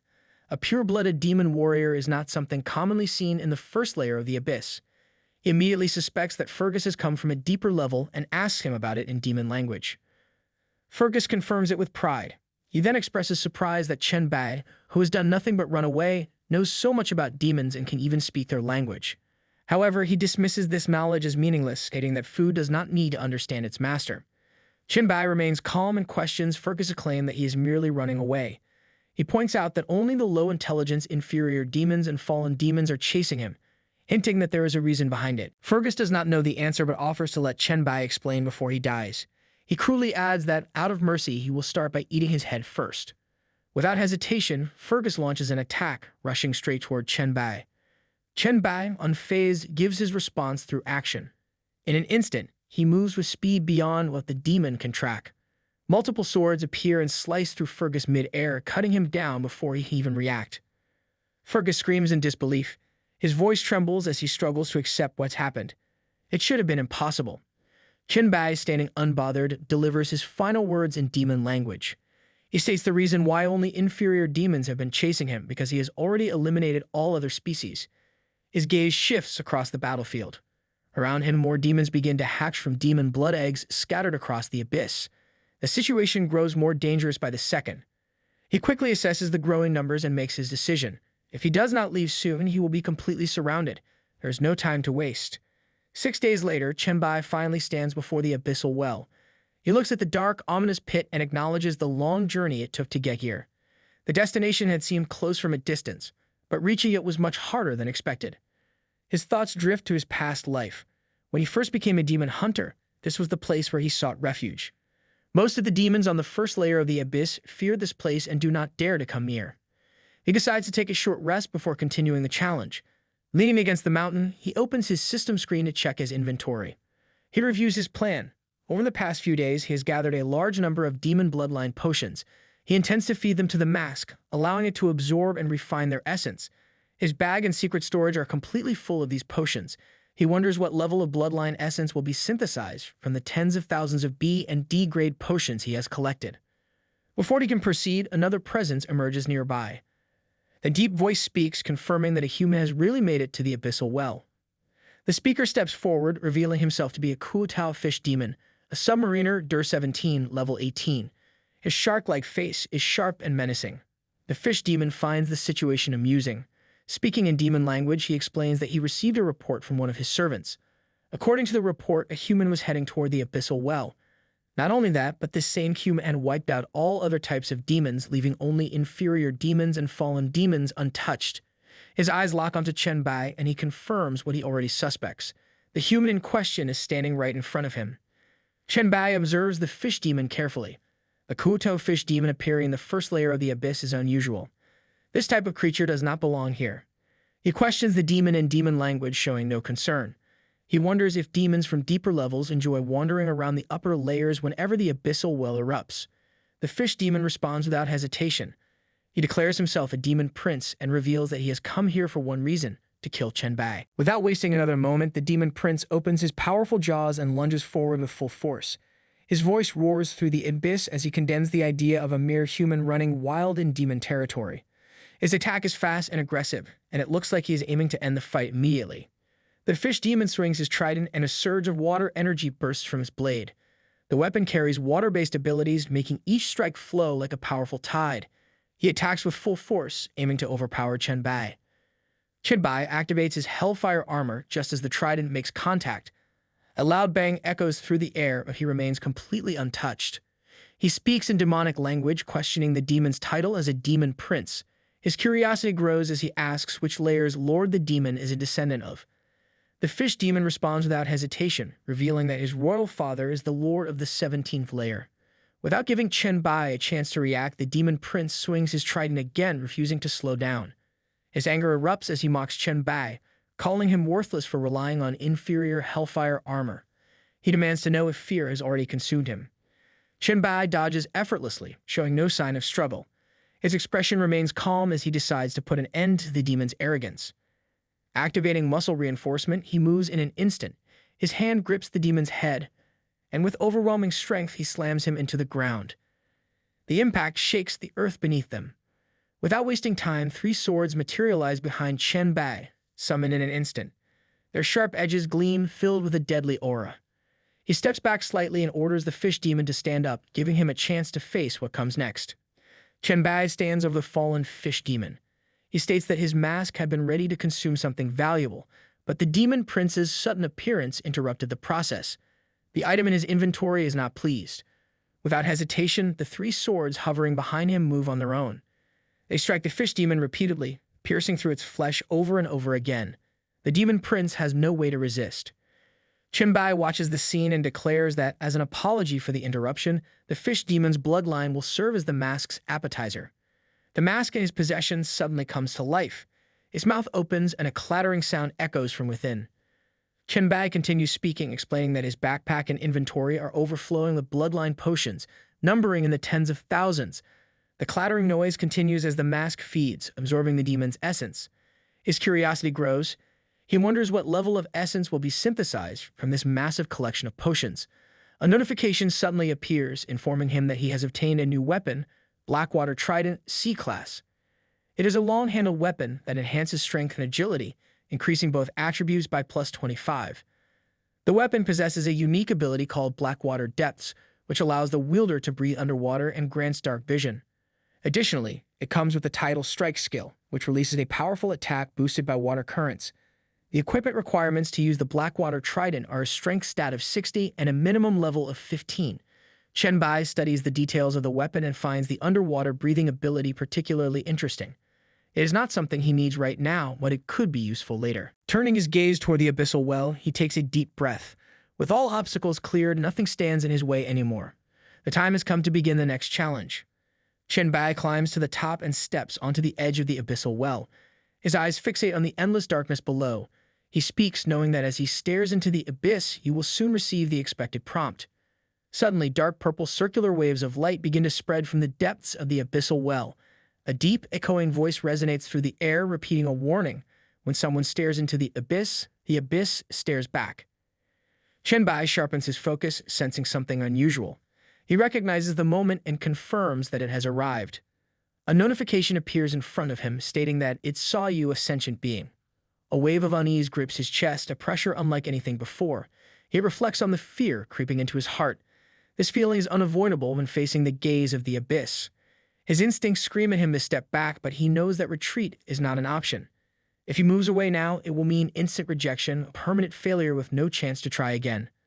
Another notification appears, analyzing him further. It confirms that his soldier level is 10. His thoughts drift back to his previous life. Many level 10 geniuses, even disciples of legendary powerhouses, reach this point only to fail. Some among them, rare prodigies who managed to withstand the gaze, never made it out alive. More notifications appear, exposing his current state. It saw that you have not advanced your class yet. It saw that you have no bloodline. It saw that you possess no equipment above grade S. It saw that you lack temporary and powerful external boosts. It saw that everything you own was earned by your own hands. It saw that your strength belongs to you alone. It saw that you have enough ability to control yourself. It saw that you do not know what you will face. It saw your name.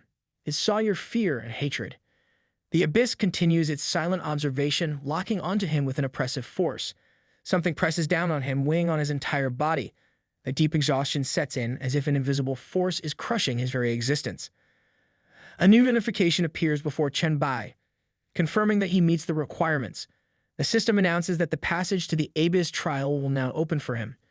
If he successfully completes the trial, he will receive the SSS grade Abyss Overlord class advancement scroll. The scroll will be bound to him as the challenger, ensuring that no one else can claim it. Chen Bai remains firm, showing no hesitation. He acknowledges the challenge and prepares himself for what lies ahead. Another notification appears, instructing him to jump into the Abyssal well to begin the trial. It warns that retreating will be considered permanent abandonment, meaning there will be no second chance if he turns back now. Without wasting any more time, he commits to the decision. He tells himself that there is no turning back and then leaps into the abyss. And just as he falls, a new notification outlines the conditions of the trial. You must defeat the 10th level projection avatars of each demon lord on every abyss layer under specific conditions. For each completed layer, he will receive a rest period ranging from 1 minute to 1 hour before the next challenge begins. If a layer does not currently have a demon lord, the projection of the previous lord from that layer will be summoned instead. His status will be fully restored before each battle. All items and skills will have their cooldowns reset. All equipment will be repaired. He continues falling deeper into the abyssal well, and while he does, he processes the information. The full reset on cooldowns is particularly significant. Even items with extremely long cooldowns, such as the Time Hourglass, which requires over 70 years to recharge, will be ready for use again. The endless descent continues, pulling him further into the unknown depths of the Abyss trial.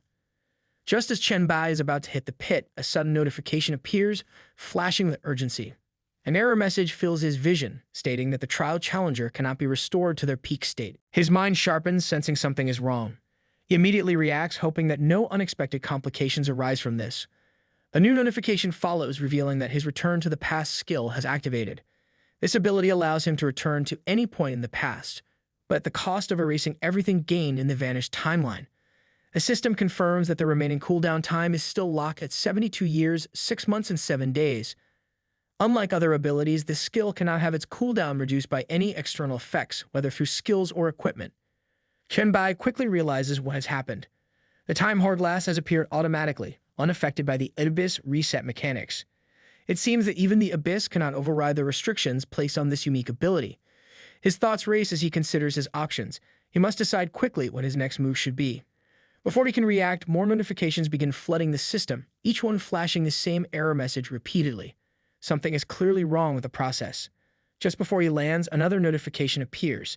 This time, the return to the past skill activates again, but with a crucial change. The system now states that he can still return to any point in the past, but only after entering the Abyss well. Additionally, the cooldown restriction has been removed entirely. At that moment, the trial challenger's status is fully restored, and the trial officially begins. Chen Bai finally lands with a heavy thud, steadying himself. A quick scan of his status confirms that everything is back to normal. With relief, he acknowledges that the cooldown of the Time Hourglass skill has completely disappeared. Now, with his abilities fully restored and no lingering issues, clearing the Abyss trial no longer seems like a challenge. The trial begins, and within no time, a level 10 inferior demon lord named Balkek appears in front of Chen Bai. The demon warrior carries a sword on his back ready to fight. A notification states that there are no special conditions for this layer. Chen Bai looks at the demon with complete indifference. He recognizes Balkek as nothing more than an inferior demon, posing no real threat to him.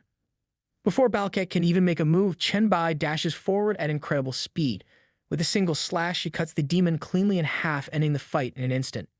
A notification appears confirming Layer 1 is cleared and asking him to select his rest time. Without wasting time, he advances to the next layer. The second demon lord falls just as quickly. Another notification appears confirming Layer 2 is cleared and again prompting for a rest time. Chen Bai continues moving layer by layer, eliminating each demon lord effortlessly. Notifications keep popping up with every layer he clears. Upon reaching layer 66, he finally faces a greater challenge. Standing before him is the Blood Kai clan demon lord, demon sword servant Odu, also at level 10. Unlike the previous opponents, Odu immediately lunges forward, filled with rage. He curses Chen Bai, declaring that his journey ends here. A notification appears, revealing the special condition for this layer. Only weak point attacks are effective. Strikes to other parts will be ineffective. Chen Bai quickly assesses the situation. This restriction makes the battle far more difficult than before. He reflects on his current state. Since the 50th layer, his attribute advantage has started to diminish. The difference in raw power is no longer enough to dominate his enemies. He considers the experience gap between him and the demon lord. While he has battle skills from 2 lifetimes, Odu has spent his entire existence fighting. With such a disadvantage in layer restrictions, this battle will not be won easily. The fight begins and the two engage in fierce combat. They exchange attacks, each one testing the other's limits. At a crucial moment, Chen Bai manages to stab Odu in the neck, targeting a weak point. However, Odu retaliates, landing a deep wound on Chen Bai's shoulder. Chen Bai quickly realizes the problem. With no clear advantage in combat skills or attributes, he is also forced to identify weak points mid-battle. This means he has only one option: to trade injury for injury and fight through sheer tactical precision. The battle between Chen Bai and Odu continues, both fighters refusing to back down. Chen Bai skillfully avoids Odu's attacks, but his evasive maneuvers only fuel the demon's rage. Odu, now furious, launches a reckless and powerful assault. In a final act of aggression, he throws his sword directly at Chen Bai, shouting with absolute confidence. This time, Chen Bai fails to dodge. The sword pierces through his stomach, causing him to collapse onto the ground. Odu slowly approaches, his expression filled with triumph. He acknowledges Chen Bai's strength and resilience, but mocks him for his foolishness. With complete certainty in his victory, Odu grips his sword and pulls it out of Chen Bai's body. He declares that the rules of the Great Abyss bless him, making him impossible to defeat. Believing the fight is over, Odu turns away and begins to walk away. However, Chen Bai is not finished. A notification appears, confirming that his save status is being read. At that moment, Chen Bai's eyes snap open, and he immediately calls out to Odu, his voice cutting through the silence. Odu turns back in shock, unable to believe what he is seeing. Chen Bai is still alive. Before the demon can react, Chen Bai moves at an unimaginable speed, faster than Odu can process. In an instant, he slashes through Odu's waist, delivering a decisive blow. Odu's body trembles as he lets out a final shocked cry. His form begins to dissipate, unable to comprehend what just happened. A notification appears, confirming that Layer 66 has been cleared. The system prompts Chen Bai to select his recovery time before moving forward. Chen Bai stands over the fading body of Odu and declares that the true fool was Odu himself. The demon had made the fatal mistake of neither dodging nor defending when his weak points were safe. On top of that, he had arrogantly let his guard down, assuming victory before the battle was truly over. Because of that stupidity, Chen Bai was able to clear the level with ease. With no reason to linger, he moves forward, continuing his rapid progress through the abyss floors. Soon he arrives at the 100th floor. Standing before him is fallen Swordmaster Gilbert, level 10. A notification states that there are no special conditions for this battle. Chen Bai is surprised. The weakest class of fallen demons being the final challenge seems too easy. Even more unusual is the complete lack of any restrictions. However, Gilbert is nowhere to be seen. The arena remains empty, and his opponent does not appear. Chen Bai quickly senses something is wrong. He questions why Gilbert hasn't shown himself yet. If the final floor does not impose a direct combat challenge, then the real difficulty must be elsewhere. His mind begins to analyze the situation. The Abyss is a complex place filled with diverse races, personalities, and strengths. Each floor lord does not necessarily hold their position because of sheer strength alone. There could be other factors at play: alliances, intelligence, or hidden advantages. It is not impossible for a weak fallen demon to rise to power under the right circumstances. It now seems that the true challenge of this floor is finding Gilbert. This is not a straightforward battle, it is a game of hide and seek. Before he can process further, a shadow moves silently behind him. Gilbert has already found his opportunity. Without warning, the fallen sword master strikes with absolute precision. His blade slices through Chen Bai's neck in an instant. Chen Bai has no time to react. He barely begins to turn before his vision goes dark. He is dead. An instant later, he wakes up back at Abyss Level 1. The trial has reset, throwing him back to the very beginning. He remains still, his breath heavy and uneven. Moments ago, he was dead. Sweat drips from his forehead as the reality of the situation sinks in. He reflects on what just happened. He was killed so quickly that he didn't even have the chance to respond. For the first time in the trial, he realizes something terrifying. He was not just defeated once, he was killed instantly, twice in a row. Chen Bai processes what just happened.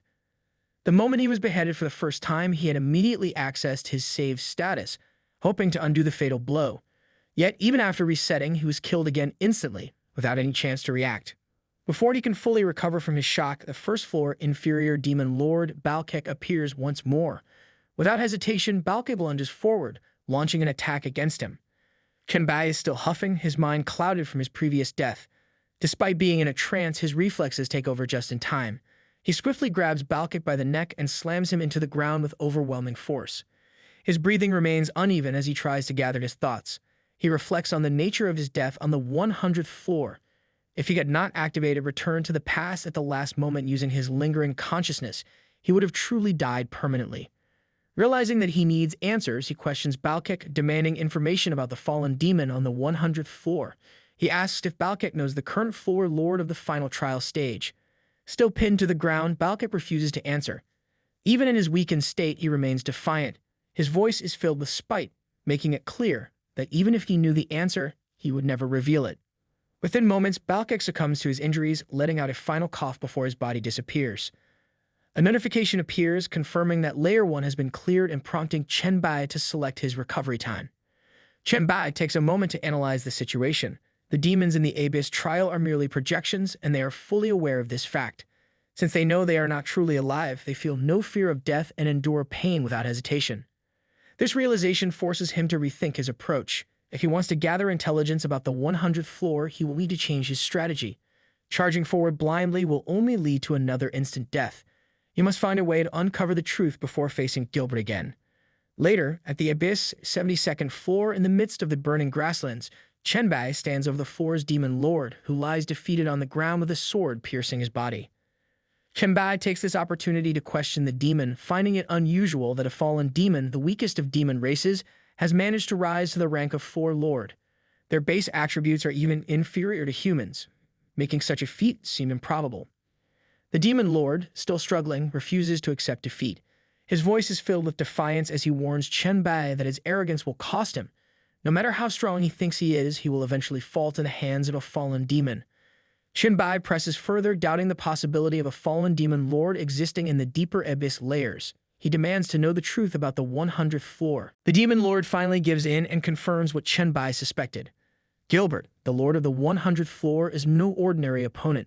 Unlike other fallen demons, Gilbert is a legendary figure, one who has mastered the Shadow Swordmaster class despite the limitations of his inferior bloodline. His power is so great that his Shadow Sword has even killed a demon duke. The demon lord speaks with certainty. Chen Bai will not survive against Gilbert. Chen Bai, now satisfied with the information, wastes no time. Without hesitation, he steps forward, lifting his left foot, and smashes the demon's head into the ground, ending him instantly. A notification appears, confirming that the 72nd floor has been cleared. The system prompts him to select his recovery time before advancing further. Chen Bai once again arrives at the Abyss, 100th floor, standing in the same place where he previously met his end. His mind quickly analyzes the Shadow Swordmaster's abilities.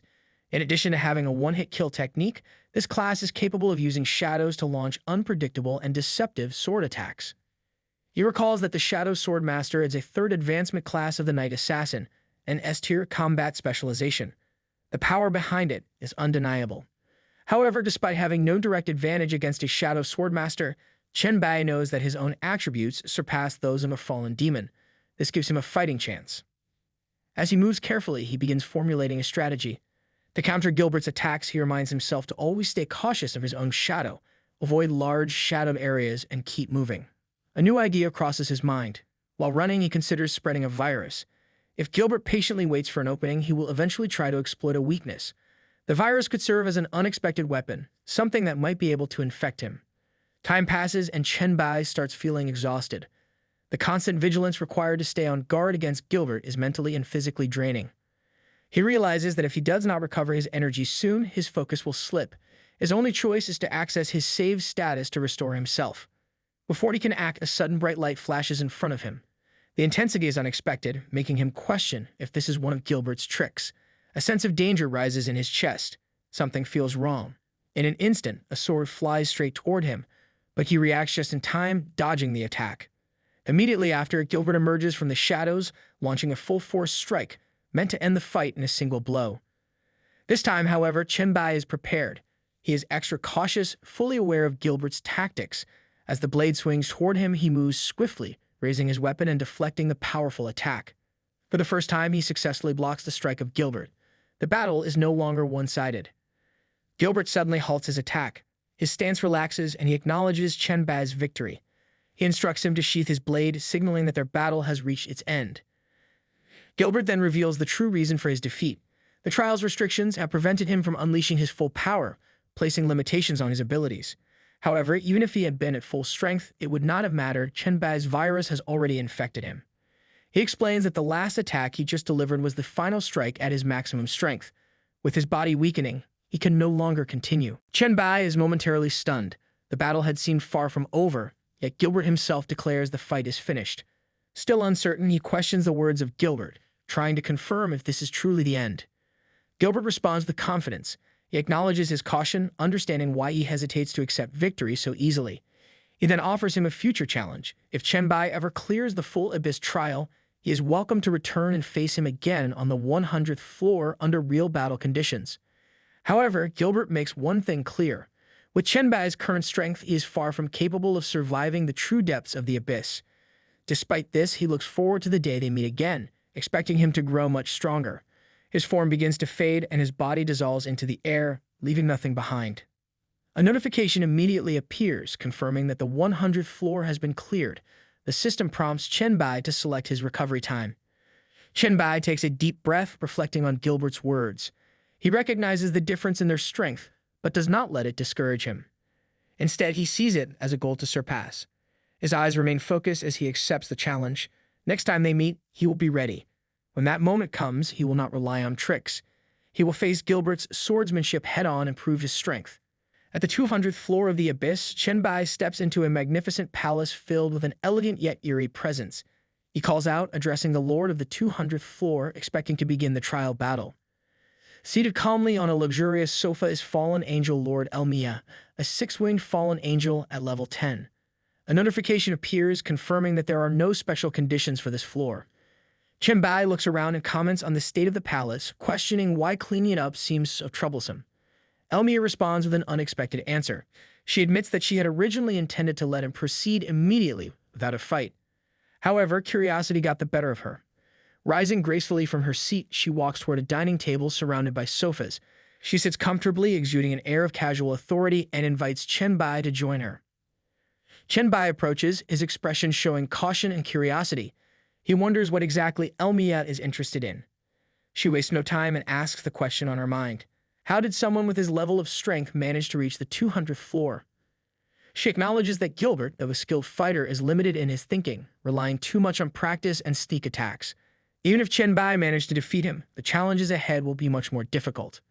Many opponents in the later floors will be far more complex and harder to handle. Chen Bai listens but does not reveal anything. As he reaches the dining table, he places his hand on one of the chairs and responds with confidence. Having wins is his greatest secret, and he cannot share that information with Lady Elmia. Elmia remains relaxed and makes it clear that she is not interested in uncovering his background. She simply feels bored after spending the day lying around. She then makes an offer if he sits down for a drink, chats with her about how he managed to make it this far. She will let him pass without a fight. Chen Bai reaches for the flask, pouring red wine into a glass while considering her words. He then asks her what exactly she wants to know. Elmia pauses for a moment, then brings up a specific opponent. She refers to the lord of the 105th floor, a slime monster she clearly finds disgusting. Chen Bai recalls the creature in question, flesh and blood aggregation Cerubus, the level 10 demon lord of the Abyss 105th floor. His mind drifts back to the swamp-like battlefield where the fight took place. Cerubus was not a normal opponent.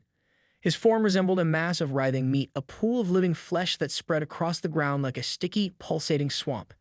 Touching it meant certain death, as anything that made contact was immediately swallowed and dissolved. Chen Bai himself barely survived the encounter.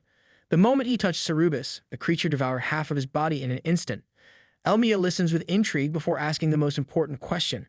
How did he manage to win? She raises her glass, proposing a toast. Chen Bai answers without hesitation. If Cerubus enjoyed devouring flesh, then the only solution was to feed him. However, the process was brutal. His own body was not easy to digest, so he force-fed the monster hundreds of his own severed arms. Eventually, Cerubus succumbed to severe food poisoning. Unable to process what he had consumed, the once fearsome flesh aggregation was reduced to nothing more than a puddle of rotting sludge. Elmia smiles at the unexpected strategy, admitting that she did not expect him to deal with Cerubus so effortlessly. Chen Bai, however, clarifies that it was far from easy.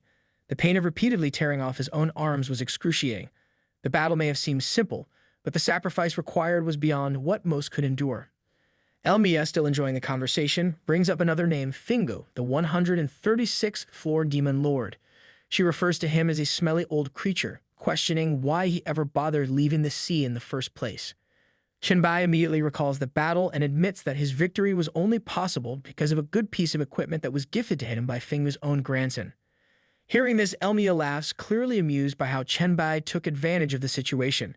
Her curiosity does not stop there. She then mentions another opponent, the girl from the 153rd floor, pointing out that unlike Fingo, she had no place to hide. Chen Bai's mind shifts back to the 153rd floor, where he faced Hartley, the barrel-flaying spirit who ruled over the mountainside lava pool. He acknowledges that she was truly strong. During their battle, she had killed him 15 times in a row. Her extreme body temperature rendered his virus abilities useless, making it impossible to infect her. The lava-based form of her body made direct physical attacks ineffective.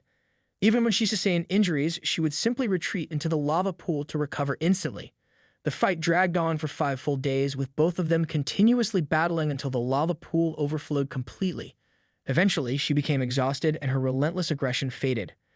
Out of all the opponents he had faced across 200 floors, Hartley was without a doubt the toughest.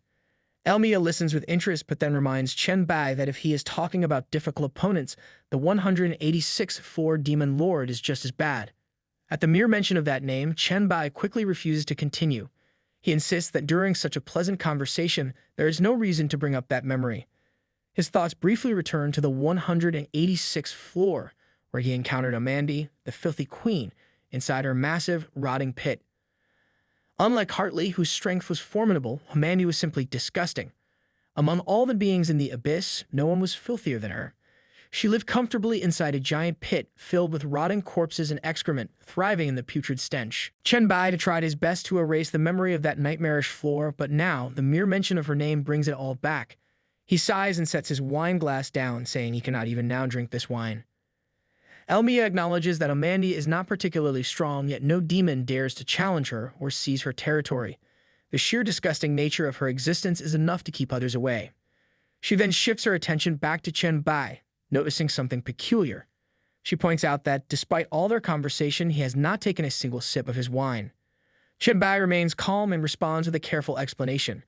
He states that he dares not drink wine infused with the spiritual power of fallen angel lord. If he did, it would mean certain death. However, in his mind, he reflects on the real reason. The thought of drinking reminds him of a previous experience, one where he died simply from consuming a drink. Knowing this, he has no intention of making the same mistake again. Elmia, still composed, smiles knowingly. She admits that he figured it out. Had he taken even one sip, she could have shattered him into pieces with just a single thought. It is a shame, she adds, because she would have preferred to defeat him without ever standing up. Chen Bai, seeing that she no longer has any tricks left, stands up and prepares for battle. He asks if they should begin the fight. To his surprise, Elmia simply refuses. She has no interest in moving. Her response leaves Chen Bai momentarily speechless. He cannot help but point out that she is extraordinarily lazy, perhaps more than any opponent he has faced before. Elmia, now completely disinterested, simply waves him off and tells him to leave. She announces that she is going to sleep, adding that even separating her projection requires physical energy. Her body begins to dissipate, signaling the end of their encounter. Before she vanishes, she gives one final warning. There are still many strong opponents ahead. Among them, there are 6 beings who hold divine names, making them far more dangerous than anything he has encountered so far. And just as she completely fades away, a notification appears, confirming that the 200th level has been cleared. The system prompts Chen Bai to select his recovery time. Chen Bai processes the new information, his mind racing the possibilities. The mention of 6 true gods holding divine names unsettles him. He selects 1 hour as his recovery time and immediately enters the recovery space where a countdown begins. Sitting on the bed, he takes a moment to reflect. Every true god holds absolute authority over the rules of reality. Facing them will be nothing like the previous battles. His only hope is that their abilities do not include instant death or complete erasure, and as long as he can use the hourglass to go back, he might stand a chance. Even if his opponent is a god, if given enough time, he will definitely find a way to kill him.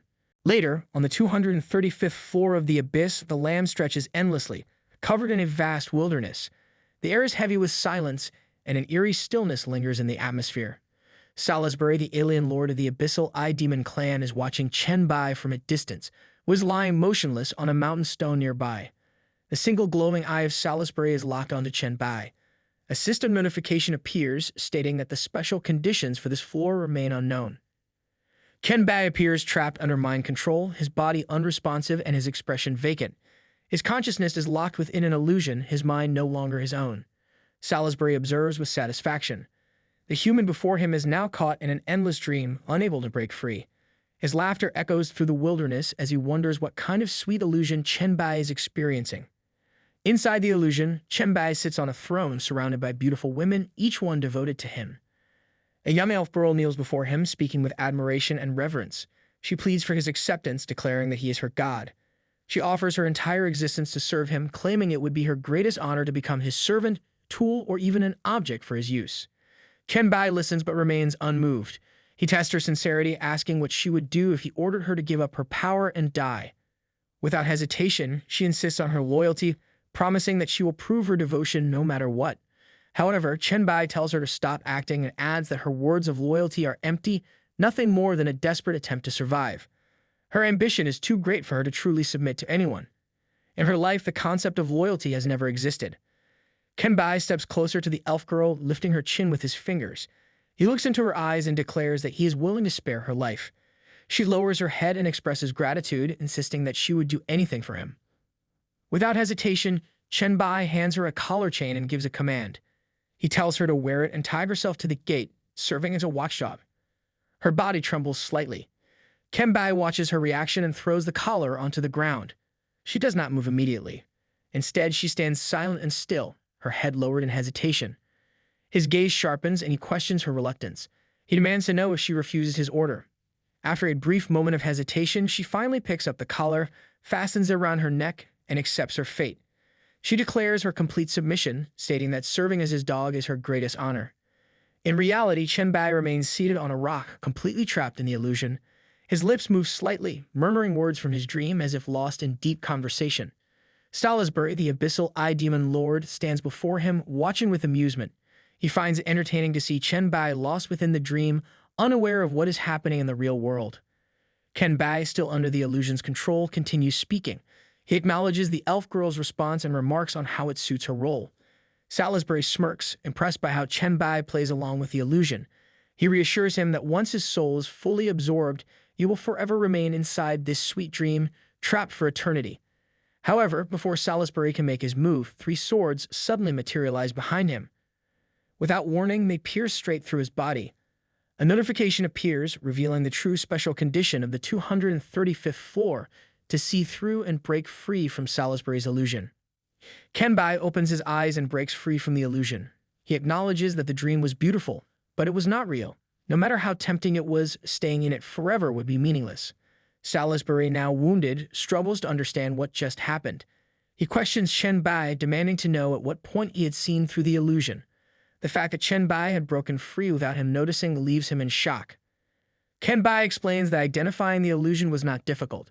The reason is simple. Salisbury cannot simulate the true presence of a god. Perhaps his original form is capable of it, but here, in the trial, he is only at level 10. He further clarifies that escaping was even easier than Salisbury might have expected. The sword spirits were never pulled into the illusion, which allowed them to act independently. Unlike Chen Bai, they retain their own consciousness, giving him a direct way out. Salisbury listens, realizing what this means. If Chen Bai had been aware from the start, then he could have ended the fight at any moment. This leads Salisbury to suspect that Chen Bai allowed the game to continue, merely toying with him. Chen Bai denies this and explains his true reason. He never intended to play games with Salisbury. Instead, he needed a break. After descending through 200 layers of the abyss, his spirit had reached its limits. He recalls the sheer number of battles, the relentless strategizing, and the hundreds of times he was forced to restart.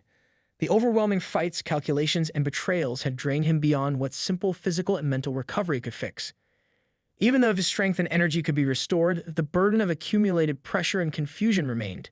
No matter how many times he recovered, the weight of an endless, unforgiving journey did not disappear. If not for this illusion, his willpower might have completely worn away. Surprisingly, he realizes that the dream helped him remember his original purpose. Without it, he might have eventually lost himself, becoming a madman wandering through the abyss without an end in sight. For this reason, he acknowledges that Salisbury has unintentionally helped him. In a strange way, he owes him a moment of clarity. Salisbury looks at Chen Bai and remarks on his choice to rest inside the illusion. He finds amusing that after enduring the exhaustion of 200 floors, Chen Bai chose to recover inside his fantasy world.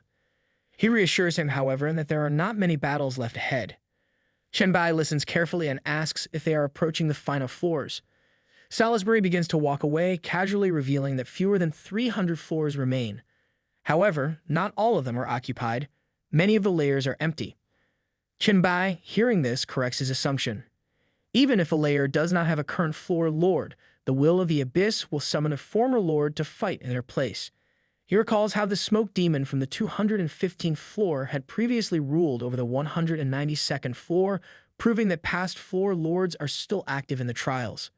He reflects on the fights he has already experienced, noting that he has faced the same type of enemies multiple times, as though their hands were being played like a repeated deck of cards. Salisbury quickly disagrees, shaking his head. He clarifies that some floors do not just lack a lord, they have been completely erased. In those places, nothing remains. He explains that during battles between truly powerful beings, entire layers of space collapse in the aftermath. The deeper the abyss, the more frequently this phenomenon occurs. Chen Bai listens and wonders if this is truly the case. If some floors no longer exist, then what lies ahead is even more uncertain than he expected. He expresses his appreciation to Salisbury, acknowledging the useful information. Before leaving, he adds that if he successfully clears the trial, he might return to visit Salisbury in the future. Salisbury bursts into laughter, clearly entertained by the idea. He assures Chen Bai that if he ever comes back, he will experience a flawless illusion, one so perfect that escaping it will be impossible. If he fails to break through, Salisbury will never let him leave again. A notification appears confirming that the 235th floor has been cleared.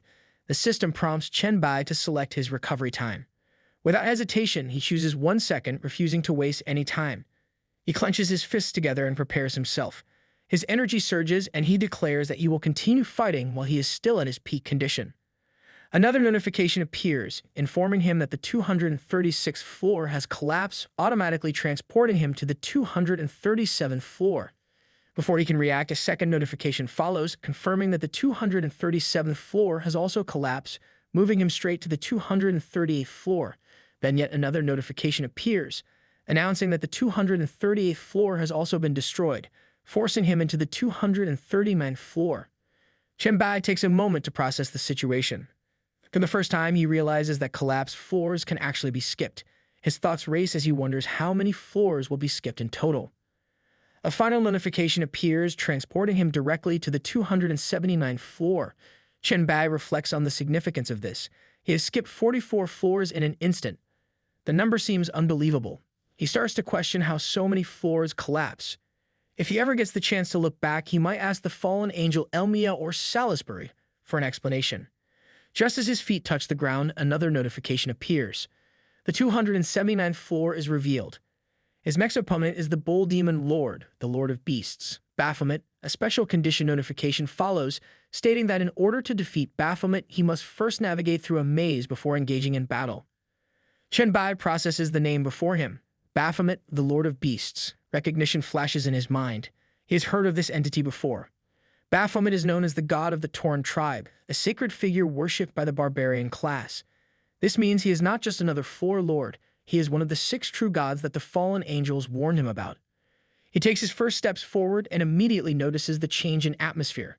The ground beneath him is dark and stained with blood, marking the entrance to the maze. The walls of the labyrinth rise high, casting deep shadows that make it impossible to see ahead. The silence in the air carries an oppressive weight, as though the maze itself is watching him. Moving cautiously, he reminds himself that even though the first 200 floors were incredibly difficult, the real challenge has only just begun. He recalls a warning: anyone who enters this maze will be attacked without hesitation. There will be no room for error. At that moment, a shift in the air behind him catches his attention. A beast emerges from the darkness, its red eyes glowing with hostility. Its horns curve like a markhor goat, while its face resembles that of a lion, filled with ferocity and hunger. Without hesitation, it lunges forward, aiming to strike Chen Bai before he can react. His head jerks in surprise, but his body responds just in time. His fist meets the creature's punch mid-air, and their power clashes like a thunderstorm. Baphomet doesn't stand a chance at that moment. The oversized goat flies backward like a sack of garbage tossed off a cliff. Chen Bai transforms his arm. Flesh twists and reshapes into a sharp curved blade, smooth and deadly. With a quick motion, he swings it across Baphomet's chest, tearing a deep wound. The beast crashes onto the ground, making the floor tremble beneath its bulk. Chen Bai looks down at the motionless monster. For a moment, it seems like the fight is already over. But then something strange starts happening. The body doesn't stay still. It begins to sink into the floor like it's melting into the ground itself. Chen Bai notices, but not fast enough. He throws a punch, hoping to land a finishing blow, but the creature vanishes before his fist connects. It leaves behind no flesh, no bones, just a splash of red that quickly fades. The realization hits him. What he just fought wasn't the real Baphomet. That thing turned into blood, most likely a clone, just a dirty trick made to waste his energy and slow him down. Typical coward move. This so-called beast lord hides behind illusions like a scared puppy in a costume shop. Chen Bai shakes his head. His knowledge about beast sovereigns is barely more than a few scattered stories, but now he knows one thing: he will have to learn fast or get left behind. After 10 minutes of walking through the dark maze, he steps into an ancient hall. The air here feels thick, like the place remembers pain. Echoes of heavy footsteps bounce through the chamber. Thump, thump, something waits just beyond the old stone wall. A shadow flickers, huge, sharp, and hungry. There it is again. The real Baphomet steps out from the dark, no longer pretending. It charges like a wild animal with 0 brain cells, horns ready to stab. But Chen Bai plants his feet and grabs those ugly horns with both hands. The monster tries to push forward, but Chen Bai holds him in place. He doesn't waste time. His spiritual perception activates. A flood of information pours in. What he sees makes his eyes narrow. Baphomet has grown much stronger. Not just a little, 5 times stronger in every way. Strength, speed, toughness, spirit. It's all multiplied. Turns out this oversized goat isn't just dumb, it's also cursed with an ability called Gladiator God Battle First Surge. Basically, the more it enjoys fighting, the stronger it becomes. Like a gym bro who grows muscles just by flexing in front of a mirror. 5 times is the limit, and this clown has already hit that cap. Chen Bai keeps his grip tight. This is no time for holding back. The real fight starts now. The Baphomet breaks free from his grip with a burst of power that shakes the ground. That blow isn't just strong, it's absurd. Chen Bai realizes something right away. This creature is only at level 2, and already its power feels unfair, like some cheat code comes to life. Chen Bai doesn't wait. He immediately uses his ground thorns technique, and as a result, thick dark thorns rise from the ground around him. They shoot up like angry spikes, piercing through the Baphomet from every direction. The beast gets pinned to the spot, stuck like a fly in a trap. Chen Bai takes a moment to think. It makes sense now. When he first stepped into the maze, this thing must have been only level 1. That explains how he overpowered it the first time. Now things are different. Time keeps crawling forward. Baphomet doesn't just heal, it evolves. Soon it reaches level 3. Chen Bai lands a heavy punch straight into its stomach. The blow lands clean, but it does nothing. It's like punching a wall of steel wrapped in muscle. And the worst part? The creature is now even bigger. Every level up makes it grow like some sort of ugly bodybuilding contest with no off switch. The fight turns into a horrible game of hide and seek. They clash again and again. Baphomet keeps leveling up, refusing to go down. Eventually, it reaches level 4. This time it isn't charging, it just sits by a wall, calm and smug, like it knows how hopeless this battle is becoming. Honestly, it looks like a demon goat trying to act wise after eating half a gym. Chen Bai starts noticing something important. The deeper he walks into the maze, the stronger this oversized furball becomes. Every step forward means more danger. He does the math in his head. From level 1 to level 5, it's taken around 3 kilometers. At level 5, Baphomet's stats are ridiculous. Strength hitting 400,000, agility jumping to over 300,000, constitution through the roof, and spirit just as wild. And to make things worse, it has some fancy anti-magic ability like a final boss cheat. Chen Bai stands over the fallen beast, gasping for air. His body screams from exhaustion. This single creature at level 5 already matches him in raw power. That alone is bad enough. But then comes the real horror. He realizes this isn't the end. There are 10 levels total, which means he has to fight 10 different versions of this same horned nightmare. Each one stronger than the last. It's like a bad dream that forgot to end. Exhausted from the brutal struggle, Chen Bai drags his weary body onward and finally encounters the level 10 Baphomet. Chen Bai leans against a cold stone wall, every breath heavy and sharp, but he doesn't stop. Now isn't the time to give up. Not when things are just getting serious. After 30 minutes of endless fighting, Chen Bai finally crashes onto a cold stone slab. His body refuses to move any further. A sharp horn sticks out from his stomach, the pain burning like fire. He reaches for it, trying to pull it out, his face twisting from the agony. This fight isn't just hard, it's completely insane. Every time Baphomet levels up, its power shoots higher than anything he expected. It's like someone gave this beast a cheat sheet and forgot to tell him. A loud whooshing sound fills the air. Another Baphomet, now at level 7, comes flying toward him like a missile. Its eyes glow red, full of rage and ugly confidence. This thing clearly thinks it's invincible. Chen Bai's chest tightens, not just from fear, but from knowing he's almost at his limit. Pain explodes through his body again. He tries to analyze the enemy, but his spirit is drained. His spirit's sense doesn't work anymore, but his instincts scream the truth. This Baphomet is far stronger than him. Its stats are nearly twice his own. This isn't just a beast anymore, it's a full-blown nightmare with horns and no manners. The creature crashes into him like a speeding subway train, slamming him deep into the stone. Dust and rock fly everywhere. His bones feel like they might snap. His vision blurs, but something unexpected happens. The hourglass around his neck lifts into the air. It glows with a strange golden light. Chen Bai's thoughts rush all at once. He notes he's losing badly. Even his virus skill would take too long to weaken this beast. In this moment of desperation, he activates the hourglass. Time rewinds. His body resets. His wounds vanish. The pain fades. He finds himself lying on the cold ground again, right at the entrance of the maze, exactly where he started. This moment feels like a second chance. His heart calms. He breathes deeper. He knows what's coming now. This time, he won't rush in swinging like before. He sharpens his focus. He prepares for a new plan. His eyes narrow with resolve. He thinks carefully. What if he doesn't kill the lower-level Baphomets at all? Maybe, just maybe, that's the key to breaking the pattern. System notification appears, Baphomet level 1. Chen Bai lures the roaring beast down a narrow corridor. The idea is clever. Bring it close to where the level 2 version should appear, and then trick them into fighting each other like a pair of wild animals fighting over a toy. But things don't go as planned. He stops and waits. Nothing shows up. The air stays still. Confusion creeps into his face. The second Baphomet doesn't appear at all. He stands there blinking, looking around like someone who just missed their bus. And then, without warning, the entire world around him twists. The scenery warps, and he is yanked forward with insane speed, flying through floors like someone pressed the fast-forward button. In seconds, he passes the level 7 zone and ends up in a place he's never seen before. The maze looks unfamiliar. The walls feel darker. His eyes narrow with suspicion. He wonders if something very basic just broke the entire system. Could avoiding a fight with the first Baphomet really let him skip everything? That idea feels too simple, too stupid. But maybe that's exactly why it works. His thoughts are still turning when a shiver runs down his spine. Behind him, the air bends. Something massive appears, quiet but full of killing intent. Chen Bai turns fast, but not fast enough. A huge fist is already in front of his face. The monster wastes no time. It throws a brutal punch, starting a new round of chaos. Chen Bai doesn't hesitate. His hand flies to the glowing hourglass. He activates it in the nick of time. The power of time pushes him back. His heart beats like a war drum. That strike almost killed him. That thing moved faster than anything he could react to. He lands back at the maze entrance, cold sweat covering his skin. That wasn't just some regular brute. That Baphomet felt like a level 8 or maybe even worse. And this time, the lower-level versions didn't even show up. After being killed and dragged back through time again and again, the truth finally begins to click in Chen Bai's mind.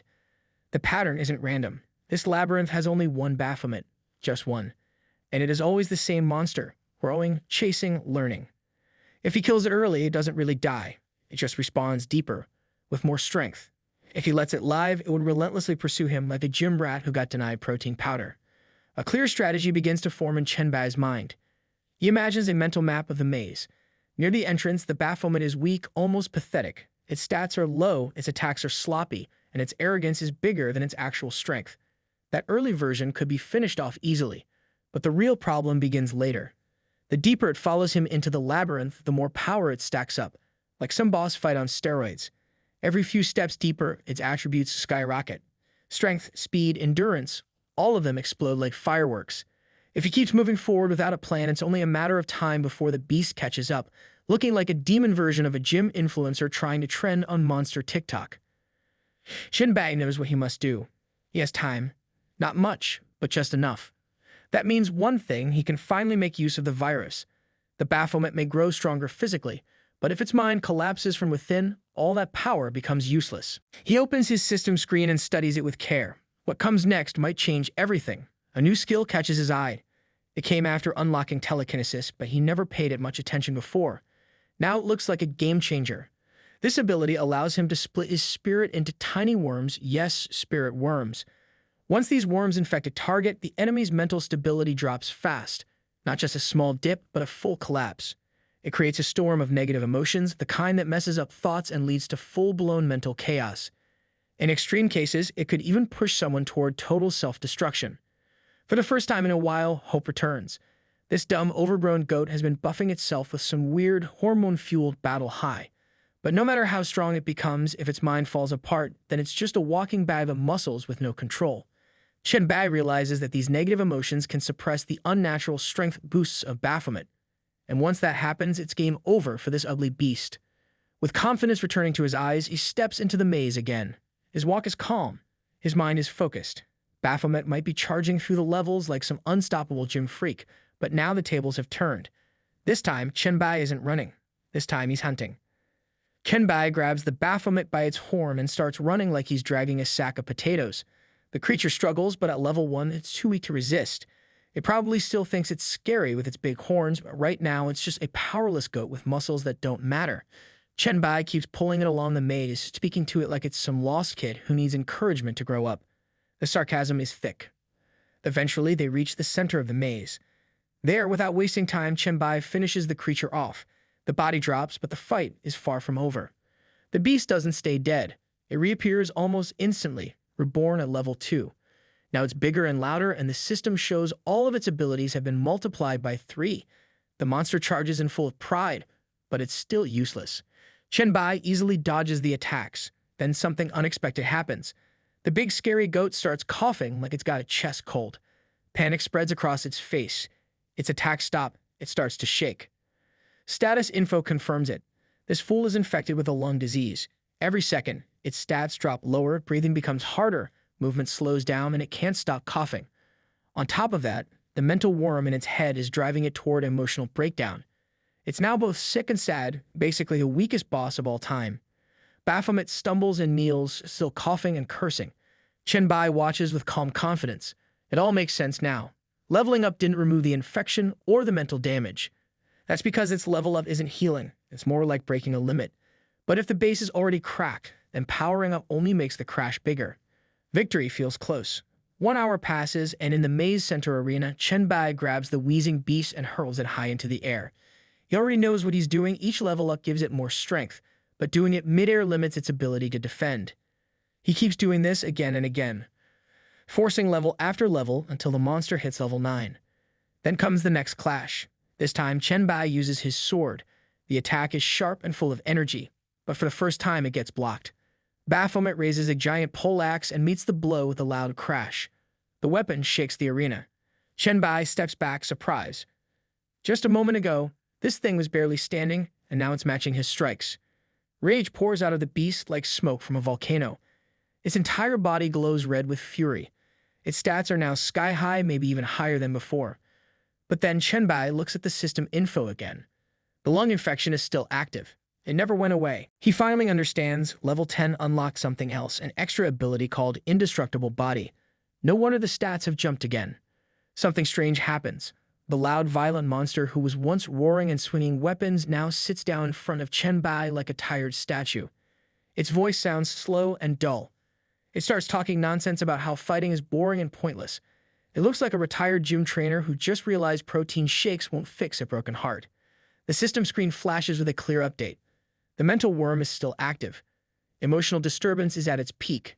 Depression, self-doubt, and extreme pessimism have fully taken over. Chen Bai watches closely and thinks to himself the parasite worked perfectly. The beast is not just infected, it's spiraling. A monster that once smashed without blinking is now sitting there talking like a washed-up philosopher. The monster keeps talking. It lies down, sighing like it's giving up on the world. Apparently, it destroyed 44 levels of the Abyss just because it was obsessed with battle. Back then, it thought it was cool. Now it thinks it was just being stupid. For a creature that used to scream with bloodlust, it now speaks like a washed-up villain who regrets every decision. Chen Bai listens quietly, then plays along. He suggests skipping the fight and just letting him pass the level. To his surprise, Baphomet agrees. It no longer cares. It says its entire life has been nothing but battle and more battle. Now even living feels pointless, like it's just wasting oxygen with every breath. That's when the truth hits Chen Bai. This goat-brained lunatic was the one who destroyed those 44 levels. And now it's crying about life choices. He almost wants to laugh. The conversation keeps going. Baphomet reveals something important. It can be revived over and over again with full health, right here in this maze. Even if it dies, it will come back like nothing happened. Normally, that would be terrifying, but right now, it sounds more like a punishment. Chen Bai doesn't panic. He calmly points out that the same rule applies to him. If either of them dies, they both return. But Baphomet says something unexpected. It believes real victory comes when someone admits defeat willingly. Then it pauses, asking if Chen Bai thinks it's mentally broken now. The answer is obvious. Chen Bai tells him the truth, just a little twisted. Honestly, the beast has gone from being a muscle-bound monster to a dramatic wreck in record time. He reflects for a moment. That was way too close. If the beast had respawned with all its mental problems erased, it would have turned into an unstoppable monster again. And he'd be dead in seconds. Now Baphomet lies there like a tired old warrior who just wants to be left alone. It says it surrenders. It doesn't want to fight anymore. It wants to reflect on life, maybe find a new hobby, like gardening or goat yoga. A system message appears right after. Level 279 is complete. Chen Bai is now asked to choose his recovery time. Chen Bai finds himself back in the rest space. His body sinks into the soft bed, but his mind stays alert. That last battle nearly broke him.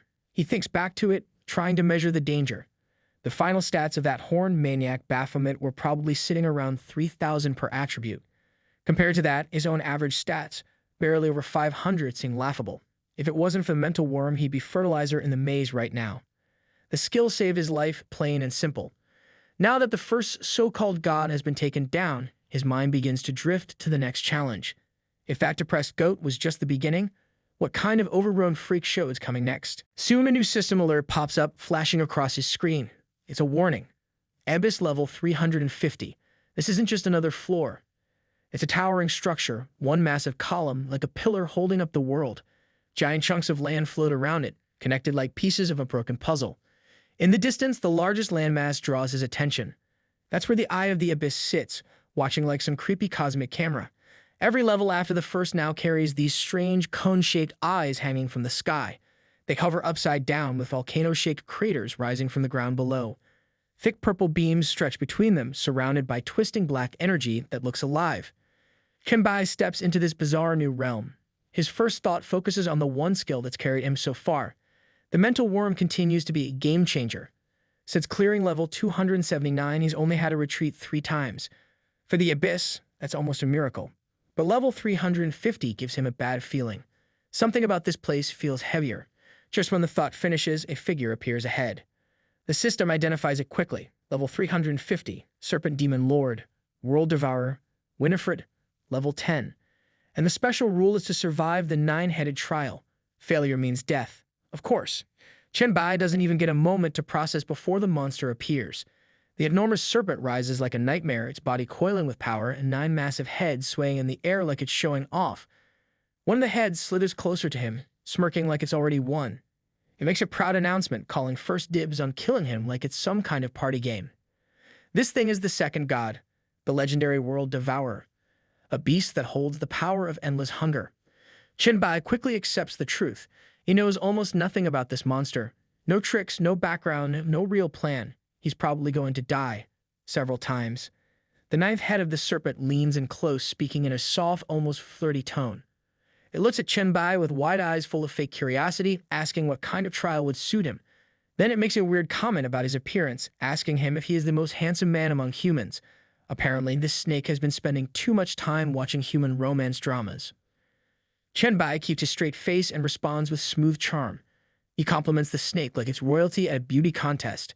He praises its shiny scales, its glowing eyes, and even the ridiculous flower blooming on top of its head like a fashion disaster. His words hit the mark.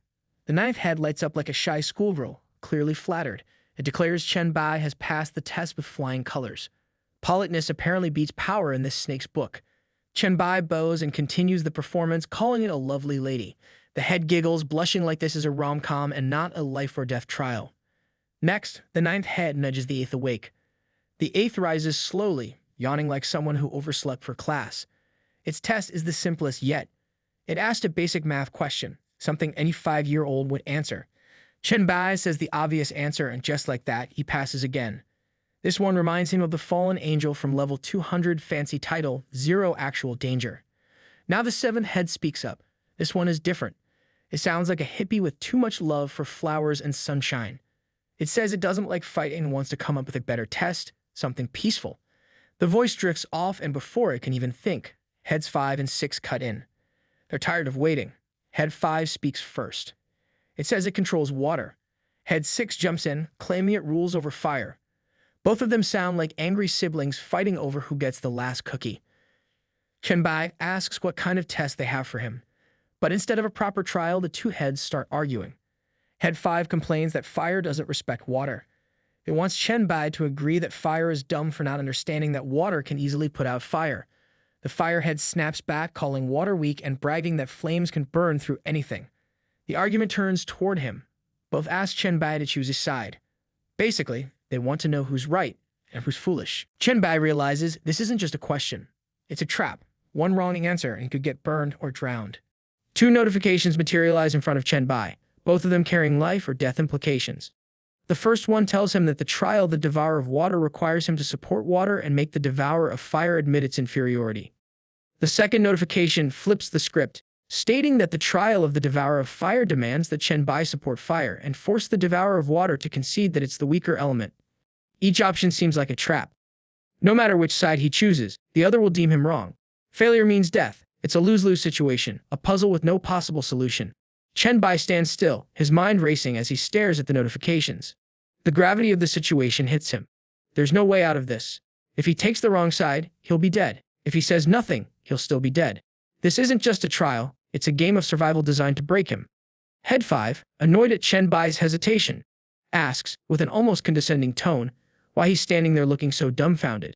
It mocks him for not understanding something as simple as water overcoming fire. Head 6, completely oblivious to the predicament, chimes in and dismisses Head 5's words, claiming that it's obviously stronger. Head 6 questions whether Chen Bai is blind for not seeing it. And as the two heads squabble like children in a playground, Chen Bai begins to think of a way to break the deadlock.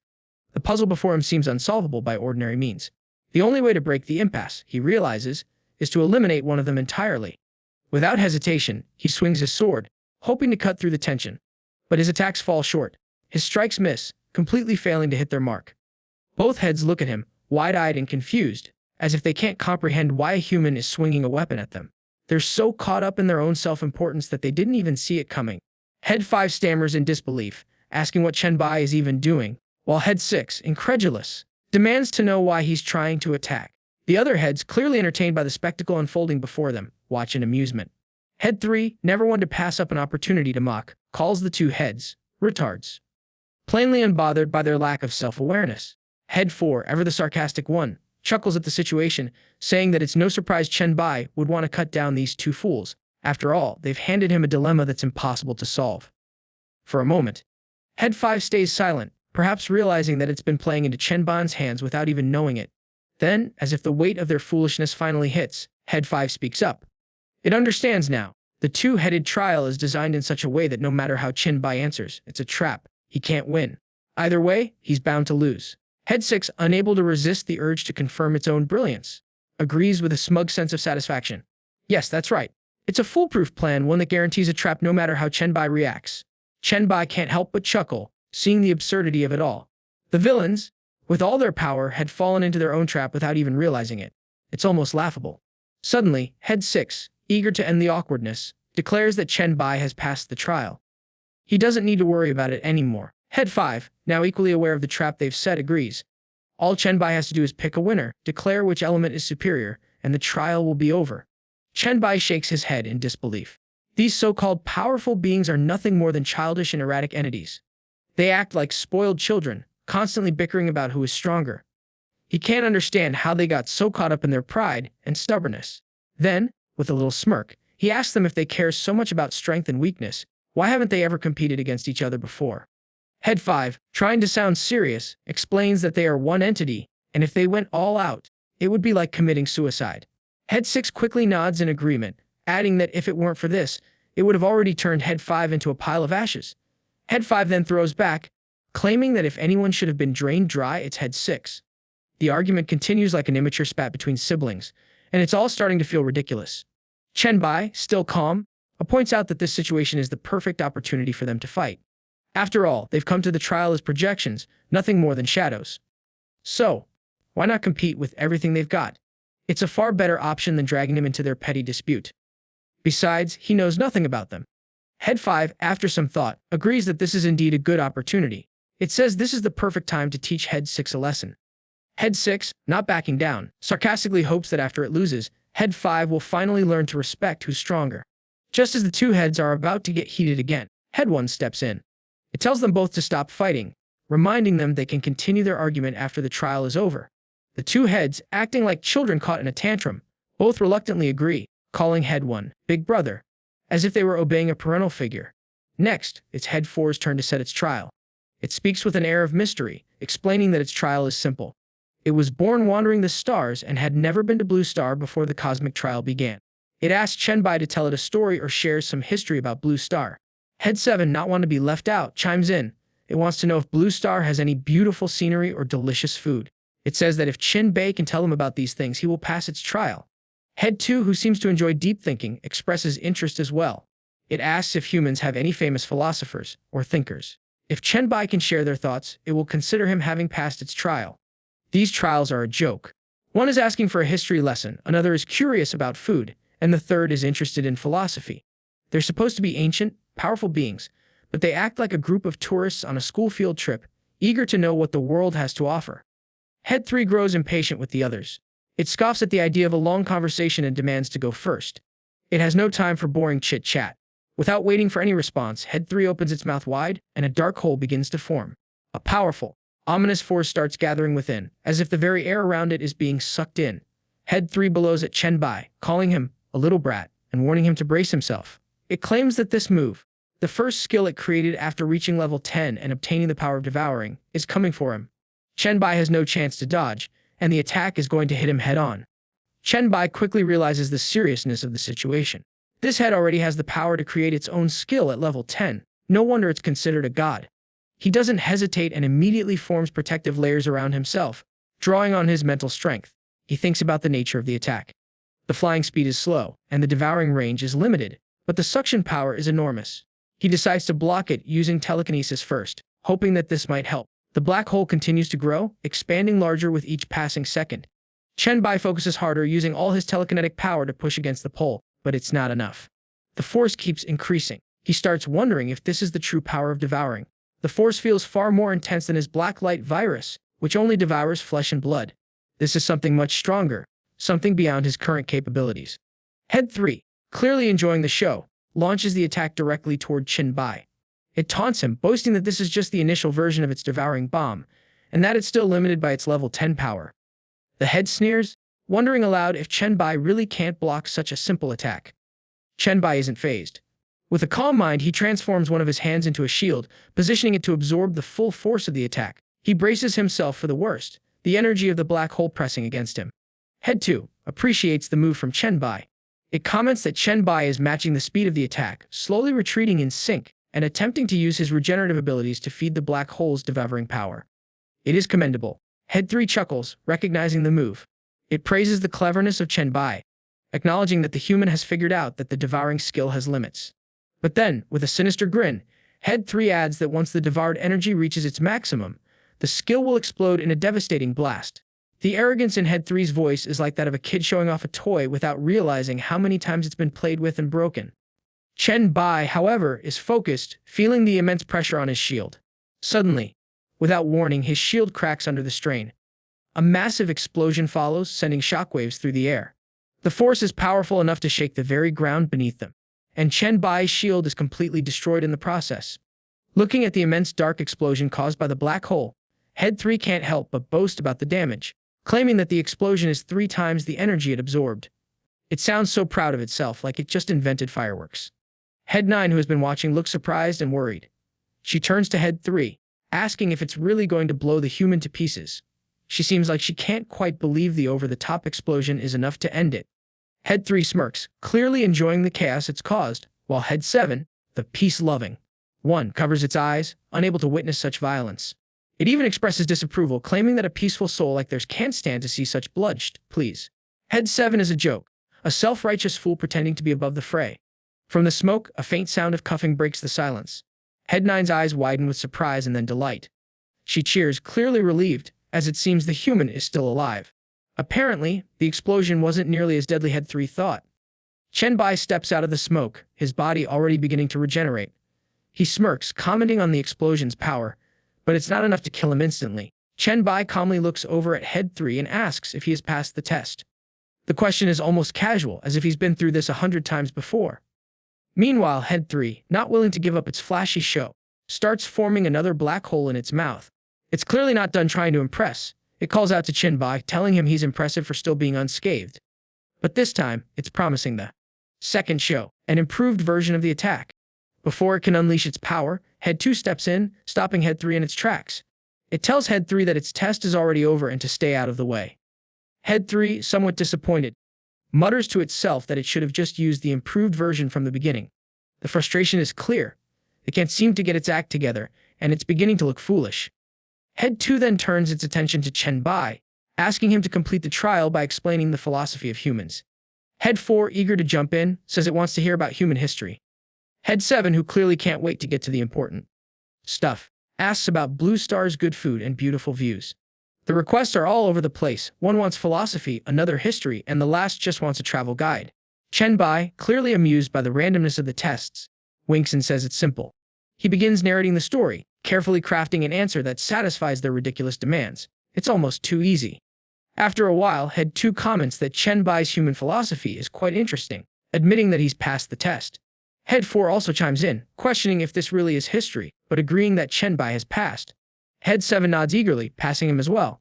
The entire thing feels like a performance, with each head offering half-hearted approval. Then, Chen Bai turns his attention to Head 1, the leader of the group. He asks what the final test is. Head 1, almost bored with the entire ordeal, responds that it doesn't really want to test him at all. It tells Chen Bai that Head 5 and Head 6 will finally settle their score, and if Chen Bai can survive until they come to a decision, it will consider it passing the test. Chen Bai nods, pretending to be satisfied with the answer. But in his mind, he reflects on the absurdity of the situation. The floor is massive, and he thinks he could easily just hide further away and avoid the drama. These so-called tests are clearly rigged. Even a blind person could see through them. He wonders if the heads are simply too lazy to put in any real effort or if there's some deeper conspiracy at play. On the 350th floor of the abyss, the heads of the serpent are deep in conversation. It turns out that Head 5 has managed to defeat Head 6 in their latest competition. Head 5 laughs loudly, basking in the victory. It turns to Head 6, gloating, asking if it's finally convinced of its superiority. Head 6, clearly not thrilled about losing, brushes it off.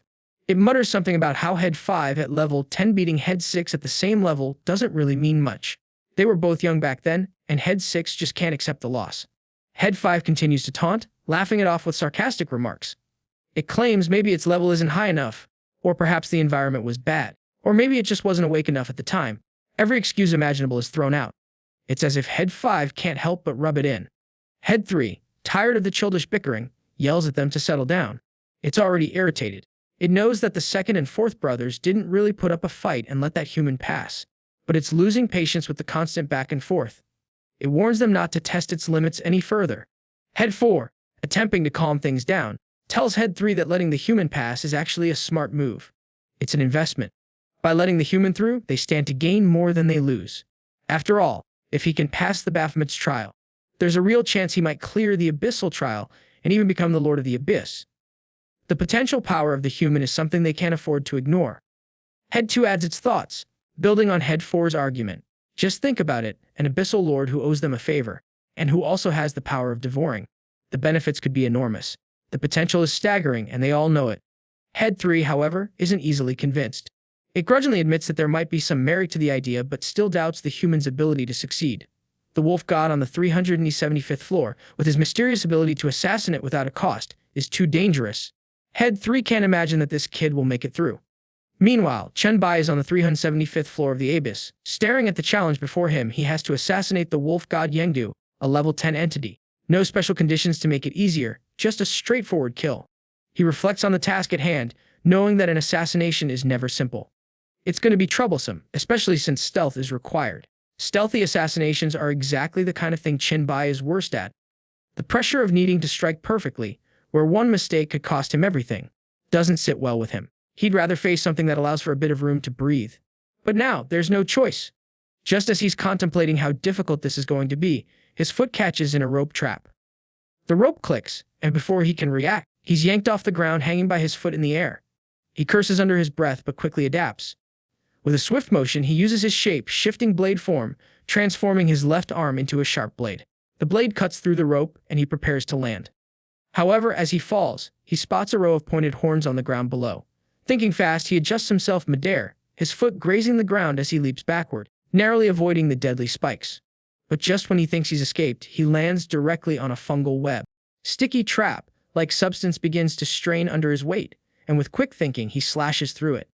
But the damage is already done, he's still stuck in the mess. He quickly reflects on the situation, wondering if it will never end. Before he can figure out how much worse it could get, the fungal blobs begin cracking. He knows that trouble is coming.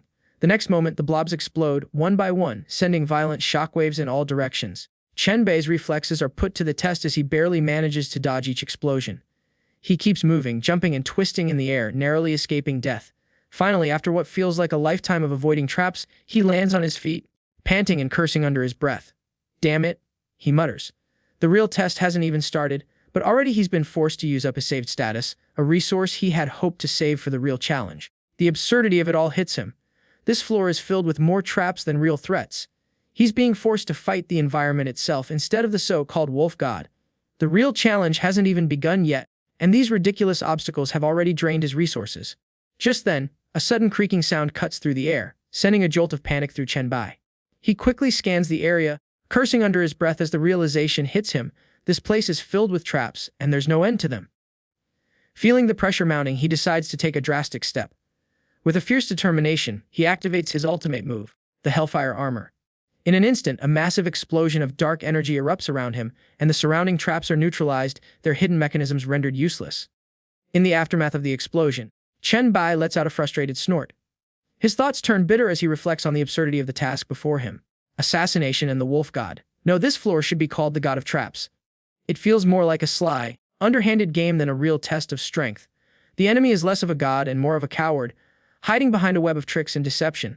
Just then he hears a voice, smooth and mocking, thanking him for the compliment. Chen Bai freezes, looking around, but finds no one in sight. His instincts kick in immediately, and he uses his thermal tracking and psychic vision skills. The skills activate, and he's able to visualize the thermal energy radiating from the wolf god. But it's already too late. The wolf god has closed the distance and is moments away from striking. Before he can react, the wolf god pounces, slashing with razor-sharp claws. The attack is brutal and precise, leaving Chen Bai severely wounded. The pain is overwhelming, and he falls, succumbing to the power of the strike. He dies. But then, time rewinds, and everything goes back to the moment he first entered the abyss. He feels the sting of failure, but he doesn't give up. This time, he knows what he's up against. He reflects on the previous attempt, realizing just how much stronger the wolf god is compared to him. His stats far surpass Chen Bai's, and the traps are endless, designed to wear him down. To top it off, the wolf god's insane stealth ability makes it nearly impossible to detect, even with thermal tracking. Chen Bai resolves that this time he'll be ready. He won't fall into the same trap again. He needs to release his viruses in advance. Last time, the chain traps didn't even give him the chance to use them. But now he's prepared. If he can infect Yangdu with the virus, he'll be able to track the wolf god's position using the virus vision. This time, he won't be caught off guard. Chen Bai isn't wasting any time. He decides to tackle the traps head-on using his own strategy. With a determined look, he transforms his hands, turning them into powerful extensions of his will. He thrusts both hands into the ground, sending pulses of viral mana energy deep beneath the surface. The energy spreads, and soon, spikes of mana begin to rise from the earth. Every trap in the area is triggered by the energy, setting off a chain reaction of chaos. Chen Bai looks around in disbelief. The ground beneath him is teeming with traps, snare traps, beast traps, quicksand pits, flying leaf magic grass, explosive thorn trees. In just a small area, no more than a few dozen meters, nearly 100 different traps are set. Each one is unique, designed to take him down in a different way. The sheer amount of effort put into these traps is mind-boggling. It's clear that this floor was never meant to be fair. It's meant to wear him down, to throw every obstacle at him. But just when he thinks he's made some progress, he senses a shift in the air. He feels the presence of the wolf god behind him, and his heart races. The wolf god speaks, almost taunting him. He can tolerate the poison, but the forest of traps, that was a real pain. Before Chen Bai can even turn to face the threat or respond, the wolf god strikes. The attack lands squarely on his chest, and Chen Bai is sent tumbling, his body crumpling under the force. The world goes dark, and he dies once again. Time rewinds, but this time, Chen Bai is left in pure shock. He realizes that the wolf god has known everything from the very beginning. The god wasn't fooled by his traps, he was there, lurking, watching from the start. His realization is a cold shock to the system. The wolf god is far more dangerous than he first thought. Chen Bai quickly checks with his peripheral vision, using his skills to track the wolf god's thermal energy. He can see the god's presence clearly now, moving with deadly intent. The trap, however, is already set. The realization hits him hard. This isn't a simple fight anymore. The wolf god has outplayed him at every turn. He's been monitoring Chen Bai's every move from the shadows, and now, with the traps useless, the real fight begins. Chen Bai reflects on the situation, wondering how he can possibly deal with an enemy this powerful, this prepared. This isn't just about skill or strength, it's about cunning, and the wolf god's craftiness is on a level that Chen Bai wasn't ready for. The question now is simple: how should he solve this? The usual tricks won't work, and every second counts. It's time to change the approach entirely. Before we continue, if you have liked this recap, hit that like button as today's goal is 1,500 likes. Also, consider subscribing with the notification bell on to get notified as soon as a new video drops onto the channel. You can also join the channel to support me financially and watch videos before public release. I'll meet you in the next video. Until then, thanks for watching. Chen Bai continues his attempts to assassinate the wolf god on the 375th floor of the abyss, but with each failure the wolf god proves to be more than he bargained for. Time resets again and again, each time ending in failure. The 5th attempt ends in his defeat. The 8th attempt follows the same pattern. Chen Bai's strategies are too predictable, and the wolf god's counterattacks are far too fast and powerful. Chen Bai's frustration builds. He knows the wolf god's strength may not match Baphomet's, but it's still 3 times greater than his own. The traps scattered throughout the forest are lethal. One wrong step, and death is certain. It's clear that the only way to survive is to use his viruses, but every time the wolf god senses its stats dropping, it kills him immediately. Even his mental worm, which should sap the wolf god's will to fight, only seems to fuel its anger and impatience. The virus isn't working as he had hoped, and he can feel the mounting pressure. Determined, he leaps onto a nearby mountain, then starts jumping from one tree to another, his mind racing with thoughts of strategy. He knows there's only one way to win this. He needs to outsmart the wolf god, using the very traps the god created against it. He releases his virus pulmonary infection first, followed by the virus mental worm. His strategy is clear: use the flu virus and mental worm to wear down the wolf god's stats while making sure the traps buy him enough time. With his plan in motion, Chen Bai keeps dodging the traps. Every moment counts, and he knows that one misstep could mean the end. The forest is alive with danger, but he stays focused, determined to get the wolf god caught in its own deadly web. And then, just as he predicted, the wolf god appears, but due to the traps Chen Bai triggered, it can't attack directly. The wolf god is momentarily stalled, its ability to strike neutralized by the very environment it's created. Chen Bai reflects on the success of his plan. This is a small victory, but it's a victory nonetheless. He pushes forward, keeping his momentum. He knows he needs to continue dodging and strategizing, figuring out the locations of more traps. Each trap he learns about brings him closer to his goal. If he can drag the fight long enough, until their stats are more evenly matched, he's confident he can take down the wolf god. The wolf god's speed continues to be a serious problem for Chen Bai. No matter how much he dodges or tries to stay ahead, the gap between them closes too quickly. In an instant, the wolf god is on him again, its presence crushing down like an inevitable fate. The wolf god sneers, its voice dripping with menace, and in the blink of an eye, it pierces Chen Bai's back with its claws, killing him on the spot. Time rewinds. The 10th attempt begins. Chen Bai reflects on the situation, realizing that with each failure, he's able to move further along, getting closer to his goal. The advantage of time backtracking gives him a chance to adjust, to learn from his mistakes. His thoughts are clear. Yangdu, your failure is inevitable. But even as he tries again, the wolf god proves too much. Each time the outcome is the same. Chen Bai is overpowered, overrun by the sheer strength and speed of the wolf god. No matter how many times he backtracks, the result is always death. The 15th attempt ends in failure. The 23rd attempt ends in failure.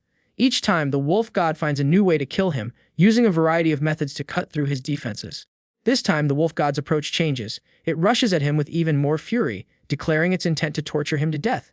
Chen Bai feels the pressure building.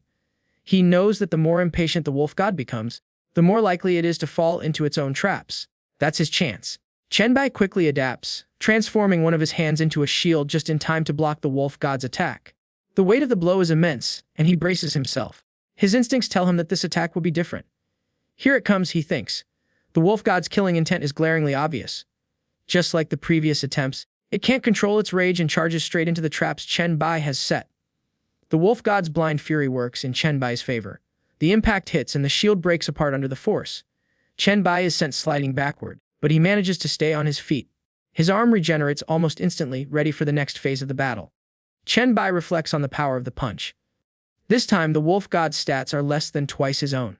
It's clear that its strength has weakened, though it's still a formidable opponent. He wonders whether the wolf god will continue to force its way through the traps, or if it will bide its time, waiting for the current trap set to pass. The wolf god isn't backing down. Despite the damage it's taken, it leaps straight into the traps it created, seemingly unfazed by the danger. It charges forward, intent on attacking Chen Bai once again, but Chen Bai sees this as the perfect opportunity. The wolf god's stats are no longer a crushing force, its strength is diminished, and it's taken more than a few injuries. Now, Chen Bai knows he has a real chance to fight back. He transforms his hand into a long crescent sword, taking a combat stance that exudes confidence. He leaps into the air, cutting through the space between them with his blade. With precision and strength, he drives his arm forward, piercing the wolf god's chest. The impact is devastating, and the wolf god crashes to the ground, its form falling flat and lifeless. Chen Bai, panting from the effort, stands tall. The battle has taken everything out of him, but he feels a wave of relief. Finally, I won, he thinks, a smile tugging at his lips. The wolf god, once an overwhelming force, is now nothing more than a defeated enemy, its body beginning to vanish into the air. Exhausted but victorious, Chen Bai lowers himself to the ground, his back hitting the earth as a notification flashes before him. The 375th floor has been cleared. The system asks him to select his recovery time. He sits up and reflects on the battle. The wolf god may have had the upper hand at the start, but in the end, its power wasn't enough. Despite the wolf god's stats still being higher at the last moment, its lack of effective frontal combat abilities gave Chen Bai the opening he needed. After some thought, Chen Bai selects a recovery time of 1 hour. He heads to the recovery area, his body aching from the fight. He pulls off his jacket, which is now nearly shredded, and tosses it onto the bed. It's completely ruined, he reflects. This equipment doesn't have durability, but it's not invincible either. With a sigh, he looks around, realizing the real cost of the battle. The bonus from the plague set has disappeared, and now only 3 of the 6 titled gods remain. There's still much to be done. Standing at the edge of the cliff, Chen Bai reflects on his past encounters. He recalls a conversation with Helros, where the mention of an Abyss Lord, Mechanthut, the succubus queen, had come up. Mechanthut, queen of pleasure, the whipmaster, the bound queen, a god so powerful that even Helros had feared her. Chen Bai wonders if she's the next challenge awaiting him. But as he surveys the scene before him, he realizes something far different is in store. The 400th floor is nothing like he expected. Instead of facing a seductive and dangerous god, Chen Bai watches in disbelief as an endless army of the undead rises from the ground. The sight sends a chill through him, but there's a flicker of realization. It's not the succubus queen, he thinks. It's an endless undead army. His mind works quickly, calculating the situation. This might actually be the easiest floor he has faced so far, aside from the devouring serpent that was holding back. Without hesitation, Chen Bai prepares for battle. He draws all 3 of his mythical swords, watching as they fly into the air, hovering around him like deadly sentinels. The swords are ready for the carnage ahead. Chen Bai activates his biochemical disaster skill, material associated skill. This powerful skill comes with a significant benefit. Each time he kills an enemy, it triggers a recovery state that restores special energy, psychic power, stamina, and injuries. The skill also boosts his basic attributes, strength, agility, and stamina, stacking them for each kill with no limit to the increase. The duration of this boost lasts for 20 minutes. It's the perfect weapon for this endless onslaught of undead. The three swords begin their deadly dance through the air, each one piercing through the undead warriors with deadly precision. Chen Bai watches as they shriek in death, their bodies falling apart under the assault. With every kill, notifications flood his mind. Strength, agility, stamina +1. Strength, agility, stamina +1. The relentless waves of undead don't stop.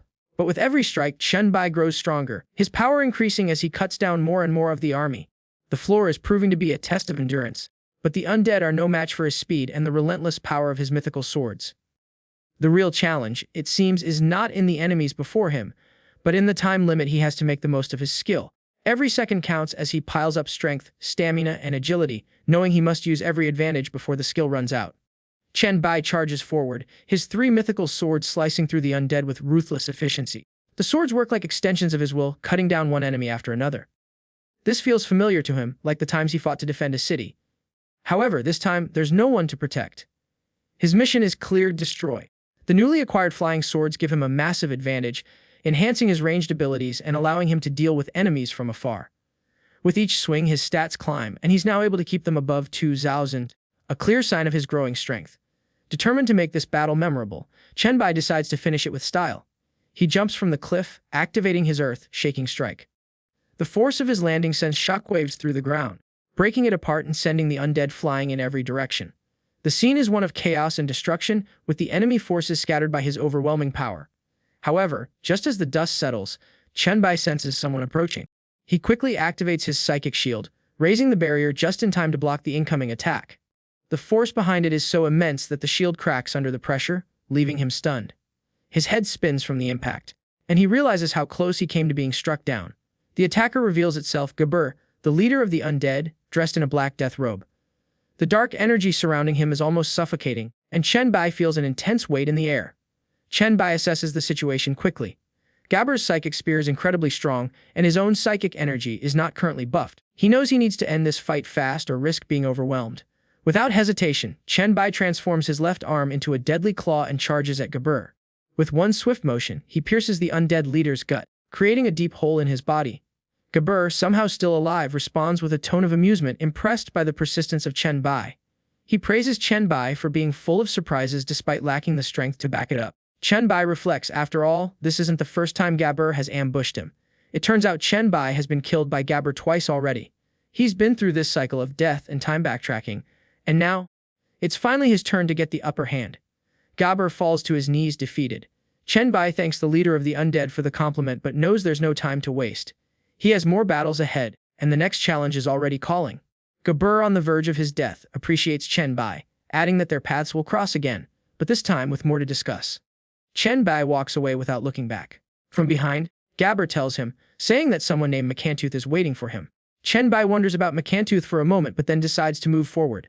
Later, Chen Bai steps onto the 437th floor of the abyss, his eyes immediately drawn to a luxurious royal room. On a grand bed lies Macantooth, the succubus queen of pleasure, lounging gracefully.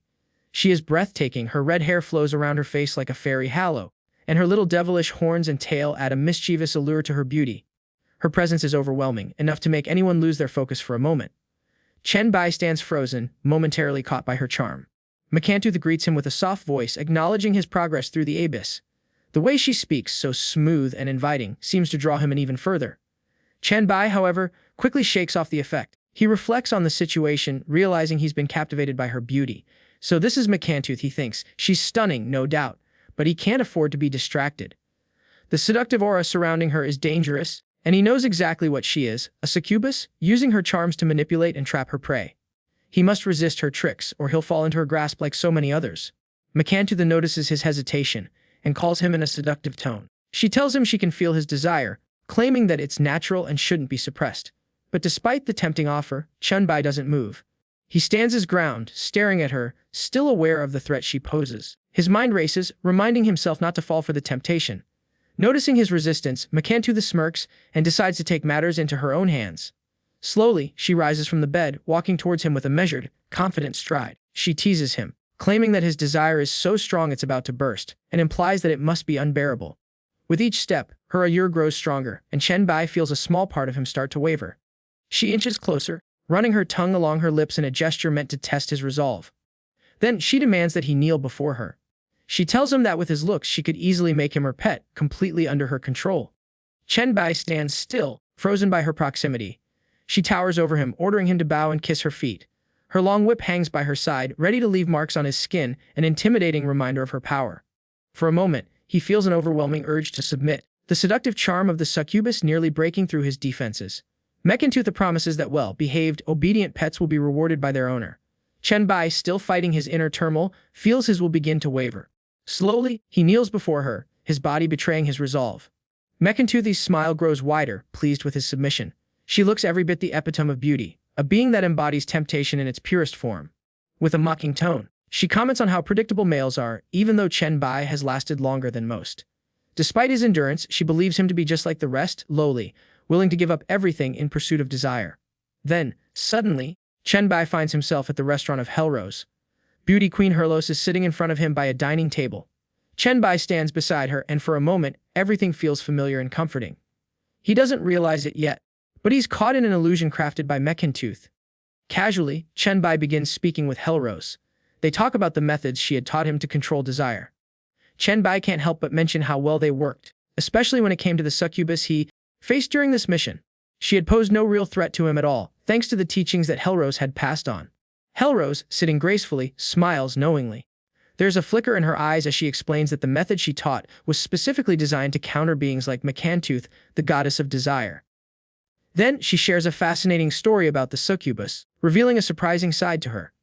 Hellrose explains that when Mekentooth first inherited the power of desire, she had long admired someone, a person she had desired for so long. When this person finally fell under her charm, their desire consumed them entirely. They made a fool of themselves, begging for affection in front of her, and the result was that Mekentooth's hopes for the opposite sex were shattered. This disappointment became a turning point for her. From then on, every time Mekentooth found someone she desired, she unleashed her full charm to test their will. According to Hellrose, very few have made it through this trial unscathed. Chen Bai is taken aback by the story. He had always thought of the goddess of desire as a calculating manipulator, but now he sees her in a new light. Mekentooth, the being who controls all desire, is actually an innocent and pure succubus, someone who was hurt by her own desires. He shakes his head in disbelief, unable to fully understand how such a powerful being could be so vulnerable. Hellrose, with a knowing smile, teases him. She suggests that if one day Chen Bai were to fall under the charm of Mekentooth, it might lead to something quite interesting. Hellrose has always seen Chen Bai as someone who would never submit to anyone, someone who would rather walk away than beg for something. She finds his resistance fascinating and enjoys watching him wrestle with his own convictions. A little defensive, Chen Bai insists that he isn't opposed to giving in, just not to someone like Mekentooth. He admits that he would stay loyal to strong and capable people like Hellrose. Hellrose asks him if he really means it. Chen Bai replies, of course. Chen Bai somehow realizes he is in an illusion, and all this is a trick of Mekentooth of trying to break his will and make him surrender. The pieces fall into place, and Chen Bai snaps back to reality. He refuses to submit to her charm, even as she attempts to lure him in. Without hesitation, he attacks, but Mekentooth easily dodges, her movements graceful and fluid. She's far more than just a pretty face, she's a deadly, powerful being, and she proves it with ease. In her hand, she holds a hunter's whip, and with a swift flick, the whip wraps around Chen Bai, halting him in his tracks. She mocks him, telling him that he can never defeat her. Kneeling before her, she promises he will find true pleasure only at her feet. The seductive tone in her voice is meant to break him, but Chen Bai refuses to bend. He responds defiantly, making it clear that it's either they do this his way or he dies. He'll never beg for pleasure. Mekentooth, unfazed by his defiance, smirks. She promises to see how long he can hold out before finally submitting to her will. She casually walks back. Her movements are slow and seductive. She then sits down in a very naughty position and tells Chen Bai that she is so lonely, and it would be nice if there was a good dog to play with. Chen Bai breathes heavily. The whip tightens more and more around his chest. The pain keeps growing like it's digging into him. It's not just pain anymore, it starts to feel like something is crawling under his skin. It's itching now, in the worst possible way. He realizes this thing is not just hurting him, it's trying to mess with his mind too. On the other end of the whip, Mekentooth acts all smug and creepy. She even licks the whip like some kind of drama queen who thinks she's starring in a twisted love story. Of course, she's not just playing around, she believes this whip is her masterpiece. It's powered by her so-called divine authority and designed to control anyone who dares to feel even a bit of raw emotion. Basically, she's turned into the queen of cringe and bondage. Chen Bai stays calm. He doesn't break under pressure. Even with that painful whip wrapped around him, he mocks her like a true pro. He isn't impressed at all, and he's already thinking that if this is her big opening move, she might want to rethink her whole act before he gives her a 1-star review. Mangantooth walks over, acting all seductive, like she's in some kind of cheap romance drama. She tries to insult him by saying he's still too lovely, even after all that pain, so now she plans to step it up a notch. She gets way too close and grabs his chin, then suddenly plants a kiss on his lips. Yeah, she's not just a villain, she's a whole red flag factory. That kiss messes with Chen Bai's head. His mind drifts into nothingness, like he's falling into a strange dream world. In that emptiness, he sees Hellrose calmly sitting at a dining table. Chen Bai drifts toward her, still stuck in this dream reality. Hellrose, as usual, drops some wisdom bombs. She reminds him that it's okay to relax sometimes, but only if he knows how to pull himself back when it counts. A flash of starlight appears in her hand and brushes past him. Instinctively, he grabs it. Everything clicks. In that moment, Chen Bai snaps back to reality. The grip of Mangantooth's whip loses its hold on him. His virus body armor activates, and now he looks like a walking fortress. Mangantooth is completely shocked. Her little plan was supposed to turn him into a helpless puppet, but now he's standing strong, totally unaffected by her cheap tricks. She can't believe it. She's in full meltdown mode. Her so-called charm is supposed to overpower her victims and make them forget how to fight. But Chen Bai is built different. He just broke through her control like it was made of paper. Before she can react, he vanishes. Then he reappears behind her faster than she can blink. His virus armor has sharp thorns, and they stab into her without mercy. She starts screaming about the pain, crying over how many spikes are on his body. Maybe next time she should think twice before trying to seduce a man who literally wears pain like armor. Chen Bai lifts her up and jumps onto the bed behind them. At this point, he's done playing nice. He decides his tool will do all the talking from here. It's time for some well-deserved punishment. Mangantooth lies flat on her belly, trapped under the unshakable grip of Chen Bai. Her limbs don't budge, and her pride is now as bruised as her body. She tries to think of a way out, and her mind races to the easiest solution, killing him. Her deadly tail rises, sharp and shining, ready to strike him from behind. But something makes her stop. For once, hesitation creeps in. This man, unlike all the others, still hasn't fallen under her spell. That's the first. She begins to wonder, should she really kill the only person who managed to resist her overwhelming charm? That kind of challenge is rare, and she knows it. Chen Bai immediately notices the change in her. She isn't attacking anymore. Her tail lowers instead of striking. He doesn't waste the opportunity. Since she backed off, he decides it's time to finish this round with full force. No holding back for someone who just tried to stab him in the back, literally. Mangantooth has given up, admitting this is just a projection and not her real self. Now she's more interested in watching Chen Bai spiral into madness. 3 days pass and the same bed that was once a battlefield now holds two completely exhausted warriors. Both Chen Bai and Mangantooth lie flat, barely able to breathe. The silence says it all. Chen Bai reflects on the crazy battle they just had. It wasn't easy, not even for someone like him. A system message pops up. Chen Bai has cleared the 437th floor. No backtracking this time. 21 save points used, but victory is still his. He calmly chooses a 1-hour recovery window before heading out again. He sits upright and thinks over his journey. Minotaur, Hydra, Golden Wolf, the Undead, and now this drama, Loving Demon Queen, 5 powerful gods down. Each of them gave him something unique, something useful in battle. But what awaits him next is still a mystery. The 6th trial could be anything. Far away in the true abyss on that same 437th floor, the real Mangantooth lies on her luxurious bed. Her eyes gaze into the void, and the name Chen Bai slips from her lips. One of her servants asks for orders, but Mangantooth doesn't answer right away. She starts reminiscing. That projection of hers had quite the experience. For the first time, she got a taste of what it feels like to be overpowered. Not with brute strength, but with pure willpower and mental dominance. It's almost addictive. She slowly rises and gets a wild idea. Maybe she should go to the 500th floor and kill the next monster waiting for Chen Bai. If she does that, she can help him move forward, and then face him again at a higher level. Maybe, just maybe, she can feel that thrill again. But her bold thoughts crash the moment she remembers who guards the 500th floor, the Lord of Eternal Night. That guy isn't just dangerous, he's terrifying.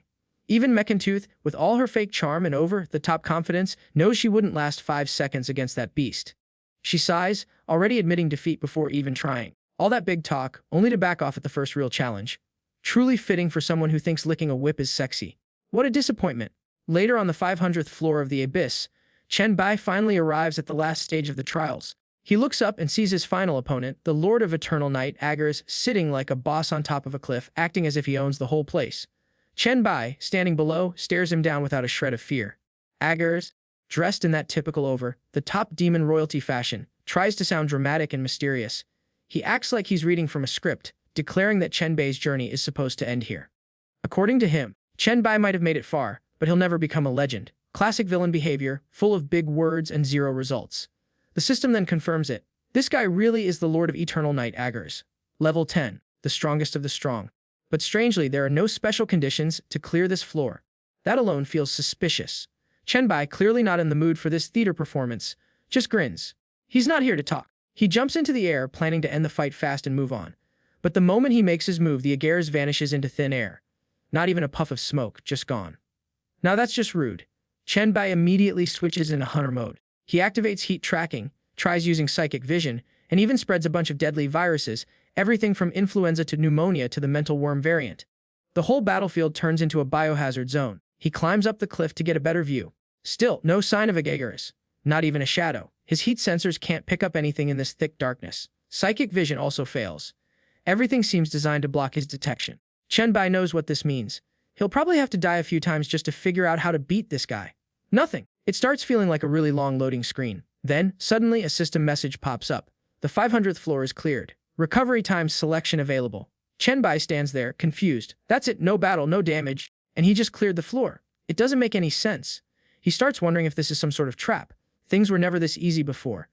Something definitely smells fishy, and it's not just the viral cloud he spread earlier. Agars, meanwhile, is sitting on another cliff, behind Chen Bai. Looking at Chen Bai, Agars remarks, "What an interesting human," and then he starts vanishing like some emo ghost king.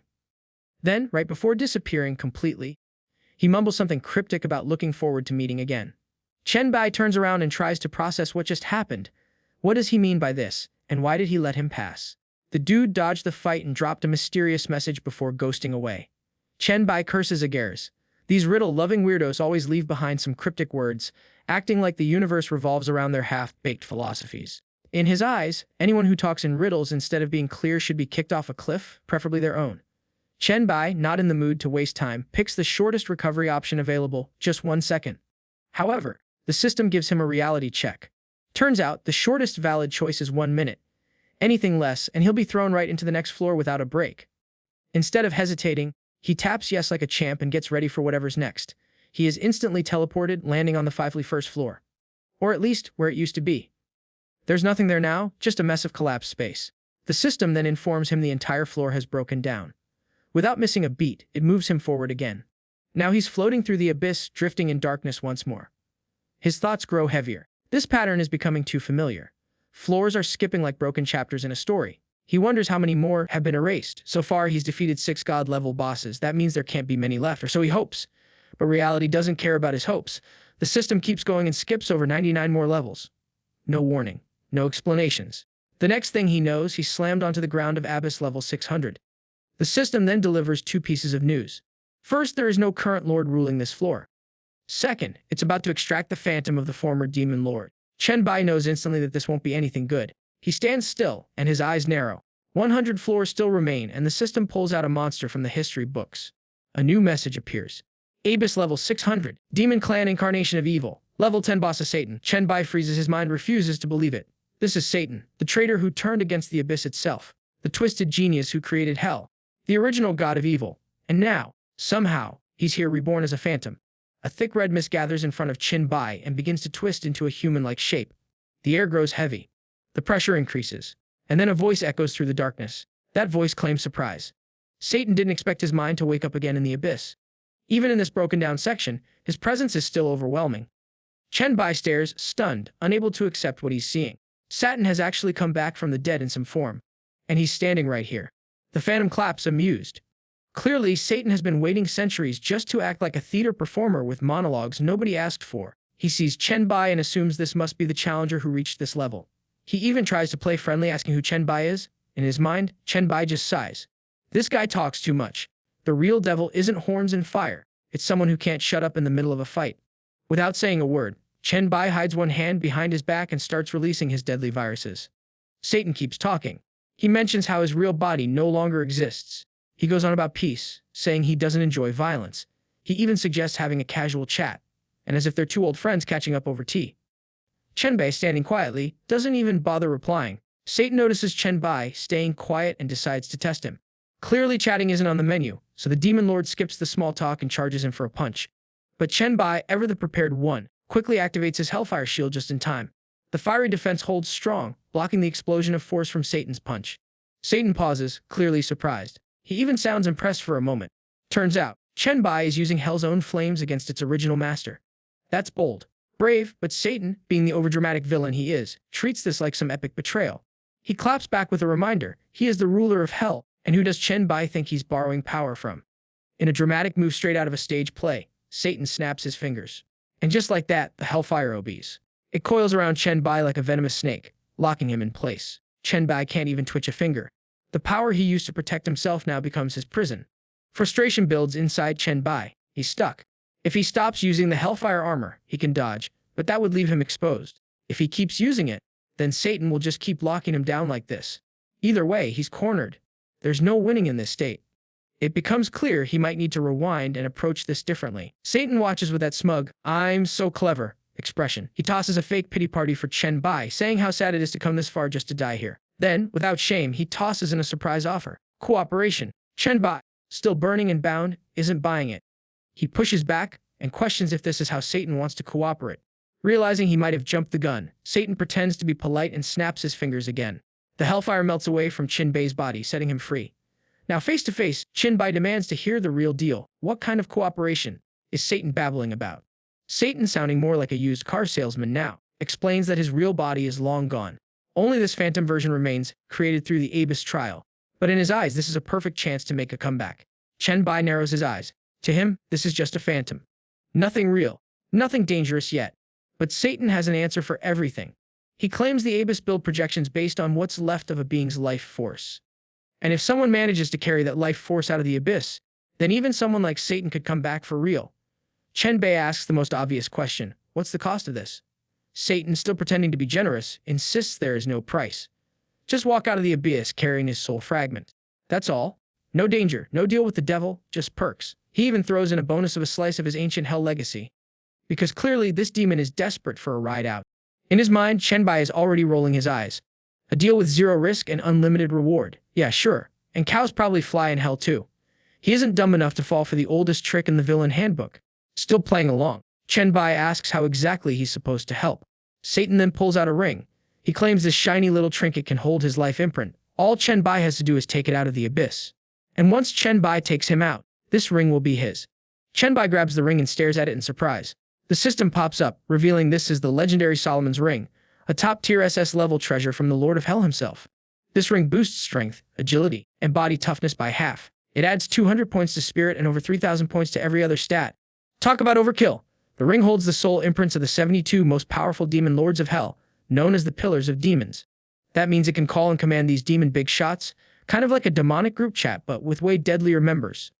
Known as the Ring of Deep Knowledge, it slashes skill learning time by 80% and cuts cooldowns for main and sub-skills by half. This is basically cheat mode for any mode trying to level up fast. The ring also unlocks the Hell King form, turning the wearer into a super-powered nightmare. In that form, all stats double and skills have zero cooldown for 15 seconds. Imagine the chaos when someone gets to spam abilities like a madman. On top of all that, the ring opens the Gate of Hell, a gateway carrying some of the Hell God's power. Inside Hell, all powers get a massive boost, and the Hell Gate can be opened anytime, like a VIP pass to unlimited mayhem. No gear requirements mean anyone can just slap this thing on and suddenly act like the King of Hell. Chen Bai can't help but curse, wondering how Satan, a literal traitor and evil mastermind, could hand over something so powerful without a catch. Inside his mind, Chen Bai tells Health trusting a villain feels like trusting a cat not to knock things off the table. He wonders, trying to figure out how to get out of this trap without getting burned. Breaking this deadlock feels like trying to outsmart a fox who thinks he's a genius but is really just a sneaky goofball. Chen Bai finally puts on the ring and tries to activate the Hell King form, but nothing happens. He stays frozen, like a statue that forgot its job. Frustration builds and he accuses Satan's ring of being a fake. Satan, with all the charm of a used car salesman, explains that the ring doesn't fully belong to Chen Bai yet. He apologizes, but honestly it sounds more like a lazy excuse. After all, Satan is just a leftover ghost tied to a memory, so this ring is the only thing he can offer for now. Chen Bai doesn't buy the story for a second. Deciding to end this annoying standoff, he attacks Satan with everything he has, declaring that trust isn't on the menu today. Satan just grins like the ultimate villain who's been expecting this. He just snaps his fingers and traps Chen Bai again in hellfire. Now Chen Bai is stuck, unable to move a finger. Satan mocks him, saying that even if Chen Bai refuses to use hellfire, the hellish power inside him ensures he can never truly fight back. The god of hell owns this game, no matter how hard Chen Bai tries to play it his way. On his knees and huffing like a dog chasing its tail, Chen Bai asks what happens if he refuses to cooperate. Satan, still playing the long game, says killing Chen Bai is pointless since it could be years before the next challenger appears. Instead, he plans to waste time with Chen Bai until someone else with a bit more sense walks through the abyss. Chen Bai, tired of this endless stalemate, finally agrees to cooperate. Hanging out forever in this twisted game doesn't sound like a vacation, so making a deal with the devil, literally, seems like the lesser evil. Chen Bai floats in the endless void. Suddenly, a soft glow appears and a message forms in the air. He has cleared the 600th floor. All trials of the Abyssal Lords are now complete. The Abyss trial is over. His feet touch the ground below. He walks forward, still trying to believe it is real. In front of him stands a stone pillar with a glowing image hovering above it. It is the scroll of etherealization. The goal he has chased all this time. A mix of excitement and disbelief freezes him in place. He has fought through 600 brutal levels, defeated strong enemies, and risked everything just to reach this moment. He takes a few slow steps forward. As he gets closer, something strange begins to happen. Dark mana from every direction starts pulling toward the glowing scroll. The image begins to shift and grow solid, slowly taking its true form. Chen Bai keeps his eyes on the glowing scroll. The dark energy around it is still gathering, and it looks like the scroll will take more time to fully form. Seeing this, he decides to use the quiet moment to rest. His body is tired, and his mind needs a little space to breathe. He begins to think over everything that has happened. Nothing feels out of place. Even the time backtracking ability is still working just like before. This small detail brings him comfort. The world hasn't changed behind his back. He then turns his attention to the ring on his hand, the one given by Satan. His fingers slowly close around it. He runs his thumb over the surface, thinking that it's time. They are no longer inside the 600th floor. There is no reason to hold back anymore. In the next moment, a thick red smoke made of blood energy begins to rise from the ring. The air twists, and the smoke forms quickly. A sudden rush of sound cuts through the stillness as the shape of Satan appears, first as a shadow, then fully solid. The ground gives a soft tremble as he stands before Chen Bai. Satan wastes no time. He points toward the scroll that is still forming. His voice is full of pride. He explains that this scroll is not just a reward. It holds the authority of the Abyss. It is the scroll for a class transfer to become a sovereign of the Abyss. His gaze locks onto Chen Bai. The mood shifts. Satan speaks with a tone that sounds almost like respect. He says that Chen Bai's name will be remembered across the endless worlds. The trial he just finished is something even gods fear to attempt. Chen Bai listens carefully. But a part of him doesn't feel satisfied. He thinks back to their battle. He knows in his heart that he never truly defeated Satan. Everything feels like it went the way Satan planned it. Satan shakes his head and reminds him of one important thing. Just managing to defeat Mechantooth is already beyond most. That fight alone proves Chen Bai's strength. The words stay with him. Chen Bai begins to reflect again. A thought comes to mind. A piece of the puzzle falls into place. He now understands something clearly. The Lord of the 500th floor, Agares, was never just another enemy. He was one of the minions of the Satan. Satan nods without hesitation. He confirms that Agares is indeed one of his own, part of a group known as the 72 godly demons. Among them, Agares holds the second position. This truth settles any doubt Chen Bai had. Now that the 600th level of the Abyss is behind them, Chen Bai looks at Satan and brings up their deal. He believes their cooperation should end here. But Satan raises his hand and disagrees. He says there is still one final step left. According to him, Chen Bai hasn't fully received the ring yet. More importantly, he hasn't unlocked the inheritance that waits for him deep in hell. Chen Bai hesitates. He asks if Satan truly plans to hand over these powers. Satan nods with confidence and speaks as if his word is a solid promise. He calls himself a devil with principles. But just when the moment seems calm, a sinister grin creeps onto his face. Satan's expression changes completely. His eyes gleam with malice. He claims that Chen Bai will receive the power, but not in the way he expected. His real plan is much darker. He intends to let Chen Bai's body receive the power, only so he can take control of it. He wants to use Chen Bai as a vessel and rise to the highest realm. Chen Bai's heart races. His mind flashes with realization. He has been tricked. Everything was a trap. Satan never meant to let him go. The real goal was to devour his soul and take over his body from the beginning. A heavy force begins pressing down on him. His chest tightens. The possession starts.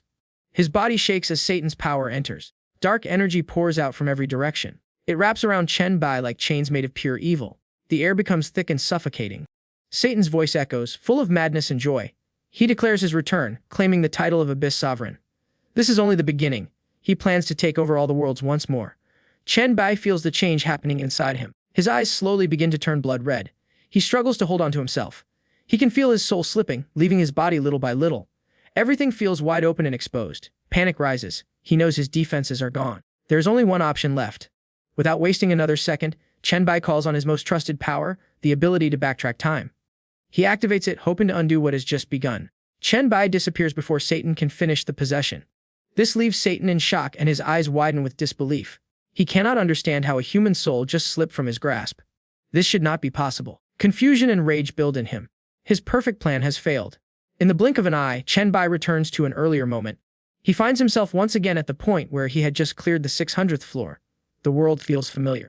The dark stone, the glowing scroll, and the empty silence all greet him like echoes from a memory. This time, Satan is still sealed inside the ring. A small breath of relief escapes him. His soul feels untouched. Everything inside him is steady and calm. The hourglass of time linked to his soul has saved him. That bond has turned the tide. Satan's grip failed to reach through the barrier of time. He walks toward the forming scroll once more, his steps careful. His thoughts linger on what just happened. There is no proof that Satan is gone for good. It is possible that he has hidden himself again, waiting for a new chance. This uncertainty makes Chen Bai uneasy. He raises his hand and looks at the ring. It still sits quietly with no signs of life. He speaks softly, testing it, expecting Satan to answer. But no voice comes. No movement stirs. Only silence remains. He thinks hard about his next move.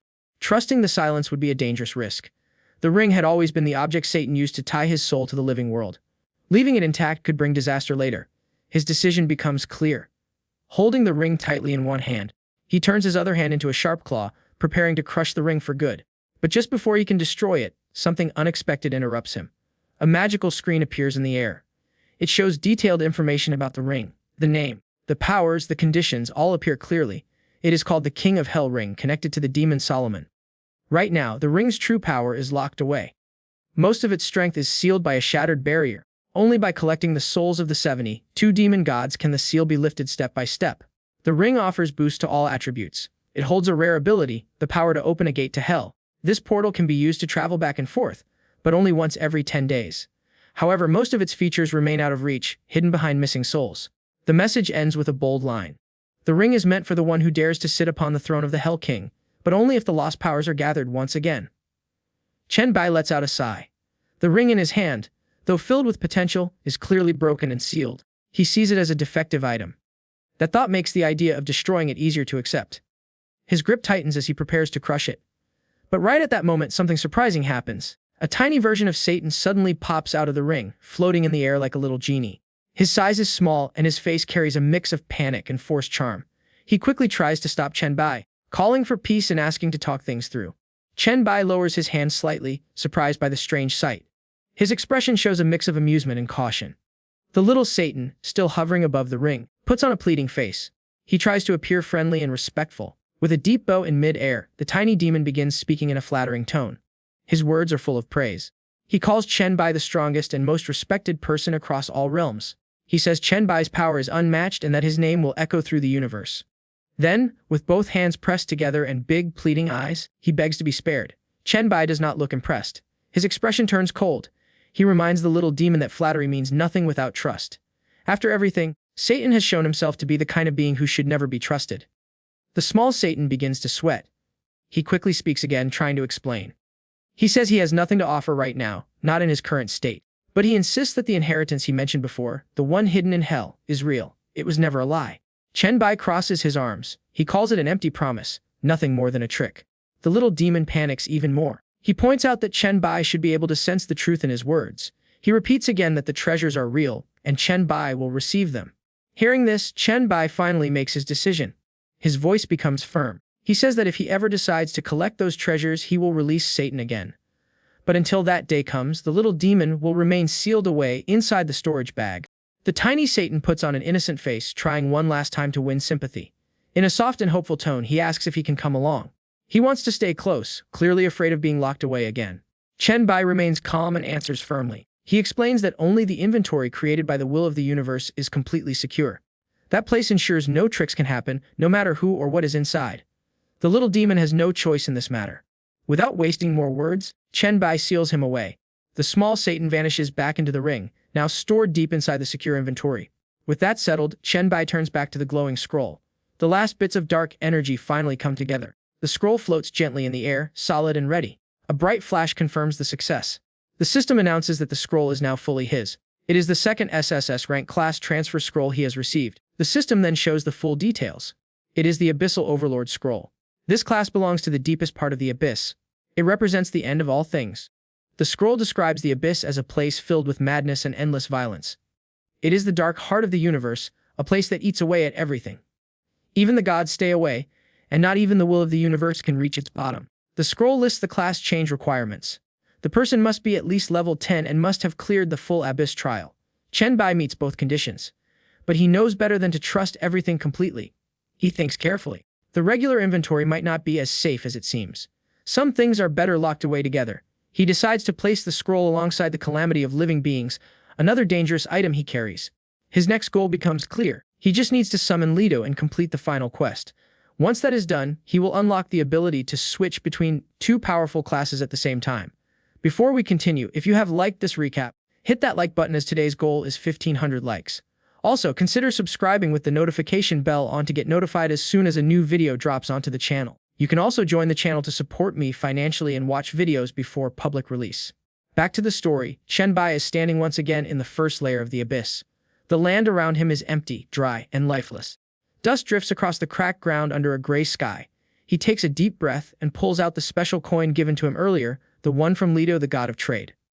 This coin holds the power to summon Lido directly. Chen Bai lifts it up with a calm look in his eyes. He has no plans to leave the abyss yet. This place still holds value for him. So he chooses to call Lido right here, in the middle of this desolate layer. He tosses the coin to the ground. The instant it lands, a golden light bursts from it. A brilliant portal opens up from thin air. The light is warm and sharp, completely different from the dark surroundings. From the golden portal steps out Lido. His figure is tall and proud, wrapped in the glow of the trade god's authority. The brightness around him clashes with the gloom of the abyss. Lido looks around with a troubled face. He doesn't hide his dislike for the place. His voice rises, filled with annoyance. The abyss is far worse than hell in his opinion. Even though his trade guild has branches all across hell, this part of existence feels different.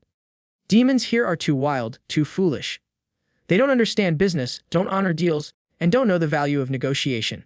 Chen Bai watches him quietly and comments on how much Lido seems to dislike this realm. Lido agrees without hesitation. He explains that no one but demons has any reason to enjoy this place. The air itself feels heavy, and everything about it seems empty of logic or order. Turning to Chen Bai, Lido gets straight to the point. He reminds him that the coin was meant to be used during the investment task. Its main purpose is tied to that mission. If Chen Bai used it for anything else, like asking for help, then he should be ready to pay a new price. He rubs his hands together with a mischievous smirk. The message is clear. If Chen Bai wants to summon him again, there will be a price to pay. Nothing comes free, not even from a god who deals in business. Chen Bai asks Lido. He wants to know if the contract and the rewards for completing the investment task are ready. This was part of their earlier agreement, and now it is time to see it through. Without delay, Lido pulls out a glowing silver scroll. The scroll shines with a smooth, magical light, showing that it has already been approved by the highest force, the will of the universe itself. Everything is official and ready. Lido explains that this scroll is meant to be handed over only if Chen Bai can collect 2 scrolls of the highest rank SS level. His tone shifts from calm to curious. He stares at Chen Bai with interest, wondering aloud if he could have really achieved such an impossible task. Chen Bai responds by taking out the first scroll. It is the one he earned from the Plague World. The scroll glows with a red light, filled with a strange and dangerous power. The moment Lido sees it, his eyes widen with surprise. His hands come together in applause, clearly impressed. He recognizes the scroll at once. It holds the power of plague, a force both rare and destructive. He seems amused, even pleased, that Chen Bai found a class that fits his nature so well. But he doesn't stop there. His curiosity grows stronger. He quickly asks about the second scroll. Before Chen Bai can answer, Lido begins to connect the pieces. They are standing in the abyss. His face turns serious and his voice becomes uneasy. He begins to doubt his own thoughts but can't help speaking them aloud. He looks around the empty layer of the abyss, his gaze sharp and restless. He begins to realize what Chen Bai might have done. If the second scroll truly came from this place, then it must be the one scroll that even powerful beings like Satan had failed to claim. Fear and disbelief creep into his voice. No one, not even the most feared demon lords, has ever succeeded in obtaining that particular scroll. The idea that Chen Bai might have done it shakes him deeply. Chen Bai calmly takes out the second scroll, the one he just received from the depths of the abyss. His eyes glance toward Lido with a firm question. He wants to know if this is the scroll Lido had been talking about just moments ago. The moment Lido lays eyes on it, his body jolts in shock. His expression turns wild with disbelief. The scroll in front of him is no ordinary treasure. It is the legendary Abyss Overlord class scroll.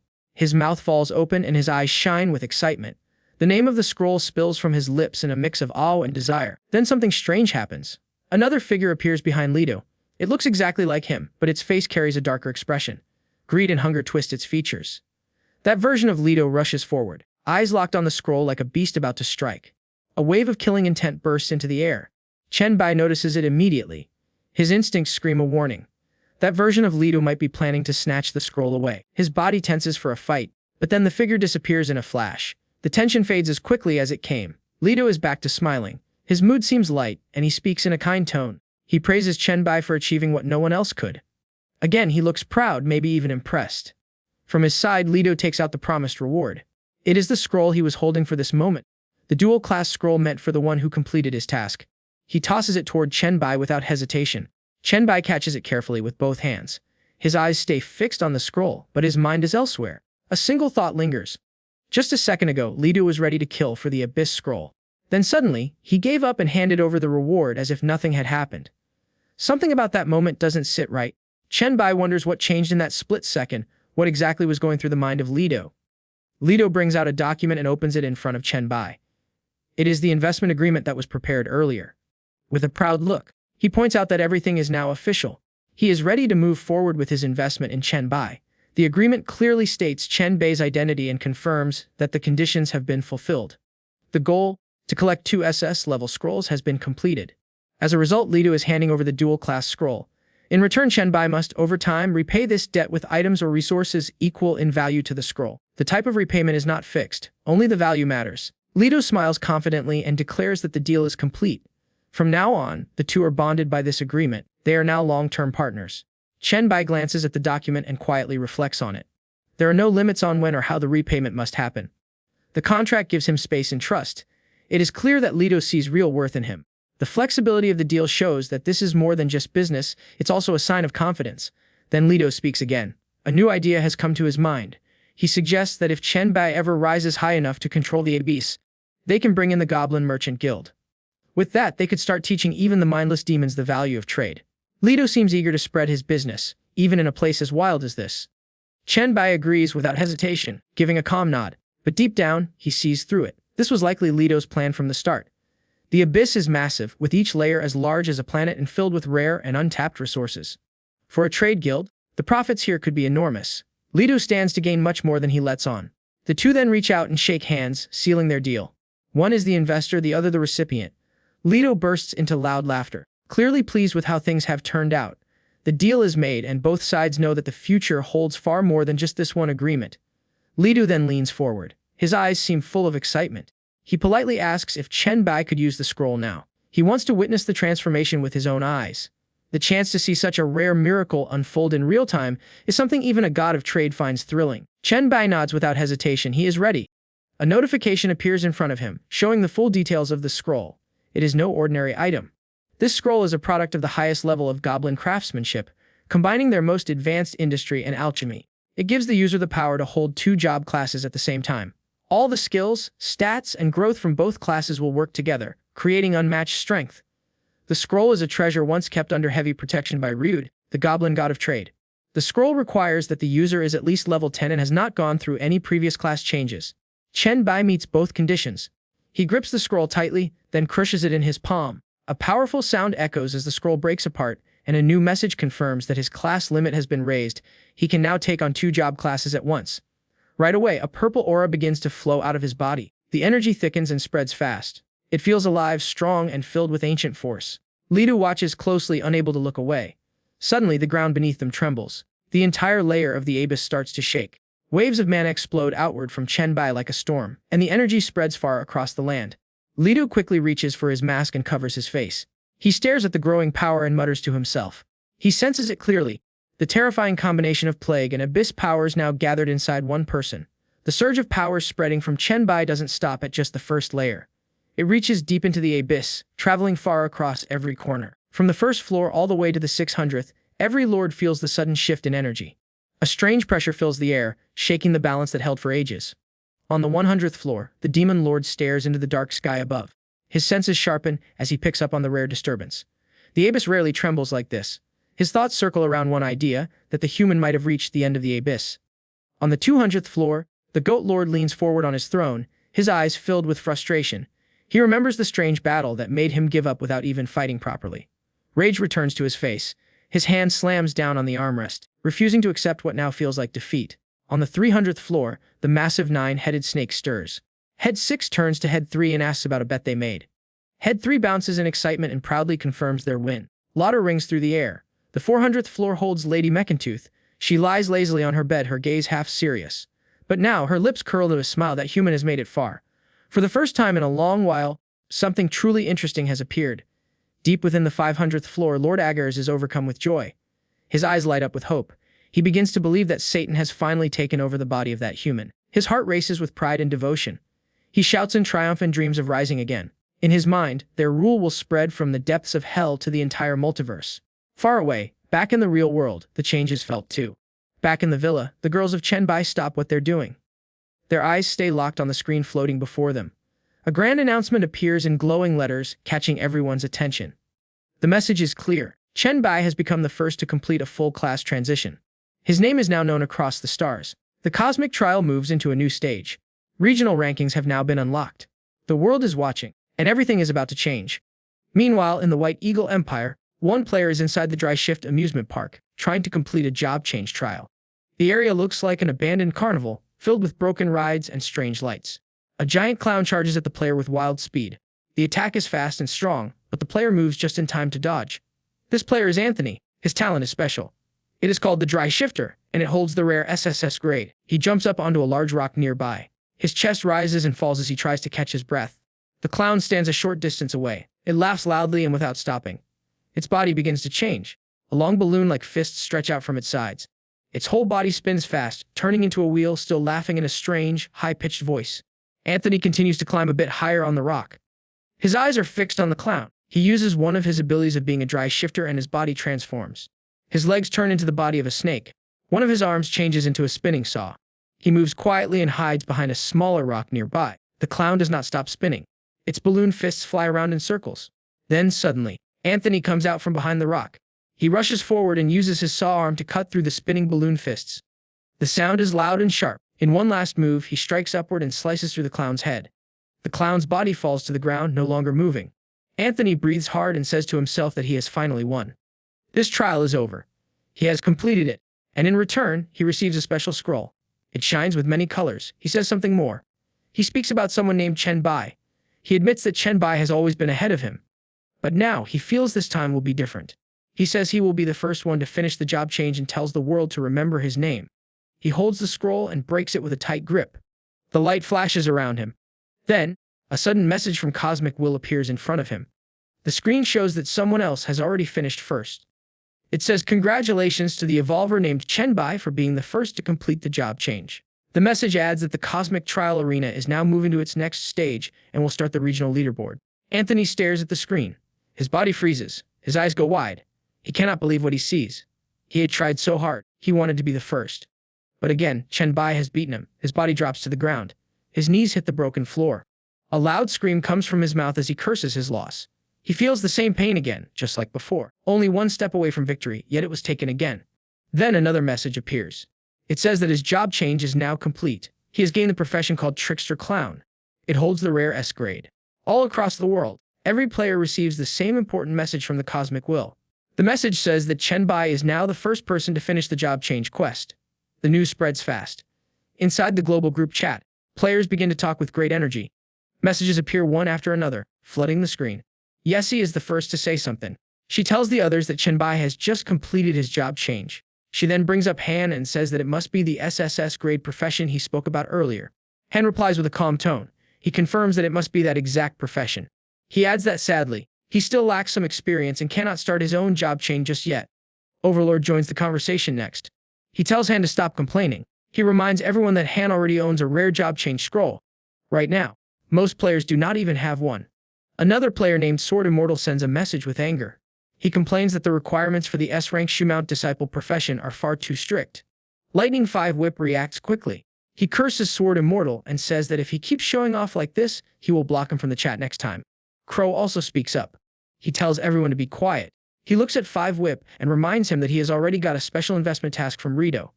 Crow says that compared to others, he is the one who should be complaining. He explains that until now, no one in their group has found a solid profession. There are not even any real clues. Ding Ding jumps into the chat. She tells everyone to look at the new feature called the leaderboard. She sounds excited about it. Han responds that he has already seen the leaderboard. His message is short but clear. In the middle of the abyss, Chen Bai remains calm. He is still standing in the same place where his energy had exploded. His eyes catch the screen as another message appears. It confirms again that his job change is successful. The message gives more details now. It says his default faction is the Dragon Kingdom. He has 10 minutes to change this faction if he wants. Once the faction is locked in, changing it again will cost a lot. Chen Bai thinks for a short moment. Then he agrees to join the Dragon Kingdom. Right after he makes his choice, another message appears. The system explains that only evolvers who reach level 10 and complete their job change can appear on the level leaderboard. There is also a bonus. The top 10 players on this leaderboard will give all the other players in their faction a bonus of 1 reputation point. Right now, the global leaderboard shows only one name. That name is Chen Bai. Chen Bai opens his title panel. The screen shows a new title next to his name. It says, Leader of the World, a title given only to the current number 1 on the global evolver leaderboard. This title gives him a special bonus. His drop rate now increases by an extra 2%. He folds his arms across his chest and gives a small smile. He says to himself that this is a good reward. The drop rate boost is added at the very end of the loot calculation. That means any other bonus he gains through different ways will also get stronger because of this one. He knows that the leaderboard benefits are not fully revealed yet. He feels sure they will grow more important in the future. He then opens another screen, this time the class panel. He wants to look at the full list of his class abilities and skills. He decides that now is the right moment to study them in detail. A new message pops up. It shows his class name, a calamity of living beings, marked with the rare SSS grade.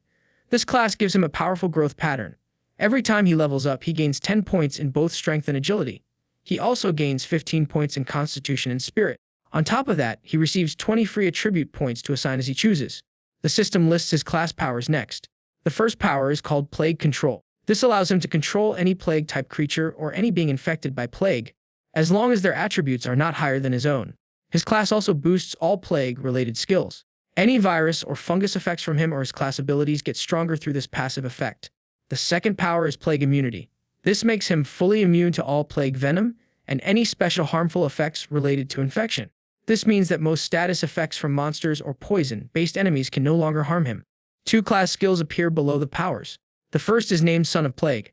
This skill forms a plague sun in the air. Wherever its light touches, viruses can spread instantly. He must keep giving it spiritual energy to maintain its size and power. The longer it lasts, the more space it can cover.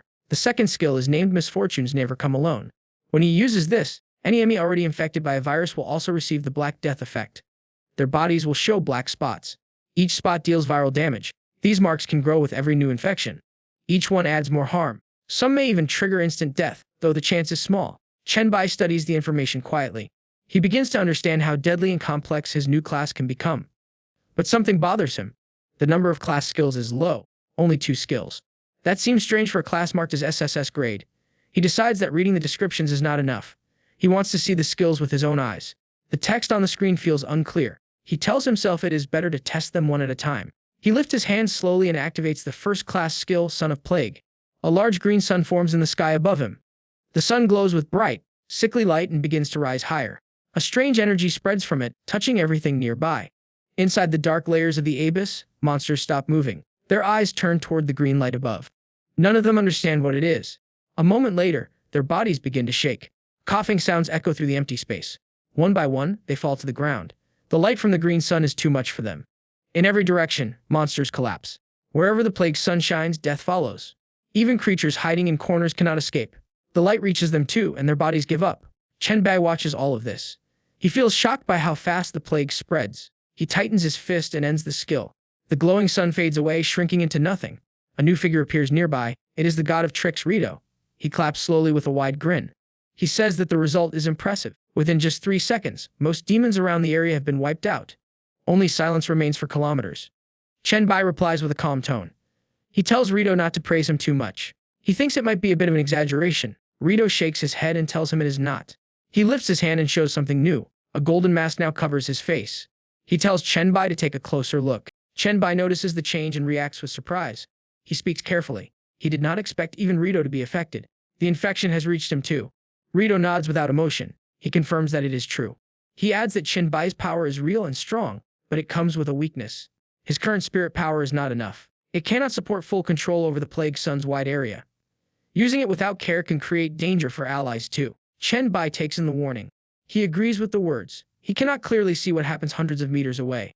The plague can hit friends by mistake. This makes it risky. He thanks Rito and says he understands now. Chen Bai opens the system interface again. This time he turns his focus to the second job class he holds. He tells himself it is time to examine the effects of combining the two professions. He expects some hidden strength to appear from this mix. He feels sure that some surprising results are waiting. The system now shows the second class. Its name is Abyss Overlord, marked again with the rare SSS grade. However, the next lines cause him to pause. There are no attribute gains from leveling up this class. There are also no job transfer abilities listed. This seems strange for something with such a powerful title.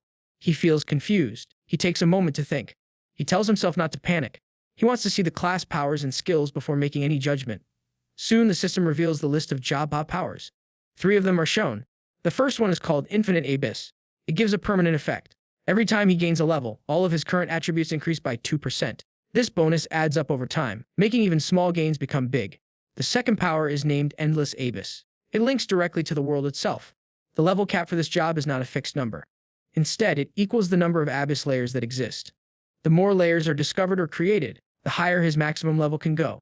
The third power is Abyss Ruler. It connects to the idea of conquest. For every layer of the abyss he conquers, he gains full control over that layer. These domains are now his to command. Also, his attributes gain a permanent increase. The bonus is equal to the number of conquered layers, multiplied by 1. Chen Bai feels a rush of excitement. His face lights up. He suddenly understands the true value of this class. The power it offers is not limited to the present. It grows larger with every action he takes. He sees a path forward that is much greater than anything others can reach. He says to himself that this is the meaning of a future full of promise. His level cap will be much higher than any other player. His attributes will keep rising without limit. The number of domains he can rule is in the hundreds. If he can conquer all 600 layers, the total attribute bonus will pass 180,000. He continues exploring the system. Now he checks the job skills granted by this class. 4 skills are listed. The first skill is I Am the Abyss. It allows him to enter any abyss layer from anywhere in the world. He can also leave the abyss at will. There are no travel limits for him. If he does not attack or harm the creatures of the abyss, none of them can attack him. The skill has the highest priority. No outside control effect, unless it also comes from the abyss itself, can block or override this ability. It guarantees full movement control for the abyss master. Chen Bai continues reading the skill list of the Abyss Overlord class. The second skill is Abyssal Assimilation. This ability allows him to use the power of the abyss to change any object or creature into an abyss creation. The full effect of this skill depends on his level. Higher levels bring stronger transformations. The third skill is called Abyssal Blood. This is a passive ability. It works all the time without needing activation. With this skill, the abyss grants the power to consume and combine different bloodlines. He can hold up to 9 different bloodline powers at once. Any natural conflicts between them are completely removed. This power is extremely rare, and almost no other class allows something like it. The final skill is named Undying Abyss. It is a resurrection skill with unmatched strength. When he dies, his body will be reborn in the abyss well. There is no penalty, no experience lost, no items dropped. As long as the abyss still exists, this skill will always bring him back. Chen Bai reaches for the glowing hourglass locket around his neck. He holds it for a moment and begins to reflect. He now understands the strength he holds. The ability to enter and exit any abyss layer from anywhere. The power to use 9 bloodlines without limit. A resurrection effect that almost rivals the power of the hourglass itself. These gifts give him a future no one else can touch. Only abyssal assimilation remains unclear, but everything else feels far beyond overpowered. Just then, Rito removes his golden mask. He walks toward Chen Bai with a calm smile. In his hands, 2 glasses appear from thin air. He offers one of them to Chen Bai. Rito speaks with warmth. He says that Chen Bai seems to have finished counting all of today's rewards. He suggests they share a drink now. This drink is no ordinary wine. It is the elixir of vitality, marked with the rare S grade. It is created from the water of life and the fruit of life, 2 rare ingredients. When consumed, the drink gives strong permanent effects plus 50 to all attributes, the blessing of life which heals wounds much faster, and a 30% bonus to both experience gain and drop rate. Chen Bai lifts the glass and studies the liquid inside. He nods slightly and thinks to himself that this is a fine item. Not many would ever get to taste it. Rito flicks his finger, and a system screen appears in front of Chen Bai. It looks like a special online store menu. Rito then says that this gift is meant for a friend and a business partner. The new system feature is called the Goblin Pocket Shop Rito Edition. It is made by the Goblin Merchant Guild. This function allows Chen Bai to open a small shop anytime he wants. He can also chat with Rito directly and buy rare items that only the guild sells. No one else has access to this version. Rito lifts his glass high. He invites Chen Bai to raise his drink too. He says the toast is for their shared gains and the start of their partnership. Chen Bai responds in kind. He lifts his glass and lightly touches Rito's in return. He agrees with the words and says he looks forward to a strong collaboration ahead. During the process of conquering the abyss layers, Chen Bai realizes that a layer of the abyss can only be crushed if no lord controls it. Till now, he has successfully conquered the first 9 layers, and these victories have granted him a total of 45 attribute points. He can feel stronger than before. He decides to skip a few layers and conquer layer 19. He tries to crush it, but the attempt fails completely. A system message appears and tells him that layer 19 cannot be conquered yet. It tells him that he must conquer layer 18 first. At this moment, Chen Bai understands the pattern clearly. He now knows that no layer can be skipped. Every step must be followed in the right order. So, he shifts his focus. He wants to try something else first. He decides to test the power called abyssal assimilation. He checks his backpack to find something useful. Inside, he finds only one item left. It is a zombie mask and it belongs to grade F. This mask is a piece of armor.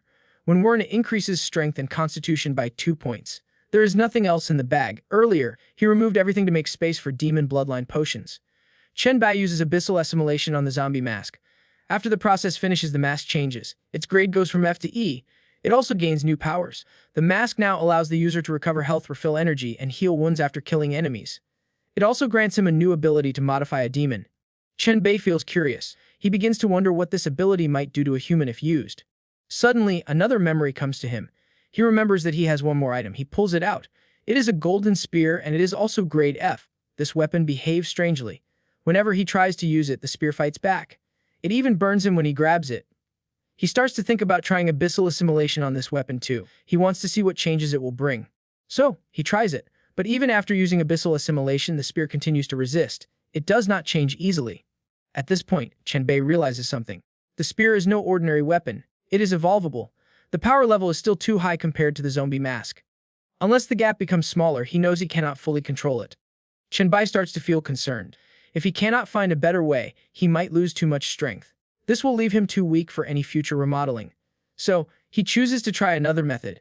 This time he decides to use the power of the abyssal well. This decision turns out to be right. The spear finally reacts. The power of the abyssal well becomes strong enough to force the weapon to submit. Chen Bai understands now that this method works because the power of the abyssal well is extremely high. It can suppress the resistance of the weapon, making it easier to change and control. Abyssal assimilation completes successfully. After the process ends, all the attributes of the Longinus spear increase by 2 points. The weapon also gains 2 new skills. The first skill is called Life's Wail. This ability doubles the damage. The second skill is called Killing Spear. This one allows the weapon to grow stronger by gaining experience from every creature it kills. Chen Bai holds the spear again and gives it a swing. The movement feels smooth and natural. It no longer burns him or fights back. He feels that the weapon is now much easier to handle. He then prepares for the next step. He decides that it is time to go somewhere important. He travels to layer number 500 of the abyss. There, a powerful being appears in front of him. This being is Agers. Agers looks at Chen Bai with surprise and suddenly kneels down. He smiles widely. In his mind, Chen Bai is not a stranger. He believes that Satan has returned and taken over the body of Chen Bai. He tells Chen Bai that he feels honored and lucky to witness this moment. Chen Bai realizes that Agers truly believes he is Satan. The thought confirms what he suspected earlier, so he chooses to play along with it. He tells Agers that celebration can happen later. Right now, he must pledge his loyalty. Agers agrees without delay. A strange purple soul flame lights up inside his chest. After that, he moves his hand in the air, and the flame slowly floats toward Chen Bai. Chen Bai brings both his palms together and catches the flame gently. The soul flame then flows into the Solomon ring worn on his finger. A system message appears at once. It tells him that the soul of Agers, the second seed among the 72 demon princes, has returned to its place. The Hell King's seal inside the Solomon ring has now become stronger, and its rank has reached grade A. Chen Bai studies this change and feels impressed.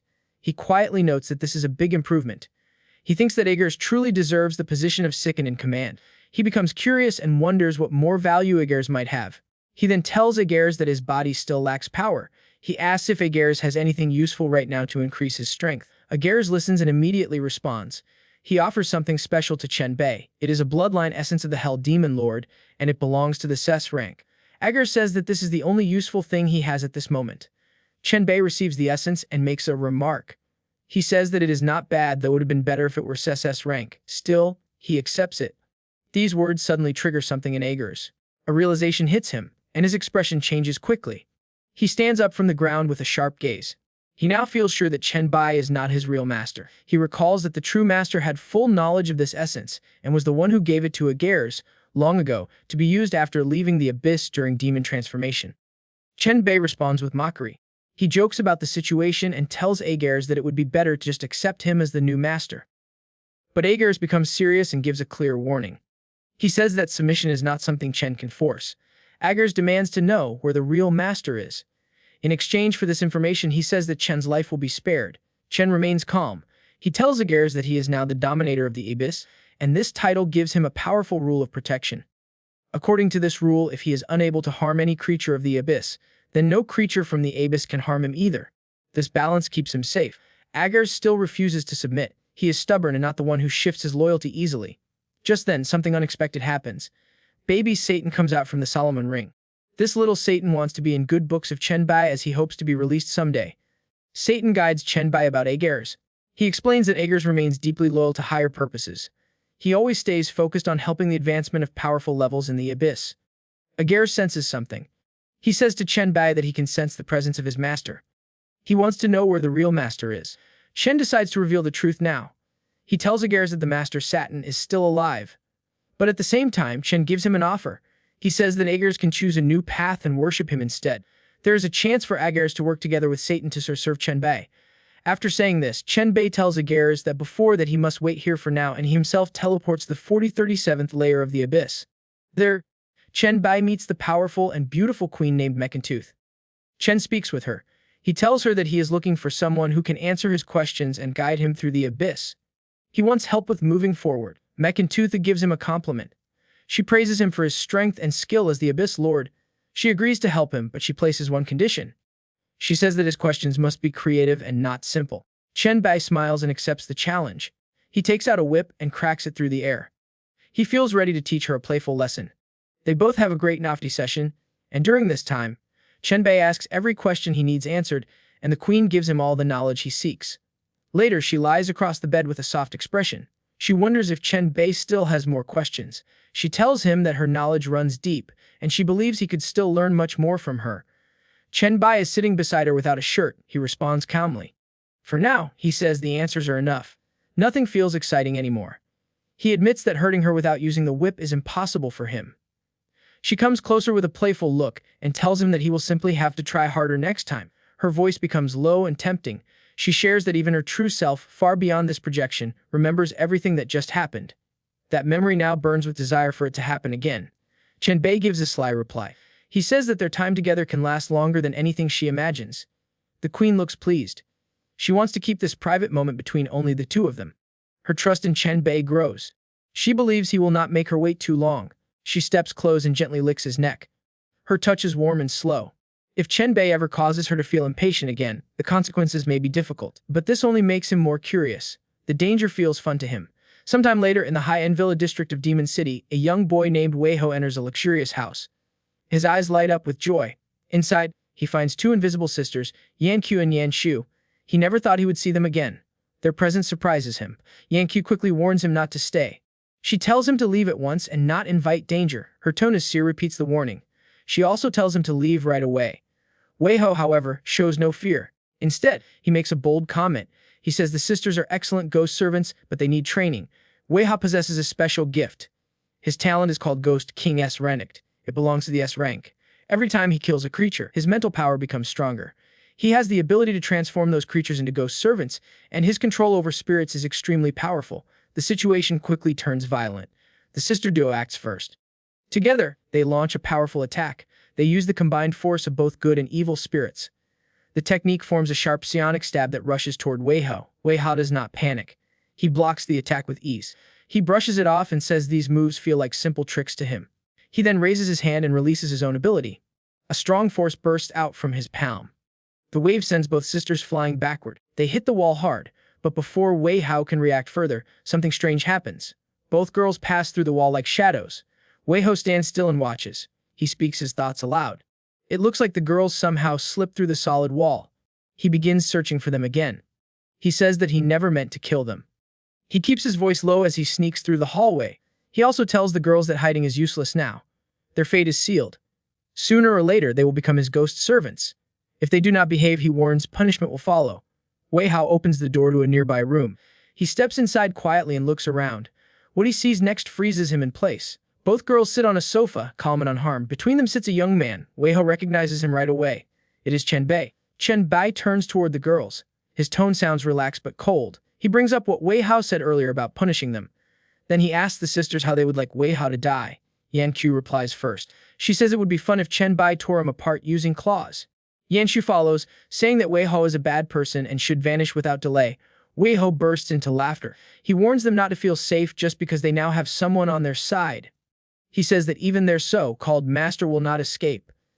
In the end, he plans to turn every single one of them into ghost servants. Chen Bai observes Wei Hao carefully. A memory begins to surface in his mind. In a past life, he saw this boy before. He now remembers clearly. Wei Hao is the Ghost King. He belongs to the group of 8 city lords from the place known as 8 King City. Wei Hao tries to act proud. He starts to speak with confidence, ready to play mind games. But he cannot finish. In just a fraction of a second, Chen Bai moves. His speed becomes impossible to follow. The next thing that happens is a deadly strike. Chen Bai drives his plague claw deep into Wei Hao's stomach. Wei Hao's face changes completely. Pain and shock hit him at the same time. His mind quickly connects the dots. There is only one person who can use such a terrifying power.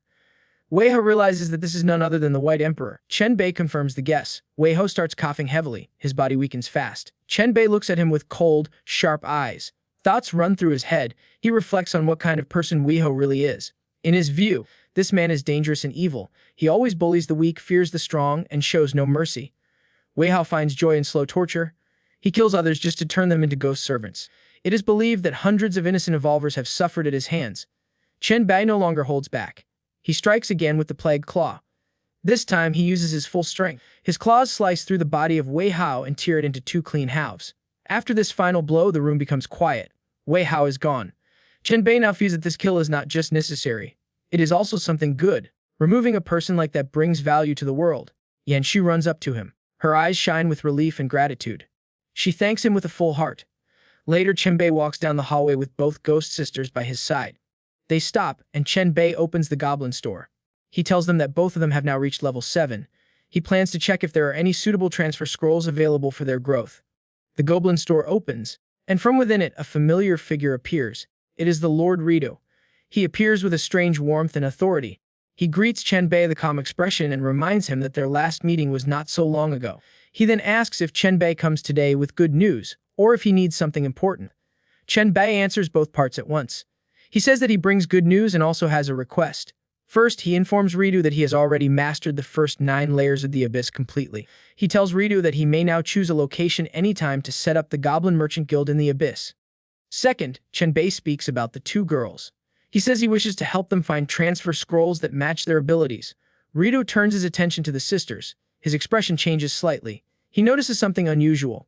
He says that they seem like twins but are in fact one being. This rare condition makes them suitable for a very special profession.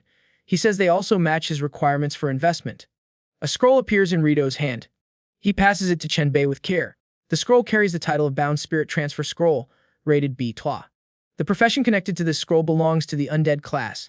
It allows the user to gain influence from the bound location and also influence it in return. Rito speaks with pride. To celebrate the upcoming foundation of the Goblin Merchant Guild in the Abyss, he offers this scroll as a gift to Chen Bai. He also explains that this profession must not be taken lightly. It can evolve into something much greater. With proper growth, it may lead to advanced classes like City-Bound Spirit or Earth God. These paths are considered as introductions to divine-level roles related to the Earth and to protection. There is more. This profession also supports 2 development branches. If trained carefully, the sisters might become the second users of dual professions, next to Chen Bai himself. Chen Bai studies the scroll and feels truly impressed. He knows it is a rare and valuable item. He thanks Lord Rito with full sincerity. Ritu tells him not to be so formal, then quietly vanishes from the scene. Afterward, Yanchu walks up and places a hand on Chen Bai's shoulder. She smiles gently and thanks him. Because of his actions, she and her sister can now maintain their physical forms for a longer time. She also asks if there is anything they do for him in return. However, Yankee interrupts quickly. She shakes her head and says that she still does not trust Chen Bai. She also says that she does not wish to help him in any way. Chen Bai answers without pressure. He tells her that it is fine. He will not force her. But he still hopes that both sisters can at least share some level of mutual understanding with him. He then reaches out and grabs Yan Qi by the arm.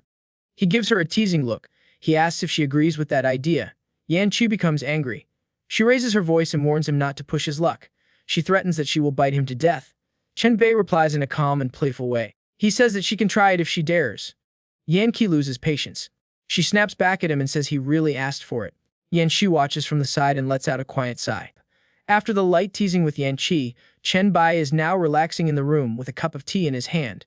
He shares a light conversation with Yan Shu and tells her that her skills were beyond what he expected. Yan Shu lowers her head slightly and responds with a soft tone.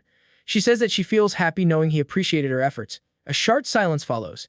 It feels slightly awkward. Yan Shu breaks it by calling out to him with a gentle voice. She calls him Big Brother and brings up something from the earlier. She keeps her eyes down and asks if Chen Bai disagreed with what happened before because of Yan Kie. She seems nervous about the answer. Chen places the teacup gently on the table. He tells her that maybe just a little. He reminds her that he already said he would not force anything. But then he makes it clear that this is not the main reason. Yanshu lifts her head. Her curiosity grows. She wants to know what the real reason is. Chen Bai speaks in a calm voice. He explains that people who stand beside him fall into two kinds. One group stays because they share real feelings and affection. The other group remains due to complete loyalty. He can rely on them fully without question. Then, he gives her a dry, sarcastic smile. He says he dislikes any situation where someone uses their body as a repay kindness or as a form of exchange. Yan Shu lowers her head. Her face shows guilt. She begins to understand. Her voice is soft as she apologizes. Chen Bai stands up from his chair, continues to speak without changing his calm tone. He says that he finds the situation curious. From a logical view, using physical closeness to build stronger bonds might appear useful, but doing so can easily give people like Yang Qi a reason to form dangerous ideas about him. Yan Shu listens closely. She speaks again, using the term Big Brother. She says that in her eyes, having desires and trying to improve her own life should not be seen as wrong. If her actions do not harm others and help her instead, then helping herself can also be a good thing. Chen Bai finds this view interesting. He gives her a slight nod and tells her to go train with Yan Qiu. That way, she will improve herself and also gain the strength needed to support him. Yan Qiu agrees and promises that they will both work hard. Inside the player chat group labeled Zhaozhen 1, the group members continue their usual banter. Messages begin to fly across the screen. One of the boys in the group receives a new message and checks it. The message comes from Sword Immortal. He shares that he once believed he could keep up with Big Brother by his path, but now he realizes he is only the third person in the group to achieve a class change. Crow reacts quickly. He comments to everyone in the group that Sword Immortal is showing off again. He asks if anyone nearby can go and teach this guy a lesson. Overload responds next. He says that he does not care enough to bother. His only interest is in finding out what class Big Brother Bai has taken. Shuichuan adds a short reply. He says he cannot bring himself to care about Sword Immortal at all. Kingan shifts the topic. He asks if any experienced players are willing to help him through a secret dungeon. He says he only needs a bit more experience to trigger his own class change. Then the successor joins in with a confident tone. He tells everyone to focus on him now. He is about to show off. It turns out that the successor has unlocked the Thunder Walker class change scroll. It is a powerful S-rank scroll. He brags about this moment openly in the group. Ding Ding reacts with surprise. He says that just earlier, the successor mentioned that he was still missing a lot of money. Crow confirms that. He points out that Thunder Walker is one of the most expensive scrolls in the Ridu shop. The successor continues his story. He explains that he really was short on money, but after completing a quest he got the chance to summon Ridu directly. During the meeting, Ridu asked him one question, whether he belonged to player chat group Zhaozhen 1. The successor answered yes. Ridu then said something unexpected. He told the successor that because of Big Brother Bai he would give him the scroll in advance. But the conditions still stand. None of the follow-up quests will be skipped. The chat group becomes lively again after hearing the story from the successor. Shuichuan and Overload both react with shock. They express disbelief, showing how unexpected it is that Redo would make such a move just because of Chen Bai. Crow, however, becomes slightly annoyed. He points out that the successor never helped introduce the other group members to the god of transactions. He uses himself as an example and wonders why no one helped him do the same.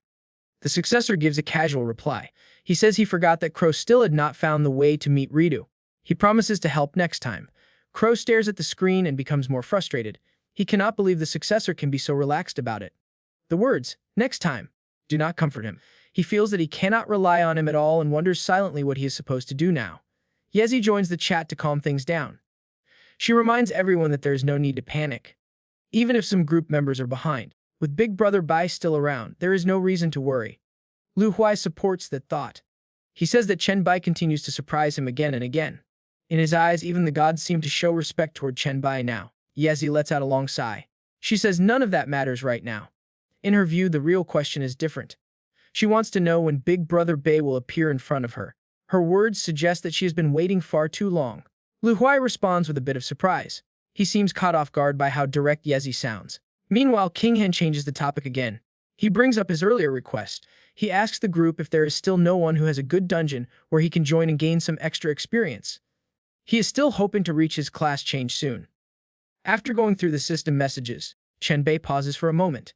A memory comes back to him. He remembers a place, the Red Star Mental Asylum. There he can summon a specific being. That being is Jipai, one of the 72-pillar demon gods. This demon has the power to upgrade the Satan's Ring. Without wasting time, Chen Bai sends a message into the group chat. He tells King Han to prepare himself. He shares that his next destination will be the Red Star Mental Asylum. The moment this message is received, King Han reacts with strong emotion. In his excitement, he throws his food into the air and jumps to his feet. The group chat lights up. Everyone begins to send rapid messages. Henshio makes a comment that shows his excitement. King Han follows up by calling Chen Bai a savior. The tone is full of gratitude. Yezi, curious as ever, sends a message filled with admiration. She asks how it felt to be the very first person to complete a class change. Shuichuan joins the conversation too.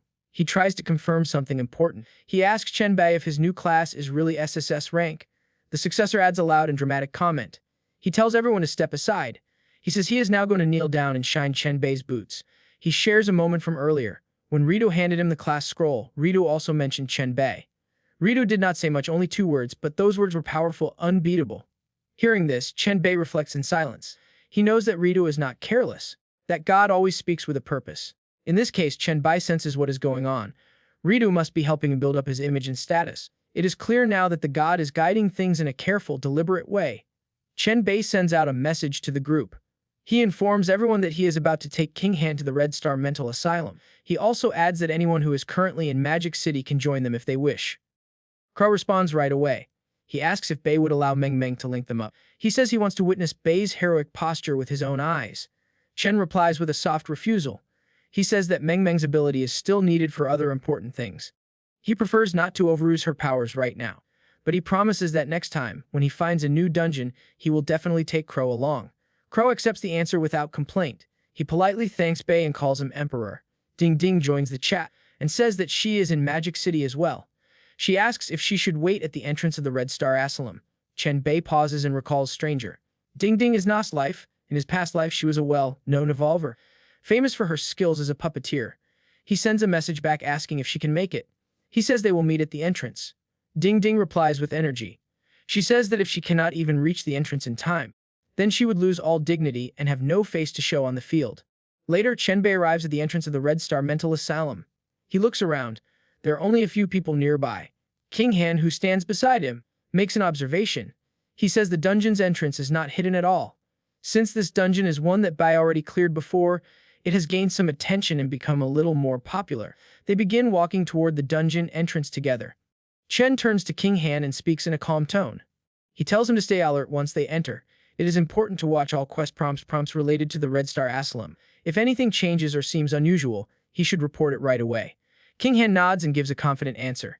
He says there is no problem. During their slow walk toward the dungeon entrance, someone places a hand on King Han from behind. He quickly turns around, startled, and demands to know who it is. His eyes widen in shock when he sees a strange creature standing there.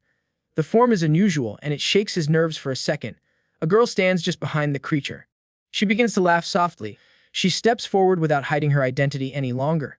She greets both Chen Bai and King Han by name and finally reveals that she is Ding Ding. King Han feels both embarrassed and annoyed. He complains about being the one who got scared. His voice rises with frustration. He wonders why Ding Ding chose to scare him instead of Chen Bai.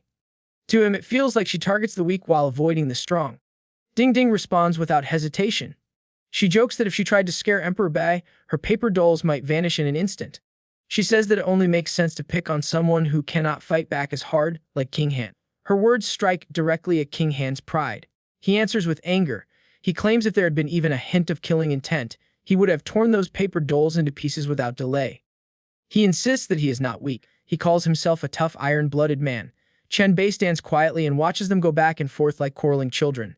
Their bickering continues for a while. Once it calms down, Chen Bai speaks. He says that now that everyone is present, it is time to begin their task. Just before they move forward, another voice echoes from behind. The speaker calls out, asking the group to wait. All three of them stop walking and turn around together. King Han, curious and still holding on to some tension, steps forward and asks what the matter is. The man who stops them introduces himself as Along. He speaks with confidence and asks if they recognize him. Both Chen Bai and King Han pause for a moment. Their minds search for any memory of the name. Neither of them can place it right away. Ding Ding helps clear the confusion. She explains that in Magic City, the last 2 major dungeon clears, and even a Hell Difficulty 1, were all completed by someone named Along. Her tone suggests this is not just a rumor. She seems sure of it. Along nods and confirms her words. He tells them they can simply call him Brother Long. He explains that not many can take on the Red Star mental asylum and survive. He claims his team is one of the few who can. But now, a few of his members are missing due to unexpected matters. That leaves open slots in his team. He asks if they want to fill those spots. Chen Bai gives a clear answer. He politely refuses. He says that the 3 of them will manage just fine. But deep inside, Chen Bai begins to think carefully. This man speaks with confidence but not arrogance. He does not seem hostile, and that makes the situation hard to read. Along hears the rejection but does not give up so easily. He points out something common among skilled players. He says that pros from the Zhaozhen 1 group usually form 4-person teams. In his eyes, entering the Red Star mental asylum with only 3 players looks reckless. King Han becomes irritated. The way Along talks does not sit well with him. He points it out and questions whether Along even understands how to speak properly to people. Suddenly, one of Along's teammates steps in. He whispers something to his leader. He points out that Chen Bai looks like the same guy who uses flying knives in a popular video shared by the Zhaolin 1 group. The teammate seems both surprised and impressed. Along takes a closer look and realizes his teammate is right. His tone changes. He begins trying harder to explain himself. He says that he has trouble expressing things clearly. He makes it clear that there are no hard feelings. If Chen Bai and his team do not want to join, then he will respect that and let it go. King Han looks at Along and makes a quick judgment. He tells the others that this person does not seem like a bad man. He declares that it is time to run the dungeon. He also tells Along that he is free to do as he wishes from this point on. One of Along's teammates watches the group walk toward the dungeon. He turns to Along and confirms his earlier words. He asks if he was right in identifying Chen Bai. Along responds with calm certainty. He says that there is no mistake. He recognizes Chen Bai now as well. Along then turns to face the rest of his own team. He points toward them and speaks with new energy. He tells them to listen closely. The professionals from the Zhaozhen 1 chat group just called him Brother Long. In his eyes, that holds weight. He tells them to remember this moment. He then gives strong instructions. He says they must follow him from now on. With firm confidence, he promises them that if they do, they will rise in fame. Their names will soon be known. The group moves closer to the dungeon. With every step, the path becomes more dangerous. More monsters begin to appear. Their numbers grow and their strength increases. Chen Bai observes the situation calmly. He says that he does not really get enough experience in fighting these kinds of creatures, so, for now, he will let King Han and Ding Ding handle them. King Han quickly accepts the task and gives a confident reply. He shows no hesitation. Ding Ding steps forward and agrees as well. She says she will take care of it. She summons one of her dolls, preparing for battle. Chen Bai rubs a ring on his finger. Just then, Yan Qi appears from the ring. Her tone is playful and sharp. She says that she loves this moment, the start of battle. It is also the perfect chance for her to test out the new skills she recently learned. Chen Bai raises his eyebrows. Her words catch him by surprise. He wonders silently if she really learned new abilities. But then his attention sharpens. He senses something strange. The flames around Yan Qi carry the breath of hellfire. His ring suddenly begins to glow red. That color is not ordinary. He immediately understands that this must be connected to Saturn. After leaving the abyss earlier, he placed Yan Qi into the ring for safekeeping. A regular inventory space cannot hold a soul for too long. Chen Bai narrows his eyes. He realizes something deeper. It looks like Saturn has taught Yan Qi these new powers. The reason might be simple, Perhaps Satan is trying to gain his favor. To confirm it, Chen needs to speak directly. But before that, he must remove the shield on the ring. That is the only way to open a channel for communication. After breaking the shield, Chen speaks to the presence inside the ring. He asks if Satan is the one who gave new skills to Yan Q. Satan answers in a smooth and calm tone. He says that Yan Q has real talent. Her evil thoughts are so clean and pure that they even go beyond what is seen in the native creatures of hell. That kind of potential is very rare. Because of this, Satan took the liberty of teaching her a few abilities. Satan adds that he did not mean to hide anything. He simply could not inform Chen earlier. The ring was sealed, and that seal made communication impossible. Chen Bai speaks to Satan once more. He says that he will remove the shielding on the ring again, but only when the time feels right. Then, he shifts the topic and asks if Satan can sense the blood of Han Xiao nearby. Satan replies with a question of his own. He asks if Chen means the child carrying hell blood. Then he adds something unexpected. He says that he can feel more than just that. According to him, the entire secret realm holds a deeper aura. It belongs to Jipei. Chen nods and confirms it. That is the exact reason why he has come to this place. He is here because of that Jipei. Yan Kai then appears near the others. Her expression is full of energy. She declares that all the enemies outside have been dealt with. It is now time to move deeper into the dungeon. King Han turns toward Chen and asks who the girl is. He still feels unsure. Ding Ding takes a guess. She says that the girl looks like a spirit. Chen gives them the truth. He says that Yan Qi is an evolver too, just like them. However, her form is special and not like the others. He then adds a reminder. He looks at both Ding Ding and Yan Chu. He tells them to leave 10 monsters alive later. He will need those for something important.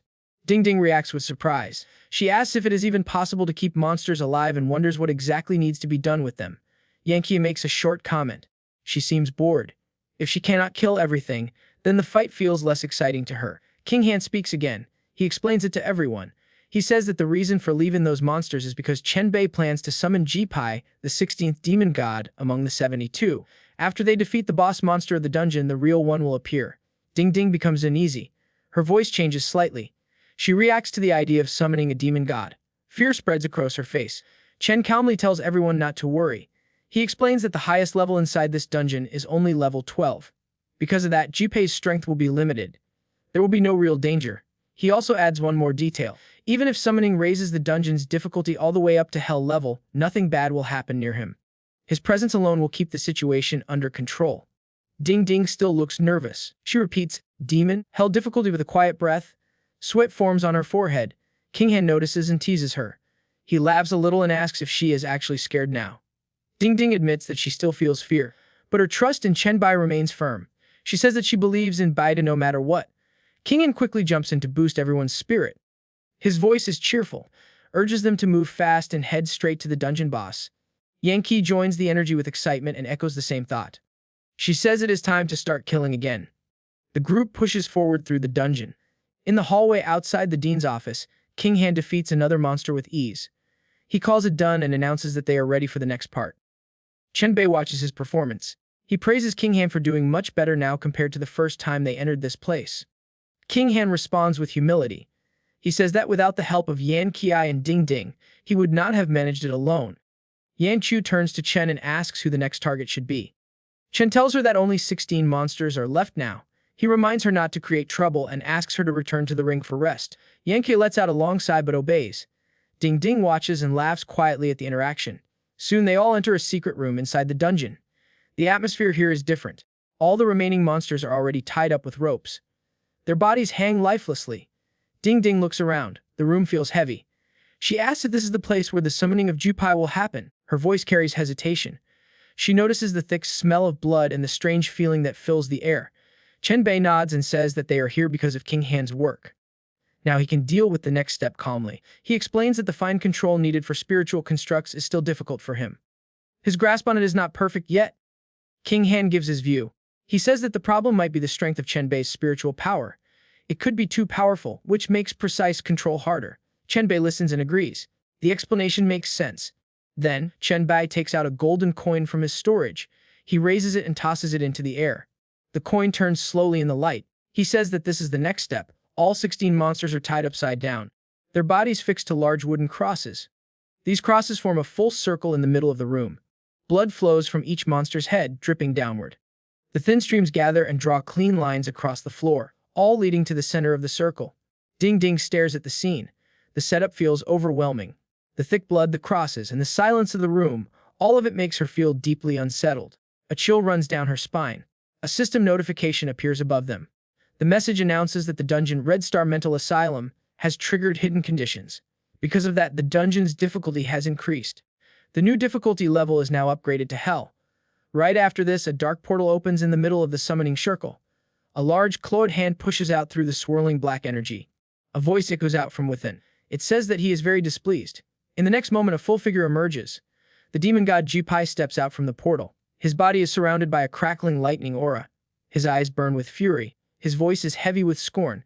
He says that the offerings used to summon him are beneath his standards. He declares himself Duke Chen Bai and says the sacrifices are weak and disgraceful. His expression twists further. His mood darkens. He demands that they offer something more worthy. If not, he warns, he will take all of their lives without hesitation. King Han watches this with wide eyes. A cold sweat forms on his face. The power coming from Chen Bai is beyond anything he expected. It weighs on him heavily. Chen Bai locks his eyes on King Han. The pressure becomes unbearable. Han is left speechless. He cannot even move. Chen Bai studies him carefully. He says that Han carries something unusual. A human bearing his bloodline, and someone who has already inherited some of his powers. That is rare, and it catches his interest. Despite his fear, King Han forces himself to speak. His voice shakes. He asks about his sister.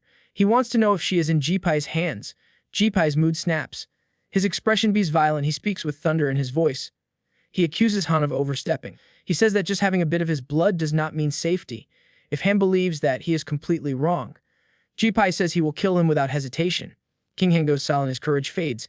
He stands frozen, unable to reply. His lips barely move as he lets out a quiet sound. Chen Bai steps forward without fear. He places one firm hand on King Han's shoulder. Then he addresses the demon directly. He speaks to Chen Bai with force. He demands to know why the demon ignores Han's question. He asks Chen Bai if he is deaf. Chen Bai turns to King Han and repeats his earlier question with sharp sarcasm. He wonders out loud if Chen Bai is deaf. The demon's eyes narrow. A cruel light begins to shine from them. Chen Bai responds with rising anger. He calls Chen Bai an arrogant and foolish human. He declares that Chen Bai will soon realize how wrong he is right before death. Chen Bai replies in a mocking tone. He says that demons are supposed to be clever and full of tricks. Then, in the ancient demonic tongue, he whispers towards Satan inside the ring. He asks if this proud and foolish demon might have some kind of genetic defect. In response, Satan's image begins to glow softly from within the ring. He sounds amused. He tells Chen Bai that this creature still has no idea what kind of power he is standing in front of. Chen Bai notices the ring. He frowns and tries to dismiss it, saying that playing with devil rings and speaking a few demonic words will not change anything. But his voice suddenly falters mid-sentence and his tone shifts. A cold sweat breaks across his face. He suddenly realizes what this ring is and tells Chen Bai to wait. He focuses hard on the ring. Chen Bai raises his hand and casually shakes it. He says it is just a normal ring and wonders why someone from the powerful J faction would make such a big deal over something so ordinary. Chen Bai becomes visibly shaken. His eyes stay locked on the ring. He mutters that this is not a normal ring. Chen Bai does not give him any more time. In a split second, he launches a violent attack. The strike hits Chen Bai directly and throws him across the room with brutal force. The sound of impact shakes the dungeon walls. Chen Bai stands firm and speaks without hesitation. He reminds Chen Bai of his earlier threats. He asks why the demon keeps hesitating. He says that if death was promised, then why has no action followed? Chen Bai coughs harshly. His body trembles from the force of the hit. King Han watches with wide eyes. Sweat runs down his forehead. He whispers that the real battle is about to begin. But then, something unexpected happens. Chen Bai lowers his head. His voice turns respectful. He calls Chen Bai, His Majesty, and begs for mercy. He says that it is his fault for not preparing properly.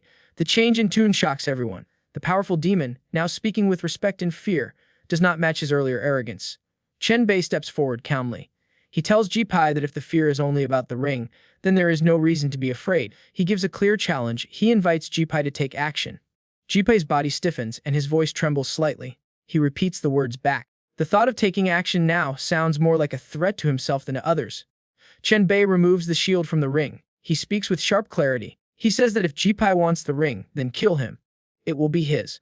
Satan speaks from the ring again. He sounds amused. He tells Chen Bai that Chen Bai has already submitted. There is no need to push further. Chen Bai answers without hesitation. He says that he does not want to take unfair advantage of the popularity of Satan. Chen Bai hears all of this, and his voice lowers further. He speaks with forced humility. He declares that if this ring belongs to His Majesty, then he has no choice. Obedience is the only correct path. If Chen Bai wants to fight, then he is ready to take action. Chen Bai stands up and gathers his mana. Dark purple aura starts to radiate from him. He grins and prepares to release his attack, the Hellfire of Desire. Chen Bai chuckles. He raises his hand and points his finger toward the sky. From the finger, a green light begins to glow. It is his most powerful attack. The Plague Sun. The dark green sun beings to grow slowly and quietly. The others in the group remain confused. They have no idea what is really happening between Chen Bai and the demon. Chen Bai stares at the Plague Sun forming, and his eyes widen again. He asks what this energy is. He could not believe it. He realizes it is a virus. He says that this strange power can even pass through the fire of hell. Worse, it can harm him. The next moment, Chen Bai kneels on the ground before Chen Bai. He admits full defeat and pleads for mercy.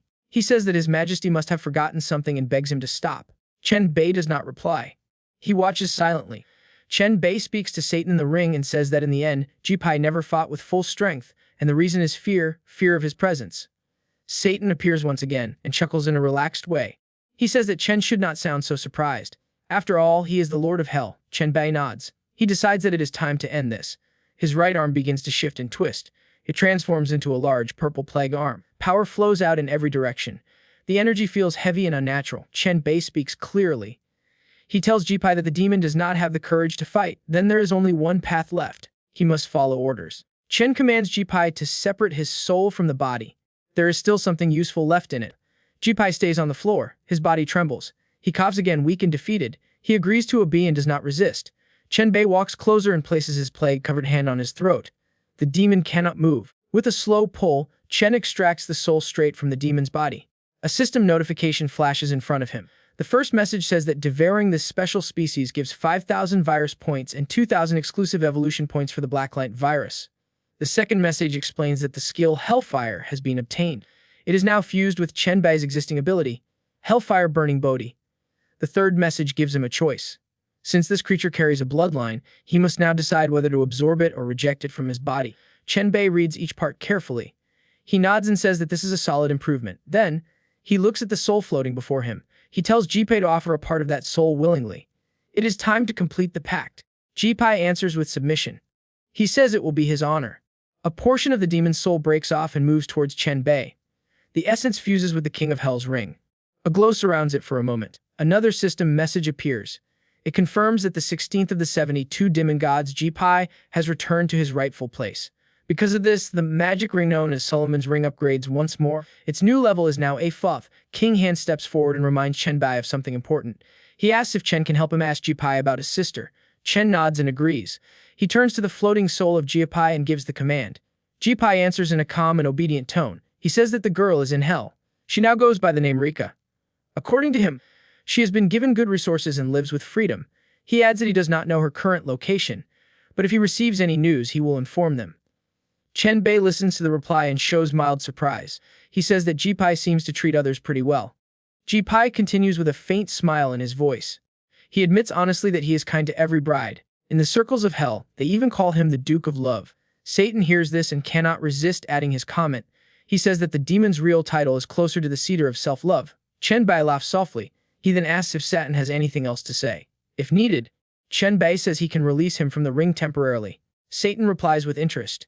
He says there is something after all. He appears before everyone and calls out to Chen Bai. His loyal subordinate, Chen Bai, replies instantly, saying that he knew Satan is present and listening. Without wasting any time, Satan asks Chen Bai about the current situation in hell. Chen Bai becomes nervous and stutters.